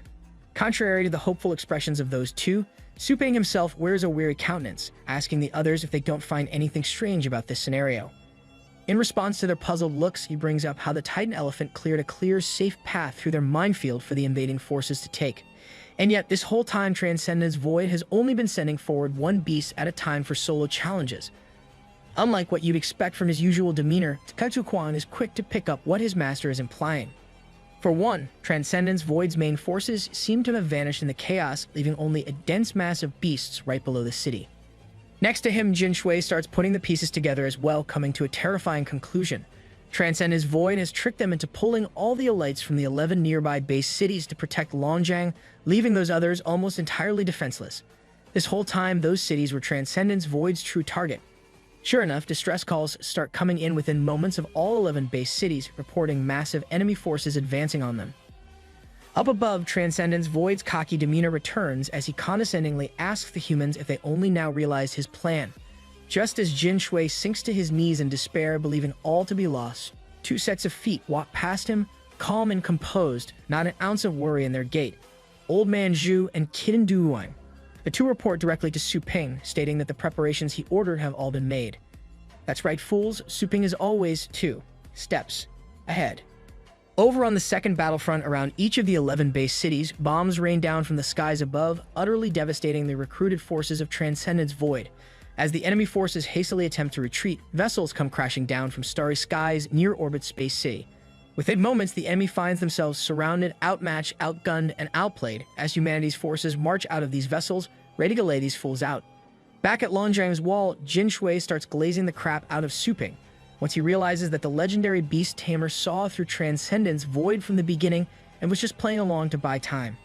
Finally allowing himself to display some confidence, Su Ping grins up at Transcendence Void and asks what his next move is. Unable to handle such a thorough strategic spanking, Transcendence Void sends out an order to all his forces. All beast clans under him are to refocus on one single goal: raise Longjiang to the ground. Man, talk about a sore loser. Moving away from the main battlefields for a moment, we're given a glimpse into what goes on behind the scenes of the massive fights. Deep underground, the support forces for Longjiang City's defenses travel through the logistics transport deep rail train, carrying supplies for the fighters. As they travel, the crew is utterly baffled by how explosive the battle above ground must be for them to be feeling the tremors even down here.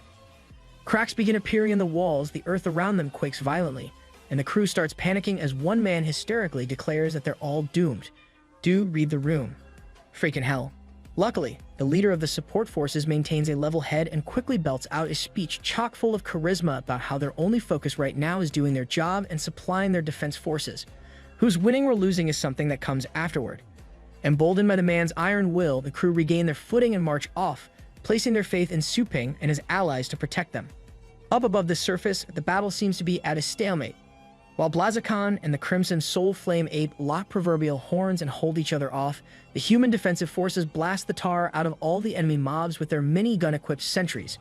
Unfortunately for one of the gunners, a weapon that hardcore needs some cooldown time, which is when one of the beasts leaps all the way above the wall and prepares to sink its fangs into his defenseless throat. Luckily for the gunner, he's saved at the last moment by the appearance of Longjiang Elite Guard's Right Commander Qin Duguang. Daddy, sorry. Daddy, sorry. Daddy, ahem. After warning the gunner about staying on guard since these beasts have been enhanced by Transcendence Void, Duguang notices something strange out of the corner of his eye. Well, other than the dude being munched on, what truly catches his attention is a strange, flame-hued growth on the chests of the mob beasts. As far as he can tell, that thing is an unstable core.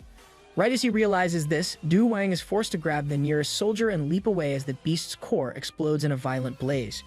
Mind racing at a mile a minute, Duguang yells out a warning for Su Ping. Transcendence Void is planning to use these unstable mobs to blow up their walls and cannons. Kamikaze tactics? Dude's really desperate now. Standing right next to Su Ping, Old Man Zhou asks the prodigy if he can take care of this. Upon receiving a nod from his boss, Zhou issues orders to the Elite Guard to set up the formation. In mere moments, the Elite Guard has summoned forth a gargantuan spectral jade dragon, a massive blade clutched in its jaws. Without giving the enemy a moment to register this development, the jade dragon swings its weapon across the field, instantly slashing apart a large portion of the mobs. At the same moment, the Crimson Soul Flame Ape's decapitated head crashes to the ground, triggering yet another premature celebration from Su Kuang and Jin Shui. Why is it premature? Well, the moment the Flame Ape's body goes crashing down, a massive chasm opens in the earth, swallowing up the bodies of all the fallen beasts. Not only that, but immediately after, a kaiju-sized crimson tentacle erupts from the chasm, shortly joined by several more sprouting out of the ground around it. Up on the wall, not a single person is less than baffled by this development. That is, of course, except Su Ping, who simply gazes upon the new creature, intrigued by its appearance. Meanwhile, over on the second battlefront at the other 11 base cities, the tentacle beast has sprouted out of the earth there as well. As the massive appendage rears back and slams down to crush the defense forces into blood spatters, the followers of Transcendence Void take a page out of Su Kuang's book and start prematurely celebrating. Believing their incredible master to have done this to save them, they glaze the crap out of Transcendence Void and plead with him to not only free them from their binds, but even grant them more power. For Christ's sake. Can these guys get any dumber? He's not messing with y'all like that lil pro. Sure enough, the second Transcendence Void's tentacle monster is done sucking all the human forces dry and extracting their life force in crystal form. It turns on the very idiots who were celebrating a moment ago. By the time the morons realize what's about to happen, it's already too late to escape, not that they could have even if they were unshackled. Within seconds, the tentacle beast has given them the same fate as everyone else on this battlefield, and they die screaming bloody murder at their supposed master. Good riddance. This is a textbook example of natural selection. Back on the primary battlefield with the big dogs, Suping can sense the immense amount of power flowing into Transcendence Void via the tentacles slithering into his robes. Yo, this dude a freak. Worried for his pet's safety, Suping immediately calls for Blaziken to return to him, but the command is already too late. Before Blaziken can get anywhere near Suping, the tentacles grab onto him, coiling around the dragon's legs and throat. Down below, Old Man Joe sends forth Jade Dragon without missing a beat, determined to support Suping however he can. Unfortunately for them, even the Jade Dragon is powerless against the souped-up tentacle beast, its blade barely even managing to cut into the thing's flesh. Faster than anyone can realize what's happened, Suping in his full fusion form with Skelly has appeared at Blaziken's side, swinging his own blade into the tentacles. Despite the incredible wave of power emitted from the swing, however, even Suping's blade only just manages to cut into a little bit of the beast's flesh. Even this little bit is enough to worry Transcendence Void, however, and he sends forth dozens more tentacles to push Suping back. From his spot on the wall, Jin Shui worriedly yells out for Suping to watch out, unaware that the Giga Chad already has a plan. With one perfect slash let loose at the perfect moment, Suping manages to free Blaziken right before the other tentacles reach them, and he's able to flee back toward the walls at full speed. Old Man Zhu tries to assist his retreat with the Jade Dragon, but is only given a mouthful of the blade in return as the tentacles utterly decimate his avatar. Between the instant destruction of their ultimate defense, the devastation of their ground forces, and the flames that threaten to consume them all, Jin Shui begins to feel that all is lost. Unknown to him, Suping's gamble has just paid off. Riding atop Blaziken, he's just re-entered the area that's counted as part of his pet store. And in case anyone's forgotten, Suping is basically God in that space. With a simple raise of his palm, he flattens the tentacles coming his way and tells a confused Transcendence Void that it's time. Menacing skeletal grin in place, he only speaks 6 more words to the enemy. His harbinger of death has arrived. God, that goes so damn hard. Transcendence Void, on the other hand, does not share my opinion on that line and gets triggered as all hell. With the sudden upheaval of the earth itself, the tentacles sprouting from his robe come together and combine to reveal the true form of the terrible creature that has devastated this secondary battlefront. It's a Titan. Wait, no. Damn it, wrong anime again. As it turns out, those aren't tentacles as much as they are muscle fibers. Each and every one of them is just one tiny strand of what now stands as a gargantuan monster capable of leveling a city simply by stepping on it. Down below, Xu Kuang and Jin Shui's emotions have been on a roller coaster for a while, and they're in one of the lows now, utterly horrified. Watching the reactions to his reveal, Transcendence Void condescendingly asks Suping if he still dares to claim his death is near. In response, Suping decides to whip his entire meat out and lay it on the table. Okay, that sounded sus. But anyway, not only does he defuse with Skelly, but he tells Transcendence Void to go ahead and take his best shot if he doesn't believe Suping. Off to the side, Jin Shui is absolutely flabbergasted by Suping's actions, wondering what kind of insane bluff this is. Believing this to be a bluff or empty bravado as well, Transcendence Void doesn't hesitate for a moment and brings his meat mech's foot crashing down on Longjiang City with insane speed. Just like that, all hope is lost in Jin Shui's mind as the foot lands, the earth cracks, and the impact spreads for miles outside Longjiang. Only, the instant death he was convinced of never arrives. Tilting their gazes upwards in confusion, Xu Kuang and Jin Shui bear witness to a sight they never even considered a possibility. Suping is floating in the air right above the city, holding back the titanic monster's foot with his bare hands. Confident as ever, the legendary beast tamer asks why they're so surprised when all he's doing is holding back some measly vines. The disrespect is crazy. Beyond frustrated by this point, Transcendence Void has the monster's arms fused with its leg to push down even harder. However, Suping doesn't budge even an inch. With a cocky smirk on his face, the man pushes back with a single use of his divine demonic fist, and just like that, the beast's limbs are blown into oblivion. All Transcendence Void can do is gape in disbelief at what has just happened. As his beast collapses, Suping lunges towards him, fist glowing with barely contained power. Within another half-second, Suping is left alone in the air, punch thrown, foe vanquished, and the sky clearing up as the sheer air pressure blows away the darkness. All of Longjiang's defense forces are in awe, from Xu Kuang and Jin Shui to Bai and all the other no-name mooks. Transcendence Void is dead. However, right amid the celebration, as Suping fires some banter back and forth with his student, a voice speaks directly into his mind, shooting a spark of terror through his very being. Instantly collecting himself, Suping angrily calls out to the voice, asking if it's Transcendence Void. But in yet another unexpected twist, it seems Suping is the only one who can hear the voice, everyone else being fully confused by what he's saying. At that moment, Jonah is the one who steps forward with an answer for her boss. He won't be able to find Transcendence Void because it was never here in the first place. Bro thinks he's Nagato. Get out of here. More than a little puzzled by Anna's words, Suping tells her that's impossible since he just heard the being's voice. Besides, the spine-chilling apprehension he felt just now isn't something that could ever lie to him. It felt as if someone was glaring at him like nothing more than prey. Instantly zooming down to the ground, Suping asks Anna to explain exactly what she means. To answer his question, she asks him another. What is the difference between him and Transcendence Void? Seeing Suping's inability to answer the question sufficiently, she throws him a bone, and specifically asks him the difference between the cultivation of a sky tier and everything that's below it. Thrown for a loop, Suping can only come up with an obvious answer, such as the sky tier being stronger, faster, older, and tentacle-ear than him. At that point, even Anna can't hold back an amused chortle, telling him it's no wonder that a mere ant's perception of a titan truly is interesting. If I didn't know better, I'd say she's mocking him. I do not know better. She is. Seeing Suping's frustration, Anna reveals the true difference is that all sky tiers control a certain law.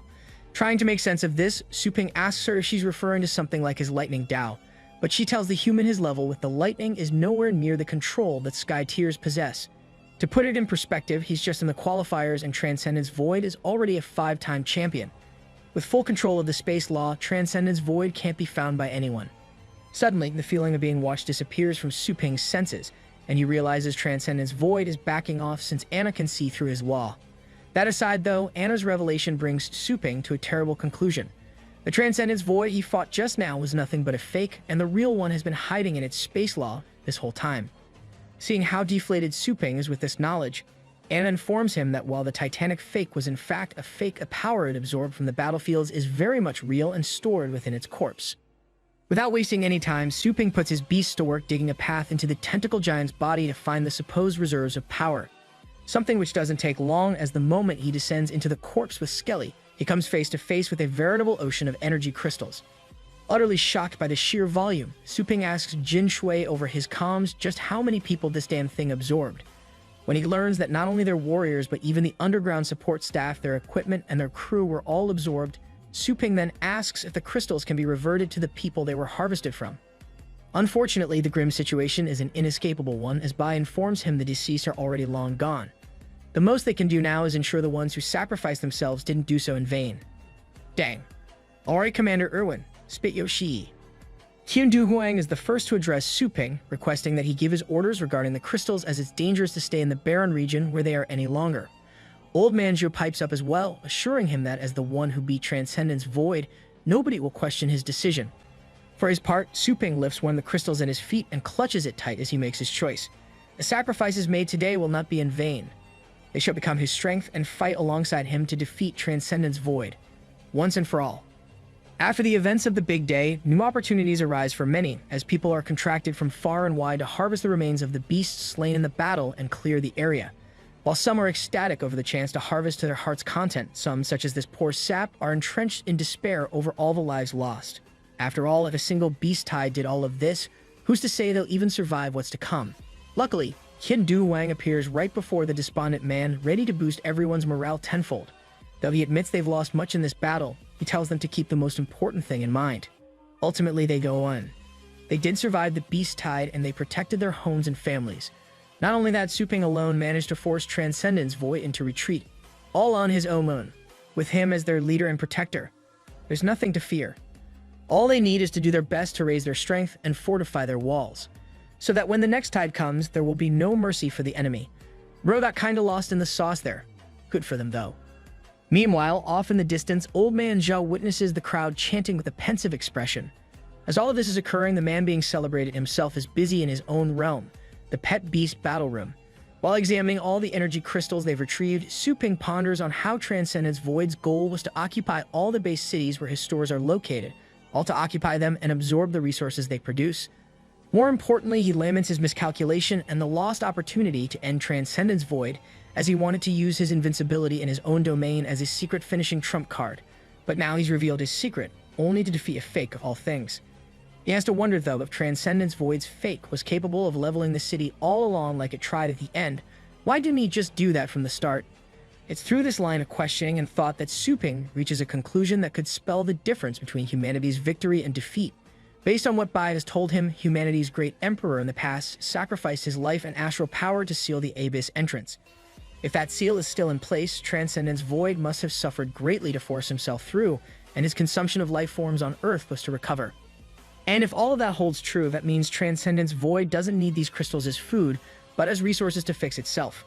With the loss of all these crystals from his fake body, the Sky Tier entity must now be in a weakened state.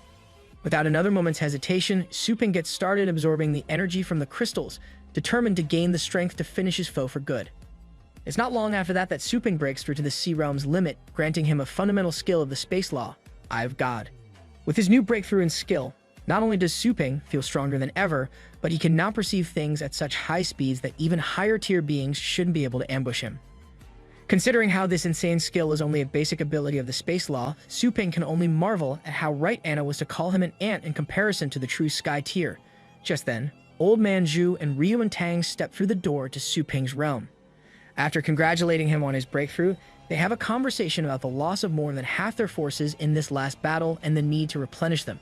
Surprisingly, it's Ryuan who speaks up to tell Suping of several old families in the fallen base cities who are still fighting Transcendence Void's rebel army to this day. Upon her suggestion to save and recruit those families, Suping admits it's a good idea, but he can't help but wonder why she's so outspoken on the matter. That's when Ryuan admits her true motivation. Her family, the Tang clan, is one of those under siege. Because of their pre-existing rivalry over influence and land, the Saitu and Wang families have banded together under Transcendence Void's banner and are attempting to devour the Tang in their entirety. In a shocking display of desperation and humility, Ryuan Tang falls to her knees and begs Suping to let her go home and fight for her family. Man, that got dark pretty fast. Talk about a vibe killer. Too soon? Seeing the proud and arrogant woman he's come to know sacrificing her dignity in such a manner rubs Suping the wrong way, and he can't help but be sympathetic to her cause. However, he has to ask her, what exactly does she think she can do against Wang and Situ when she's not even a titled beast tamer? Recognizing the truth in his words, Ryuan tells him that even if she can't save her family, she has to at least get her out of there. Oh great, the pronoun game. Just use a freaking name for Christ's sake. With the realization that Ryuan is looking to save a specific person, he tells her she can just give him their name and location since he had the same idea as her. Why would she risk her own life for this when she doesn't need to? In response, Ryuan just looks to the side with a pout and tells him that'd be like escaping one evil just to fall in the clutches of another, namely his. What is Sis on about? She's already basically his slave. Naturally, Suping breaks out in laughter at her admission and tells her they don't have to talk about it, before calling his student Zhang mid-convo and asking her about her progress on the bound contract. Now what the hell is that supposed to be? Though Zhang informs him that it's going well and will be completed in about 5 months with their resources and manpower, Suping needs it done faster. Latching onto her statement about the resources and manpower, Suping decides to get her a ton more of those and rings good old Elder Bai. As he has a conversation with the geezer who is in the middle of a meeting, all the other officials at the table start praising Suping's talent and achievements. That is until they realize that he's just asked Bai to lend him the world's best scientific equipment and personnel for a whole month. After momentarily being petrified by shock, the lot of them break out in angered protest over the ridiculous demand, overloading the call with yelling and chaos, rather than dealing with the consequences of his own unexplained action. Suping hangs up on them and tells Zhang to just do her best with the stuff he's about to send her. With the call over, Ryuan speaks up and asks Suping what exactly the plan is for her situation. Rather than returning to his previous sympathetic disposition, Suping glances at her coldly and tells her she'll be lucky to even get to the battle alive in her current state. No, first they have to get her powered up. And so Master and freshly minted student enter, Suping's nurturing plane for an 8-day training session, amounting to a mere hour outside. Here, Suping tells Ryuan that they're in an illusionary dimension of his creation and her goal is to survive. As if to spite him, or perhaps to show her the severity of the situation, a hulking beast appears behind Ryuan just then and slices her torso clean off her lower body. Yeah, have a heart in the morning. Taking a seat on a tall rock formation, Suping brings up the system window to revive Ryuan. As the girl slowly comes back to consciousness in utter confusion over her death, Suping reminds her that this is an illusion. If she wants to save someone for real, she has to be able to survive this level of danger at least. Once she's given that info, Ryuan swiftly evades the beast's next attack and gets into her battle stance. One way or another, she will get through this. As Ryuan Tang's training begins, we're given a sneak peek into the life she led as a child, play fighting pretend enemies even back then, determined to be a warrior. Meanwhile, her little sister Yor was more focused on calmer forms of playing, like with dolls or learning first aid.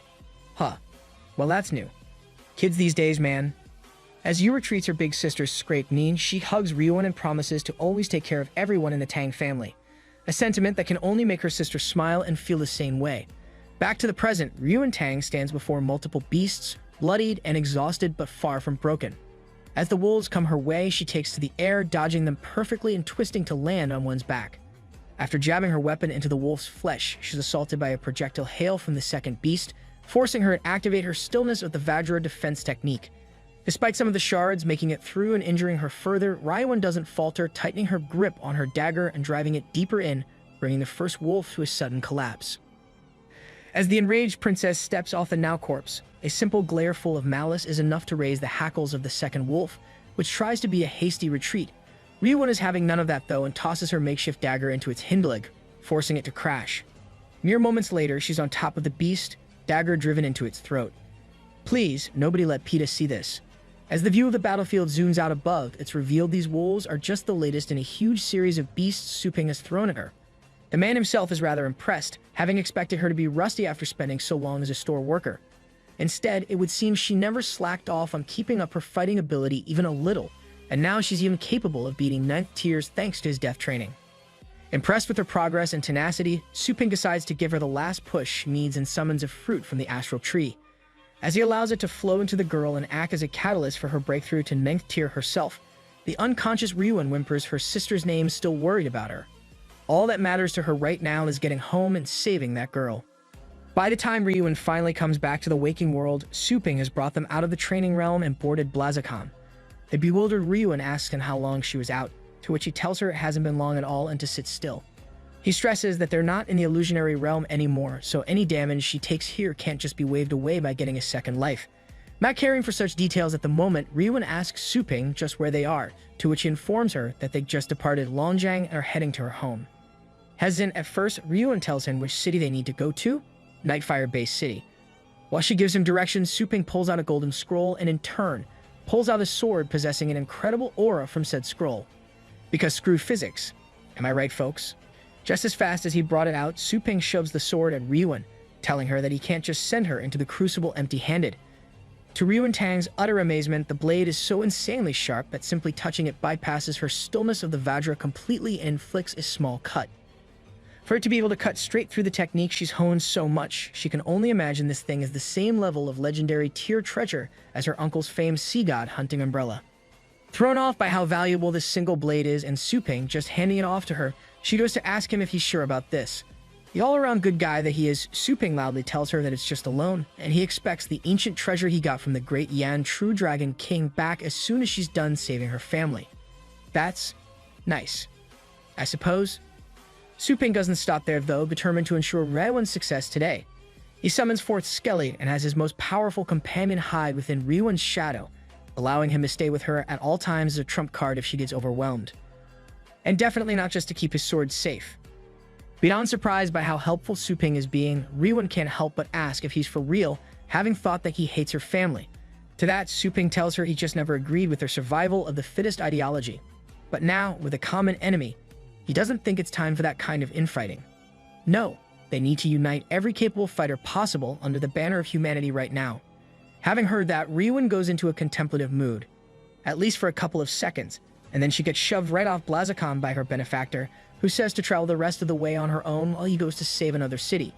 Free-falling to her demise, Ryuan screams about not having a flying pet, which prompts Su Ping to give her a hint on how to fly using astral power. Sure enough, when his newest student focuses on his words and applies them, she suddenly finds herself floating midair, a golden aura surrounding her. With this, the aerial mastery, which is a sign of being a 9th tier, Ryan can't help but shed a tear at how far she's come. Turning her gaze towards Blaziken's form, she vows to never forget this favor. Meanwhile, over in Nightfire Base City, crap has hit the fan in all kinds of ways. Beasts from the Wang and Sidu families are raging through the city, destroying all in their path without exception, while the defensive forces take cover. Not all is lost just yet, however, as a warrior shoots a blast straight through several of the beasts and stands tall to protect his home. This is Tang Linzhen, the head of the Tang family. On his order, the man's forces unleash a large-scale attack, but the enemy is prepared. Standing atop a panther beast, the heads of the Saitu and Wang families mock Linzan and his exhausted power, all while bragging about their own legendary tier treasure. As he lays eyes on what they're talking about, Linzan's peepers widen, shocked by what he's seeing. Up in the sky above Nightfire City, Ryuan has finally arrived, only to see a massive explosion right at the city's center. And with the shockwaves reaching all the way to her location, she can only wonder what could cause such a thing. Oh, you'll see, sis. Back down on the battlefield, the treasure brought by the Saitu and Wang heads activates, creating a sickly, death-emitting aura that sucks the very astral power and life essence out of everyone on the field. Linzan is one of the only ones who managed to stay on their feet, though it's not easy even for him. Despite it being used against him right now, Linzan can't help but be both amazed and disgusted by this overpowered artifact. After all, that's a legendary evil artifact created through the sacrifice of thousands of lives. The soul-devouring bell. Bit on the nose with that name, but alrighty. As the Saitu android forces dominate the Tang family, who are now crippled by the bell, the Saitu family head goes on a villainous monologue about how they're basically screwed. Not one to take such treatment lying down, Linzan rises up once more and slashes through the nearest enemy. Glaring up at the heads, he vows to them, whether now or in the future, the Tang will have their revenge for this day. Rather than scaring the enemy, however, this only emboldens them, and it's revealed in another moment just why. At the Wang head's command, a hostage is brought out and revealed to Linzan, and sure enough, it's none other than Ryuan's sister, Yor.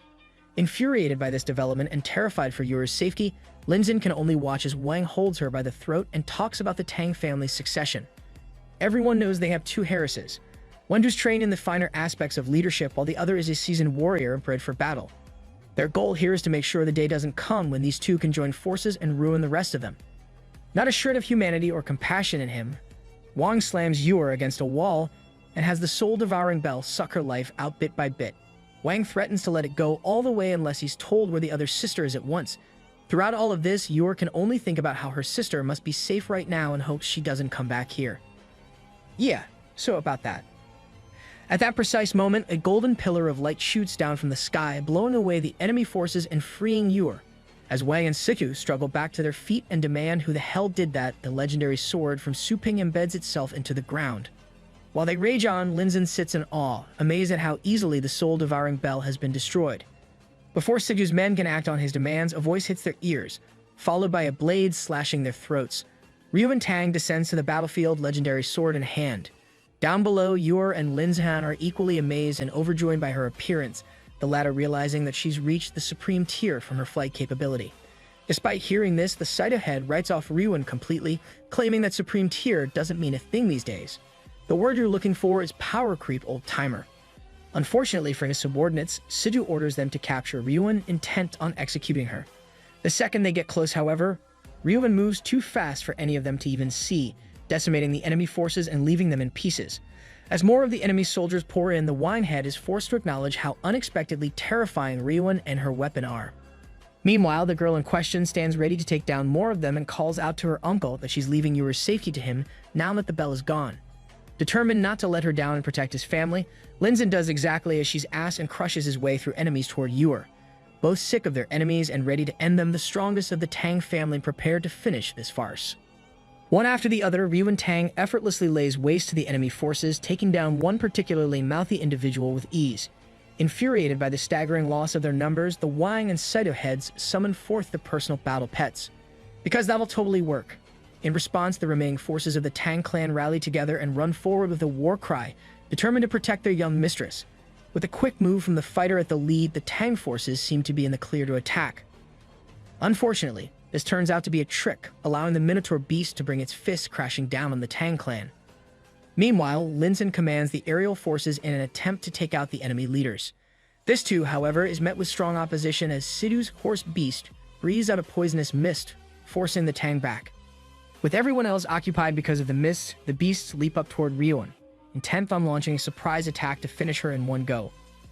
Luckily for our heroine, Yor calls out their location through her bond with her sister, allowing Ryuan to dodge just in time. With that, the woman dices both beasts to little more than chunks of flesh, giving her enough room to smile down at her sister in thanks.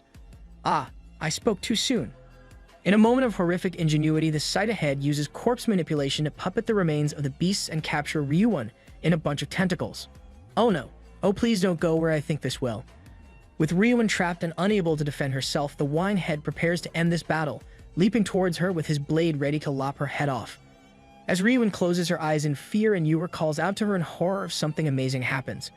Wang's blade is stopped and it's blown apart, shattered into bits mere inches before touching Ryuan. Floating protectively over her form, Skelly has emerged from Ryuan's shadow. Yeah, you're all screwed now. With a single swing of his blade, Skelly wreaks utter havoc upon the battlefield, creating a chasm that goes on for miles in the ground. Sotu can do little more than cower away from this force of nature, splayed out on the ground as Skelly's sheer aura envelops all around him. While the events of Ryuan's first true battle unfold, Suping has been quite busy himself. Flying towards his destination aboard Blaziken, he comes across what he can instantly identify as another of the Transcendence Void's fake bodies, consuming biomatter by the second. Furious at the loss of life, Suping charges up his astral power and attacks, only for the Titan to dodge effortlessly and move behind him. Every subsequent effort is utterly futile, to the point that Suping finds himself transported to his store, standing before Anna as she tells him he's powerless against even a weakened Transcendence Void without a law of his own. Just as she tells him this is a chasm that he will never cross, another voice breaks through Suping's mind, and he finds himself waking up from the nightmare still seated on Blaziken's head. Happens to the best of us, man. Nightmares suck. The voice in question is none other than Old Man Zhao, who's called Suping to discuss some important matters. After expressing concern over Suping's health and mental status from overworking himself, Zhu tells him there's a mountain of complaints and doubts piling up in regard to Zhang's bond contract research. However, when Suping offers to come back at once and help, Zhu just tells him not to worry. Between the goodwill and credibility his stores have built up, they can keep going for a good while yet. Not to mention, with the sheer size of the research team working on the project now compared to a little while back, it shouldn't be long before a breakthrough. And when that does happen, the bond contract's ability to give tamers a portion of their beast's growth and power will revolutionize beast taming as a whole. No matter how many skeptics there may be now, the end product of this research will change everything for the better. I don't know, man. You know what they say about the road to hell. Upon hearing Zhou's report, Suping simply smiles in anticipation. With this, the foundation for his ascent to the sky tier is in place, and he just needs to focus on bolstering their forces as much as possible. Then, all equipped with the bond contract, they'll crush Transcendence Void. For now, though, he asks for more info on the distress signal he's heading towards. Zhao informs him it comes from the Yuan family estate, which is the family that produced one of the subcontinent's 3 legendary battle tamers, Yatakin. Hearing that name brings Suping back, remembering his encounter with the ornery old man in the past. Though his opinion of the man isn't the best, Suping has to at least respect that he hasn't allied with Transcendence Void. Right as he finishes that thought, Suping spots the massive horde of beasts that is no doubt the cause for the distress signal. Down on the ground, the human forces are doing their best to fight the horde and survive, but things aren't looking good. As their young mistress takes a knee to recover her breath, it appears she's done for, a beast having snuck up on her from behind. So naturally, that's the moment our hero chooses to make, well, his hero entrance. To all the combatants' shock and awe, a golden fist comes down to crush the beast, threatening her. And yet, even more fantastical is the fact that it's followed by a veritable rain of similar fists crashing down from the heavens to smite all the beasts on the battlefield. While most of the beasts flee in terror from Suping's golden shower, oh god, that sounds so wrong, one beast in particular stands its ground, ripping the smaller monsters apart with its bare hands, something which even the Yuan clan's young mistress struggled with. The beast undergoes a transformation, sprouting 4 extra arms. Determined to face Suping all on his own, he moves forward to take on one of the golden fists, and he's immediately crushed by it. So long, cannon fodder. With the entire battlefield cleared out in mere moments, the Yuan family fighters breathe a sigh of relief, and the young mistress prepares to thank whichever senior beast tamer has helped them here. That is until she hears the man's voice and realizes she recognizes it.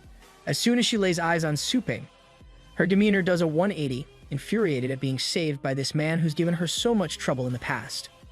Pretty much immediately after Suping asks for her grandfather Yatakin's whereabouts, she starts screaming at him and throwing a tantrum about how he stole the Dragon King's inheritance, is insolent, etc., etc. Finally having enough, Suping tells her that her grandpa might be in danger right now, shutting her up. Though she's skeptical about his words since she believes her grandfather to be damn near invincible, Suping's quick to show her display the old man's injuries from their previous face-off.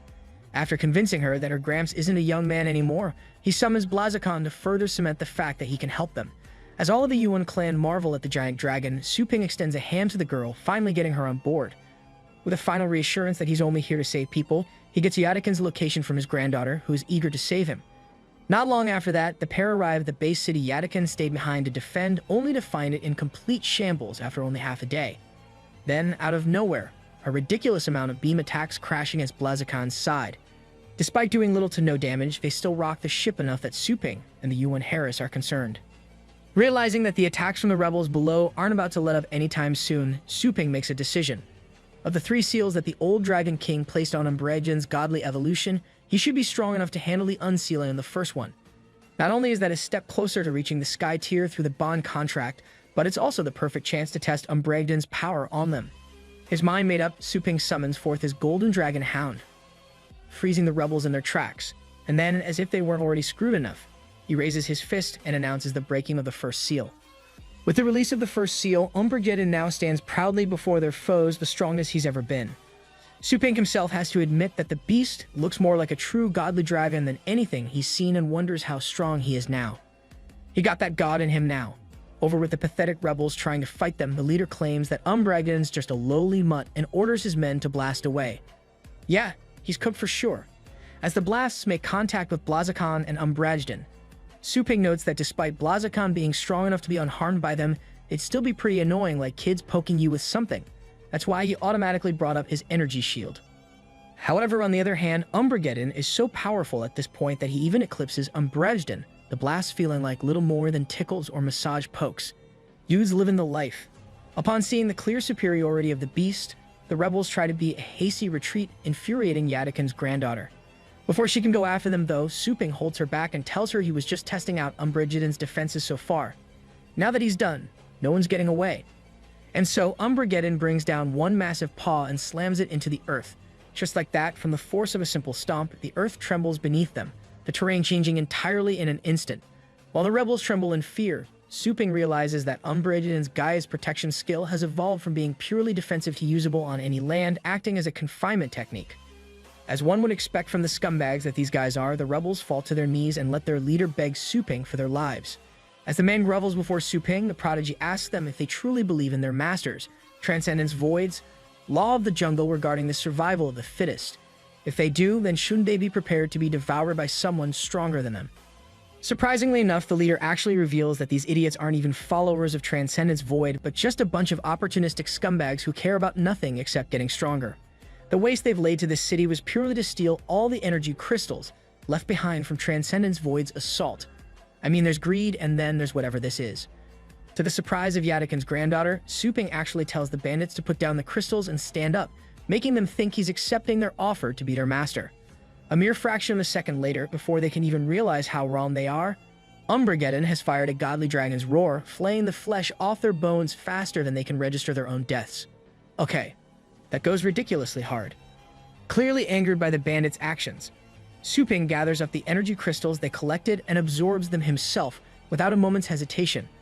While this does bother Yadakin's granddaughter at first, Suping's resolve to eliminate Transcendence Void himself makes her understand his actions. Together, the two head to where her grandfather is supposed to be, hoping they're in time to save him. Unfortunately, when they reach the Yuan family estate, they find it completely destroyed and left in flaming ruins. The girl is devastated and in disbelief, not understanding how her grandfather's defensive formation on the compound could have possibly been overpowered. Suping is on task though, and he tells her there's no point in guessing right now. Instead, they need to head inside and see for themselves what's happened. As they descend towards the estate, Suping calls out for Umbregeddon to follow him while Blaziken and the rest of the Yuan clan stay airborne and scout for any other enemies. Once they've touched down, Suping inspects the estate, only to come to a strange realization. Despite the level of destruction present, not only are there 0 corpses, but also not a drop of spilled blood to be seen anywhere. Between that, Yadakin's communicator being off, no traces of any astral power being used, and the general eeriness, Suping wonders out loud if Yadakin and his men turned to Transcendence Void's side after sending off the Harris. Yeah, dude, real smooth. You can tell this guy watches red pill content. Naturally, she freaks out, only to then become strangely contemplative. Despite her faith, even she doesn't know what to think at this point. Deciding to pull out a technique taught to her by Yadakin, she quickly gets to work and carves a formation into the ground, explaining to Suping that it's a soul-searching formation. With this, she can find anyone as long as she has something that belongs to them. Or at least that's the theory. But when she activates the formation, the massive radar-like formation in the form of a spectral beast is unable to find Yadakin despite her best efforts. Upon Suping's questioning, she explains that she doesn't have enough astral power to search a radius of more than 1,000 miles around them, and since she didn't find him, he must be even further than that. Despite his initial surprise, Suping keeps his composure and asks if she can use his astral power to fuel the formation. Unfortunately, only the user of the formation can supply the power needed, which prompts her to give him a list of ingredients longer than he is tall. Her plan? Create an astral power battery which she'll charge for about 3 days and then use up in her formation. Yeah, totally no flaws in that plan. Not at all. Luckily, Suping is quick to point out that between the time to gather all this crap and her charging the battery, they'll be too late to save her grandpa by then. Instead, he calls on Umbregeddon to use his sense of smell, which is enhanced beyond all comprehension thanks to the 100-mile soul search ability and the old Dragon King's inheritance on top of it. After just catching a whiff of Yatakan's hairpin, Umbregeddon is able to trace him all the way to a remote snowy mountain away from all civilization. There, Yatakan is embroiled in a battle against a beast tide alongside the second legendary tier battle tamer of their subcontinent, Goose Siping. That sounds weirdly similar to our guy. As the two battle the beasts and banter back and forth, Yatakan suddenly admits to feeling some sort of intrusion of his defenses, as if something sniffed the back of his neck. Gu is in the middle of laughing at Yatakan's words and claiming that it's impossible for anyone in the world to find this mountain when a pillar of golden light crashes down onto the peak from above. As the light dies down, it reveals none other than Suping and Yatakan's daughter, riding atop Umbregeddon in dragon form. So much for impossible, I guess. As soon as the newcomers land on the mountain, Yatakan's granddaughter takes a knee and pays her respects to Gu. Suping, on the other hand, instantly goes into planning mode, thinking about how beneficial it would be to recruit Gu as well on top of Yatakan in the effort against Transcendence Void. Brother, lock in. There's monsters to kill. Yatakan, seemingly the only one who's focused on the matter at hand, calls out to the rest of them to help drive back this beast tide and talk later. Linglu, his granddaughter, leaps into the battle without a second thought, drawing her sentient blade. Because that's a thing. I'll be honest, I totally forgot. Meanwhile, Suping is still lost in his own thoughts, wondering just how this mountain is completely off the grid and hidden from all the maps and aerial views that he's seen. Between that, the main peak being sliced clean off and 2 legendary tiers protecting it, something's definitely fishy about how important this place is. He's not wrong, but lock-in already, man. Just when things seem to be going well for the humans, a giant squid beast, which I can only assume is a kraken, appears, prompting Yatakan to launch one of his strongest attacks, Evil Shattering. Linglu is in the middle of glazing her grandpa when the kraken simply bats his attack aside and proceeds to hit him hard enough to draw blood and knock him to the ground. Seeing his comrade's condition, who takes the reins of the battle, all while making a crack at the expense of Yatakan's age. Facing the kraken, he addresses Suping and tells him to go ahead and show his skills against this thing. After all, if he could find this mountain in the first place, then he's far from weak. Taking the compliment in stride, Suping leaps at the kraken and instantly pulls out the big guns, grabbing the beast with his Jinwu mystical beast body. Determined to deal a decisive blow right off the bat, Suping punches several of the kraken's tentacles straight off his body. Despite it looking like this is the turning point of the battle, Suping's divine perception allows him to see the kraken making an instant comeback, spraying poisonous mist from its tentacle suckers. Before it can actually attack with any of that mist, however, Gu leaps into action, attacking the overgrown squid with water bullets in each individual sucker. Addressing Suping once more, he thanks the young man for the opportunity and tells him he'll make an opening so the boy can launch a killing blow. Meanwhile, back with the injured Yatakan, Linglu finishes off the last of the beasts near him and rushes to speak to her grandpa. Though the conversation that follows isn't the most pleasant at first, Yatakan being mad at her for listening to Suping and disobeying him, her words get through to him eventually. She tells him that nothing matters to her more than his safety and seeing her grandpa rising up. It seems like Yatakan is going to admonish her yet again, but just as his arm comes down, an attack springs forth from it, saving Linglu from some beasts sneaking up behind her. Realizing that he can't be mad at her, Yatakan tells Linglu that they'll discuss this later, but for now, they can just deal with the beasts. Give you Gramps, I guess. And so, through the joint efforts of Suping, Gu, Yatakan, and Linglu, the beast tide is driven back. I guess they beat the kraken off screen. Lame. Okay guys, don't get mad at me for this, I'm just doing my job. You guys might hate me for this, but it's cliffhanger time. We're switching to Ryu and Tang's side of things. Over in Nightfire Base City, both the Saitu and Wang heads are desperately fleeing the battlefield, unable to stand up to the might of Skelly. As they're running, the senile old morons start arguing amongst each other over whose fault this whole thing is, and how their forces have been devastated. Just as they land on a building still arguing, a sudden strike slices the whole thing clean in half, forcing them on the defensive. As Ryu and Tang catches up, they demand to know why the hell she can't just leave them alone now that she's basically ruined their clans already. Talk about zero self-awareness. With nothing but anger and vitriol in her eyes, Ryu asks them if they've really forgotten their promise to wipe out her clan just earlier. Without wasting another second, she tosses Suping's legendary blade forward, slicing Wang's right arm clean off. As the vengeful older sister stalks towards him like a predator playing with its prey, Wang desperately tries to flee, begging Sidhu for help. Unfortunately for him, his so-called ally is a two-faced snake and abandons him without a second thought, leaving Ryuan to stomp on his head and crush it like a swollen grape. No, really, look. It's grape juice. Not sure how that works, but the blood from his neck is purple. For some reason. After crushing Wang, Ryuan follows after Sidhu, unaware that the slimy snake is leading her into an ambush with all of his hidden forces. Meanwhile, Ryuan's sister and the others find Wang's body and wonder just how powerful and ruthless Ryuan has grown to become. More importantly, however, they're able to work out that Sidhu is leading her into an ambush and rush to her aid as fast as they can. Over with Ryuan, she listens to Saifu's threats of crushing her quietly, taking it all in without a word. Then, in a surprising move, she turns to Skelly and tells him to hide himself back in her shadow. Seeing his confusion, she explains that this overwhelming situation is a result of her own personal grudge, so she doesn't want him getting hurt because of it. Touched by her concern, unnecessary as it may be, Skelly makes his own choice for the coming battle.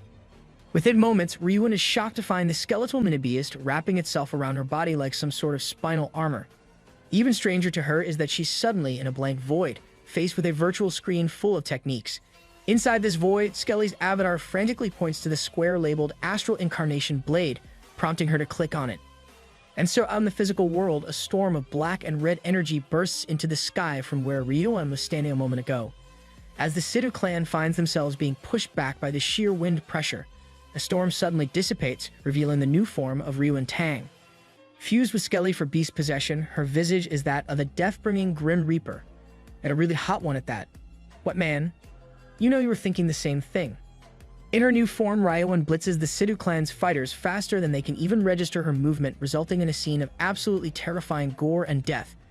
Even the sight ahead finally loses his false bravado and moves to flee, absolutely scared crapless by what he's seeing. Unfortunately for him, Ome will move Shindiru. As his mind catches up to his physical state, his last thoughts are, pathetically enough, I can't die like this. When the rest of the Tang clan finally catch up to Ryuan, all they find is a field full of gore, with a pile of mangled corpses at the center and an imposing figure standing atop it. Unaware of Ryuan's new form and unable to sense any trace of her aura over the terrifying power of Skelly, they prepare for yet another gruesome battle. With each step Ryuan takes their way, they grow more and more weary, summoning every battle pet they're still able to. Right as she gets near their formation, though, the fusion with Skelly collapses and Ryuan's own form is revealed. Instantly, the mood of the whole party shifts, all of them overjoyed not only by Ryan being safe and well, but also by the incredible level of power she's displayed. Seeing as how she performed a beast fusion technique, they're all convinced that she's broken through to the legendary tier, which is a momentous occasion for the whole clan. As everyone celebrates this, Ryuan finds herself overwhelmed and feeling like a complete fraud. Even more so when she realizes Skelly is sinking into her shadow and hiding so he doesn't ruin the mood. She can't help but feel as if she doesn't deserve any of this praise, having only won today because of Suping's weapon, Suping's beast, and even Suping's training. Right as she finds herself sinking into self-doubt, however, Yor envelops her sister in a rib-crushing hug, holding on to Ryuan for dear life. As the sisters embrace, Yor spills her guts about how worried she's been and begs Ryuan not to leave her again. Upon hearing those words, Ryuan feels almost as if she's been transported to their childhood. Hugging her sister back even tighter, Ryuan promises Yor that she'll stay with her from now on. However, before she can do that, there are a lot of important things she needs to take care of, so she'll have to wait just a little longer. Although she can see Yor is confused, she just tells her sister that it's a long story that can be shared later. For now, they need to hurry and claim the Sidhu treasury before another clan gets wind of this and comes to lay claim. That sounds like a terrible system. They should probably work on that. Upon stepping into the Sidhu's treasury, full of wealth that's been hoarded for centuries, they're all flabbergasted by the sheer volume of gold. Not only riches, but even stolen items like the Tang clan's missing astral tree are found inside, frustrating Linzhen to no end. However, perhaps the most shocking discovery is what comes next.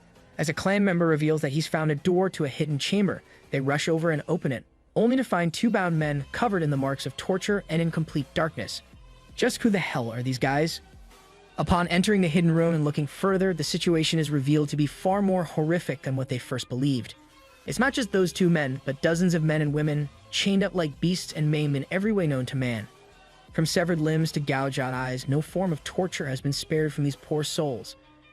This is so disturbing, I can't even make a joke about it. Upon hearing them entering the chamber, one of the men crawls forward and starts savagely screaming that he'll haunt Situ even after he dies. However, Linzen recognizes this man.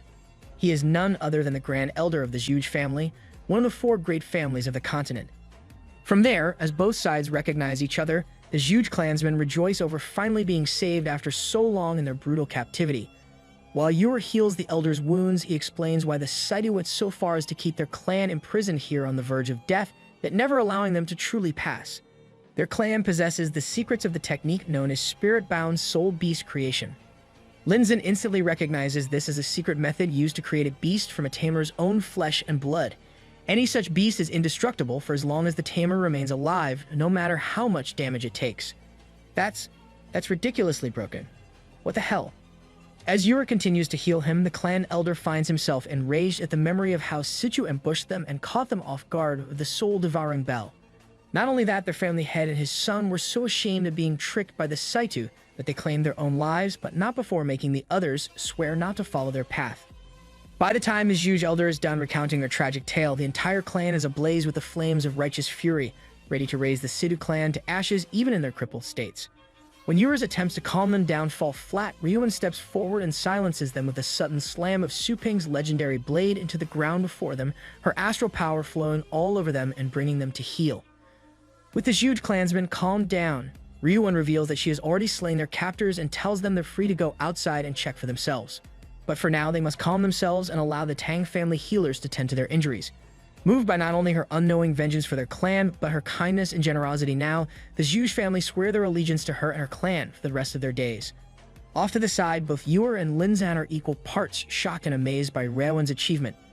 Later, as both clans make the trek back home, Linzan pulls Ryuan off to the side for a private discussion. After an inconsequential exchange about the purpose of 2 heiresses being raised for their clan's future, he admits that their ambitions might have been too small. With the power she now possesses, he truly believes Ryuan can lead the Tang family to a level of conquest and greatness they've never seen before. After all, in just one short visit home, she saved their entire clan, crushed 2 of their greatest rivals, secured the fealty of an even greater clan, and all before even gaining an official title. To this end, he announces that he's passing the mantle of family head to her. Deservingly so, if you ask me. However, Ryuan's next words are ones Linzan never saw coming. As soon as she gets confirmation that she is now family head and has full control of their forces, Ryuan declares that they are to wipe out all remaining rebel factions and bring an end to Transcendence Void's chaos. Confused, Linzan asks why she wants to waste resources on such a campaign when they could use this time as an opportunity to expand their lands. Although she doesn't answer out loud, Ryuan's answer is simple. She wants to do this because it's what he wants. And after all he's given her, as long as this is his wish, she will carry it out unconditionally. Ryuan no longer wishes for anything for herself except one thing: to become Su Ping's sword. Well, did not see that coming. Sis turned into a total glazer. Steam rose from Wu Siping's arm, twisting into the air like a warning of the storm to come. Su Ping glanced at Ling Lu, but her cold expression shut down any thought of gratitude. Her actions word for him. Looks like Su Ping's gratitude just got left unread. Wu Siping's energy surged with ominous power as he taunted Su Ping, daring him to accept the inevitability of the betrayal. Ling Lu, standing nearby, couldn't hide her growing confusion. Moments ago, Wu had been an ally, but now he seemed intent on eliminating Su Ping entirely. Before she could act, Yadakin's steady hand rested on her shoulder, holding her back. His tone was calm yet heavy, as he explained the nature of the mountain they stood upon. This was no ordinary place. Its rules were absolute and trespassers were never spared. Hearing this, Ling Lu's expression darkened, her thoughts a swirl of disbelief and apprehension. Su Ping, meanwhile, took in Yadakin's words with mounting curiosity. The more he learned, the more he suspected that this mountain held ties to an ancient, shadowy organization, one whose secrets might rival the strength of the legendary tiers themselves. Yet, before he could press Yadakin for further clarification, Wu's energy flared, silencing the moment with a deafening display of force.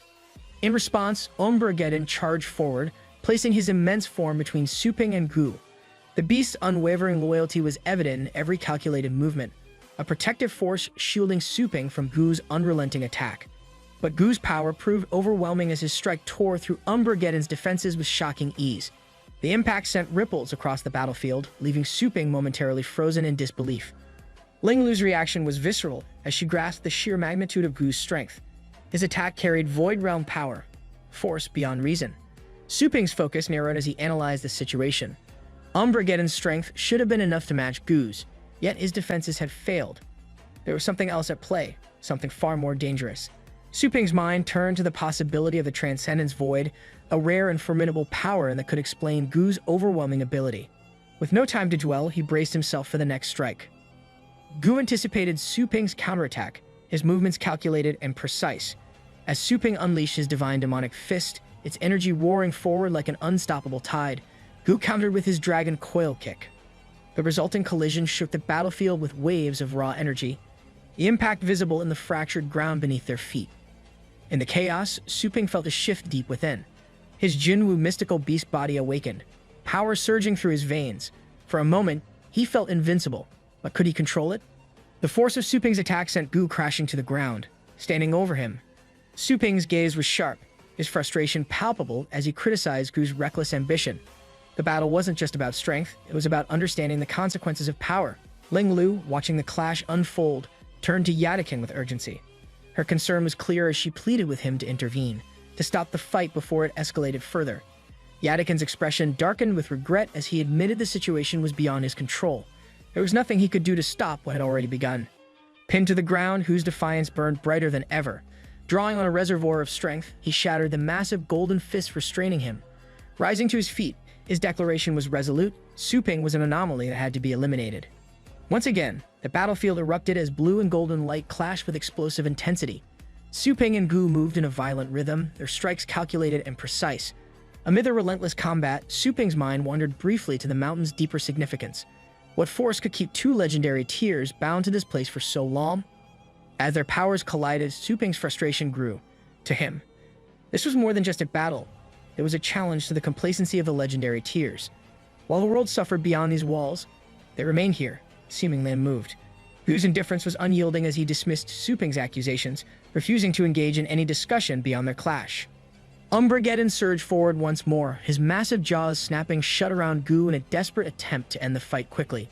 Gu, however, remained unfazed, mocking the beast's raw power as nothing more than brute force.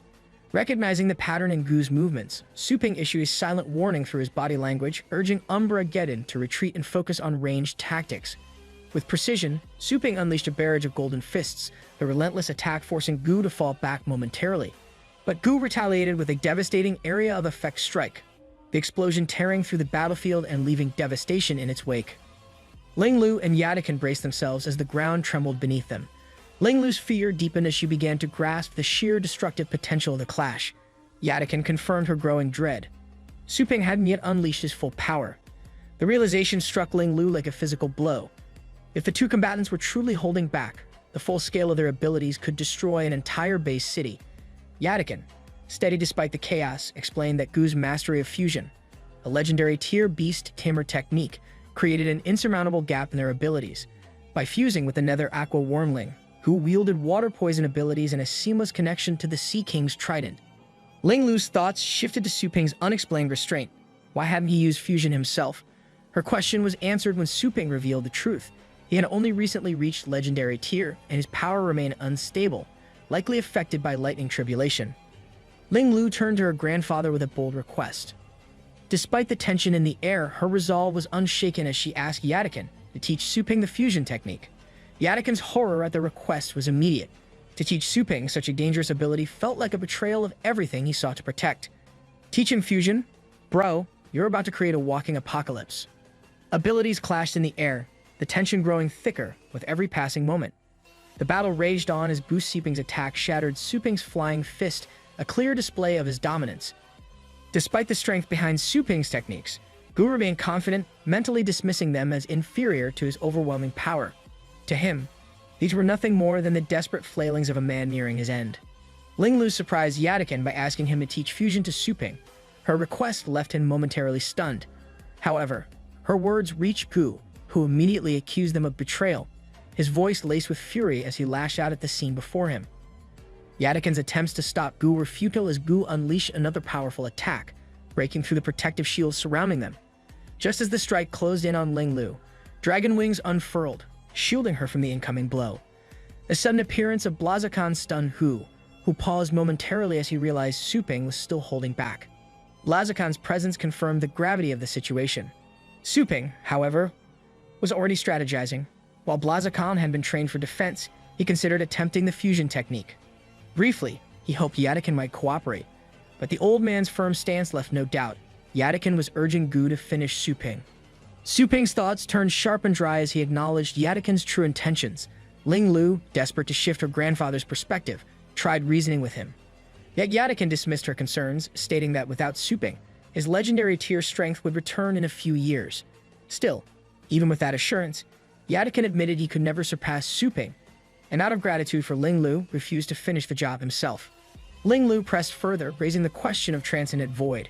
Her expression darkened as she speculated about the possibility of the four kings escaping the abyss and leaving destruction in their wake. Yadakin attempted to reassure her, explaining that the Pinnacle Tower had yet to intervene, which meant the situation was still reversible. When Ling Lu tried to argue further, Yadakin cut her off, firmly commanding her to stay out of the fight. Moments later, an astral communication reached Ling Lu, delivering a grim warning. She was told that Yadakin would likely meet his end at the hands of Transcendent Void before ever regaining his strength. Recognizing Su Ping's voice behind the message, she focused intently as he suggested an alternate approach, directing her to take a different course of action. Gu, meanwhile, continued hurling attacks at Su Ping, mocking his evasiveness with every strike. Su Ping remained calm, his focus unbroken as he activated the band on his wrist and transmitted strike coordinates. The skies brightened as fire rained down toward Gu's position, marking the beginning of an orbital attack. Su Ping dropped a nuke, and Gu really just swiped left on it like it was tinder. Gu's confidence faltered, however, when a massive hand suddenly appeared behind him. The colossal grip belonging to Su Ping's Jinwu mystical beast body tightened around Gu with overwhelming force. Fueled by raw power, Gu broke free of the hold, declaring through his actions that nothing could contain him. Below, Ling Lu charged toward the orbital attack's impact zone, her determination unshaken. Yadakin, alarmed by her actions, attempted to follow, but Blaziken intercepted him, blocking his path and ensuring Ling Lu's safety. Shielded by Blaziken and Umbregeddon, Ling Lu absorbed the firestorm, channeling its energy into a blazing phoenix slash aimed at Gu with relentless force. The power she gathered culminated in a devastating phoenix blazing slash, which surged toward Gu with unrelenting intensity. Gu initially dismissed Ling Lu's attack, catching the strike as if to demonstrate his dominance. However, the overwhelming force became impossible to ignore as the flames pushed forward with unimaginable heat. Ling Lu shouted, pouring every ounce of her strength into her now massive flaming sword. Gu groaned under the pressure as the attack struck true, slashing through his defenses. Watching from a distance, Su Ping smirked, impressed by Ling Lu's success and the strength she had displayed. Yadakin, on the other hand, was left stunned, his disbelief etched across his face. Gu's reaction was pure rage. Roaring with fury, his body began to shift and transform, his power surging with each passing moment. Panicked by the sudden escalation, Yadakin grabbed Ling Lu and made a hasty excuse, insisting she was still a child and needed to be moved to safety. As Gu completed his transformation, his roar reverberated across the battlefield, a stark warning that escape would be futile unless they fled with everything they had. Before they could act, Gu charged through the barrier, catching them completely off guard. His strike on Yadakin's arm sent the device flying and weakened the barrier in one devastating move. As the damage spread, Blaziken's roar echoed across the battlefield, heightening the tension. Yadakin acted quickly, neutralizing the spreading damage and stabilizing himself, but the affected portion of the barrier vanished, leaving a gaping vulnerability. Su Ping realized the corrosive effect of Gu's ability was far more dangerous than anticipated. It spread like wildfire, threatening to consume the learning device.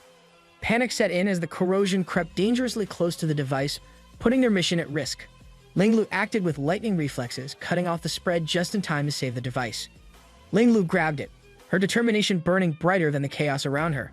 Ling Lu just speed ran, saved the day. Someone get her a trophy? Gu loomed over her menacingly, his sheer size casting a massive shadow. Ling Lu froze as he suddenly appeared closer than expected, his presence overwhelming. A massive explosion erupted, scattering debris and smoke across the battlefield. Yadakin shouted Ling Lu's name, his voice torn between concern for her safety and his own need to recover. Ling Lu questioned Gu's terrifying transformation, disbelief in her voice. Yadakin explained, Gu had surrendered control to his battle pet, trading strategy for brute force. Gu just swapped strategy for strength, peak genius. Su Ping urged Yadakin to team up with him, but the old man resisted, accusing Su of corrupting Ling Lu with his reckless behavior. Blaziken roared, its deep, guttural sound cutting through the tension and leaving both Ling Lu and Yadakin momentarily stunned. Golden translucent figures began rising from the ground, creating an eerie and otherworldly spectacle. As the air grew heavier, the holy iron wall emerged, forming a massive protective sphere around them. Without hesitation, Su commanded Umbra-geddon to reinforce the barrier. The Dragon Hound roared in compliance, pouring its energy into amplifying the wall's strength. Every second counted. Su's tone was sharp, his focus unshakable as he demanded Yatakan's help. His fist tightened as doubt flickered in his mind, but hesitation wasn't an option. He sighed deeply and summoned the device with a trembling hand. Yatakan introduced the device, explaining it was a learning tool for mastering the fusion technique. Its design was deceptively simple yet remarkably powerful. Su Ping studied it with visible admiration. Who needs tutorials with an ancient cheat code? As the smoke cleared, Gu emerged unscathed, his eyes scanning the area for Ling Lu. Confusion crossed his face as he realized she was nowhere to be found. His gaze shifted upward, where he spotted Su Ping and Umbra-geddon high above. Su carried Ling Lu with ease, his movements calm and controlled. Ling Lu tossed the learning device toward him, and he caught it midair without hesitation. Gu roared in frustration, leaping toward them with a force that shook the battlefield. Su placed the device on his forehead, his focus unwavering even as Gu's hand closed in. Just centimeters from his forehead, Su intercepted Gu's attack, gripping his wrist with surprising strength. Gu's advance stopped cold as Su activated fusion, his calm resolve radiating outward like a shield. Ling Lu felt a wave of relief wash over her, thankful they had made it in time. Yatakan, however, could only watch in disbelief, scolding Su for daring to make direct contact with Gu. Gu laughed maniacally, announcing his name and title while unleashing a powerful ability. A surge of destructive energy erupted from him, blasting towards Su Ping with terrifying force. But Su's calm remained unshakable. His voice was steady, carrying the resolve of someone who refused to lose. Su's main character energy hits like theme music. Gu hesitated, momentarily confused by Su's confidence. As scales shimmered across Su's body and horns crowned his head, he radiated raw, unstoppable power. Suddenly, Su's dragon arm bracer clamping down on Gu's arm, showing Su's overwhelming strength. Gu gathers power in his other hand, his energy surging ominously, and charges at Su Ping head-on. Ling Lu, caught in the chaos, urges Su to let her go so she can fight freely, but Su refuses and instead tells her to open her eyes. Ling Lu obeys and sees a barrier blocking Gu's attack. Su's energy radiates with purity and overwhelming strength, halting the assault. Gu ran in, only to get hit with Su's access denied. Recognition dawns on Ling Lu as she realizes this energy resembles the Dragon King from the Secret Realm. She recalls the power of dragon blood against demonic forces. Su Ping tightens his grip on Gu's wrist with his dragon arm and effortlessly raises him into the air, calling him weak. Su just benched a legendary tier like it's armed day. With a massive swing, Su slams Gu into the ground, creating a deafening blast that sends shockwaves through the mountain. The area is left in ruins, with Gu lying unconscious amidst the rubble. Ling Lu, relieved, tells Su to stop. He agrees. They can't afford to lose a legendary tier like Gu. As he suggests taking Yatakan back for healing, Ling Lu cuts in. Stu, she's not luggage. Put her down first. Suddenly, Gu begins to float, surrounded by rubble and crackling black energy. The ominous energy spreads, alarming Yatakan, who warns Su to stop Gu.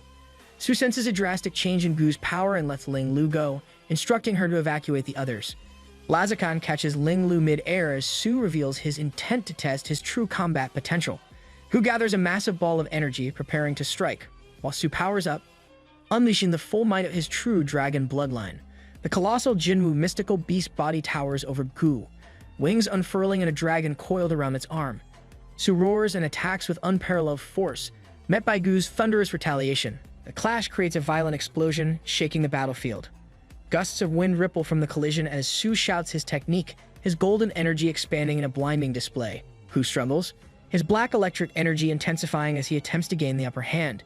Su observes that Gu's astral power seems limitless and deduces it stems from the formation at the Headless Snow Mountain.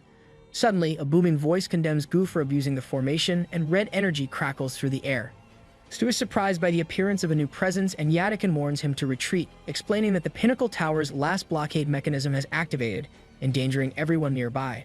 Red lightning courses through Gu, who screams in pain but claims he's removing the threat. Stu comments on the Pinnacle Tower's ruthless methods and how loyalty is repaid. Flying away from the mountain, Su reunites with Ling Lu and Yatakan. Deactivating fusion, he lands on Blaziken's foot and questions Yatakan about the formation. Yatakan denies knowing much, saying his role is only maintenance. Skeptical, Su presses further, But Yadakin suggests consulting the Pinnacle Tower. Su sent a message to Ryu Wantang, ordering her to return to the city immediately. Blaziken descends gracefully at the base city's entrance. Su Ping and his group return to the Astral Pet Store, greeted by cheering civilians who celebrate their arrival. Su, unfazed by the attention, leaves Yadakin and Ling Lu inside, immediately calling for Georgiana. Ling Lu marvels at the support Su has earned, but Yadakin reminds her she once opposed him.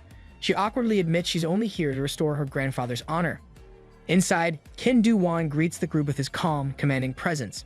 Yadakin, surprised to see the famed raging god associated with a small store, listens as Du Wang humbly explains his role in assisting Su Ping. With quiet pride, Du Wang defends Su's honor, highlighting his role in repelling the Transcendence Void and aiding survivors beyond the base city. Ling Lu feels reassured, realizing her trust in Su is well placed. Georgiana drags Yadakin to the back room for healing, causing an embarrassed commotion. Ling Lu protests, demanding the door be closed, while Su casually assures her that her grandfather is in good hands.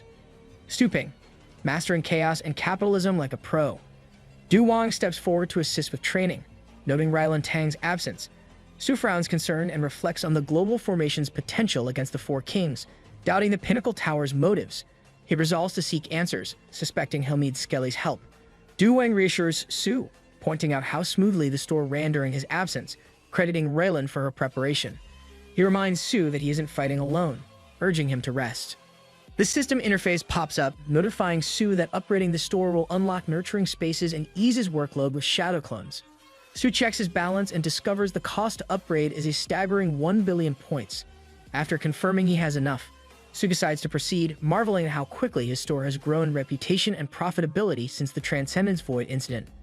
As the upgrade begins, Su explores the newly activated nurturing space, a tranquil, water-filled expanse with restorative properties. Blaziken and Umbrageddon just found the dragon spa of their dreams. Su feels the tension leave his body and rests in the serene environment, only to wake a week later to Du Wang's calm greeting. Su's new record, napping so hard that even the system let him take PTO. Su is surprised to learn Rylan is just outside the city. Flying into the air, he spots her walking steadily with Skelly by her side, followed by a group of survivors she rescued. The sight fills Su with renewed purpose, setting the stage for the challenges ahead. Su Ping is on another leave, with Rylan concerned with his recent change in behavior because bro doesn't give her anything usually. This upcoming journey is going to be dangerous. Su Ping's destination is the Pinnacle Tower. He trudges forward in the blizzard to find out all the answers to his questions, as well as knock down some imbeciles. He appoints Rylan the responsibility to handle the store in his absence, and stands before the magnificent Nightfall Mountain of the tower's headquarters. Suddenly, he interacts with a ceiling barrier that his old man warned him about, but just as he powers up a demonic fist, a voice calls out to him to state his business. Startled, Su Ping introduces himself and explains his interest in discussing matters with the Tower Master. The old man makes himself be known as the legendary Drunken Sage, and being the boomer he is, the old fart tells him to back off as the Tower Master is currently unavailable. Su Ping just stares at his yapping, while the old man belittles him for being a nobody who has come to interrupt their business. To teach this idiot a lesson, our boy blitzes his way into the ice barrier, grabbing the sage's head in the process, aura farming his way to the max. Su Ping assures the guy that he's not here for dinner but for special business. He then smashes his head into the ground, knocking him out cold and taking the life from his eyes. Fascinatingly, the mountain itself crumbles to dust, revealing that it was an illusion all along. Su Ping wants to ask the old man a few questions, wondering if the Pinnacle Tower is on the other side of the portal, but the geezer is out cold, so he jumps into the portal himself, crossing over to the other side after realizing that the tower is protected by a space-time rift. This also explains why Old Man Beheaver couldn't easily get access to these guys. The whole operation is suspicious to Su Ping, as he finally emerges in a Su Ping field from the other side. Planting his feet, Su Ping surprises himself with the appearance of a utopia. The energy density here is several times higher too, finally explaining what they were doing with all that taxpayer money. We get it, bro. We feel the same about our taxes. The energy density is so pure and vast that even breathing feels revitalizing in this area. Su Ping locates several structures floating in the clouds, not making any sense at all. The Slaughter Palace among the other palaces are all located up top. Each of them is sending out spirals of astral vortexes too. Su Ping can sense this from each palace, and understands that this must be the energy of its members. He hops all the way over to one of the palaces, before gazing at the Slaughter Palace name. The first thing our boy notices is the interesting energy of carnage, a thickening aura coated with every step, as if he's getting closer to the literal gates of hell. The only explanation is that hundreds of thousands of people must have died here. Su Ping is looking forward to his encounter with the people. Standing before the portal gate, he can sense that the members inside are going to be in a whole different league compared to the drunk idiot he fought.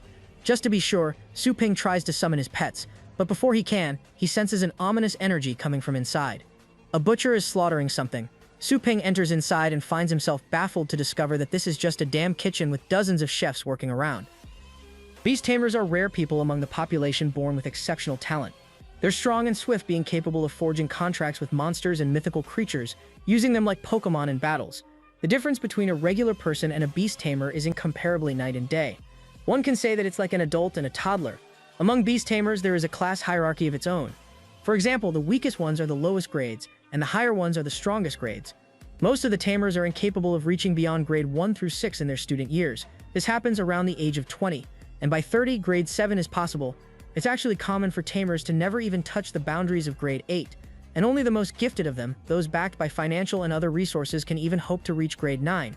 This makes them become a supreme level tamer, revered by thousands. But for someone who has just entered the bounds of a grade 9 tamer, the journey is only at the tip of the iceberg, because the supreme tier realm is itself a vast experience. The level of difference between the weakest and the strongest in this realm is no different than grade 1 through 9. Any person who aspires to ascend this level has to exhaust every ounce of their resources and willpower, leading everything else to ashes, risking death itself. Only then does a person ever even have the chance to glance at the pinnacle, to become the guardian of a city who can hold back waves of monsters all by himself. This title is one of the supreme apexes.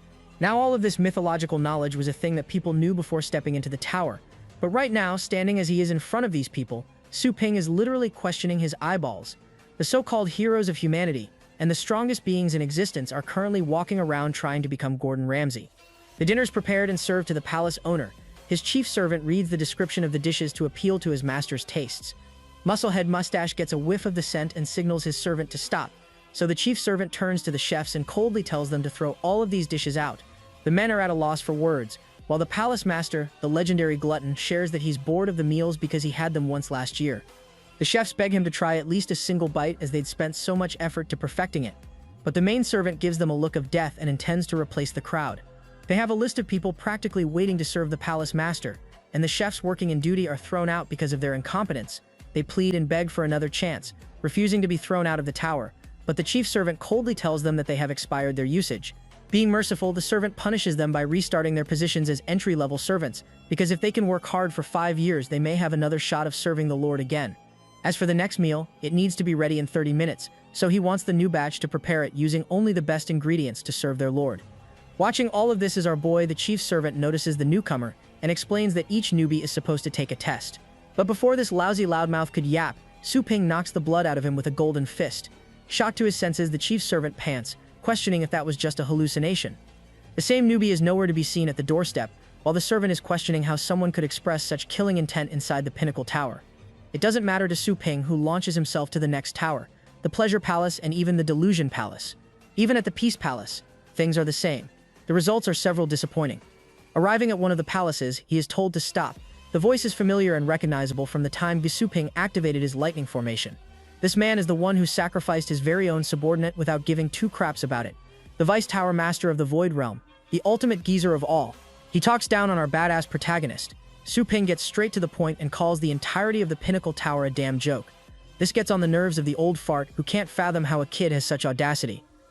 Crackling lightning is witnessed by each respective owner of the palaces. They observe in shock and immediately fly upwards to get to the source of the battle. The 4 palace heads arrive, each representing a specific group. It's here they all lay their eyes on the fight above. The Vice Tower Master summons several monsters of high caliber and activates a fusion spell to merge them and create the ultimate Blue Eyes White Dragon from Yu-Gi-Oh!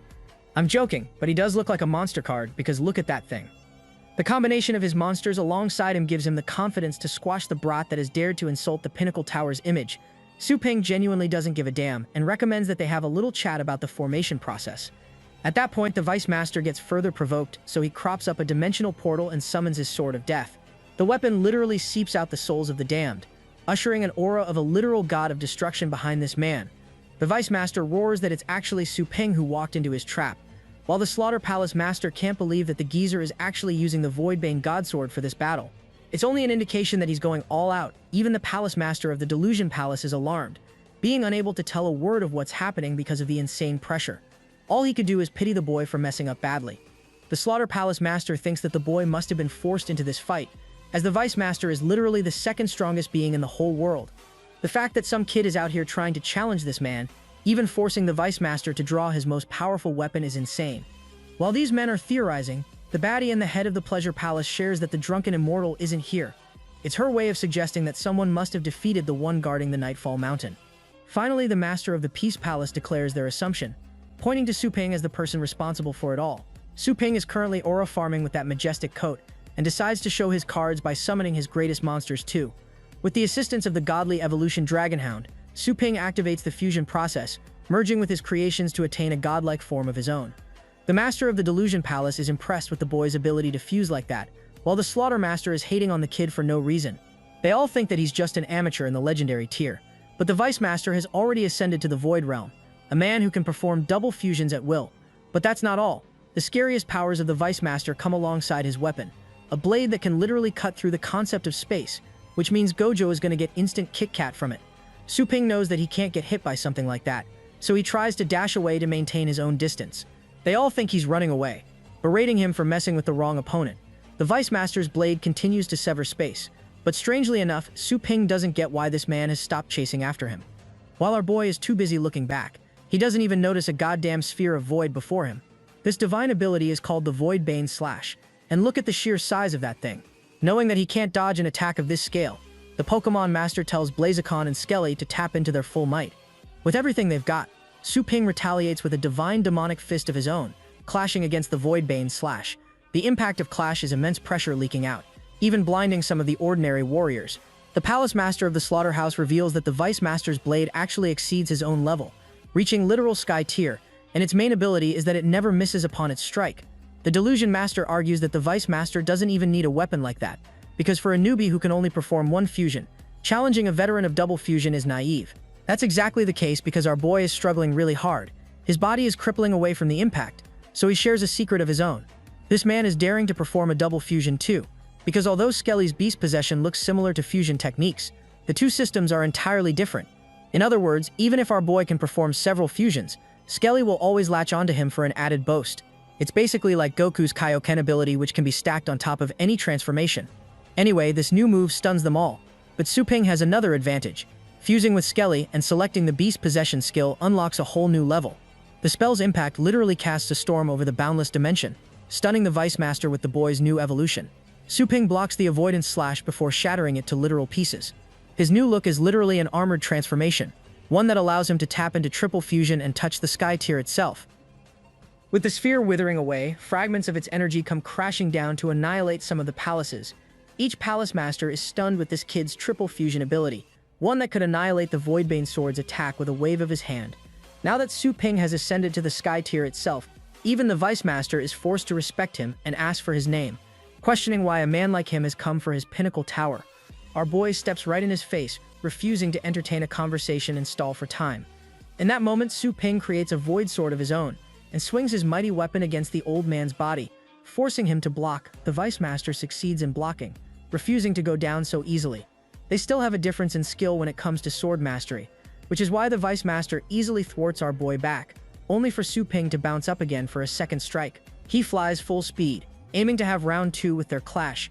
Both legendary swords connect with the other, overwhelming the Vice Master. One of Lord Glutton's chefs complains that Su Ping dared to destroy the Slaughter Palace, so he has crossed a severe line. Even the Slaughter Master is convinced that this kid is the real deal now, because he managed to block an attack of the Sky Tier level. Su Ping made it look far too easy with his triple fusion, and their current battle is on a scale so far ahead that not even legendary masters like them can compete with it. The selfish Glutton basically goes 8, Emma head out and dips on his 3 comrades, who are left despaired by the mere understanding of how helpless they are. Back to our main event. Su Ping is going back-to-back with the old man, taunting him for being a coward who didn't even lift a finger when the Holy Light City begged them for help. The old man enjoyed an easy life in the Pinnacle Tower, but the old man fires back, stating that Su Ping is just a talented kid for possessing Sky-tier potential. The Vice Master couldn't have confronted the Transcendence Void at the time. Calling out the old geezer's bullshit, Su Ping hammers him with a kick to the face, slamming his body into the nearest palace. His main issue is why the Vice Master refused to use double fusion against the Transcendence Void when he clearly had the chance. Laid down in heaps of rubble, the Vice Master confesses that his formation cannot be used, which is strange enough, so Su Ping asks why. He concentrates a new attack, manifesting an avatar of his punch, so huge that it eclipses the size of the building several fold. In one last attempt, the Vice Master shares that the rules of the Pinnacle Tower forbid him from using such a formation, and his stubborn ass also doesn't want to spill the beans about the formation either. Absolutely fed up with this man's scumbag behavior, Su Ping declares that he will break all of those rules today. He hammers down his fist of God, obliterating the tower and taking charge of it by becoming the new ruler. But before his attack could connect, something happened. As powerful as our boy has become, he is confused because something has actually managed to stop his divine demonic fist.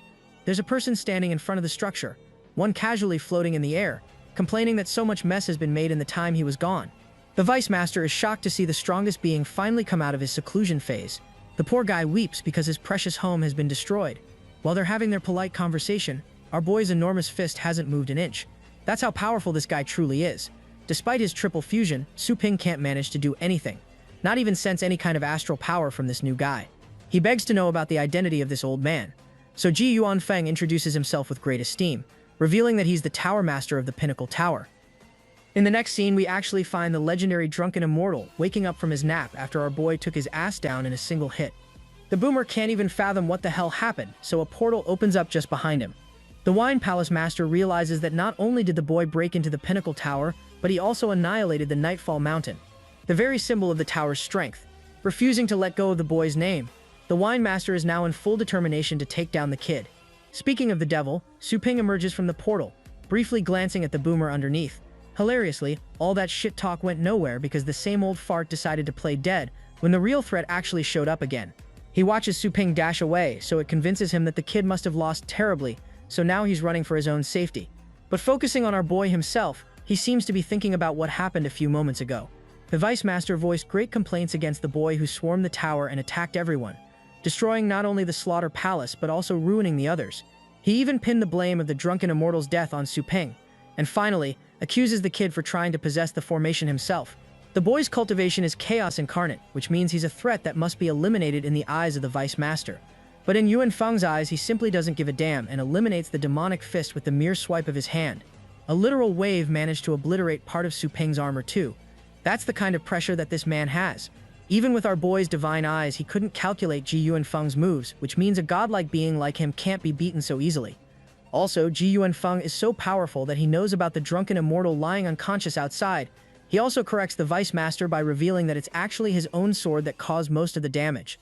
While the two of these are having a quarrel, our boy is just sitting there questioning his life. The Tower Master is only interested in hearing Su Ping's side of the story, so the kid shares his side, revealing that one of the four kings, that being the Transcendence Void, is currently wreaking destruction upon their world.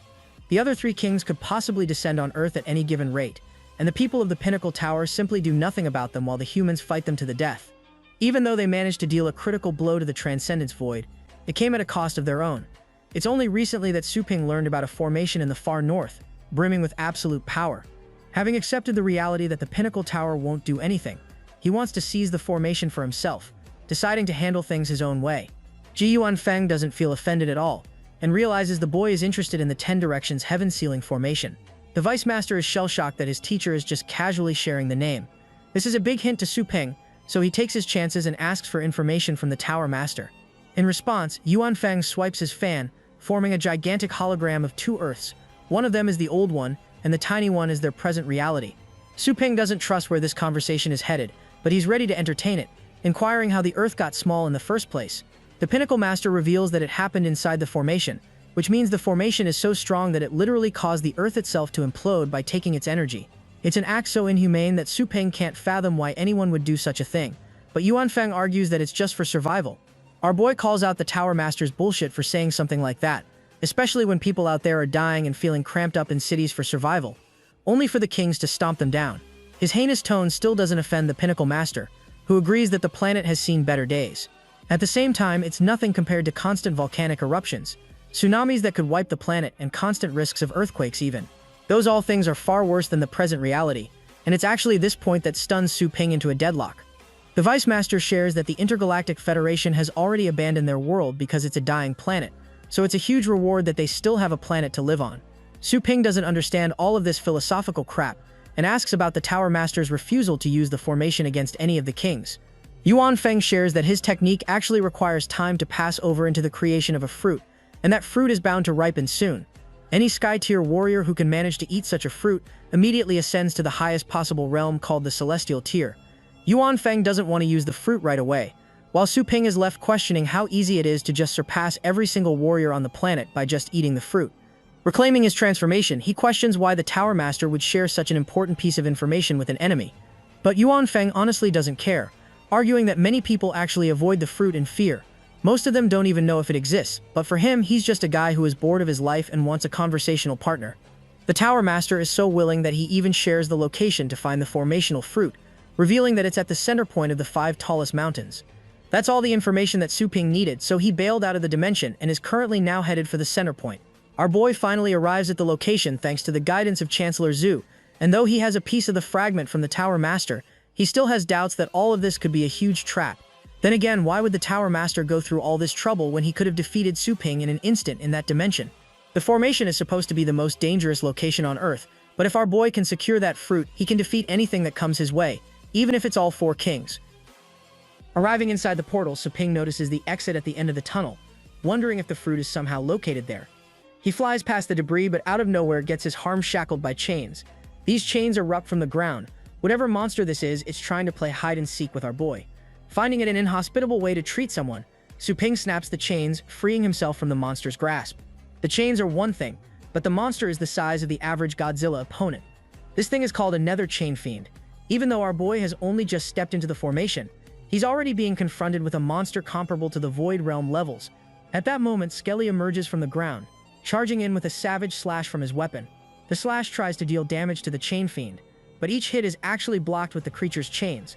The clash is actually favorable on the side of Lil Skelly, who literally breaks past the chains, snapping away at the creature's defenses and cutting up the Chain Fiend's flesh. The titanic monster roars in agony, but it's got quite some fight left. The Chain Fiend decides to use this Netherlock Vortex attack, sucking in everything and everyone around the vicinity. This is the signature move of the Nether Beast. Su Ping understands how dangerous it is, because it swallows everything in the surrounding regions. Skelly is standing on business, so he goes on for another hit, while his Pokemon Master instructs him to target the Vortex Core as the main target. It's a fight between a coughing baby and a nuclear warhead, just based on the size difference. Lil Skelly is trying to attack, but he's confronted by several loops of chains, binding him in one place and defusing the attack. To make matters worse, even Su Ping is chained up by the fiend, and in the end, both of them get swallowed into the vortex of chains. It seems as though the monster has won this battle, engulfing their bodies into an endless loop of chains, creating an unbreakable sphere. But then crimson light seeps out of the openings, and before long, the sphere collapses and a Death Knight emerges from it. Our boy has merged with Skelly, and with his deadly sword, he utilizes the all-powerful Astral Incarnation Slash.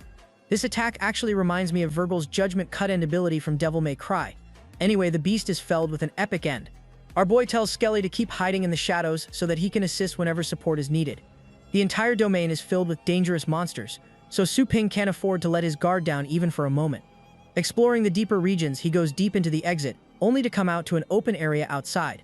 The Tower Master pretty much called the formation a fruit, which means it has to be growing in a place where the astral power is at its most concentrated. Summoning Dragonhound from his inventory, Su Ping understands that the creature's senses are the sharpest, so he instructs it to locate the astral power's most concentrated region. Using one of its draconic arts, the Eastern Dragon takes flight with its master, reaching a location where a bunch of monsters seem to be gathered. This is actually a beast tide created by dozens of Beast Kings operating at once. In the real world, just the appearance of 4 Beast Kings at the same time is enough to make anyone wet their pants, so this sight is just shocking. He watches with close interest as a bunch of warriors are fighting against the beast tide, concentrating their might to push the horde back. Su Ping is pretty stunned by the existence of humans in this area, and he's astonished that other people know about the fruit as well. Several Beast Kings all use their own beams to cull the human forces. These guys are barely clinging on thanks to their defensive barriers, but at this rate, even they know the situation they're in is critical, and they'll soon be annihilated. Then comes an attack from the side, one that actually flanks their defenses and destroys the barrier shield, knocking one of the guys down. Another one tries to protect his friend, aiming to cover his rear. He unleashes his sword, clashing it against this entity only to get a knockback so powerful from it that his very own sword is destroyed in the process. The guy is knocked away, questioning how in the world a C-tier weapon could get annihilated like that. This spinning top is pretty damn strong, and by its own power, it goes around knocking down most of the human forces, each with no more than a single hit.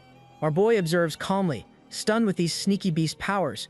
He knows that the human forces are getting demolished, so he willingly steps in by descending from Godhound in order to save them. Right away, Su Ping activates the divine demonic fist to try and cage the beast from both sides. It's only when he squeezes it from both ends does it end up stopping its lightning-fast rotations to reveal its true form. It's a Void Realm gold cicada, but luckily the threat is now neutralized. Su Ping descends and gets a useful tip from one of the warriors, sharing that the cicada's weakness is supposed to be the wings. But our boy already knew that. In fact, he's aching to squash the cicada's wings. Gesturing his hands, he manipulates the cicada from each end, trying to rip its body. But in a twist, the golden cicada actually uses this moment to activate its shed, popping from the abdomen and blitzing all the way up for an escape. Su Ping didn't anticipate that move. Neither did the warrior next to him. Letting this thing escape could be terrible for them in the long run. Our boy intends to catch it and instructs Skelly to quickly slice it up. The little dude goes ballistic and severs the cicada in half, ending the creature's life. But right as that happens, the remaining Beast Kings actually focus their attention on the latest human eyesore. They try to concentrate their beams against Su Ping, who unleashes Dragonhound's murderous Thunder Domain to block them. Each strike is capably blocked, and not just blocked. The battle pet even takes down some of them with its shield. The rest of the warriors are baffled with how powerful Su Ping's summon is. Just its energy barrier is enough to intimidate the remaining Beast Kings, forcing them to wither away and flee in fear. The horde is sent off in chaotic fury, with Su Ping commending both his summons for their amazing work. Impressed with the young man's skills, the warriors praise him for possessing amazing battle pets. He's become a celebrity to the point they want to know his name, thinking he's their backup. But hold on. Su Ping connects the dots and wonders if these guys were actually sent in by the Tower Master first, but strangely they seem chill. Su Ping introduces himself and asks if they're trapped, but in reality they're actually legendary class warriors who are supposed to play defense here. One warrior realizes that they're misunderstanding the situation. Su Ping isn't the newest reinforcement sent by the Pinnacle Tower, but someone with his own goals. Even our boy roars that the tower doesn't have the balls to order him around, but he did receive a suggestion by the Tower Master to look for something. Seeing the token of the Master, the warriors realize that he's not joking around. The leader of this garrison is Yebal Wuxiu, who is meant to keep guard at the Frosthell frontier. Yebal Wuxiu poses his own curiosity and inquires Su Ping on what he's looking for, prompting our boy to vaguely respond that he's searching for a fruit. Strangely, not a single one of them seems to know about this fruit. But that's unbelievable to the point even Su Ping wonders if they're all lying to him. The most senior-looking man addresses Su Ping, sharing that he might have some information on what he's looking for. The old man shares that there's some kind of hidden secret lurking behind the reason for the beast tides. He stares at the empty land, sharing that he's tried to get to the bottom of the secret, only to run into another beast tide a few days back. The old man investigated, learning about the existence of a gorgeous jade tree standing all by itself. It was there even before the surge of the beasts, and from a very long distance he could see a gorgeous, entirely translucent fruit shining within, as if it was a star. At the same time, right when he was about to get his hands on the fruit, the jade tree itself vanished without a trace, like it was never even there. It literally vanished into nothingness before the old man's eyes, which gives Su Ping the impression that the tree has a capability to teleport by itself. Wuxiu connects the dots and realizes that the beast tides are actually being called here all because of the jade tree. And that's partly correct, though it's just a hunch on old man Li's part without any proper proof. At the same time, he wants to tell Su Ping that he's never seen a more extraordinary phenomenon before his eyes, so it's possible that the monsters are actually trying to hunt the fruit. Our boy confirms that he too is just as lost, and will have to follow the clues that old man Li shared to make any progress. The leader of the garrison inquires the reason behind the Tower Master's interest in the fruit, to which Su Ping reveals that the Transcendent Void, one of the four kings, has already begun tearing apart the mortal realm. There are 3 more Sky-tier kings about to resurface on the planet's location, so the fruit is the only way to defeat them, as it allows a person to ascend to the Celestial tier. Ye Wuxiu's face drops in horror, realizing that the threats on the mortal realm are at an all-time high, but Su Ping is just surprised that the garrison stationed here doesn't have any clue about them at all. Apparently, because of the conditions of the heaven ceiling formation being so harsh, not even an informant from the Pinnacle Tower can reach them for an update. The guy's severed arm is also direct evidence that he faced a monster so strong that not even a healing spell could help him. Su Ping begs the real question, asking how long these guys have been stationed here in the first place. Apparently, the garrison has been fighting in the Frosthell frontier for a whopping 800 years in total. Su Ping doesn't even understand why these guys are restlessly fighting to serve for centuries. Apparently, the Pinnacle Tower only stations a warrior for 50 years, but the conditions of the Frosthell frontier are brutal, so they're refusing to leave for humanity's safety. There's also the fact that the legendary warriors being produced by the Pinnacle realm are dropping each year, so if these guys also bail out of the equation, no one's going to be left to stop the monster hordes here. The consequence of being unable to defend the line means that the beast could break the formation and escape into the real world, plunging the entire continent into destruction since they're all void-level monsters. The same families that they care about would meet utter destruction, but Su Ping argues that these guys should at least have common knowledge about the Pinnacle Tower brimming with legendaries. It's just that they're refusing to send anyone else. His suggestion discourages the battalion, but its leader argues that they've already received the help of many legendaries, so they're aware of the kind of warriors that exist in the outside world. However, relying on them isn't their concern. Wuxu has sworn a responsibility to stay here on his own, alongside his crew to hold the line. The title of a legendary isn't enough, it's about the duty of such a warrior, and his squad is brimming with that duty and responsibility to save humanity. Watching them say such honorable things, Su Ping praises their resolve for being the ultimate legendaries and saviors of humanity. Old Man Li wishes the kid the very best to find the fruit and stop the kings from destroying the world. Yet at the same time he scoffs, wondering if their families are even alive at this point because they've been here for many centuries. Su Ping promises to look for their families after he's retrieved the fruit back to the surface dimension, while Wuxu, the main leader, appoints Old Man Li to go on and lead Su Ping to the location of the tree. The old man urges the boy to hurry on as they've got no time to lose by sitting around. Boarding each dragon, they soar the skies. At this point, they've already been searching for 2 days straight, only to finally discover a beast tide. From their faces alone, the old man can tell that the monsters have found a new source of food, meaning there's something going on around here. Enthusiastic about the search, Su Ping and his comrade descend full speed to find out for themselves. Finally, our boy catches a glimpse of the gorgeous jade tree, discovering it at last. The monsters are all eyeing down the majestic jade tree, closing in alongside the rest of the tide. Old Man later warns Su Ping against their advances, believing that they should act now or else they'll lose the chance of interacting with the tree again. Our boy immediately pops out Blazicon for this mission, and uses its help to create a gigantic flame wall to draw the line. This defensive line traps the horde, allowing our boy to destroy the monsters using multiple instances of the divine demonic fist clobbering them down. Each of the Beast Kings are getting demolished inside the horde, while Old Man later narrows down to assist our boy using a fusion transformation of his own. He becomes the devil himself with this badass transformation, capable of slicing off monster heads with ease. One creature ends up flanking him from behind. The guy doesn't even look behind and literally stabs his pointy tail inside the creature's skull, killing it instantly. With the flanker dead, Lil Skelly charges on ahead, rendering his special move to cut them all down. There's one problematic monster. A dragon of frost unsheathes its might, sending down a rain of icicle spikes. The spike shards end up freezing Skelly, only for the monster to then roar and further annihilate Skelly to pieces. Even Old Man Li is stunned that Su Ping's pet just got killed like that, because recovering in such a state seems impossible for a pet, except Skelly's got his special bloodline skill, allowing parts of his body to connect back to one whole, reviving him instantaneously. This kind of regeneration ability is off the charts, and in order to take his revenge, the tiny knight lunges ahead, severing the dragon from limb to limb, knocking the beast down into the battlefield. With this advantage seized, Su Ping orders Dragon Hound to press on. The monster unleashes a barrage of strikes, alleviating the old man's concerns. Even though Su Ping has demolished dozens of void-level monsters, it's all nothing more than a warm-up to our boy, and Old Man Li knows that. After the beast tide is annihilated, the next question arises. Just how are they going to acquire the fruit if it vanishes every time someone gets close to it? For that purpose, Su Ping goes deep into contemplation, and eventually summons all 3 of his strongest pets, ordering them to fuse. With the triple fusion completed, this man dons his armored form of the Sky tier level, stunning the likes of Old Man Li, who is only now beginning to realize just how powerful this guy is. In an effort to challenge the vanishing speed of the Jade Tree, our boy sets foot and then teleports with super speed, leaving a crater just from his launch. Li couldn't even see what happened, while Su Ping was seconds away from seizing the fruit in his hand. Just as he's about to grab the fruit, a gate opens up with a huge monster and takes him by surprise. Old Man Li never anticipated the creature's arrival. The impact launched our boy straight into the ground, causing Old Man Li to come up and check on his condition. Su Ping seems to be doing okay, but apparently this beast is really angry. It's an amalgamation of several monsters. Su Ping is stunned to see that the creature can speak, and asks if its master planted the fruit.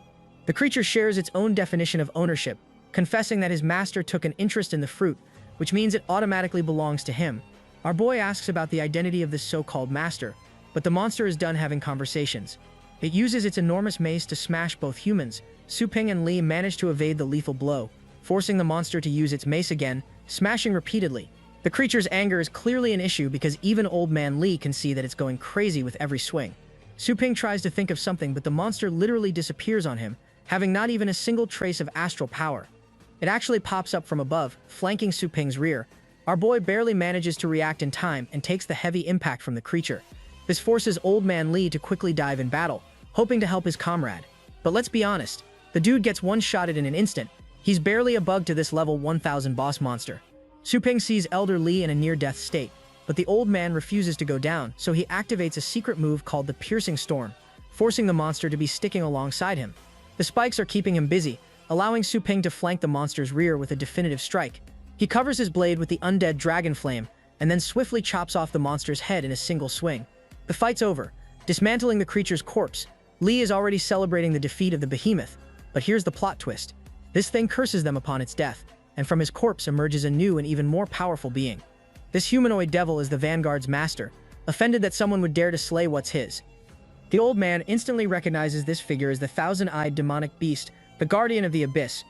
The demon hilariously insults the human for even referring to him as a beast, even though he just glazed him to the front and back. Su Ping points out if the Guardian of the Abyss is here for the fruit, as it's obvious that he wants to elevate himself to the celestial tier. However, the Guardian mocks them for knowing nothing. He wants the fruit for his own goals, and since it's about to ripen, the two of them will be the first ones to go. The monster extends its giant wingspan, revealing dozens of eyes, while our boy tries to spam the same attack that he did last time, knowing that this Guardian is also after the fruit. Refusing to let him get his hands on it first, Su Ping rushes to slice the Guardian down. His first swing is a giant slash, the same one that ended the behemoth's life in an instant, but the Guardian simply laughs at it and with the snap of his fingers creates an energy barrier around him. The clash between offense and defense proves unfavorable for Su Ping, who despite his triple fusion form, ends up getting his blade knocked out. In response, he's flanked by his very own attack from behind, dealing insane damage to himself. Elder Li recognizes this power. It's only possessed by those belonging to the Sky Tier, the ones capable of bending the laws of the world. This ability is called Spatial Folding, and the Guardian of the Abyss is confident in his ability to demolish both humans because of it. Repeating the same dimensional attack, he overwhelms our boy with another strike. But despite having dodged the attack, Su Ping can't even fathom what the hell happened. His body just can't seem to move, and in that moment he gets obliterated a second time, knocked right into an ice crater. Elder Li can see that our boy is literally being finessed right now, so he locks the fudge in and tries to buy time for Su Ping to run away. He confronts the Guardian of the Abyss, but none of his attacks can even reach this man because of his spatial manipulation. He mocks the old man for dreaming of even denting him. The same tail spike is redirected and is moments away from killing the old man. Su Ping knows it's game over if he doesn't do anything, so even in his defeated state, he begs Blaziken to buff the old man's defenses. The Crimson Dragon does exactly that, protecting the old man from his instant death. The Guardian of the Abyss merely views this as a delay, and further uses a spell to attack Elder Li's abdomen. This powerful wave of an attack smashes Li back to the same crater where Su Ping is. Both of them are heavily injured right now. Li comments that the Sky Tier's ability to manipulate the laws of space is out of their league right now. Even if there's no escape, our boy refuses to give up and decides to use a self-destructive move to take out his opponent. Elder Li advises against such a plan, reminding the boy that he's got his entire life ahead of them for him to be taking such a risk. Su Ping internalizes. He knows that his opponent's control over space isn't completely perfect. Range is a big factor, so he wants to settle this in one move. The Guardian calls him a brainless monkey who couldn't even touch his body, but our boy gambles everything on the usage of a divine demonic fist anyway. This time his target isn't the Guardian, but rather the precious fruit of the Jade Tree. The Guardian scoffs, annoyed that Su Ping doesn't seem to get the big picture here. He calls him foolish for even believing that he could touch his body, so he teleports the same divine fist back to our duo. Now, it may seem like this plan failed miserably, but our boy actually intended for this attack to deflect back at him. Next, he orders both Dragonhound and Blaziken to use their defensive buffs and cover them with it. The demonic fist flies towards them as they're engulfed in a powerful defense barrier. With both buffs applied, Su Ping next calls for the 3 of his summons to return back to his dimension. With the 3 summons evaporated, the demonic fist is second away from making impact with the 2 of them. The attack actually connects and smashes Su Ping and Elder Li literally miles away from the Jade Tree. The Guardian is thoroughly impressed that these guys used their own attack to engineer a proper escape. Su Ping's plan worked to perfection, but he actually overestimated Li's condition because the old man is coughing blood and still in bad shape. The force of the impact from the demonic fist was too strong of him to handle. At the same time, Elder Li confesses that he has a secret method to escape this place. Whipping out a blue talisman, Elder Li shares that the Tower Master gave him this object, allowing anyone to teleport out of the formation area in an instant. This way, it would have guaranteed their survival. But my question is, why the hell wasn't this used sooner? Su Ping loves the idea, except Elder Li comes along with the main drawback of this talisman. The user must give up half their lifespan, and suddenly the price for teleportation seems way too high. Even Su Ping thinks it is unjustified. But before he can stop the Elder from doing anything, Li shatters the talisman, siphoning half of his remaining lifespan in the process. The talisman converts into an astral barrier, engulfing both. Elder Lee didn't want the young boy to give up his life force because he has a life ahead of him. While these two are partying for their way back, the Guardian of the Abyss suddenly pops up from behind, taunting them for being confident in their escape. Even Su Ping knows they're cooked as the Guardian shows off his voluptuous bicep before attempting to slaughter both humans with his attack. It may seem like it's game over, but that's when trusty Skelly pops right out of the portal for the ultimate clutch. Elder Lee is baffled that a creature managed to come out of its own will just to protect its master without being summoned. Unfortunately, the result is brutal, as poor Skelly is annihilated with a single hit. However, its ability to regenerate brings its body back to one piece. To retaliate, Skelly goes on the offensive, but his own sword swing ends up slashing himself because of the Guardian's portal ability. Su Ping and Elder Lee are about to vanish, so he's begging the creature to return before the portal closes. But Skelly is actually defying the recall command to protect its master, even at the expense of enduring extreme mental pain. The pet is literally risking its very own life just to hold back the thousand-eyed demonic beast, while Su Ping is frustrated that he can't do a thing about this situation. The last thing he sees is poor Skelly fighting for his life against the demon. The portal closes with Su Ping's ultimate vow to return for his pet as soon as he can. The astral portal closes shut, vomiting them out of the formation area and back to the surface. Elder Lee is devastated that Su Ping had to leave his dear pet all alone like that. But instead of wallowing in despair, our boy thinks that Skelly made the logical choice to hold off a threat like that. Elder Lee's injuries are pretty bad, his life force is mostly gone, and he's going to take some time to recover back. Knowing that the Elder has given up his life to fight in this hellish field for 800 years, Su Ping assures him that he's done enough. He just wants to take him back to his clan's territory, while Elder Lee wishes to return to rescue Skelly when they've both healed. In the next scene, we arrive at the Dark Claw-based city on top of Dragonhound. Elder Lee shares that he wants to return home on his own because he doesn't know how he'll be received. Su Ping is okay with that approach and wishes the old man to heal his wounds soon, while he himself will focus on becoming so strong that they'll have a chance against the thousand-eyed demonic beast. With the two parting ways, Su Ping sees him off, and then tells his pet to return to Longjiang City at maximum capacity. The dragon cuts through the skies and eventually arrives back to the city, its dragonic form disintegrated as Su Ping aura farms amongst his allies, all of whom are happy to receive him. They all have something to say about his growth or even the things he's done for the city, but to their shock, Su Ping isn't answering any of them. His face shows determination and anger. Just watching him pop up with an expression like that immediately makes the maid realize he's in a pinch. She offers him help because Georgiana could be a great ally in the fight, but Su Ping is stubborn in his approach and intends to handle this opponent on his own. He asks her if he really needs to master some kind of spatial power to beat a sky-tier opponent. The maid explains that he'd only need to go that far if he's facing the transcendent void, but for other creatures it won't take much. Su Ping presses for information, so she asks him for 30 points in exchange for the intel. Lost in his thoughts, our boy understands that the Thousand-Eye Demon's abilities only have a range below 100 meters, and he's unable to manipulate more than one space at a time. This means that if he can take his triple fusion Golden Crow body to its next level, he might have a chance of smashing through the demon's spatial abilities. At the same time, Su Ping is running low on the materials he needs for his growth on this planet. But then it clicks for him. He doesn't even need to look for materials on this planet. After all, there's a place where could immediately farm the materials he needs in an instant. Our boy calls forth the system's nurturing plane menu, popping up a dozen windows for him to navigate. He instructs the system to focus on any locations related to the Golden Crow Godfiend clan, and his luck runs into the chaotic Empyrean Star Primeval Plane, requiring 1,000,000 energy points for a day. The price is super expensive. Su Ping couldn't have even thought of affording such a service before, but now his energy income is off the charts, and he can afford to spoil himself. He asks the system to confirm the purchase, taking him to the exact location of the chaotic Empyrean Star. It's a star filled with volcanic destruction. There's nothing in sight, and just upon landing, our boy is greeted with sizzling flames that burn his body. It's actually so hot that he has to use a celestial shield just to guard himself from the engulfing heat. The most hilarious part of all, bro actually ends up freaking dying, so the system offers him a resurrection choice. Su Ping's preparations were pretty lackluster for the kind of challenge he was taking on. He died before even seeing an enemy. The resurrection option comes in handy, so our boy is back in the field again, this time engulfing his body with the energy of the Godfiend. Luckily, this approach works in his favor, but this state can't be held on forever. Su Ping only has 10 minutes to move freely, so he calls forth his pet for travel, causing the beast to tap into its diamond shell state just to survive the heat. The poor thing is practically dying right now, but Su Ping wants to use its sharp nose to locate the golden crowgrass. He offers the creature a sample and sends it flying to look for any traces. Su Ping is left all alone with his pet scanning the environment for the materials. He actually ends up arriving at one of the spots where the golden grass is growing in abundance. On Earth, Su Ping took forever to find even the smallest sample for these things. He descends from his dragon knowing that he made the logical choice by coming here. Funnily enough, right as he's about to get a hold of them, a voice calls him out for being an insolent ant who is trying to steal the precious herbs. Su Ping looks up to see what's going on, only to discover the majestic incarnation of a golden crow glaring down at him. Our boy apologizes for not being aware that the golden crow in the garden, justifying that he actually has a god-fiend body of his own, so they're similar to each other.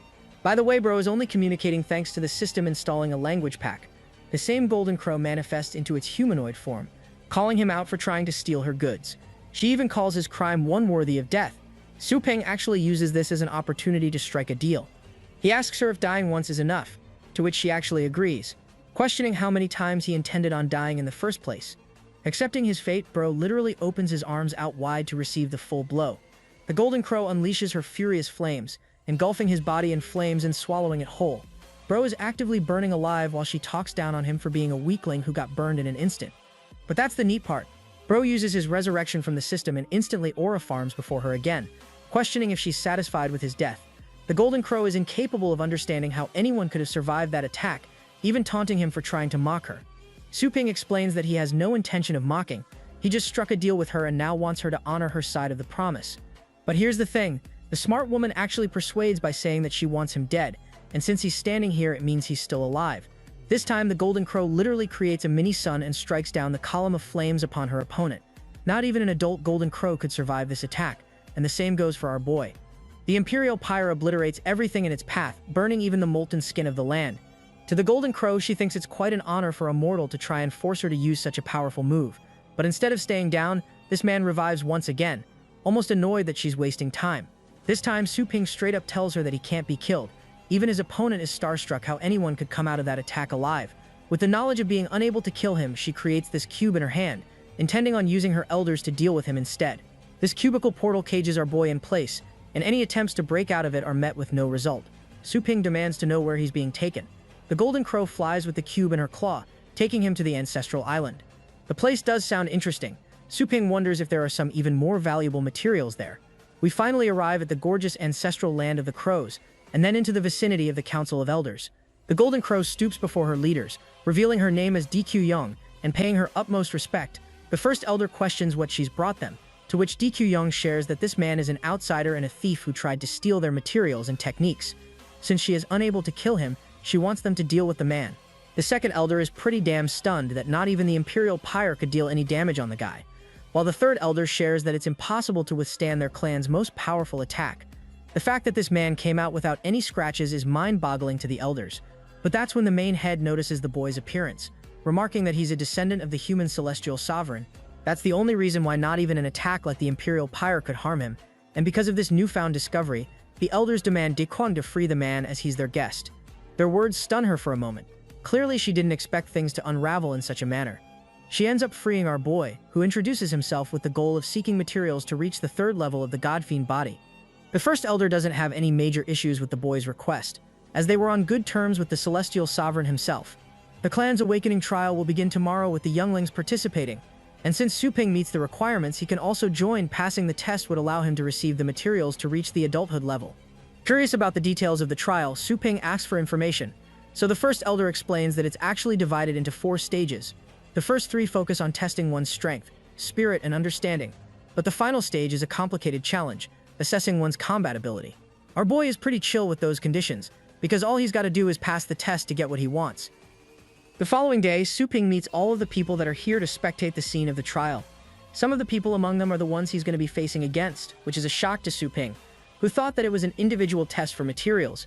Deqiang shares that the candidates are rewarded differently based on their performance. Only the first place winner receives a proper reward from the elders, while the others get a standard prize. She points to some of the people in front. They're Jin Ranyu and Yanke, belonging to the royal clans.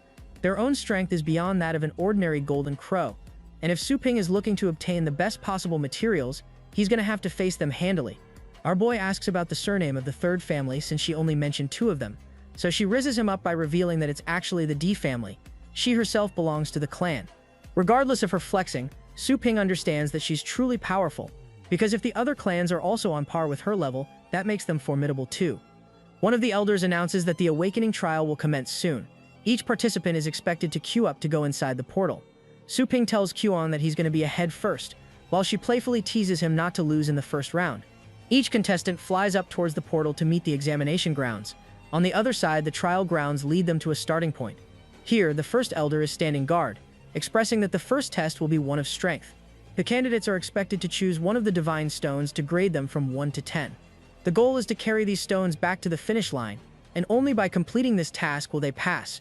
The best evaluation means taking the highest and most heaviest divine stone a candidate can bear. With the information briefly explained, the elder waves his hand and commences the start of the trial, releasing those gigantic boulders. They're crashing down as the candidates scatter in every direction. A boulder of 1 mote drops just before our boy, who still doesn't understand what kind of measurement this is. To test the strength of 1 mote stone, he grabs it and gathers his strength to lift it up swiftly. Su Ping capably lifts the rock, assessing that it weighs roughly 10 tons, but he can casually lift it without feeling much of a difference. At the same time, the astral power in the trial ground is scarce, which means carrying such a heavy stone all the way to the finish line won't be an easy task. It will consume a ton of astral power, so this is more of a test of endurance than one of strength. One of the golden crows quickly grabs a 3-mote stone just before his eyes, while Su Ping is left to wonder what kind of boulders his competition is choosing. He decides to wait and observe. The spectators on the other side watch with great intrigue as the member of the Yan clan lifts a giant boulder. The stone is 8-mote heavy, and Yan Ke managed to lift it in one go. But shockingly, Jin Ranyu of the Jin royal clan is even more impressive with his feat of carrying a 9-mote stone, truly a prodigious show of strength. After watching these guys, our boy is starting to realize that he's dealing with some heavy hitters over here. If he's gonna win, he'll need the best of the best, that being the titanic 10-mote stone before his eyes. The spectators watching this already begin to ridicule the human for even thinking about carrying such a heavy stone, as not even the royal clan members attempted to carry it. They call him delusional, so our boy calls forth his trusty dragonhound for this task. The elders watch with intrigue, observing the art of summoning, a system devised by the celestial sovereign. It may seem like it's against the rules, until our boy decides to merge with Dragonhound to achieve his single fusion evolution. Bro doesn't have any intentions of summoning anything else, and merely grabs the Tenmu stone with all his strength, mustering it to the point he can lift the boulder from the ground. The elders are intrigued with the summoning system, because it allows even weak mortals to unleash something powerful. Unfortunately, our boy doesn't have Skelly by his side, so he can only utilize single fusion at the C-tier level. Even with this fusion, he's having a really tough time trying to move the boulder. In fact, the pain is so intense that our boy's muscles are ripping apart from where he stands. It seems pretty difficult to manage until Sa Ping remembers just how hard Skelly must be fighting the thousand-eyed demon right now. The poor pet must be suffering endlessly. His fate is far worse than whatever Sa Ping is dealing with right now, even though his legs are ripping apart from the weight of every step. Sa Ping vows to become stronger both their sakes, while Yan Ke urges the human to put the stone down or else he will literally die from carrying it. Even though death is certainly in view, Sa Ping's soul is fuming with fury, no longer feeling any fear of death. Bro said all that and pretty much ends up squashed by the boulder, by the way, killing him instantly. The ordinary members are just happy that they didn't get ambitious like this guy because his death seems brutal. Di Qunzhang watches with great intrigue while her friend mocks the human for being painfully ordinary. But she knows the real deal, and this man's not down either, as the boulder sizzles from the force. Everyone watches with shock and awe, as the same man who had just been killed just now reappeared without any bruises on his body. This is thanks to our boy's revival pass. The Golden Crows accuse him of using some kind of secret artifact to cheat death. But even a death-defying artifact must have a price. They all think that this man is probably exhausting his life and won't get very far even with his secret weapon. Our boy approaches a towering mountain, but that's not the only thing he has to overcome. Su Ping needs to deal with raging streams too. There's far too many obstacles in his path even if he resurrects himself one time. It won't be enough because the distance is far off. Yan Ke scoffs that this very trial was supposed to be designed to favor the Golden Crow clan. A human outsider without any wings to help himself will always face difficulty and never be able to carry such a stone.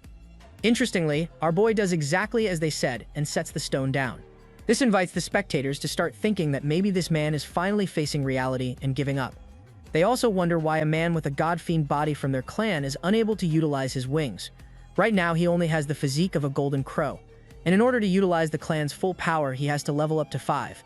Anyway, Su Ping decides to adopt a new strategy to move the boulder, thanks to his powerful divine demonic fist. He throws a supremely powerful fist, unleashing his full strength into the destructive output of an attack. This attack connects with the mountain in his path, but despite the success, our boy literally faces so much backlash from it that he is killed immediately. Again, the Golden Crow younglings make fun of the outsider for helplessly using a useless strategy. But Su Ping bounces back into reality thanks to his instant resurrection skill, only to reuse the same demonic punch again where he stakes all of his energy into it. The spectators are starting to think that this guy has lost his marbles, but our boy is actually hammering down on those same fists back to back, intriguing the first elder of the Golden Crow clan in the process. The mountain is chipped apart until light seeps out of it, and finally one of the demonic fists demolishes past it, leaving a molten crater from the top. The spectators are stunned with this man's determination, who is willing to destroy the whole place just to get past. By the way, the other crows don't have any trouble with the mountains, because they can fly over any land obstacles. By the way, Su Ping isn't just using force to cut his way past the mountain, but also he's reusing the debris as a way to block the stream and create a path for him to walk over. This dual-intended strategy is brilliant, because now both of his problems have been solved. So Su Ping grabs the same boulder again, lifting all its weight to simply walk past. With each few steps, this man loses his life, only to get revived again. A cycle of life and death continues, as not even death can stop him from moving the boulder. Bro is the definition of the myth of Sisyphus right now. Knowing that their own path has been cleared, the rest of the Golden Crows zoom in on the opportunity to follow and get past the human. Our boy continues to die. His body withers dozens of times, only to be revived again. But Su Ping's determination doesn't shatter even a bit. He chooses to move forward, and at last slams the boulder down to its rightful position. While he's taking a moment to recover his breath, the system confirms his placement as first for bringing the heaviest divine stone. All the spectators that were hating on my boy have turned around to become his fans, questioning how the hell an outsider managed to steal the first position. Meanwhile, Su Ping is in shock that he finally made it. No one has made this score for hundreds of years. Di Qiong is thoroughly impressed that he managed to defeat contestants from the royal bloodlines. With this, the trial of strength is concluded, and the second test of the spiritual trial will now begin. The first elder summons a terrifying black dragon, one that berates the Golden Crow clan. The spectators shiver in fear of the Dark Star Demon Dragon because both clans have been at odds with each since the dawn of time. The youngsters of each species would often have the fear of the other, no differently from a lion fearing a human, or a human fearing a lion. The first elder shares that for this particular trial, the contestants are required to enter inside the mouth of a demon dragon. And by the way, in case you haven't noticed, that thing back there is freaking massive. The first elder explains that their goal is to slay a dark blood soul worm that rests inside the dragon's body before the incense burns out. The more worms that are slayed, the better a candidate's score. Already, Su Ping watches the reaction of some of the candidates simply giving up from the mere thought of going inside the dragon's mouth. The fear is ingrained into their psyche, but our boy is curious if the dark blood soul worms are really that difficult to deal with. Yan Qi comes around to explain that such worms are actually parasites within the demon dragons. Each of them have the capability to attack one's soul, weakening it. A person's mind could completely be overrun by such an attack, driving them insane in the worst cases. While all that yapping sounds scary, our boy only cares about winning and achieving first place. It's his determination and desire to save Skelly. Having no fear or hesitation, this man dives right inside the dragon's mouth, horrifying some of the spectators. Di Qiong observes with interest, pointing out how strong Su Ping's will is for doing something like this. She wonders how he's going to manage surviving this test though. Watching him race ahead invites the others to shoot upwards as well, mobilizing to earn first place. The Dark Dragon watches Su Ping with intrigue and releases meteors of astral attacks to knock them all down. A ton of candidates are actually defeated from the hits, while some others manage to block the attacks by casting a defensive barrier. This glasses dude is annoyed that these attacks are constant, and to his frustration, he releases a shockwave so powerful that they're all deflected in the process. A girl watches Jin Ranyu's aura domain activation.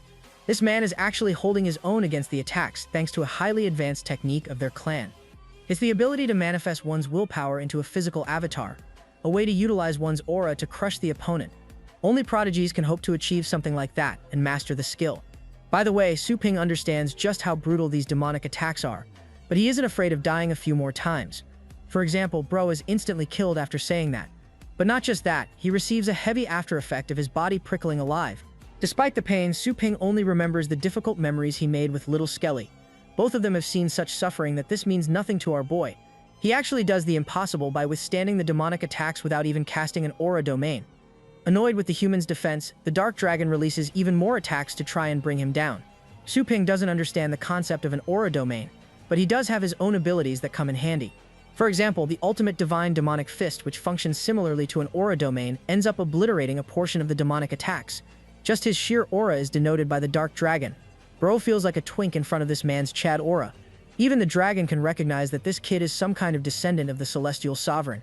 The elders take interest in the human's aura domain, pointing out how it's disgustingly larger than Jin Ranyu's tiny aura. But even more so, it's incredibly powerful too, impressing the first elder because Su Ping possesses unique abilities. The dark demonic dragon can understand that he's outclassed, so he whips out his special move to counter it. And that special move is called I Fudging Surrender, because this man literally starts begging our boy. In fact, the demonic dragon even willingly opens its mouth to invite the human and allow him to take the test, stunning the likes of Jin Ranyu and Yun Kei.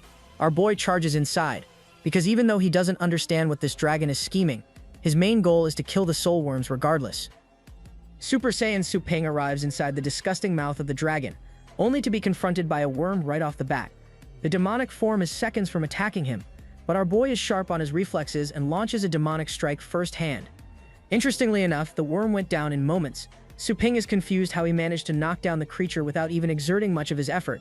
But the only reason this is actually happening is because the dark dragon is intentionally causing the soul worms to self-destruct. His real goal is to avoid getting on the bad side of the celestial sovereign's descendant. And just like that, more and more soul worms sprout out of its mouth to take Su Ping down, only for him to reuse and spam the hell out of a divine demonic fist, punching each and every single one of them to death.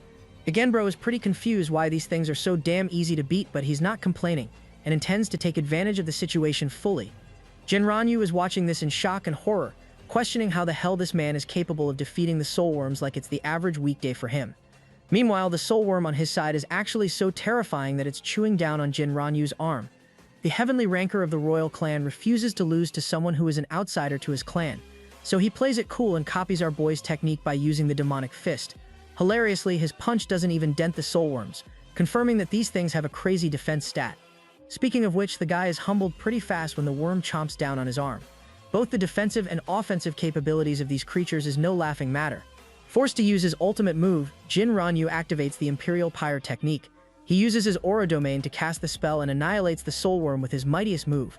But that's also the subject of Jin Ranyu's confusion, because as he's wiping off his sweat, bro is genuinely furious that Su Ping is casually slaughtering dozens of worms without any difficulty at all. A while passes until the incense eventually runs out, so the first elder commences the end of the second trial and calls the trainees back from the creature's mouth. The Darkstar Dragon expunges them straight out as the tiny fireflies escape their trial. Su Ping is the most notable member. He appeared unscathed while the rest of the candidates look straight up traumatized here. The first elder officially concludes the end of the Divine Soul trial and formally announces the results next. The giant scroll shares that Su Ping is once again at the top of the leaderboard with 128 eliminations. Coming in second is Jin Ranyu with a mere 27 eliminations, creating an insane gap between the two. The other candidates are genuinely baffled how this outsider is consistently demolishing them with such record-breaking numbers. The head of the clan appears indifferent and calls forth the Golden Cage, one he uses to enslave the Dark Dragon instantly after its use has expired. The dragon even calls him a bald-ass bird for getting rid of him like that, even vowing to crush each of their nests the next time he's released. The elder teasingly tells the dragon to preserve his aura for next time. That aside, storms take over the horizon with roaring thunder. An obelisk erects in the middle of the arena, commencing the initiation of the third trial. The giant obelisk has several patterns that are supposed to be stimulated through the candidates, with the minimum requirement of forming at least 3 patterns. Naturally, the more patterns one evokes, the higher their evaluation scores will be. Su Ping stares at his next towering task. The stone tablet is supposed to light up with the intent of the Dao inscriptions. The higher the inscriptions, the better the score. So 10 people are formed in each group to initiate the first batch's test. One candidate steps up in front of the empty pattern and invokes some of his flames to try and activate it. Because he managed to light up 3 of them, the candidate is ruled with a passing grade. 3 more are called up for the line, and each of them equally exert their magic. One of them fails while the other 2 end up passing. The loser wallows in misery while his friends enjoy the comfort of succeeding. Though these guys are having it easy with this test, Su Ping watches from afar, reflecting on how the Tao of Flame is supposed to be an innate talent of the Golden Crows. Each inscription is the definition of power, but at the moment it seems that the average inscription for each member amounts to 4. Up next comes one of the more remarkable groups, including both Jin Ranyu as well as Yun Kei as the heroes. Jin Ranyu gets into position and exerts much of his might to manipulate the inscriptions to his favor. He releases this fiery storm that engulfs the whole tablet in one hole. With this attack, he lights up 10 Tao inscriptions and succeeds in his test. Some of the other candidates revere him like a literal god for having so much talent, while the others wait for Yun Kei's turn. This man pulls a lighting technique to show the world that he's even better than his adversary. The spell connects with the tablet, shooting up several inscriptions, climbing up to 12. He has exceeded the likes of even his friend, stunning the rest of the teams. While these guys are fangirling over 12 inscriptions, our boy is finding himself in a pinch. You see, he only managed to comprehend lightning from Georgiana, so this test is the hardest one of all for him. Interestingly, the system shares that the test should actually be the easiest for him, much to his own shock. This is because each skill he's mastered is supposed to represent his mastery over the Tao, meaning he could form an inscription for as many skills he's got. Armed with this knowledge, Super Saiyan Su Ping steps up with the final group to shake the world. Taking a deep breath, he places his hand on the stone, before exerting a portion of his might to invoke lightning. One Tao inscription lights up from his initial charge, but that's not enough. Su Ping knows he has to utilize the rest of the skills he's mastered, so he activates the speed and strength buffs and channels their might into the tablet. Both of them manage to surge up a total of 3 inscriptions, gaining him the minimum requirement to pass. However, one of the elders takes immediate issue with the humans' inscriptions, stating that they're the weakest inscriptions their clan has ever seen. If they consider someone like him to pass, it will affect the morale of the ones who lost. The second elder argues that it doesn't matter since the rule directly states 3 inscriptions are all that a candidate needs to pass, even if they're weak. The first elder concludes that Taoas indeed differ in their fundamental paths, which means minoring each path is an achievement by its own accord. The man is curious and asks if the human has used up all his skills already, but Su Ping's actually not finished yet. He refuses to get any other position other than first place. Bro's got that Max Verstappen mentality, but it's all because he needs the best materials in order to save Skelly right now. Fusing with Dragonhound implies that the pet's skills have also become a part of his own, and with that knowledge, Su Ping decides to course through any and all skills he's got in his arsenal, even the ones that his pets possess. Right now, he doesn't know if there'll be enough to form Tao inscriptions, but utilizing several of those skills at once, he sends out their astral energy into the tablet. Fortunately for our boy, the stone indeed shoots up with light, connecting several inscriptions at the same time. This shoots up our boy's inscriptions to a total of 8, which is a tremendous achievement already. Not every skill he used managed to light up an inscription, but most did. Next, Su Ping directly diffuses with his pet, and strategically calls forth the Purgatory Crimson Dragon next. He fuses with the monster and gains its abilities on top, donning the appearance of a Shadow Monarch. Only solo leveling fans will get this reference. From it, he utilizes all the possible skills that the Purgatory Dragon possesses, shooting out the gayest looking beam I've ever seen. Regardless, the beam ends up connecting 4 Tao inscriptions on top, igniting a total of 12 now. Yankee can't fathom how this outsider managed to outclass them for the 3rd time, typing for first place. There's a big problem though. Su Ping has used up every single skill in his arsenal, so he diffuses and doesn't know what he could do for the tipping point. The rest of the candidates are baffled why this man is refusing to just give up. Taking a deep breath, our determined protagonist gestures into an elegant stance, leaving the spectators questioning what he's up to. Su Ping summons the Tao of the Sword for his final skill assessment. Su Ping understands that each individual fusion skill can awaken Tao patterns, which means the skill that he picked up from Lil Skelly is also usable under the same equation. The Bonehead's powers aid his path to success, and with it, this man renders the Astral Incarnation Blade the same attack that is Skelly's signature move. At last, the final pattern emerges, amassing a total of 13 inscriptions, much to the joy of Su Ping. Yankee is flabbergasted. He genuinely thought that his record wouldn't be broken. But even now, the royal clan members are behind the outsider's rank. Even Di Qiang underestimated Su Ping, believing the other Taos are all pointless, but she had no idea it was amazing like that. The first elder is pretty impressed. It's just something expected of the descendant. The third trial's results are announced with our boy stealing first position once more. The 13 patterns are a record in front of the spectators, who have their egos hurt that their own clan members can't run the fade check against Su Ping. The elder disintegrates the obelisk, concluding the 3rd test, but that brings us to the 4th and final test. The comprehensive grade combat test, one that will be taking place in another dimension. The elder greets each of them and invites them to enter, as the younglings of the clan sprout their wings and shoot inwards. Su Ping seems pretty confident from his results. All he's got to take care of is the final fight. Before he leaves, the first elder actually stops him for a conversation, explaining that there's actually no need for Su Ping to participate in this test. Our boy begs to participate, but the clan head explains that he will be clearly targeted by the other clan members so that he can be taken down. But there's also the truth that with Su Ping's revival ability, no one can hold a candle to him. So there's just no point. The proposal is indeed understandable, as the clan is born with immense power and their members train for their entire lives for this moment. The heavenly rankers could be hiding secret moves that are beyond Su Ping's understanding. So he actually agrees with this proposal and instead asks about the body refining materials he'll receive for his contributions.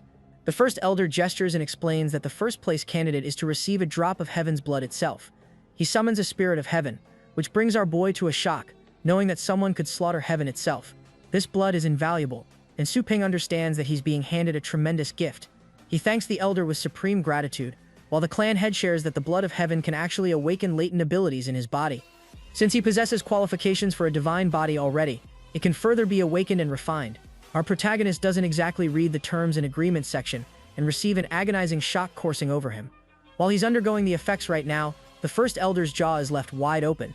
He only expected the blood to awaken the latent body of the blazing sun for Su Ping, but the fact that it actually evolved his body to one of the sorcerer clan is even more insane. While battling his body's growth, Su Ping questions the origins of this clan, questioning if they're really that powerful to begin with. The clan head enlightens him by sharing how even before the birth of the gods, the first ever beings that were made were called the sorcerers. Just from this revelation alone, the hero now understands that his evolution is even beyond the Golden Crow clan. The first elder declares the end of the awakening process. Up next, he manifests a bunch of body-refining materials for Su Ping to use and reach the third level of the Golden Crow Godfiend state. Based on his performance of the final test, he'll be granted them accordingly. But before that, the first elder intends for Su Ping to join the combat field, so he could refine his body. And thanks to this change, our boy feels more confident than ever to save Skelly. Our boy returns back home at last, greeting Georgiana and urging her to take care of the store as he's headed out again. He disappears almost instantly, leaving the maid with an understanding that he's gotten much stronger just based on his appearance aura alone. She can tell that this man has evolved immensely from the level he was before. At the Dark Claw-based city's Han Group building, Su Ping arrives, knowing that this is the address that Yuan Feng told him to find.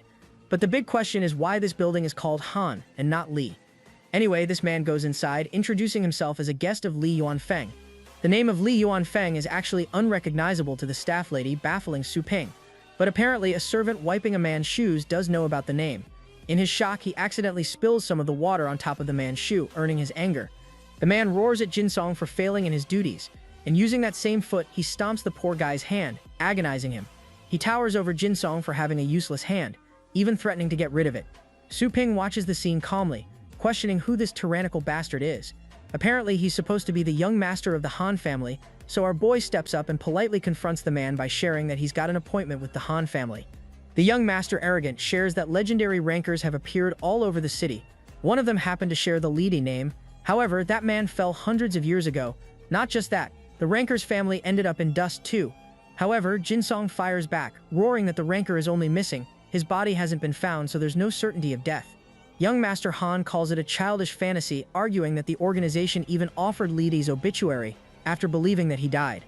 Then comes Su Ping, who reveals to both of them that he actually brought the legendary ranker in this city, so he's clearly alive. Jin Song is pretty stumped to hear this news, while the brute young master dares to step on his face for even thinking about another family. Just as he's about to be struck, Su Ping uses his defensive shield to block the hit. The celestial shield stuns the young master, while our boy questions why the family actually bears the Han surname to begin with. More importantly, he's aching to know where they've kept the old man hidden. The young master takes him for some kind of lunatic and explains that he's just discipling his servant. He doesn't even care about Li Yuanfeng or where the guy went. Su Ping can see that this guy clearly likes the hard approach, so he politely summons his dragonhound pet to intimidate the shit out of him. After all, he doesn't mind ripping this organization to pieces if it means finding the legendary ranker again. Next, Su Ping grabs the young master like a ragdoll, refusing to hear any of his yapping about the place belonging to the Han family. Su Ping formed a bond with Elder Li during their battles, and thanks to his dragonhound, he'll know right away if the old man is here or not based on a familiar scent. The creature gets to work and activates one of its many abilities called the 100-Mile Soul Search. This technique creates traces of energy in the air, allowing Dragonhound to dash after with ferocious speeds to track the person down. Dragonhound bursts open one of the rooms, locating the traces coming from a tightly secured safe. Su Ping is confident that Li is being kept hostage here, but at that point the young master uses his trump card by calling forth the 8 Guardians to his help. The 8 Guardians emerge from every direction, acting like they're wannabe cool ninjas. They're the elite secret protectors of the Han family, with an individual combat power rivaling the supreme tier. The first assailant tries to punch Su Ping directly, a foolish approach because the moment this man goes Super Saiyan and releases his aura, the attacker's own arm is ripped from the inside out, causing him seething levels of pain. Su Ping doesn't want to delay this battle by taking them out one by one, so with a single demonic fist he runs the fade check against all of them, defeating them instantly. The young master watches in complete terror, questioning the kind of monster they're dealing with for defeating 8 supreme-level opponents. Channeling some of the energy in his hand, he releases a divine demonic fist aimed directly at the safe, smashing it with a heavy hit and knocking the door down in an instant. Su Ping watches in horror from afar as Elder Li is cobbed up in a giant web structure, left to rot and die. The first thing he does is free Elder Li from his shackles, while the old man is confused how Su Ping even managed to get here. While he's doing so, our boy forgets to keep his guard up and gets caught up in one of the webs. He turns around, gazing at the gigantic spider, questioning the man's identity standing atop. This man is Han Yingzhuo, the real master of the Han family, one who desires to know why Su Ping dared to break into their family's zone. Our boy's not going to be stopped by some pathetic web, and he refuses to give any answers. This man literally says, "Take this punch," and goes up to confront the spider with a divine fist. Yingzhuo is pretty impressed with our boy's fire-style techniques, while Su Ping doesn't want to entertain his conversation. He actually ends up connecting the blow with the creature's mouth, questioning why Yingzhuo refused to dodge, even with the knowledge that it's a flame-type technique. Next, he unleashes an aura of flames to its max, engulfing the spider whole. But right then, the pet responds with some kind of flame-venting mechanism. Yingzhuo reveals that this demonic spider is actually thriving on fire-type energy, so that attack just now made this thing even stronger. The young master is rooting for his pops right now, relishing how his father's strength has reached the likes of the C tier a while back, making him a legendary beast tamer second to only a few. This situation seems like the ultimate victory for this lunatic and useless son, but Su Ping's only getting started and decides to release even more chaotic bursts of energy. In fact, he releases so much of it that the spider's absorption threatens its own body. Even Yingzhou fails to understand how the flames are causing his pet to swell up like that, and eventually the pet explodes to a billion pieces, launching this dude to the sky as well. The young master watches his pops get his ass kicked just like that. Blood spills all the way down, with Yingzhou coughing it from the injuries he sustained as well. He fails to understand the kind of flames his opponent used, such that not even flame-devouring spiders could handle them. Su Ping towers over the arrogant scumbag, questioning if mortals like him can ever hope to withstand the flames of the Golden Crow clan. After humbling his ass, he turns back to Elder Li, freeing him from the cage. He then asks how the legendary Ranker ended up here, and what became of his injuries too. Senior Li shares that he'd never expected to be ambushed by the Han family. Apparently they wanted to lure him here so they could quietly do away with him. But luckily, he had made precautions to further his own survival, forcing them to imprison him for the meantime. Anyway, Li has been meditating in this location for days in order to recover his wounds and has already regained 8% of his strength. Right when he intended to launch his own attack, Su Ping arrived. Their words are incomprehensible to Yingzhuo, who can't fathom how the senior managed to heal him in such a shitty location. But the place that Yingzhuo calls a barren land is actually a nursing home, a comfortable home compared to the Frosthel frontier where he was stationed. In the next scene, we're still at the Han family headquarters. The entire group has been seized, encompassing over 1,000 people, including both the master and his son. And of the Li family, there are only 12, all of whom are servants. This disparity is shocking in front of the legendary Ranker, who freshly learns that these guys are the only people left from his clan. The same Li family that once prospered with greatness has been reduced to rubble. Their condition is so pathetic that even his descendants feel pity, revealing that their family lost all its support after Old Man Li's announced death. That's why they've been treating them like servants, or even slaughtering them quietly, leaving only few traces of the original family left. Jinsong falls before his feet, feeling humiliated for having failed their legacy. But the old man comforts him, assuring them all that he fought the beast waves because he knew that the organization had promised to protect his own clan members. The fact that they went against that promise and announced his death, and then go as far as to treat his family with disdain, it's unacceptable in his eyes. All of Senior Li's grand efforts for 800 years of survival ended up being wasted in the end. Even Su Ping is pissed off on his behalf because the Pinnacle Tower organization failed everyone immensely. In fact, our boy intends to punish them properly once he's done with his main task. At the same time, Senior Li demands an explanation or justification from the Han family's head. Yingzhuo panics, sharing that the Han family isn't responsible for wiping out the Li family. In his desperation, he even clings to the legendary Ranker's feet, assuring him that any other clan would have done it. In fact, if any other clan tried to replace the Li family, it's possible that no member would have been left. Although this seems like some kind of psychotic justification, Li is infuriated and literally takes things to violence by settling the score properly. With just a single fist, he slams every single one of them down, getting rid of their astral might in the process. The Han family head begs for his mercy, begging for him not to destroy their cultivation. The fact that Senior Li managed to subdue the entire clan with a single palm strike is an insane flex. Jinsong is awarded for his sufferings and refusal to let the family line be cut off. He's the new hope of the Li family. The senior orders them to pay heed to his command, and from today, they'll reclaim their family name. Even though the Li family submitted to the Han family in the past, that will no longer be the case. It will be the Han family to serve them instead, ruining their lives forever. Jinsong excitedly shares that he even kept his ancestors' room preserved from before, but right now they have important matters to take control of. However, Su Ping has heard enough and understands that Senior Li's presence here matters a lot to the Li family. He urges him not to come, but the legendary Ranker wants to see things through one last time. To offer his gratitude, our boy shares that he'll have his own group open a branch of the store to help increase the strength of the Lee family, allowing them to purchase pets without any payment. Also, he fully intends to track each and every move of the Han family, killing them for the act of another betrayal. Jinsong actually seems to know about the store and shares that his store is actually famous for its uniqueness now. Senior Lee thanks the young man for always helping, even though Su Ping is the one in gratitude. The old man is proud that his judgment was correct. He knew that the world would be saved at the hands of people like our boy. The new Lee family is tasked with the mission of restoring their legacy, and with that, it's finally time to confront the real mission and save Skelly's life. Back inside the formation zone, Elder Lee is ready to rumble in the Ice Hell realm once more. Su Ping calls forth his pet to try and search for Skelly's aura, and the creature reuses its navigation ability to detect any traces. The beast activates dragon form arts to create a navigation route, allowing Su Ping and his friend to follow in hot pursuit. Since it's the Ice Realm, several beasts await them up ahead, but Su Ping casually uses his abilities to disintegrate creatures with ease.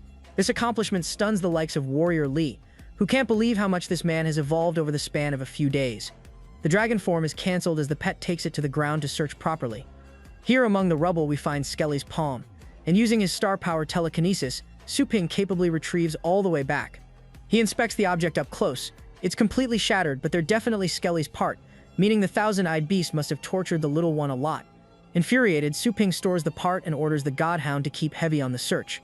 As for the rest of the beasts, Su Ping vents his frustrations by diving deep into the battlefield and activating his astral power to the point he slaughters entire waves with ease. From each and every elimination, they discover more and more of Skelly's remains scattered around the area. Our boy has mostly assembled its parts, only the skull is missing. Suddenly, the portal cuts open as the Guardian of the Abyss makes its appearance once more, greeting the humans with Skelly's skull in hand. Both warriors are high on alert facing him, but the Guardian continues to provoke them by saying just how much he had to torture and kill the little bonehead. To really piss them off, the demon obliterates Skelly's head to pieces, destroying Su Ping's composure. It's clear that the demon is inviting our boy to make an impulsive mistake to gain an edge in the fight. He even sadistically enjoys Su Ping's demise. From the distance, Su Ping activates his telekinesis ability once more, sucking the fragments of his pet's head. But because he did that, he also ends up in the range of his opponent's ability, the Ghostly Eye Annihilation Palm. The first attack is critical and descends with a furious destruction. Elder Lee can't bear the sight of Su Ping fainting last time, because the chances of his survival are going to be really slim now that he doesn't even have access to triple fusion. But lo and behold, the smoke clears and this man is posing like a supermodel. The Guardian is shocked that his attack couldn't even leave a dent on this guy, while Su Ping races into action to retaliate properly. The demon tries to gain the upper hand again by sending several palm strikes in a row, all of which are deflected and countered by Su Ping's divine fists. And by the way, he's doing all of this stuff in his base form too.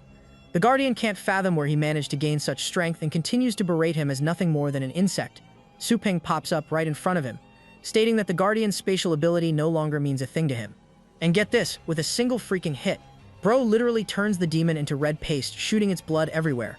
Warrior Lee is appalled, questioning how Su Ping remained unaffected by the demon's spatial ability, to which our boy shares that he simply engaged the demon with his reaction speed. Spatial abilities require the caster pouring magic into a target point. All Su Ping needed to do was be faster than his opponent's ability to cast a target. He doesn't even care about defeating the fiend, as his goal is to restore Skelly's parts. By the way, Warrior Lee internalizes just how commendable our boy's accomplishment just now was. It only seems simple in theory to outpace a spatial user. Anyway, the shattered parts are merged into one, forming the whole of Skelly. Su Ping orders his pet to wake up fast. Despite his insistence, the little one is non-responsive. There's no fluctuations in astral power either. Concerned, Su Ping contemplates and wonders if the damage his pet took reached a maximum limit, or if there's some kind of cursed seal placed on it. Our boy is losing his rationale, questioning if he's missing a fragment. Oh, and by the way, the same demonic fiend that he just defeated actually regenerates all of its parts into a new and more powerful form.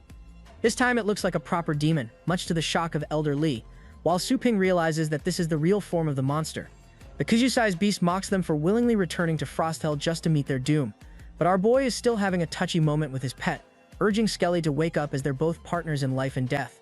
Their shared memories come crashing down inside Su Ping's conscience, and he bolsters a powerful resolve never to abandon his friend. But none of this Naruto friendship jutsu will work on the enormous demon who casts its massive wingspan and vows death upon the humans. Both warriors prepare to fight him, but the ground is literally rumbling from the force. However, this force isn't coming from their opponent. It's Skelly, whose heart is slowly thumping louder and louder. The thousand-eyed demon watches in astonishment. Skelly awakens with a roaring ferocity to protect his master. Once again, the little one is back on his feet with his armor, much to the joy of Su Ping. Warrior Li is in awe of such a bond between a master and a pet, while the thousand-eyed demon assures them that celebrating too early may come at a cost. It won't change their fate, but Su Ping is pretty damn confident because now he can use all three of his favorite pets to attack. Our boy returns to his triple fusion state, readying his sword to dance with the demon. The demon is arrogant as he already squashed Su Ping despite his triple fusion state last time. It goes on and on about its evil monologue, but our boy's already launched a space-defying strike. The attack literally dices off the demon's right arm, shooting out a stream of blood. But that's not all. This man goes for a counter-slash and cuts the creature down even more, forcing blood out of the demon's mouth.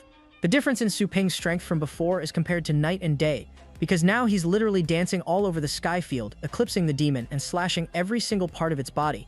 Ripped apart, the demon decides to use a different approach for its spatial ability, engulfing the whole battlefield. Su Ping is confused on what's about to happen, but the ground literally shatters apart. The entirety of the formation is at stake here, with Warrior Li begging our boy to hurry up and kill the demon. Su Ping ends up severing the monster's head, but even in death, the devil proclaims their demise, as it has already initiated the collapse of the entire formation. If he can't get the celestial fruit, then his final wish is that no one else should either. Somewhere in another location, Leader Wuxu orders his team to inform the tower about the collapse immediately. On planet Blue Star, literal shockwaves are tearing apart the Earth, engulfing cities in magma. The Holy Light City's leader receives critical information about the planet experiencing a size change. Finally, the news reaches all the way to the Pinnacle Tower leaders. The Vice Master blames the collapse on Su Ping's failure. Even the Tower Master understands that this situation is terribly bad, because at this rate, humanity is about to face the worst possible monster wave it has ever seen. The surface of the planet is ripping apart. The same volcanic eruptions that were supposed to be safeguarded against are now exploding to Kingdom Come. Su Ping and Elder Li arrive at the scene, receiving a message from the Holy City's leader about the enlargement of the Blue Star planet. He also learns that many beast waves are headed their way at this moment. Su Ping refuses to explain everything for now because even Li understands that they have to face enormous monster tides first. With all three monsters summoned, the two warriors decide to return to their respective hometowns to fight each side of the battle. In the Longjiang-based city, monsters are wreaking total havoc, destroying everything. Qin Duhuang is trying to hold the line alongside his allies Tang Ruoyan and Zhou Tianlin. Their defenses are strong, but among the small monsters there are even larger threats devouring the city whole. A giant tentacle monster has brought down a wall. This creature is a sea spiral beast, dozens of times larger than the ones they're used to. Duhuang tries to stop the beast from setting foot in the city, so he releases the roar of the Wrath God. The badass ability manages to push the creature back by several feet, but despite the pushback, the tentacled monster uses one of its whips to slap both warriors down in a single hit. Duhuang is down, barely alive. Not even he can fight against a creature that outclasses the likes of a Sea Realm King Beast. By the way, the monster is capable of even speech and even trash talks them for being hot garbage. The monster is about to squash them once and for all, until our boy saves the day by ripping its tentacle with a single slash. Duhuang didn't expect him to return, but now that he's here in his strongest form, Su Ping intends to deal with the biggest threat himself while urging his friends to deal with the others. Duhuang leads his soldiers away from the battlefield and into the main line, while our boy shoots upwards to confront this mountain-sized monstrosity. The creature uses its tentacles to shoot out aquatic missiles, all of which are blocked by Su Ping's capable defense magic.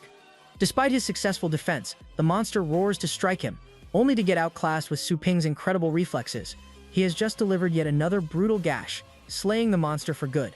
With this, the remaining monster tides scatter and retreat in fear of being exterminated, uplifting Duhuang's confidence. At last, the fight is favorably won for Longjiang City.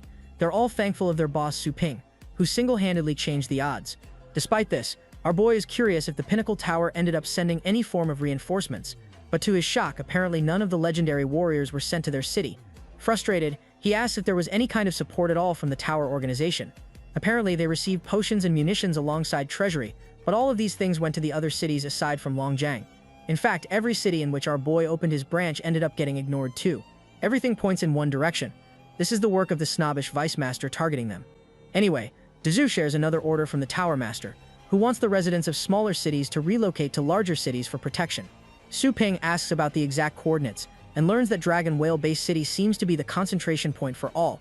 At the same time, the tower refuses to assist Longjiang City to help with the moving process, claiming that they're understaffed. Also, the entire city is only given 3 days to make this change, or else they will be left behind.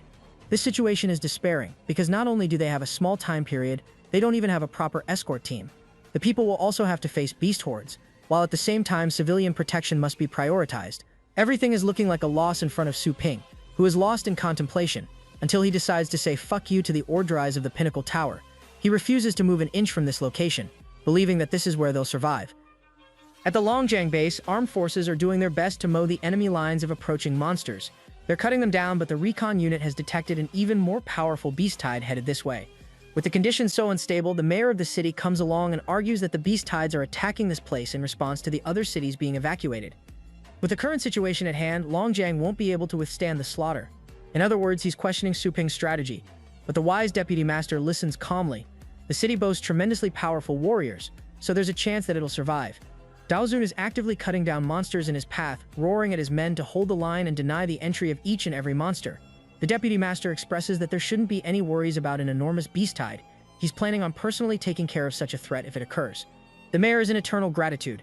However, the same deputy master reminds them that his treasures will be depleted in the process, so the city must compensate him dearly for his efforts.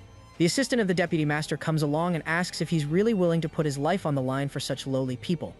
The vice master assures him that he's gathered a ton of powerhouses here for a reason, so they're going to be the ones fighting the forefront. It's the obligation of such warriors to protect their home, and he himself personally doesn't need to get involved. Even the donations are something the city is doing out of its own gratitude. Regardless, there are only a few legendary rankers available. Pulling away from the cities might just lead to their destruction, pinning the blame on the vice master. But this geezer thinks otherwise, knowing that the situation is so chaotic that a few cities being sacrificed is just the given. Back to the base of the city, we have residents of Longjiang waiting in line hoping to leave the city. Some of these fanatics genuinely want to venture out on their own, believing that they'll have a better chance of surviving. One rational guy reminds them that the government isn't to be trusted over someone worthy as Su Ping, as he's the one killing the most powerful beasts around. These people are moping around watching the deaths of the ones closest to them. They've lost all hope and want to leave the city, not even caring about Su Ping's intervention. To these men, gambling on the lives of their families is not a wise decision. Well, to each their own, because Su Ping watches the scene from above and understands the motives of the Pinnacle Tower. The tower isn't sending them any help, which confirms that they want this city to be killed, and even corners Su Ping's own management as a reason for why it failed. Our boy refuses to let anything like that happen, which is why he's going to use all of his resources for a final stand. As for the civilians, their safety is a big concern since the city is falling apart. To address them properly, Su Ping leaps off and descends down to the base area, taking their attention. First, he sympathizes and understands their pain, but then also highlights that going outside is a death sentence. For the battle ahead, our boy pulls out a scroll and grants access to every single household a divine weapon to use. These divine weapons are top-tier equipment, all of them belonging to a 9th rank supreme artifact level. He's offering the equipment for free for the ones who want to fight for the cause, even offering coins and bounty for every monster slain from each person. This creates incentive for these people to try and fight, but Su Ping goes on with an even further list of benefits, sharing that all the major families will provide these special warriors techniques and training services. This allows them to nourish themselves to greater positions in society. Despite Su Ping's offer, one man pitches in by objecting that there's only a few people with pet warrior bloodlines. There'll be issues for the ones who aren't pet warriors, but Su Ping has already reflected on that situation too, with a collective reward of moving them to an upper city area from the current slums they reside in. Each great family will assist with their quality of life and provide necessities on top of services. Every single one of their lives matters in front of Su Ping, so he urges them to believe and stay. This man's talk no jutsu actually ends up working because all these people suddenly want to embrace martyrdom for this man. Even our boy's friends are impressed with his persuasive ability. Except the only problem is when everything is settled, bro's gonna deliver on a ton of promises. Even then, it's just the last-minute plan for the people to actually have an incentive to fight. There's just no other strategy that will convince the despairing masses in such a situation. Su Ping returns, sharing that all they need is morale, and now they can fight as hard as possible when the beast tide arrives. The good thing is that he can hop around different shops and assist by killing any large beasts, leaving the rest of the smaller ones for the people to handle. It's an excellent strategy that considers things from all perspectives, until suddenly our boy receives a sudden notification from his band. His frightened expression worries the others, because apparently the Longjiang base has already been breached, begging for an immediate rescue. The Vice Master and the others leave the city, while the people being cut down are begging each of them to save their lives. The Pinnacle Tower representatives merely zoom ahead, refusing to assist the lives of the people in the fear of their treasures being lost. They refuse to target an even more powerful monster up ahead, a demonic Cerberus. Down in Longjiang City, Daozun is informed about the Pinnacle rankers just exiting the city. These bastards never assisted them in the first place. Daozun is standing on his last leg, hoping for his savior to arrive soon. Right then, his friend is ambushed by the Cerberus, causing Dao Zun to rush in and block the attack. The same creature is moments away from cutting him down, only for a powerful warrior to descend and utterly annihilate the battlefield with an astral sword strike. Dao Zun's face expresses joy, because the warrior he'd been waiting for has arrived. It's Lil Skelly looking all fancy alongside the man himself, Su Ping. Our boy asks Dao Zun for an update on the Pinnacle Tower representatives' locations, only to learn that those bastards fled alongside the Vice Master for their own safety. Su Ping doesn't really care and instead chooses to focus on the safety of the civilians, fully intent on defeating the monsters first. He takes himself into the battlefield, plunging a powerful wave of astral energy and knocking down a horde of monsters. Even Dao Zun's allies are at a loss for words in awe of this man's strength. The Beast Tamer is the sole reason this city shows signs of survival, as he knocks down more monsters. Suddenly, one noodle monster erupts in anger by obliterating a building. This noodle monster is actually a really giant bush, the kind of thing you see after not shaving for years. This gigantic Beast King is a problem, and with its roaring ability, it defiends and paralyzes every single member on the battlefield. Su Ping refuses to let the people get affected, so he sends Lil Skelly to use one of its word strikes. The astral wave actually collapses against the durability of the Beast King, and instead it's actually Lil Skelly who ends up shackled. One of Su Ping's dragons moves into the fight by releasing a draconic flame strike, but that same blast is also easily blocked against the creature's vines, followed by a noodle slap on the dragon's face. Our boy understands that neither of his pets can handle an enemy of such scale, so he personally goes into battle to free them and then fuse with them. A double fusion results in that majestic armored state again, where Su Ping unleashes astral missiles to swarm the monster with heavy hits. The same flames actually engulf the creature's whole body, charring it until it is burnt out and injured. Somehow, this thing managed to look uglier than before, but the green ball of hair refuses to go down and actually starts attacking other monsters, absorbing all of their life force. This allows the Beast King to heal itself by devouring star power.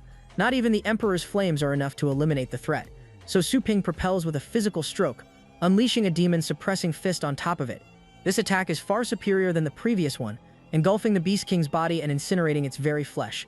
Green blood spools out of it, causing the creature to reveal its captives. By the way, this is the Vice Tower Master alongside members of the Pinnacle Tower, begging for mercy. Everyone is confused how these guys ended in such a position, while Su Ping taunts the old fart for always trying to run away, only to deserve karma at the end. Su Ping's allies suspect that this same creature must have ambushed the Vice Master and his men outside the city. The good thing is that they're still alive. The Vice Master is currently pleading to our boy to help save them, expressing how he's reached the Void Cave realm, and that if he saves them, they'll absolutely help him fight the Beast Horde. Detransforming, our boy directly asks Dao Zun what these guys did during the invasion, and obviously Dao Zun rats them out for running away. The initial plan was to eliminate any monsters, and the Vice Master actually agreed to this plan, but the Deputy Master wanted a high payoff for his efforts. In the end, the bastard didn't even help and left the job up to Beast Tamers, running off when he felt intimidated. Furthermore, the monster's absorption ability is insane, and it destroys Beast Tamers left and right. That's the main reason the Vice Master tried to run away. Hearing those words, these guys play defensive, acting like they're the ones who are wrong, that Dao Jun is lying. Su Ping's anger is at an all-time high because these bastards tried to steal wealth and even run off when they were needed most. Su Ping wants to treat them as a bunch of deserters, but this geezer is suddenly pandering and begging for his case, assuring that he made a mistake for which he'd offer heavy rewards for. Dao Jun expressed that any deserters are usually executed on the spot, but killing 4 legendary rankers might actually impede their own strength. Su Ping doesn't really care, revealing that the dead are actually more useful than the living sometimes. He uses Skelly to deliver the final blow, but before either of them could make a move, the creature erupts with terror, blowing them all away. It begins to unleash these spiraling shockwaves, erecting literal stone walls as a defense. With this maneuver, it turns away to run for its life, with Su Ping chasing swiftly after the beast to make sure it doesn't survive. Lil Skelly is heavy on the attack and moments away from striking the Beast King down, while the trapped Vice Master is shouting insults and acting like he's playing a huge part in his contribution. Oh, and by the way, the Vice Master is intentionally letting his energy be devoured so the Beast King becomes powerful enough to kill everyone, causing Dao Zun to treat him as a disgrace to the legendary warriors. The monster ends up earning valuable astral energy, evolving its form into an even more sinister and powerful one. This time it sends several vines with spikes layered on top, but our boy's aura is so terrifying that he casts a shadow over them all. Dao Zun are the others who can't fathom what this ability is called. From the horizon, only a pair of powerful eyes stare down at them. The Vice Master questions if this is some kind of barrier, and yes, that has to be a domain expansion reference from Jujutsu Kaisen. Regardless, Lil Skelly chops down the creature's vines and even its legs, forcing it on its knees in complete immobilization. The Vice Master is stunned why the Beast King is reacting in this manner, refusing to retaliate. Before this scumbag could even theorize what happened, their lives are taken, and they're all cut down. With it, the darkness is also expunged away, slaying the monster and ending the fight. Su Ping retrieves his ability, while the others are curious how this man capably slayed a void-level threat like that. The Beast Tamer shares that it's part of an ability he obtained from the Sorcerer tribe, the Wu clan. Wannabe Dante and the others glaze him to the front and back, but their fight's not over, as more monsters emerge to steal the spotlight. Dao Jun readies himself to meet the remaining Beast Tribe, while Su Ping praises Lil Skelly and instructs it to use soul possession. During the fusion process, Su Ping can actually use this ability to amplify twice the original power of one of Skelly's skills. At first, the little one could enslave only one corpse, but later on it could manage two at the same time. If Su Ping can use soul possession to boost this ability, then he can control 4 corpses, including the Vice Master. First, he summons the spirit to possess the corpses, bewildering the rest of the warriors. This badass Grim Reaper then uses puppetry technique to forcibly suck the soul of the Vice Master, who is triggered that our boy can't even let him rest in peace. All of the souls are drawn to the Grim Reaper, who taunts the souls for even dreaming about becoming a ghost. The 4 legends who were felled are now in total control in service of humanity and Su Ping's cause, continuing their service until their bodies are annihilated. The monster tides are ready to devour the city, while Dao Jun and the rest of the legendary rankers prepare to meet them in kind. Su Ping is fully confident in his plan, as the Vice Master's undead body shoots up and creates his Voidbane sword. This man uses that same weapon to annihilate a horde of monsters with a single hit, stunning the average warrior with his secret art. Keep in mind, this old geezer wasn't even using this sword before against ordinary monsters. The 3 other legendary rankers also join the fray. One of them is out here acting like Green Lantern with those punches, while the other 2 are fighting in typical mage style. The warriors are baffled with this strategy as the monster tide is actually being pushed by the puppets. Dao Jun can't believe these guys hid so many techniques in their arsenal just to prioritize their own survival. They're disgraceful for legends, but Su Ping is only sad that their bond with their pets were severed in the process, or else he could have used the beasts to annihilate every swarm. By the way, to the ordinary folk of Longjiang City, they genuinely think that the Vice Master is willingly fighting for their sake. Some of them recognize Su Ping's silhouette from afar. They suddenly attribute the Vice Master's contribution to our boy, thinking that he must have persuaded them. Anyway, the beasts are totally annihilated. Longjiang City seizes its hard-earned victory, with Dao Jun expressing gratitude to the main man for everything. Su Ping credits his fellow comrades for holding the tides down and creating the opportunity for them to act. Now he has to return to the other city to save lives. Before he leaves, the mayor comes around to ask for his aid. He has seen everything that happened, but now that the base city lacks a commander, they suffer from a leadership issue. Su Ping easily appoints Dao Jun for the leadership role, even though this man doesn't want any part of it as he's not even a powerful ranker. To take care of that, our boy sucks in the astral force of all the legendary rankers, retrieving their storage rings. Within them contain endless treasures which will supremely help these guys in their cause. Also, he even leaves these 4 puppets with Dao Jun to take care of any incoming hordes. The new commander takes the rings and the role to protect the city, while the mayor questions why Su Ping is choosing to give everything away without getting anything in return. Our boy reminds him that it's a basic requirement for them to survive. Dao Jun begs him to open a branch in this part of the city as well. They even offer to cover the price of the land because of his contributions. Su Ping agrees to such a deal, vowing to teleport when needed and intends for his sister to handle the business. Saying so, he dips from the city and heads towards his next destination. In the next scene, we find the Nightfall Mountain fully repaired from last time. A starship of the Federation is flying about, and within the Peak Tower's headquarters, a man from the Interstellar Federation has come to offer his complaints. Instructor Fang explained the situation of the Blue Planet, which is suffering from monster tides. The Tower Master is stationed in the subcontinental region, with the Tower Master currently busy with his own work. The drunken geezer keeps Instructor Fang busy, offering his 300-year-old wine. The man gulps it down, expressing how rare this kind of wine is for this planet. At that moment, the candidates are brought forth for the session, with Instructor Fang hovering around and checking each of them. He finds Yuan Linglu with an interesting fire-type physique, but she's not much aside from that. His next inspection is a guy with latent potential and an ice physique, yet again not meeting his requirements. By the way, the Pinnacle Tower members are expected to see the Vice Master, but according to a new report, it turns out that the Vice Master's group has been assassinated by a powerful monster. This is great news to this man, who couldn't predict such a plot twist. His immediate thoughts go to Su Ping's involvement. After all, the Vice Tower Master is so strong that it's impossible for a Void Cave creature to just kill him. Instructor Fang comes along, eavesdropping on their conversation and asks about the boy's age. He learns that Su Ping is only 18 and still managed to defeat a void-level monstrosity. Definitely the kind of talent this man is looking for. He immediately desires a meeting with the kid for an interview analysis. Speaking of which, when Su Ping returns to his main base, Uncle Chin meets him with a bunch of good and bad news. After Su Ping left, other city branches were all attacked by monsters, but luckily beast tamers appeared to save the day. There are also a bunch of legendary rankers currently waiting for him at the shop. Su Ping is pretty interested in what kind of good news he's about to receive. Uncle Chin shares that a prestigious academy from the Interstellar Federation is interested in scouting students, and they're impressed with Su Ping's performance. Our boy doesn't really get what's the purpose of the academy in all of this, and inquires if there are any Fate Realm powerhouses. The Shumia Academy is supposed to be the best of the best, which means their teachers alone are at the Fate level. Instructor Fang boasts cultivation strength even superior to the Tower Master, reaching the heights of the Starry Sky Realm. This information excites Su Ping, because he can resolve a lot of his problems with the Federation's involvement. He quickly desires to meet the instructor, so a hologram pops up for their brief conversation. Instructor Fang first confirms the boy's identity. Then he praises Su Ping and offers the kid to join the academy and earn resources, promising a path to the Starry Sky Realm. The offer is kind, but Su Ping shares his own issue of the blue planet currently losing human lives. He wants the Federation's help to save the planet. However, Instructor Fang follows a strict code of their Federation, which means he cannot personally interfere with the affairs of the planet. Su Ping refuses to acknowledge such rules, and begs them to just save the planet for him. Again, this man repeats the same rule, expressing annoyance even. Su Ping takes issue with these guys just watching while humanity suffers before their eyes, because even a single strike from Instructor Fang could easily defeat the Beast Tide. For the third time, the instructor repeats his words, refusing to join. This time, Su Ping is fed up and curses the shit out of him, refusing to join such a shitty academy like that. Su Ping expresses deep hatred and anger against arguably the strongest man in the Federation, stunning his sister and friends.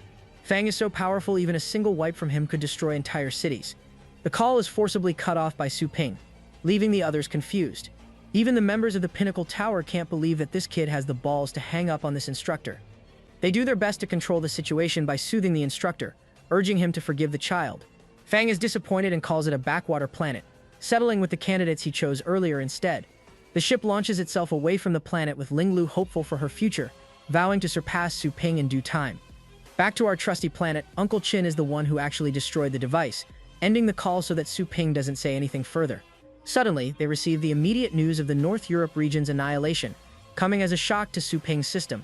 1 billion people have been slaughtered, their lives devoured by the beasts, even though the same region was personally fortified by the Tower Master. The cities are going to meet the same fate if they don't act fast. But the bigger issue is the constant appearance of the king beasts in these tides. Right now, the gap in strength is far too much, so he reaches out to his maid for a way to help any titled rankers to evolve.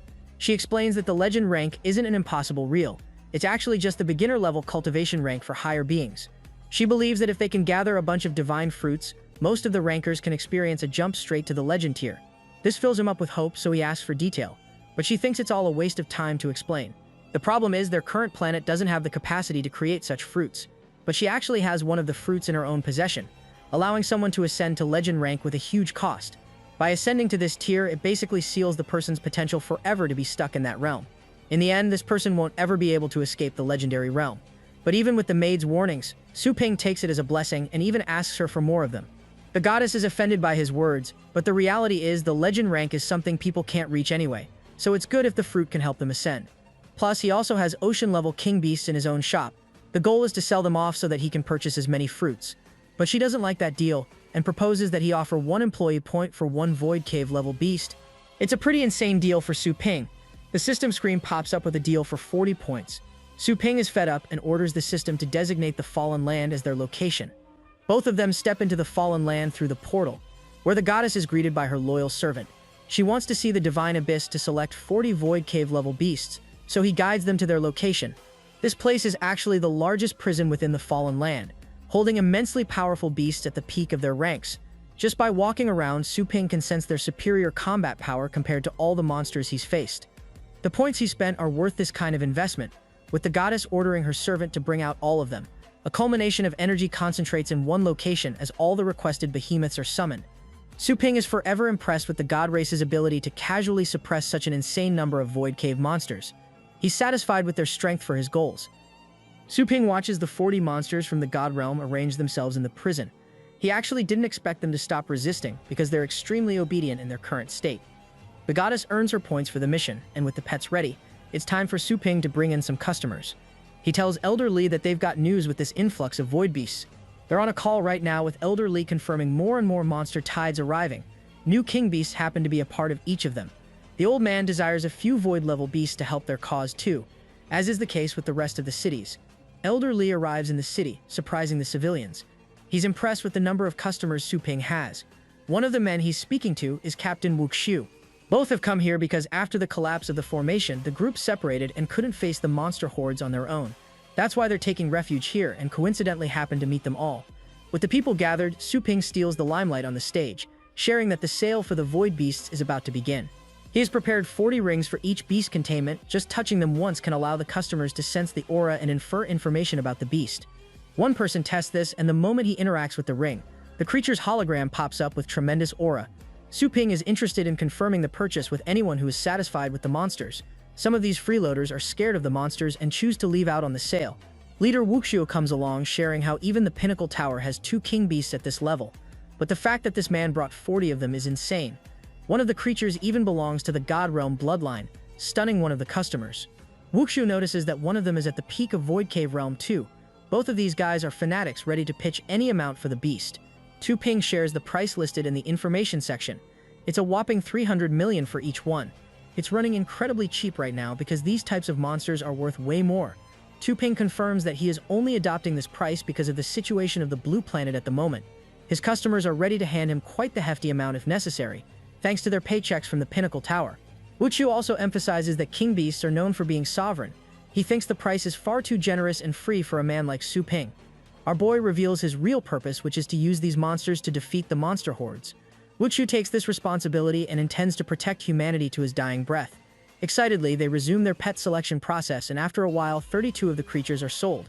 With 8 of those left, Elder Lee explains that one person can't form a contract beyond 4 or 5 beasts, so they can't force either.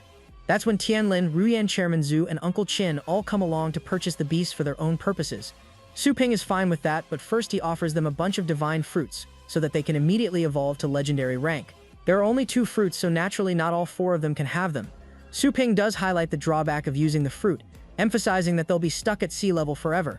It's still an opportunity to ascend, and for people like Uncle Qin and Ruyan, they're out here sentimental at their inability to reach greater heights. This pisses Su Ping off a lot, because Ruyan and Qin are being dramatic for no reason, so he force-feeds the old geezers instead.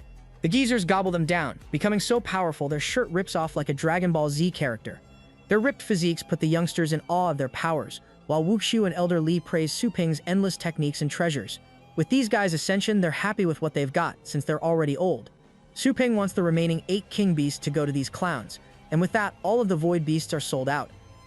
In the West Sea region, monsters are unleashing havoc. Not even the battleships can subdue them. Sea leviathans are obliterating anyone in the waters, and it's not just one, there's a crab and even a kraken here. People are losing hope, and they all eventually meet their end. Back at the Pinnacle Tower HQ, they learn about the annihilation of Northern Europe alongside the West, taking a heavy hit. All the house members of the Tower members are concerned with the sea beast dominating the water. The same water emperor that had made a pact with their master chose to betray them too. The Tower master shares a call with his subordinates, ordering them to command hold of every single legend they've got. Su Ping and the others are summoned accordingly. Wuxu questions why they've been dragged from their positions. Senior Lee thinks diligence is pointless right now, because the collapse of the formation is the reason this beast tide is even happening. In other words, they all pin the blame on Wuxu as well as Su Ping for causing the demise of the world. Our boy is about to offer a rebuttal when one of the warriors roars his complaints, calling the Tower Master a damn fool for saying that because these are the same people who protected the land for centuries. The Pinnacle Tower didn't even help them on this mission even when they begged for supplies. Their words run deaf on the drunken immortal, who still blames everything on Wuxu's battalion. The leader pitches in, stating that if it weren't for their contribution, the same drunken bastard wouldn't even have gotten this far. Su Ping is thrilled to take down the entirety of the Pinnacle Tower if necessary, while the Tower Master tries to maintain order, begging them to stop. Our boy accuses the Tower Master for having terrible management problems, but instead of arguing, Yuan Feng explains 2 big problems ahead. The first is the need for a spatial tunnel to evacuate refugees to land. A proper team of legendary rankers will be needed for this purpose. Wuxu and his team are handed this responsibility. Su Ping wants to know who Zuo Shan is, and learns that it's the Tower Master's beast with the powers and understanding of the laws of space. The creature's main ability is to move literal mountains and fill entire seas. The second problem is the need of a legendary ranked team to prevent the spatial tunnel from Zuo Shan from being attacked or destroyed. Both teams are created for this purpose. while Su Ping suddenly receives a message informing him about the successful reconstruction of the bond contract. He's glad because this will help them a lot in this upcoming fight, but before his ally could transmit further information, the signals are cut off. Su Ping desires an immediate leave to head to the Holy Light City. Speaking of that city, the academy is currently going up in flames. A monster invasion has struck the building, one of the creatures being the iron-spined earth dragon beast itself. The creature has already claimed lives, but right now the copy progress of the contract is only 90% complete. The monsters approach her, threatening her life as well as the completion rate. She makes a run for it but ends up kissing the floor. This leads to one of the dragons chomping down on her leg. Completely immobilized, she's moments away from being called, but as a last resort activates one of her beast-taming skills to force the monster to sleep. But that's only one monster down, two more towers over her, looming with the threat of death. Refusing to be useless like Sakura from Naruto, she uses the body of the other dragon and sets a trap. This ends up killing the other two dragons as a consequence, guaranteeing her survival. At long last, the technique copy has been completed, but she's gravely injured and doesn't have anywhere to run. More iron dragons are rampaging the academy, so she has hardly anywhere to run. The good thing is that they're younglings, so she thinks there's a chance of survival. She quickly dashes for her mask before releasing some of her vials upon the beasts. Both vials of opposite nature pop, creating a smokescreen full of acid that heavily damages the dragons. With both monsters down, she has won another battle. The agents she used created an acidic effect, and that's exactly what these dragons fear the most. Right as she's about to escape, the injured dragons screech out a deafening roar, making her wonder what they're about to do next. This girl can't catch a break because now there's a titanic eye of a beast staring her down from the broken wall. I think we'll know she's cooked. The scene takes us to the Western Sea region's evacuation point where monster hordes are lunging like a tsunami. Leader Wuxu and his men are trying to create a pathway for Zuo Shan to activate the spatial tunnel. His pet releases scorching heaven flames to incinerate any monsters in their way. Another warrior activates the Ice Soul Mist to aid the battle. The last guy is using his giant turtle pet to smash through the frozen monsters. Senior Lee also chimes in with his summons. Both creatures release an attack of thunder and wind, creating this epic hurricane with razor-sharp waves and thunderous attacks. The battleship soldiers are thrilled to find support from the subcontinental region, thinking that their lives have been saved. However, it's that moment when a giant earthquake shakes them. A titanic monster erupts from the ground. This creature looks pretty cute, but its sheer size eclipses the city whole. Leader Wuxu reveals that it's actually one of their own allies, so they're gonna get the best help they can. Hilariously, the same monster ends up on its ass on the ground right after awakening, so maybe it's not the best support they could have asked for. Leader Wuxu slices down a monster with his rend, and upon killing this worm, he then grabs its fangs, roaring at the fat Snorlax to wake up as he's about to send his favorite meal. The giant worm is chucked straight up to Zuo Shan's mouth. The lazy cutie wakes up and catches it like a puppy. Considering its enormous size, the soldiers are haunted by the image of a mountain-sized creature jumping like that. They all think that the city is going to get annihilated from the impact, but Zuo Shan casually descends, completely weightless in its approach, so the point they couldn't feel the impact. After filling its belly, Zuo Shan gets to work and starts creating a powerful spatial tunnel. This vortex of energy is their main focus. Leader Wushu gathers the men around, explaining that this portal will act as a teleportation to the other region. That aside, we arrive at the eastern part of the defense line. Here in one of the watchtowers, the drunken immortal is busy with his booze, while his fellow passengers question how much he knows about the Sea Emperor. The geezer recalls this catastrophe as a man who actually lost to the first Tower Lord 1,000 years back. Their whole fight resulted in the evaporation of the sea. After the Emperor's defeat, the Sea Clan members swore loyalty to the Tower Lord, forever serving him. But that 1,000-year-old promise seems to have been broken. It seems that the creatures no longer fear the Tower Lord. The same man has been mysteriously absent for many years. People suspect that he's already dead. From the current situation, the current Tower Master requires their help, especially when the four kings are already moving behind the scenes. Out of the sea emerges a gargantuan tail, one that destroys the tower and whips the duo down. The sea monsters have arrived to confront the humans, while each and every single of humanity's armed forces are trying to fight them off. Such weapons are barely having any effect, prompting the two warriors to activate fusion with their beasts. Leader Wuxu insists his men keep heavy on the defense. They need to make sure the beast tide is taken care of, as another wave could erupt at any moment. Wuxu commands his men to take care of any lingering threats, while one of his men shares that the refugee groups have all been evacuated. While that's settled, a massive explosion occurs in the direction of the Drunken Immortals group. He receives a sudden notification on his watch while his men inquire about the current situation. The Drunken Immortal is looking pretty damn beat up and begs them to save his life, but Senior Lee calls him a lofty fellow for being sarcastic all the time. The Drunken Immortal's rudeness shatters and he apologizes for his mistakes. Right now, this man just wants to be saved as their lives are threatened. Leader Wuxu addresses this man calmly. expressing that this land isn't some place for him to get drunk. The place is a wasteland, and there's so much chaos and danger that they could easily ignore his request as they're busy in battle. After all, the Tower Master is only going to commend them for completing their mission instead of saving this idiot's life. But above all of the reasons to leave him to be killed, Wuxu expresses that he will personally come to save him. He cuts the call while his men question why their leader would save someone like that. This GigaChat explains that he's not helping out of pity, but to make sure the title of a legendary warrior is not disgraced. He gains the respect of his comrades even more, and roars that they must take out the monsters so that they don't target this land. The scene switches back to the academy, where this girl is bleeding out, shivering from the pain. She manages her best to navigate her lab and discovers the cultivation bond contract is completed. She reaches for it with every step, but that's when the titanic monster sees her and slams its claw inside, whirling her away. This monster is revealed to us as an enormous evil version of Godzilla. It spans several buildings wide. The face of the creature is intimidating enough to appear in a horror movie, and it is just about to devour her when she screams, "Teacher." Her miracle cry is heard because a powerful blast descends down and obliterates the creature's flesh. When she opens her eyes, the beast has been slaughtered and turned into sushi. Su Ping arrived, apologizing for arriving so late, as he didn't expect the base to get attacked like this. He sees her injured leg, but right now the USB drive for the bond contract is more important. She wants him to take the drive, so Su Ping plucks it from the PC and then grabs her, praising his student for doing the greatest work. Mounting the dragon, they set their next destination to the Rascal branch, where she can be safe. But suddenly a dark portal appears, one that resembles the traces of spatial powers. Emerging from that portal, we meet the thousand-eyed beast again. The first thing this demon does is start plucking the minor monsters and devouring them to gain its energy. What's confusing to our boy is how this thing managed to survive even after its head was cut off. They need to stop this calamity, or else the pets will be slaughtered under its wrath.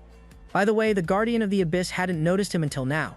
He shares terrible memories with Su Ping and shares that he actually didn't reveal his real technique last time. But before it could show off that ability, our boy plunges the world into darkness once more. Only a pair of paralyzing eyes remain. Even the creature of the abyss is afraid of this kind of darkness, not being able to understand why the lights have gone out.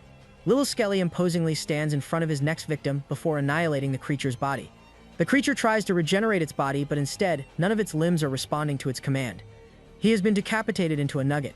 Su Ping has reached a level of power that he can manipulate a fate-level monster with ease. Then he orders Little Skelly to kill the creature using its special blade and absorb its core. Of course, Skelly does exactly as he's told. Taking inspiration from Virgil's judgment cut end, Su Ping wants the demon's demise badly for causing the destruction of the world after all. After slaughtering the high-level beast, its crystal core is obtained by Lil Skelly, and before long, Skelly crushes the core in his hands. This creates a surge of power coursing through his body, shooting up a column of energy and spiking him into a new level in one go. His skills evolve too. The Undead Flash was originally a skill used to close distance, but now it makes him wonder if Skelly can also activate spatial abilities. Su Ping also receives a significant increase in his growth as evidenced by his aura, and so he returns to the Little Rascal branch for his student's sake. The first thing he does is heal her wound, expressing that he's using star power to heal it as best he can. After healing her, he asks if the Shengguang-based city belongs to Old Bai, so he calls the same guy. Old Bai learns that he's the one responsible for destroying the Thousand-Eyed Demon, and that he's got an injured person sitting next to him who needs assistance. Old Bai can't even fathom what he just heard. Su Ping had just annihilated one of the strongest demons. The old man forwardly orders his forces to seal off the streets and eliminate any prominent beasts left in the city. He also lays down a bunch of different commands, which annoys Su Ping because the old man is clearly not worried about the injured girl. Old Bai tells him that medical people will catch up soon, but he wants to focus on some other areas in the city first. With the call hung up, Su Ping shares that help will arrive soon, and that he must master the bond contract so that he can upgrade his powers. Leaving her here, he takes the drive and inserts it into his watch, loading the data. When the data is loaded, binary numbers pop into his head, stunning him with the intricacies of the bond contract. Apparently, it allows any pet master to share the combat powers possessed by his pets. For example, Dragonhound's level skyrocketed during his evolution, and because he didn't want our boy to be ripped apart, 3 seals were placed on top. Unlocking the first allows him to evolve the dragon into the Void Cave realm. The second seal further evolves it into the Fate realm, and if the third seal could potentially touch the Celestial realm itself. With this, Su Ping is confident and intends to remove all seals, so he pops open the cultivation training grounds using his system. Here, he selects one of the locations. It's an outer meteorite location, with a small fee of energy. The portal takes Su Ping into the scenic view, but this is the same place that swam with danger the first time he came. Even a single mistake cost him his life, but he's no longer the weak person he used to be, and refuses to die like that. Here, he interacts with his pet and activates the bond contract. Thanks to that, the powers of his pet are shared alongside Su Ping's very own body, forming a mark on his head. The signing of the contract is confirmed with this incredible thunderstorm, and much to Su Ping's satisfaction, it's a level far beyond the previous awakening.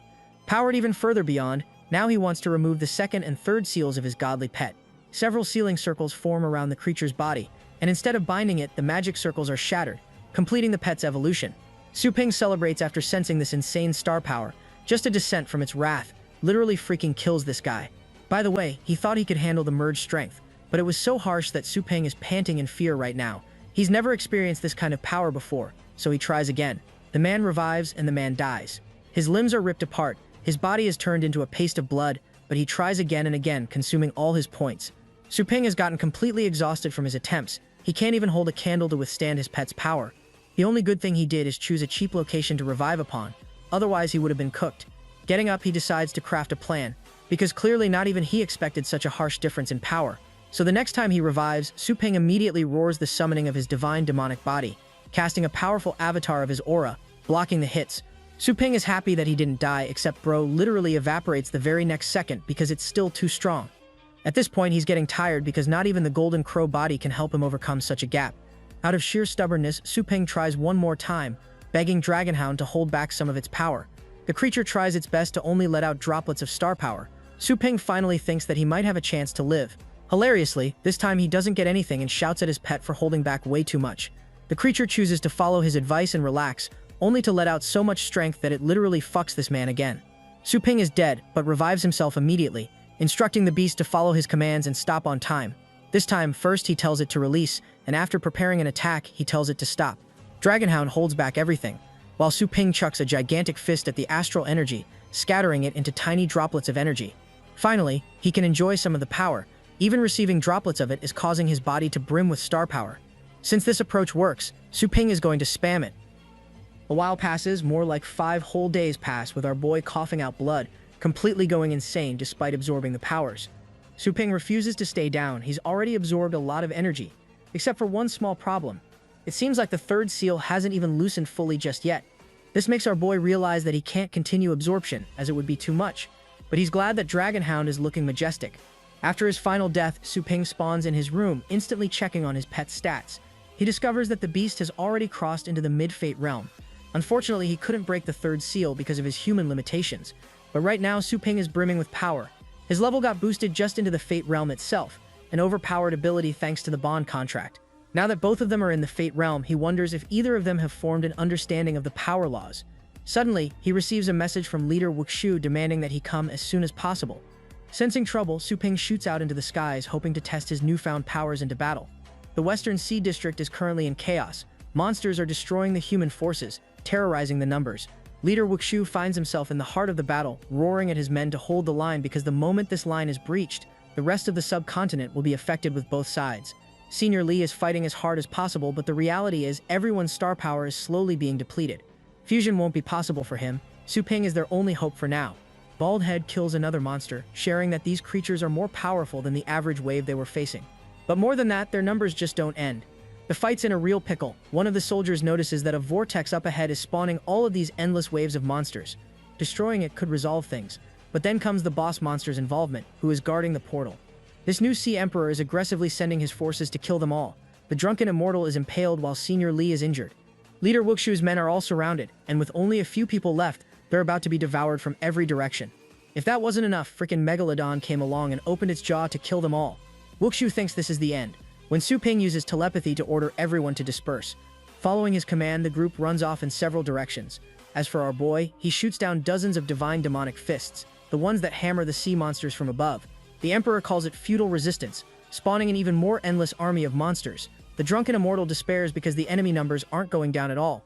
But at this moment, the Sky Hunter particle cannon sets its target from outer space, before releasing a goddamn nuke of a laser down, vaporizing the monsters with its descent. The mere destruction causes the Earth itself to rip apart, shooting out lava and swallowing monsters in it. The Sea Emperor questions the man responsible, and above, Su Ping is aura farming as humanity's genius, glazing himself to the max. The laser cannon fires a second shot, this time targeting the portal, but the Sea Emperor refuses to sit down and waves his hand to call forth its most powerful trident. The blast connects, hopefully vaporizing the threat as Su Ping calmly awaits for the conclusion. Instead, the Sea Emperor successfully creates a towering tsunami to block the cannon fire. However, by increasing the cannon's output to up to 200%, it's still not able to penetrate the water. The tsunami's eruption canceled out the cannon, but the fight is still going on. Su Ping decides to personally involve himself in the fight and launches some of his demonic fists against the Sea Emperor.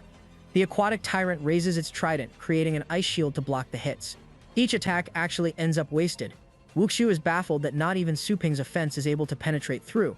The Sea Emperor retaliates with fury, charging an influx of his powers into his trident, angered that the humans would call his weapon as nothing more than a fork. He aims this attack towards Wuxu, who is unable to defend with his depleted astral power. The attack connects with a massive explosion, but it's not the end of Wuxu because the purple flame dragon came to his rescue. The Emperor is impressed with the dragon's defenses, while Lil Skelly goes around slicing down several dozen monsters mounted on Dragonhound. Elder Li is happy to see Su Ping's pets contributing in the fight, while the main man descends to challenge the Sea Emperor personally. The tyrant mocks him for falling directly into his trap, as he creates this crescent sphere of water around our boy, blocking him inside. Su Ping mocks the creature for thinking that he can't swim, but even as he tries his best to interact with the water, nothing seems to work. It's an impenetrable wall, immovable even after his force. The sea tyrant shares that he deliberately allowed his entry possible, but under his command, water molecules tighten and merge into a force so powerful that one would need to move the ocean to move it. The sea tyrant taunts the human ant for feeling the very weight of water as 3 vortexes begin to crush Su Ping from each side, boxing him in. At this rate, even our boy knows he's going to be crushed. While Wuxu shouts in worry, Su Ping is doing his best to hold on, while the Sea Emperor praises him for having such endurance as any ordinary warrior would have been killed. Even then, the water is beginning to suffocate our boy, but it's exactly then that he remembers Georgiana's advice to climb over the gap and into the Fate Realm. Though the Sea Emperor is mocking him for being unable to do anything, Su Ping shocks the world by annihilating the cage and breaking free from it. This is the power of the laws that he now possesses, an ability that Wuxu recognizes instantly. Even the Sea Tyrant can't believe that a human like that could enter into the Fate Realm. He refuses to be fooled by parlor tricks, so he sends a mountain-tall tsunami to crush our boy for good this time. However, Su Ping merely swipes his hand, cutting the horizon itself and opening the abyss. This void attack sucks everything inside, including all the monsters in the tsunami. The Sea Emperor is completely overwhelmed and also sucked into the pull. The void closes because at his current level, Su Ping can't tear apart this space realm for more than a few seconds. However, his power is on a completely different level, because the same Sea Emperor that slaughtered many legends in the past is easily overwhelmed by this guy. At that moment, another portal opens, this time giving wake to the emergence of an even more powerful monster. A twin-headed dragon capable of speech dawns the battlefield with a dire need to kill Su Ping, believing that he's too much of a threat to be left alone. Our boy asks about the creature's name, but the twin-headed dragons taunt him for even daring to ask their names. Leader Wuxu recognizes the appearance and shivers in horror as their names are called Good and Evil, one of the legendary 4 kings. With the arrival of such a monster, Su Ping orders everyone to attack. All the human forces alongside void-level beasts collectively attack the legendary king. But this monster is so freakishly strong that with just a single glare, Su Ping is wiped of his strength and collapses down. This is one of the law powers of the monster. Su Ping mocks the beast for not fighting fairly, and to humor him, the legendary king nerfs himself a bit. Even then, the control ability forces Leader Wuxu and Senior Li to attack our boy. Right now, their bodies are being controlled by others. The only reason Su Ping even managed to survive this sneak attack is because of his newly evolved state, blocking most of the damage from his Susanoo. Knowing that it's going to take more to kill him, the monster then takes control of Lil Skelly, and despite great sadness, forces its body to attack. Even the purple flame dragon, Su Ping's own pet, shoots down a column of flames to burn the golden crow state. Su Ping realizes that these bastards are fighting far too dirty, but the creature mocks him, sharing how the strongest pet he hasn't even made a move yet. And yes, even someone as strong as Dragonhound is influenced by this legendary king. All of the pets are rushing to attack their own master again. Wuxu and the others are worried what will happen next. But right when they're about to attack, Dragonhound shockingly takes control and deflects both of them. This makes Su Ping realize that only one of his pets can resist the effects. Instead of questioning what happened, the legendary Beast King combines both the powers of light and darkness, creating this gorgeous energy sphere that looks like a black hole. The same attack is then aimed towards Dragonhound and Su Ping, who orders his pet to quickly move aside. After the beast disperses, Su Ping launches an incredibly powerful demonic fist, an attack that destroys the energy ball that is meant to annihilate everything. The legendary king is shocked at his ability, except Bro is trapped a second time, still immobilized. Su Ping wonders if the only reason he could move the other time is because the Dragonhound covered him from the monster's sight. This means sight is an important condition for the activation of the ability, so Su Ping activates one more ability up his sleeve, creating a void that blocks their sight. Intrigued, the light dragon responds with an ability of its own, restricting Su Ping's movement much to his shock. Not even by stripping his five senses was he able to resist their law power. Both dragons create a second annihilation sphere. Only this time, Dragonhound charges up to them, distracting the Beast King with an attack. This intervention is yet another proof that the heavenly Dragonhound can resist the power of fate.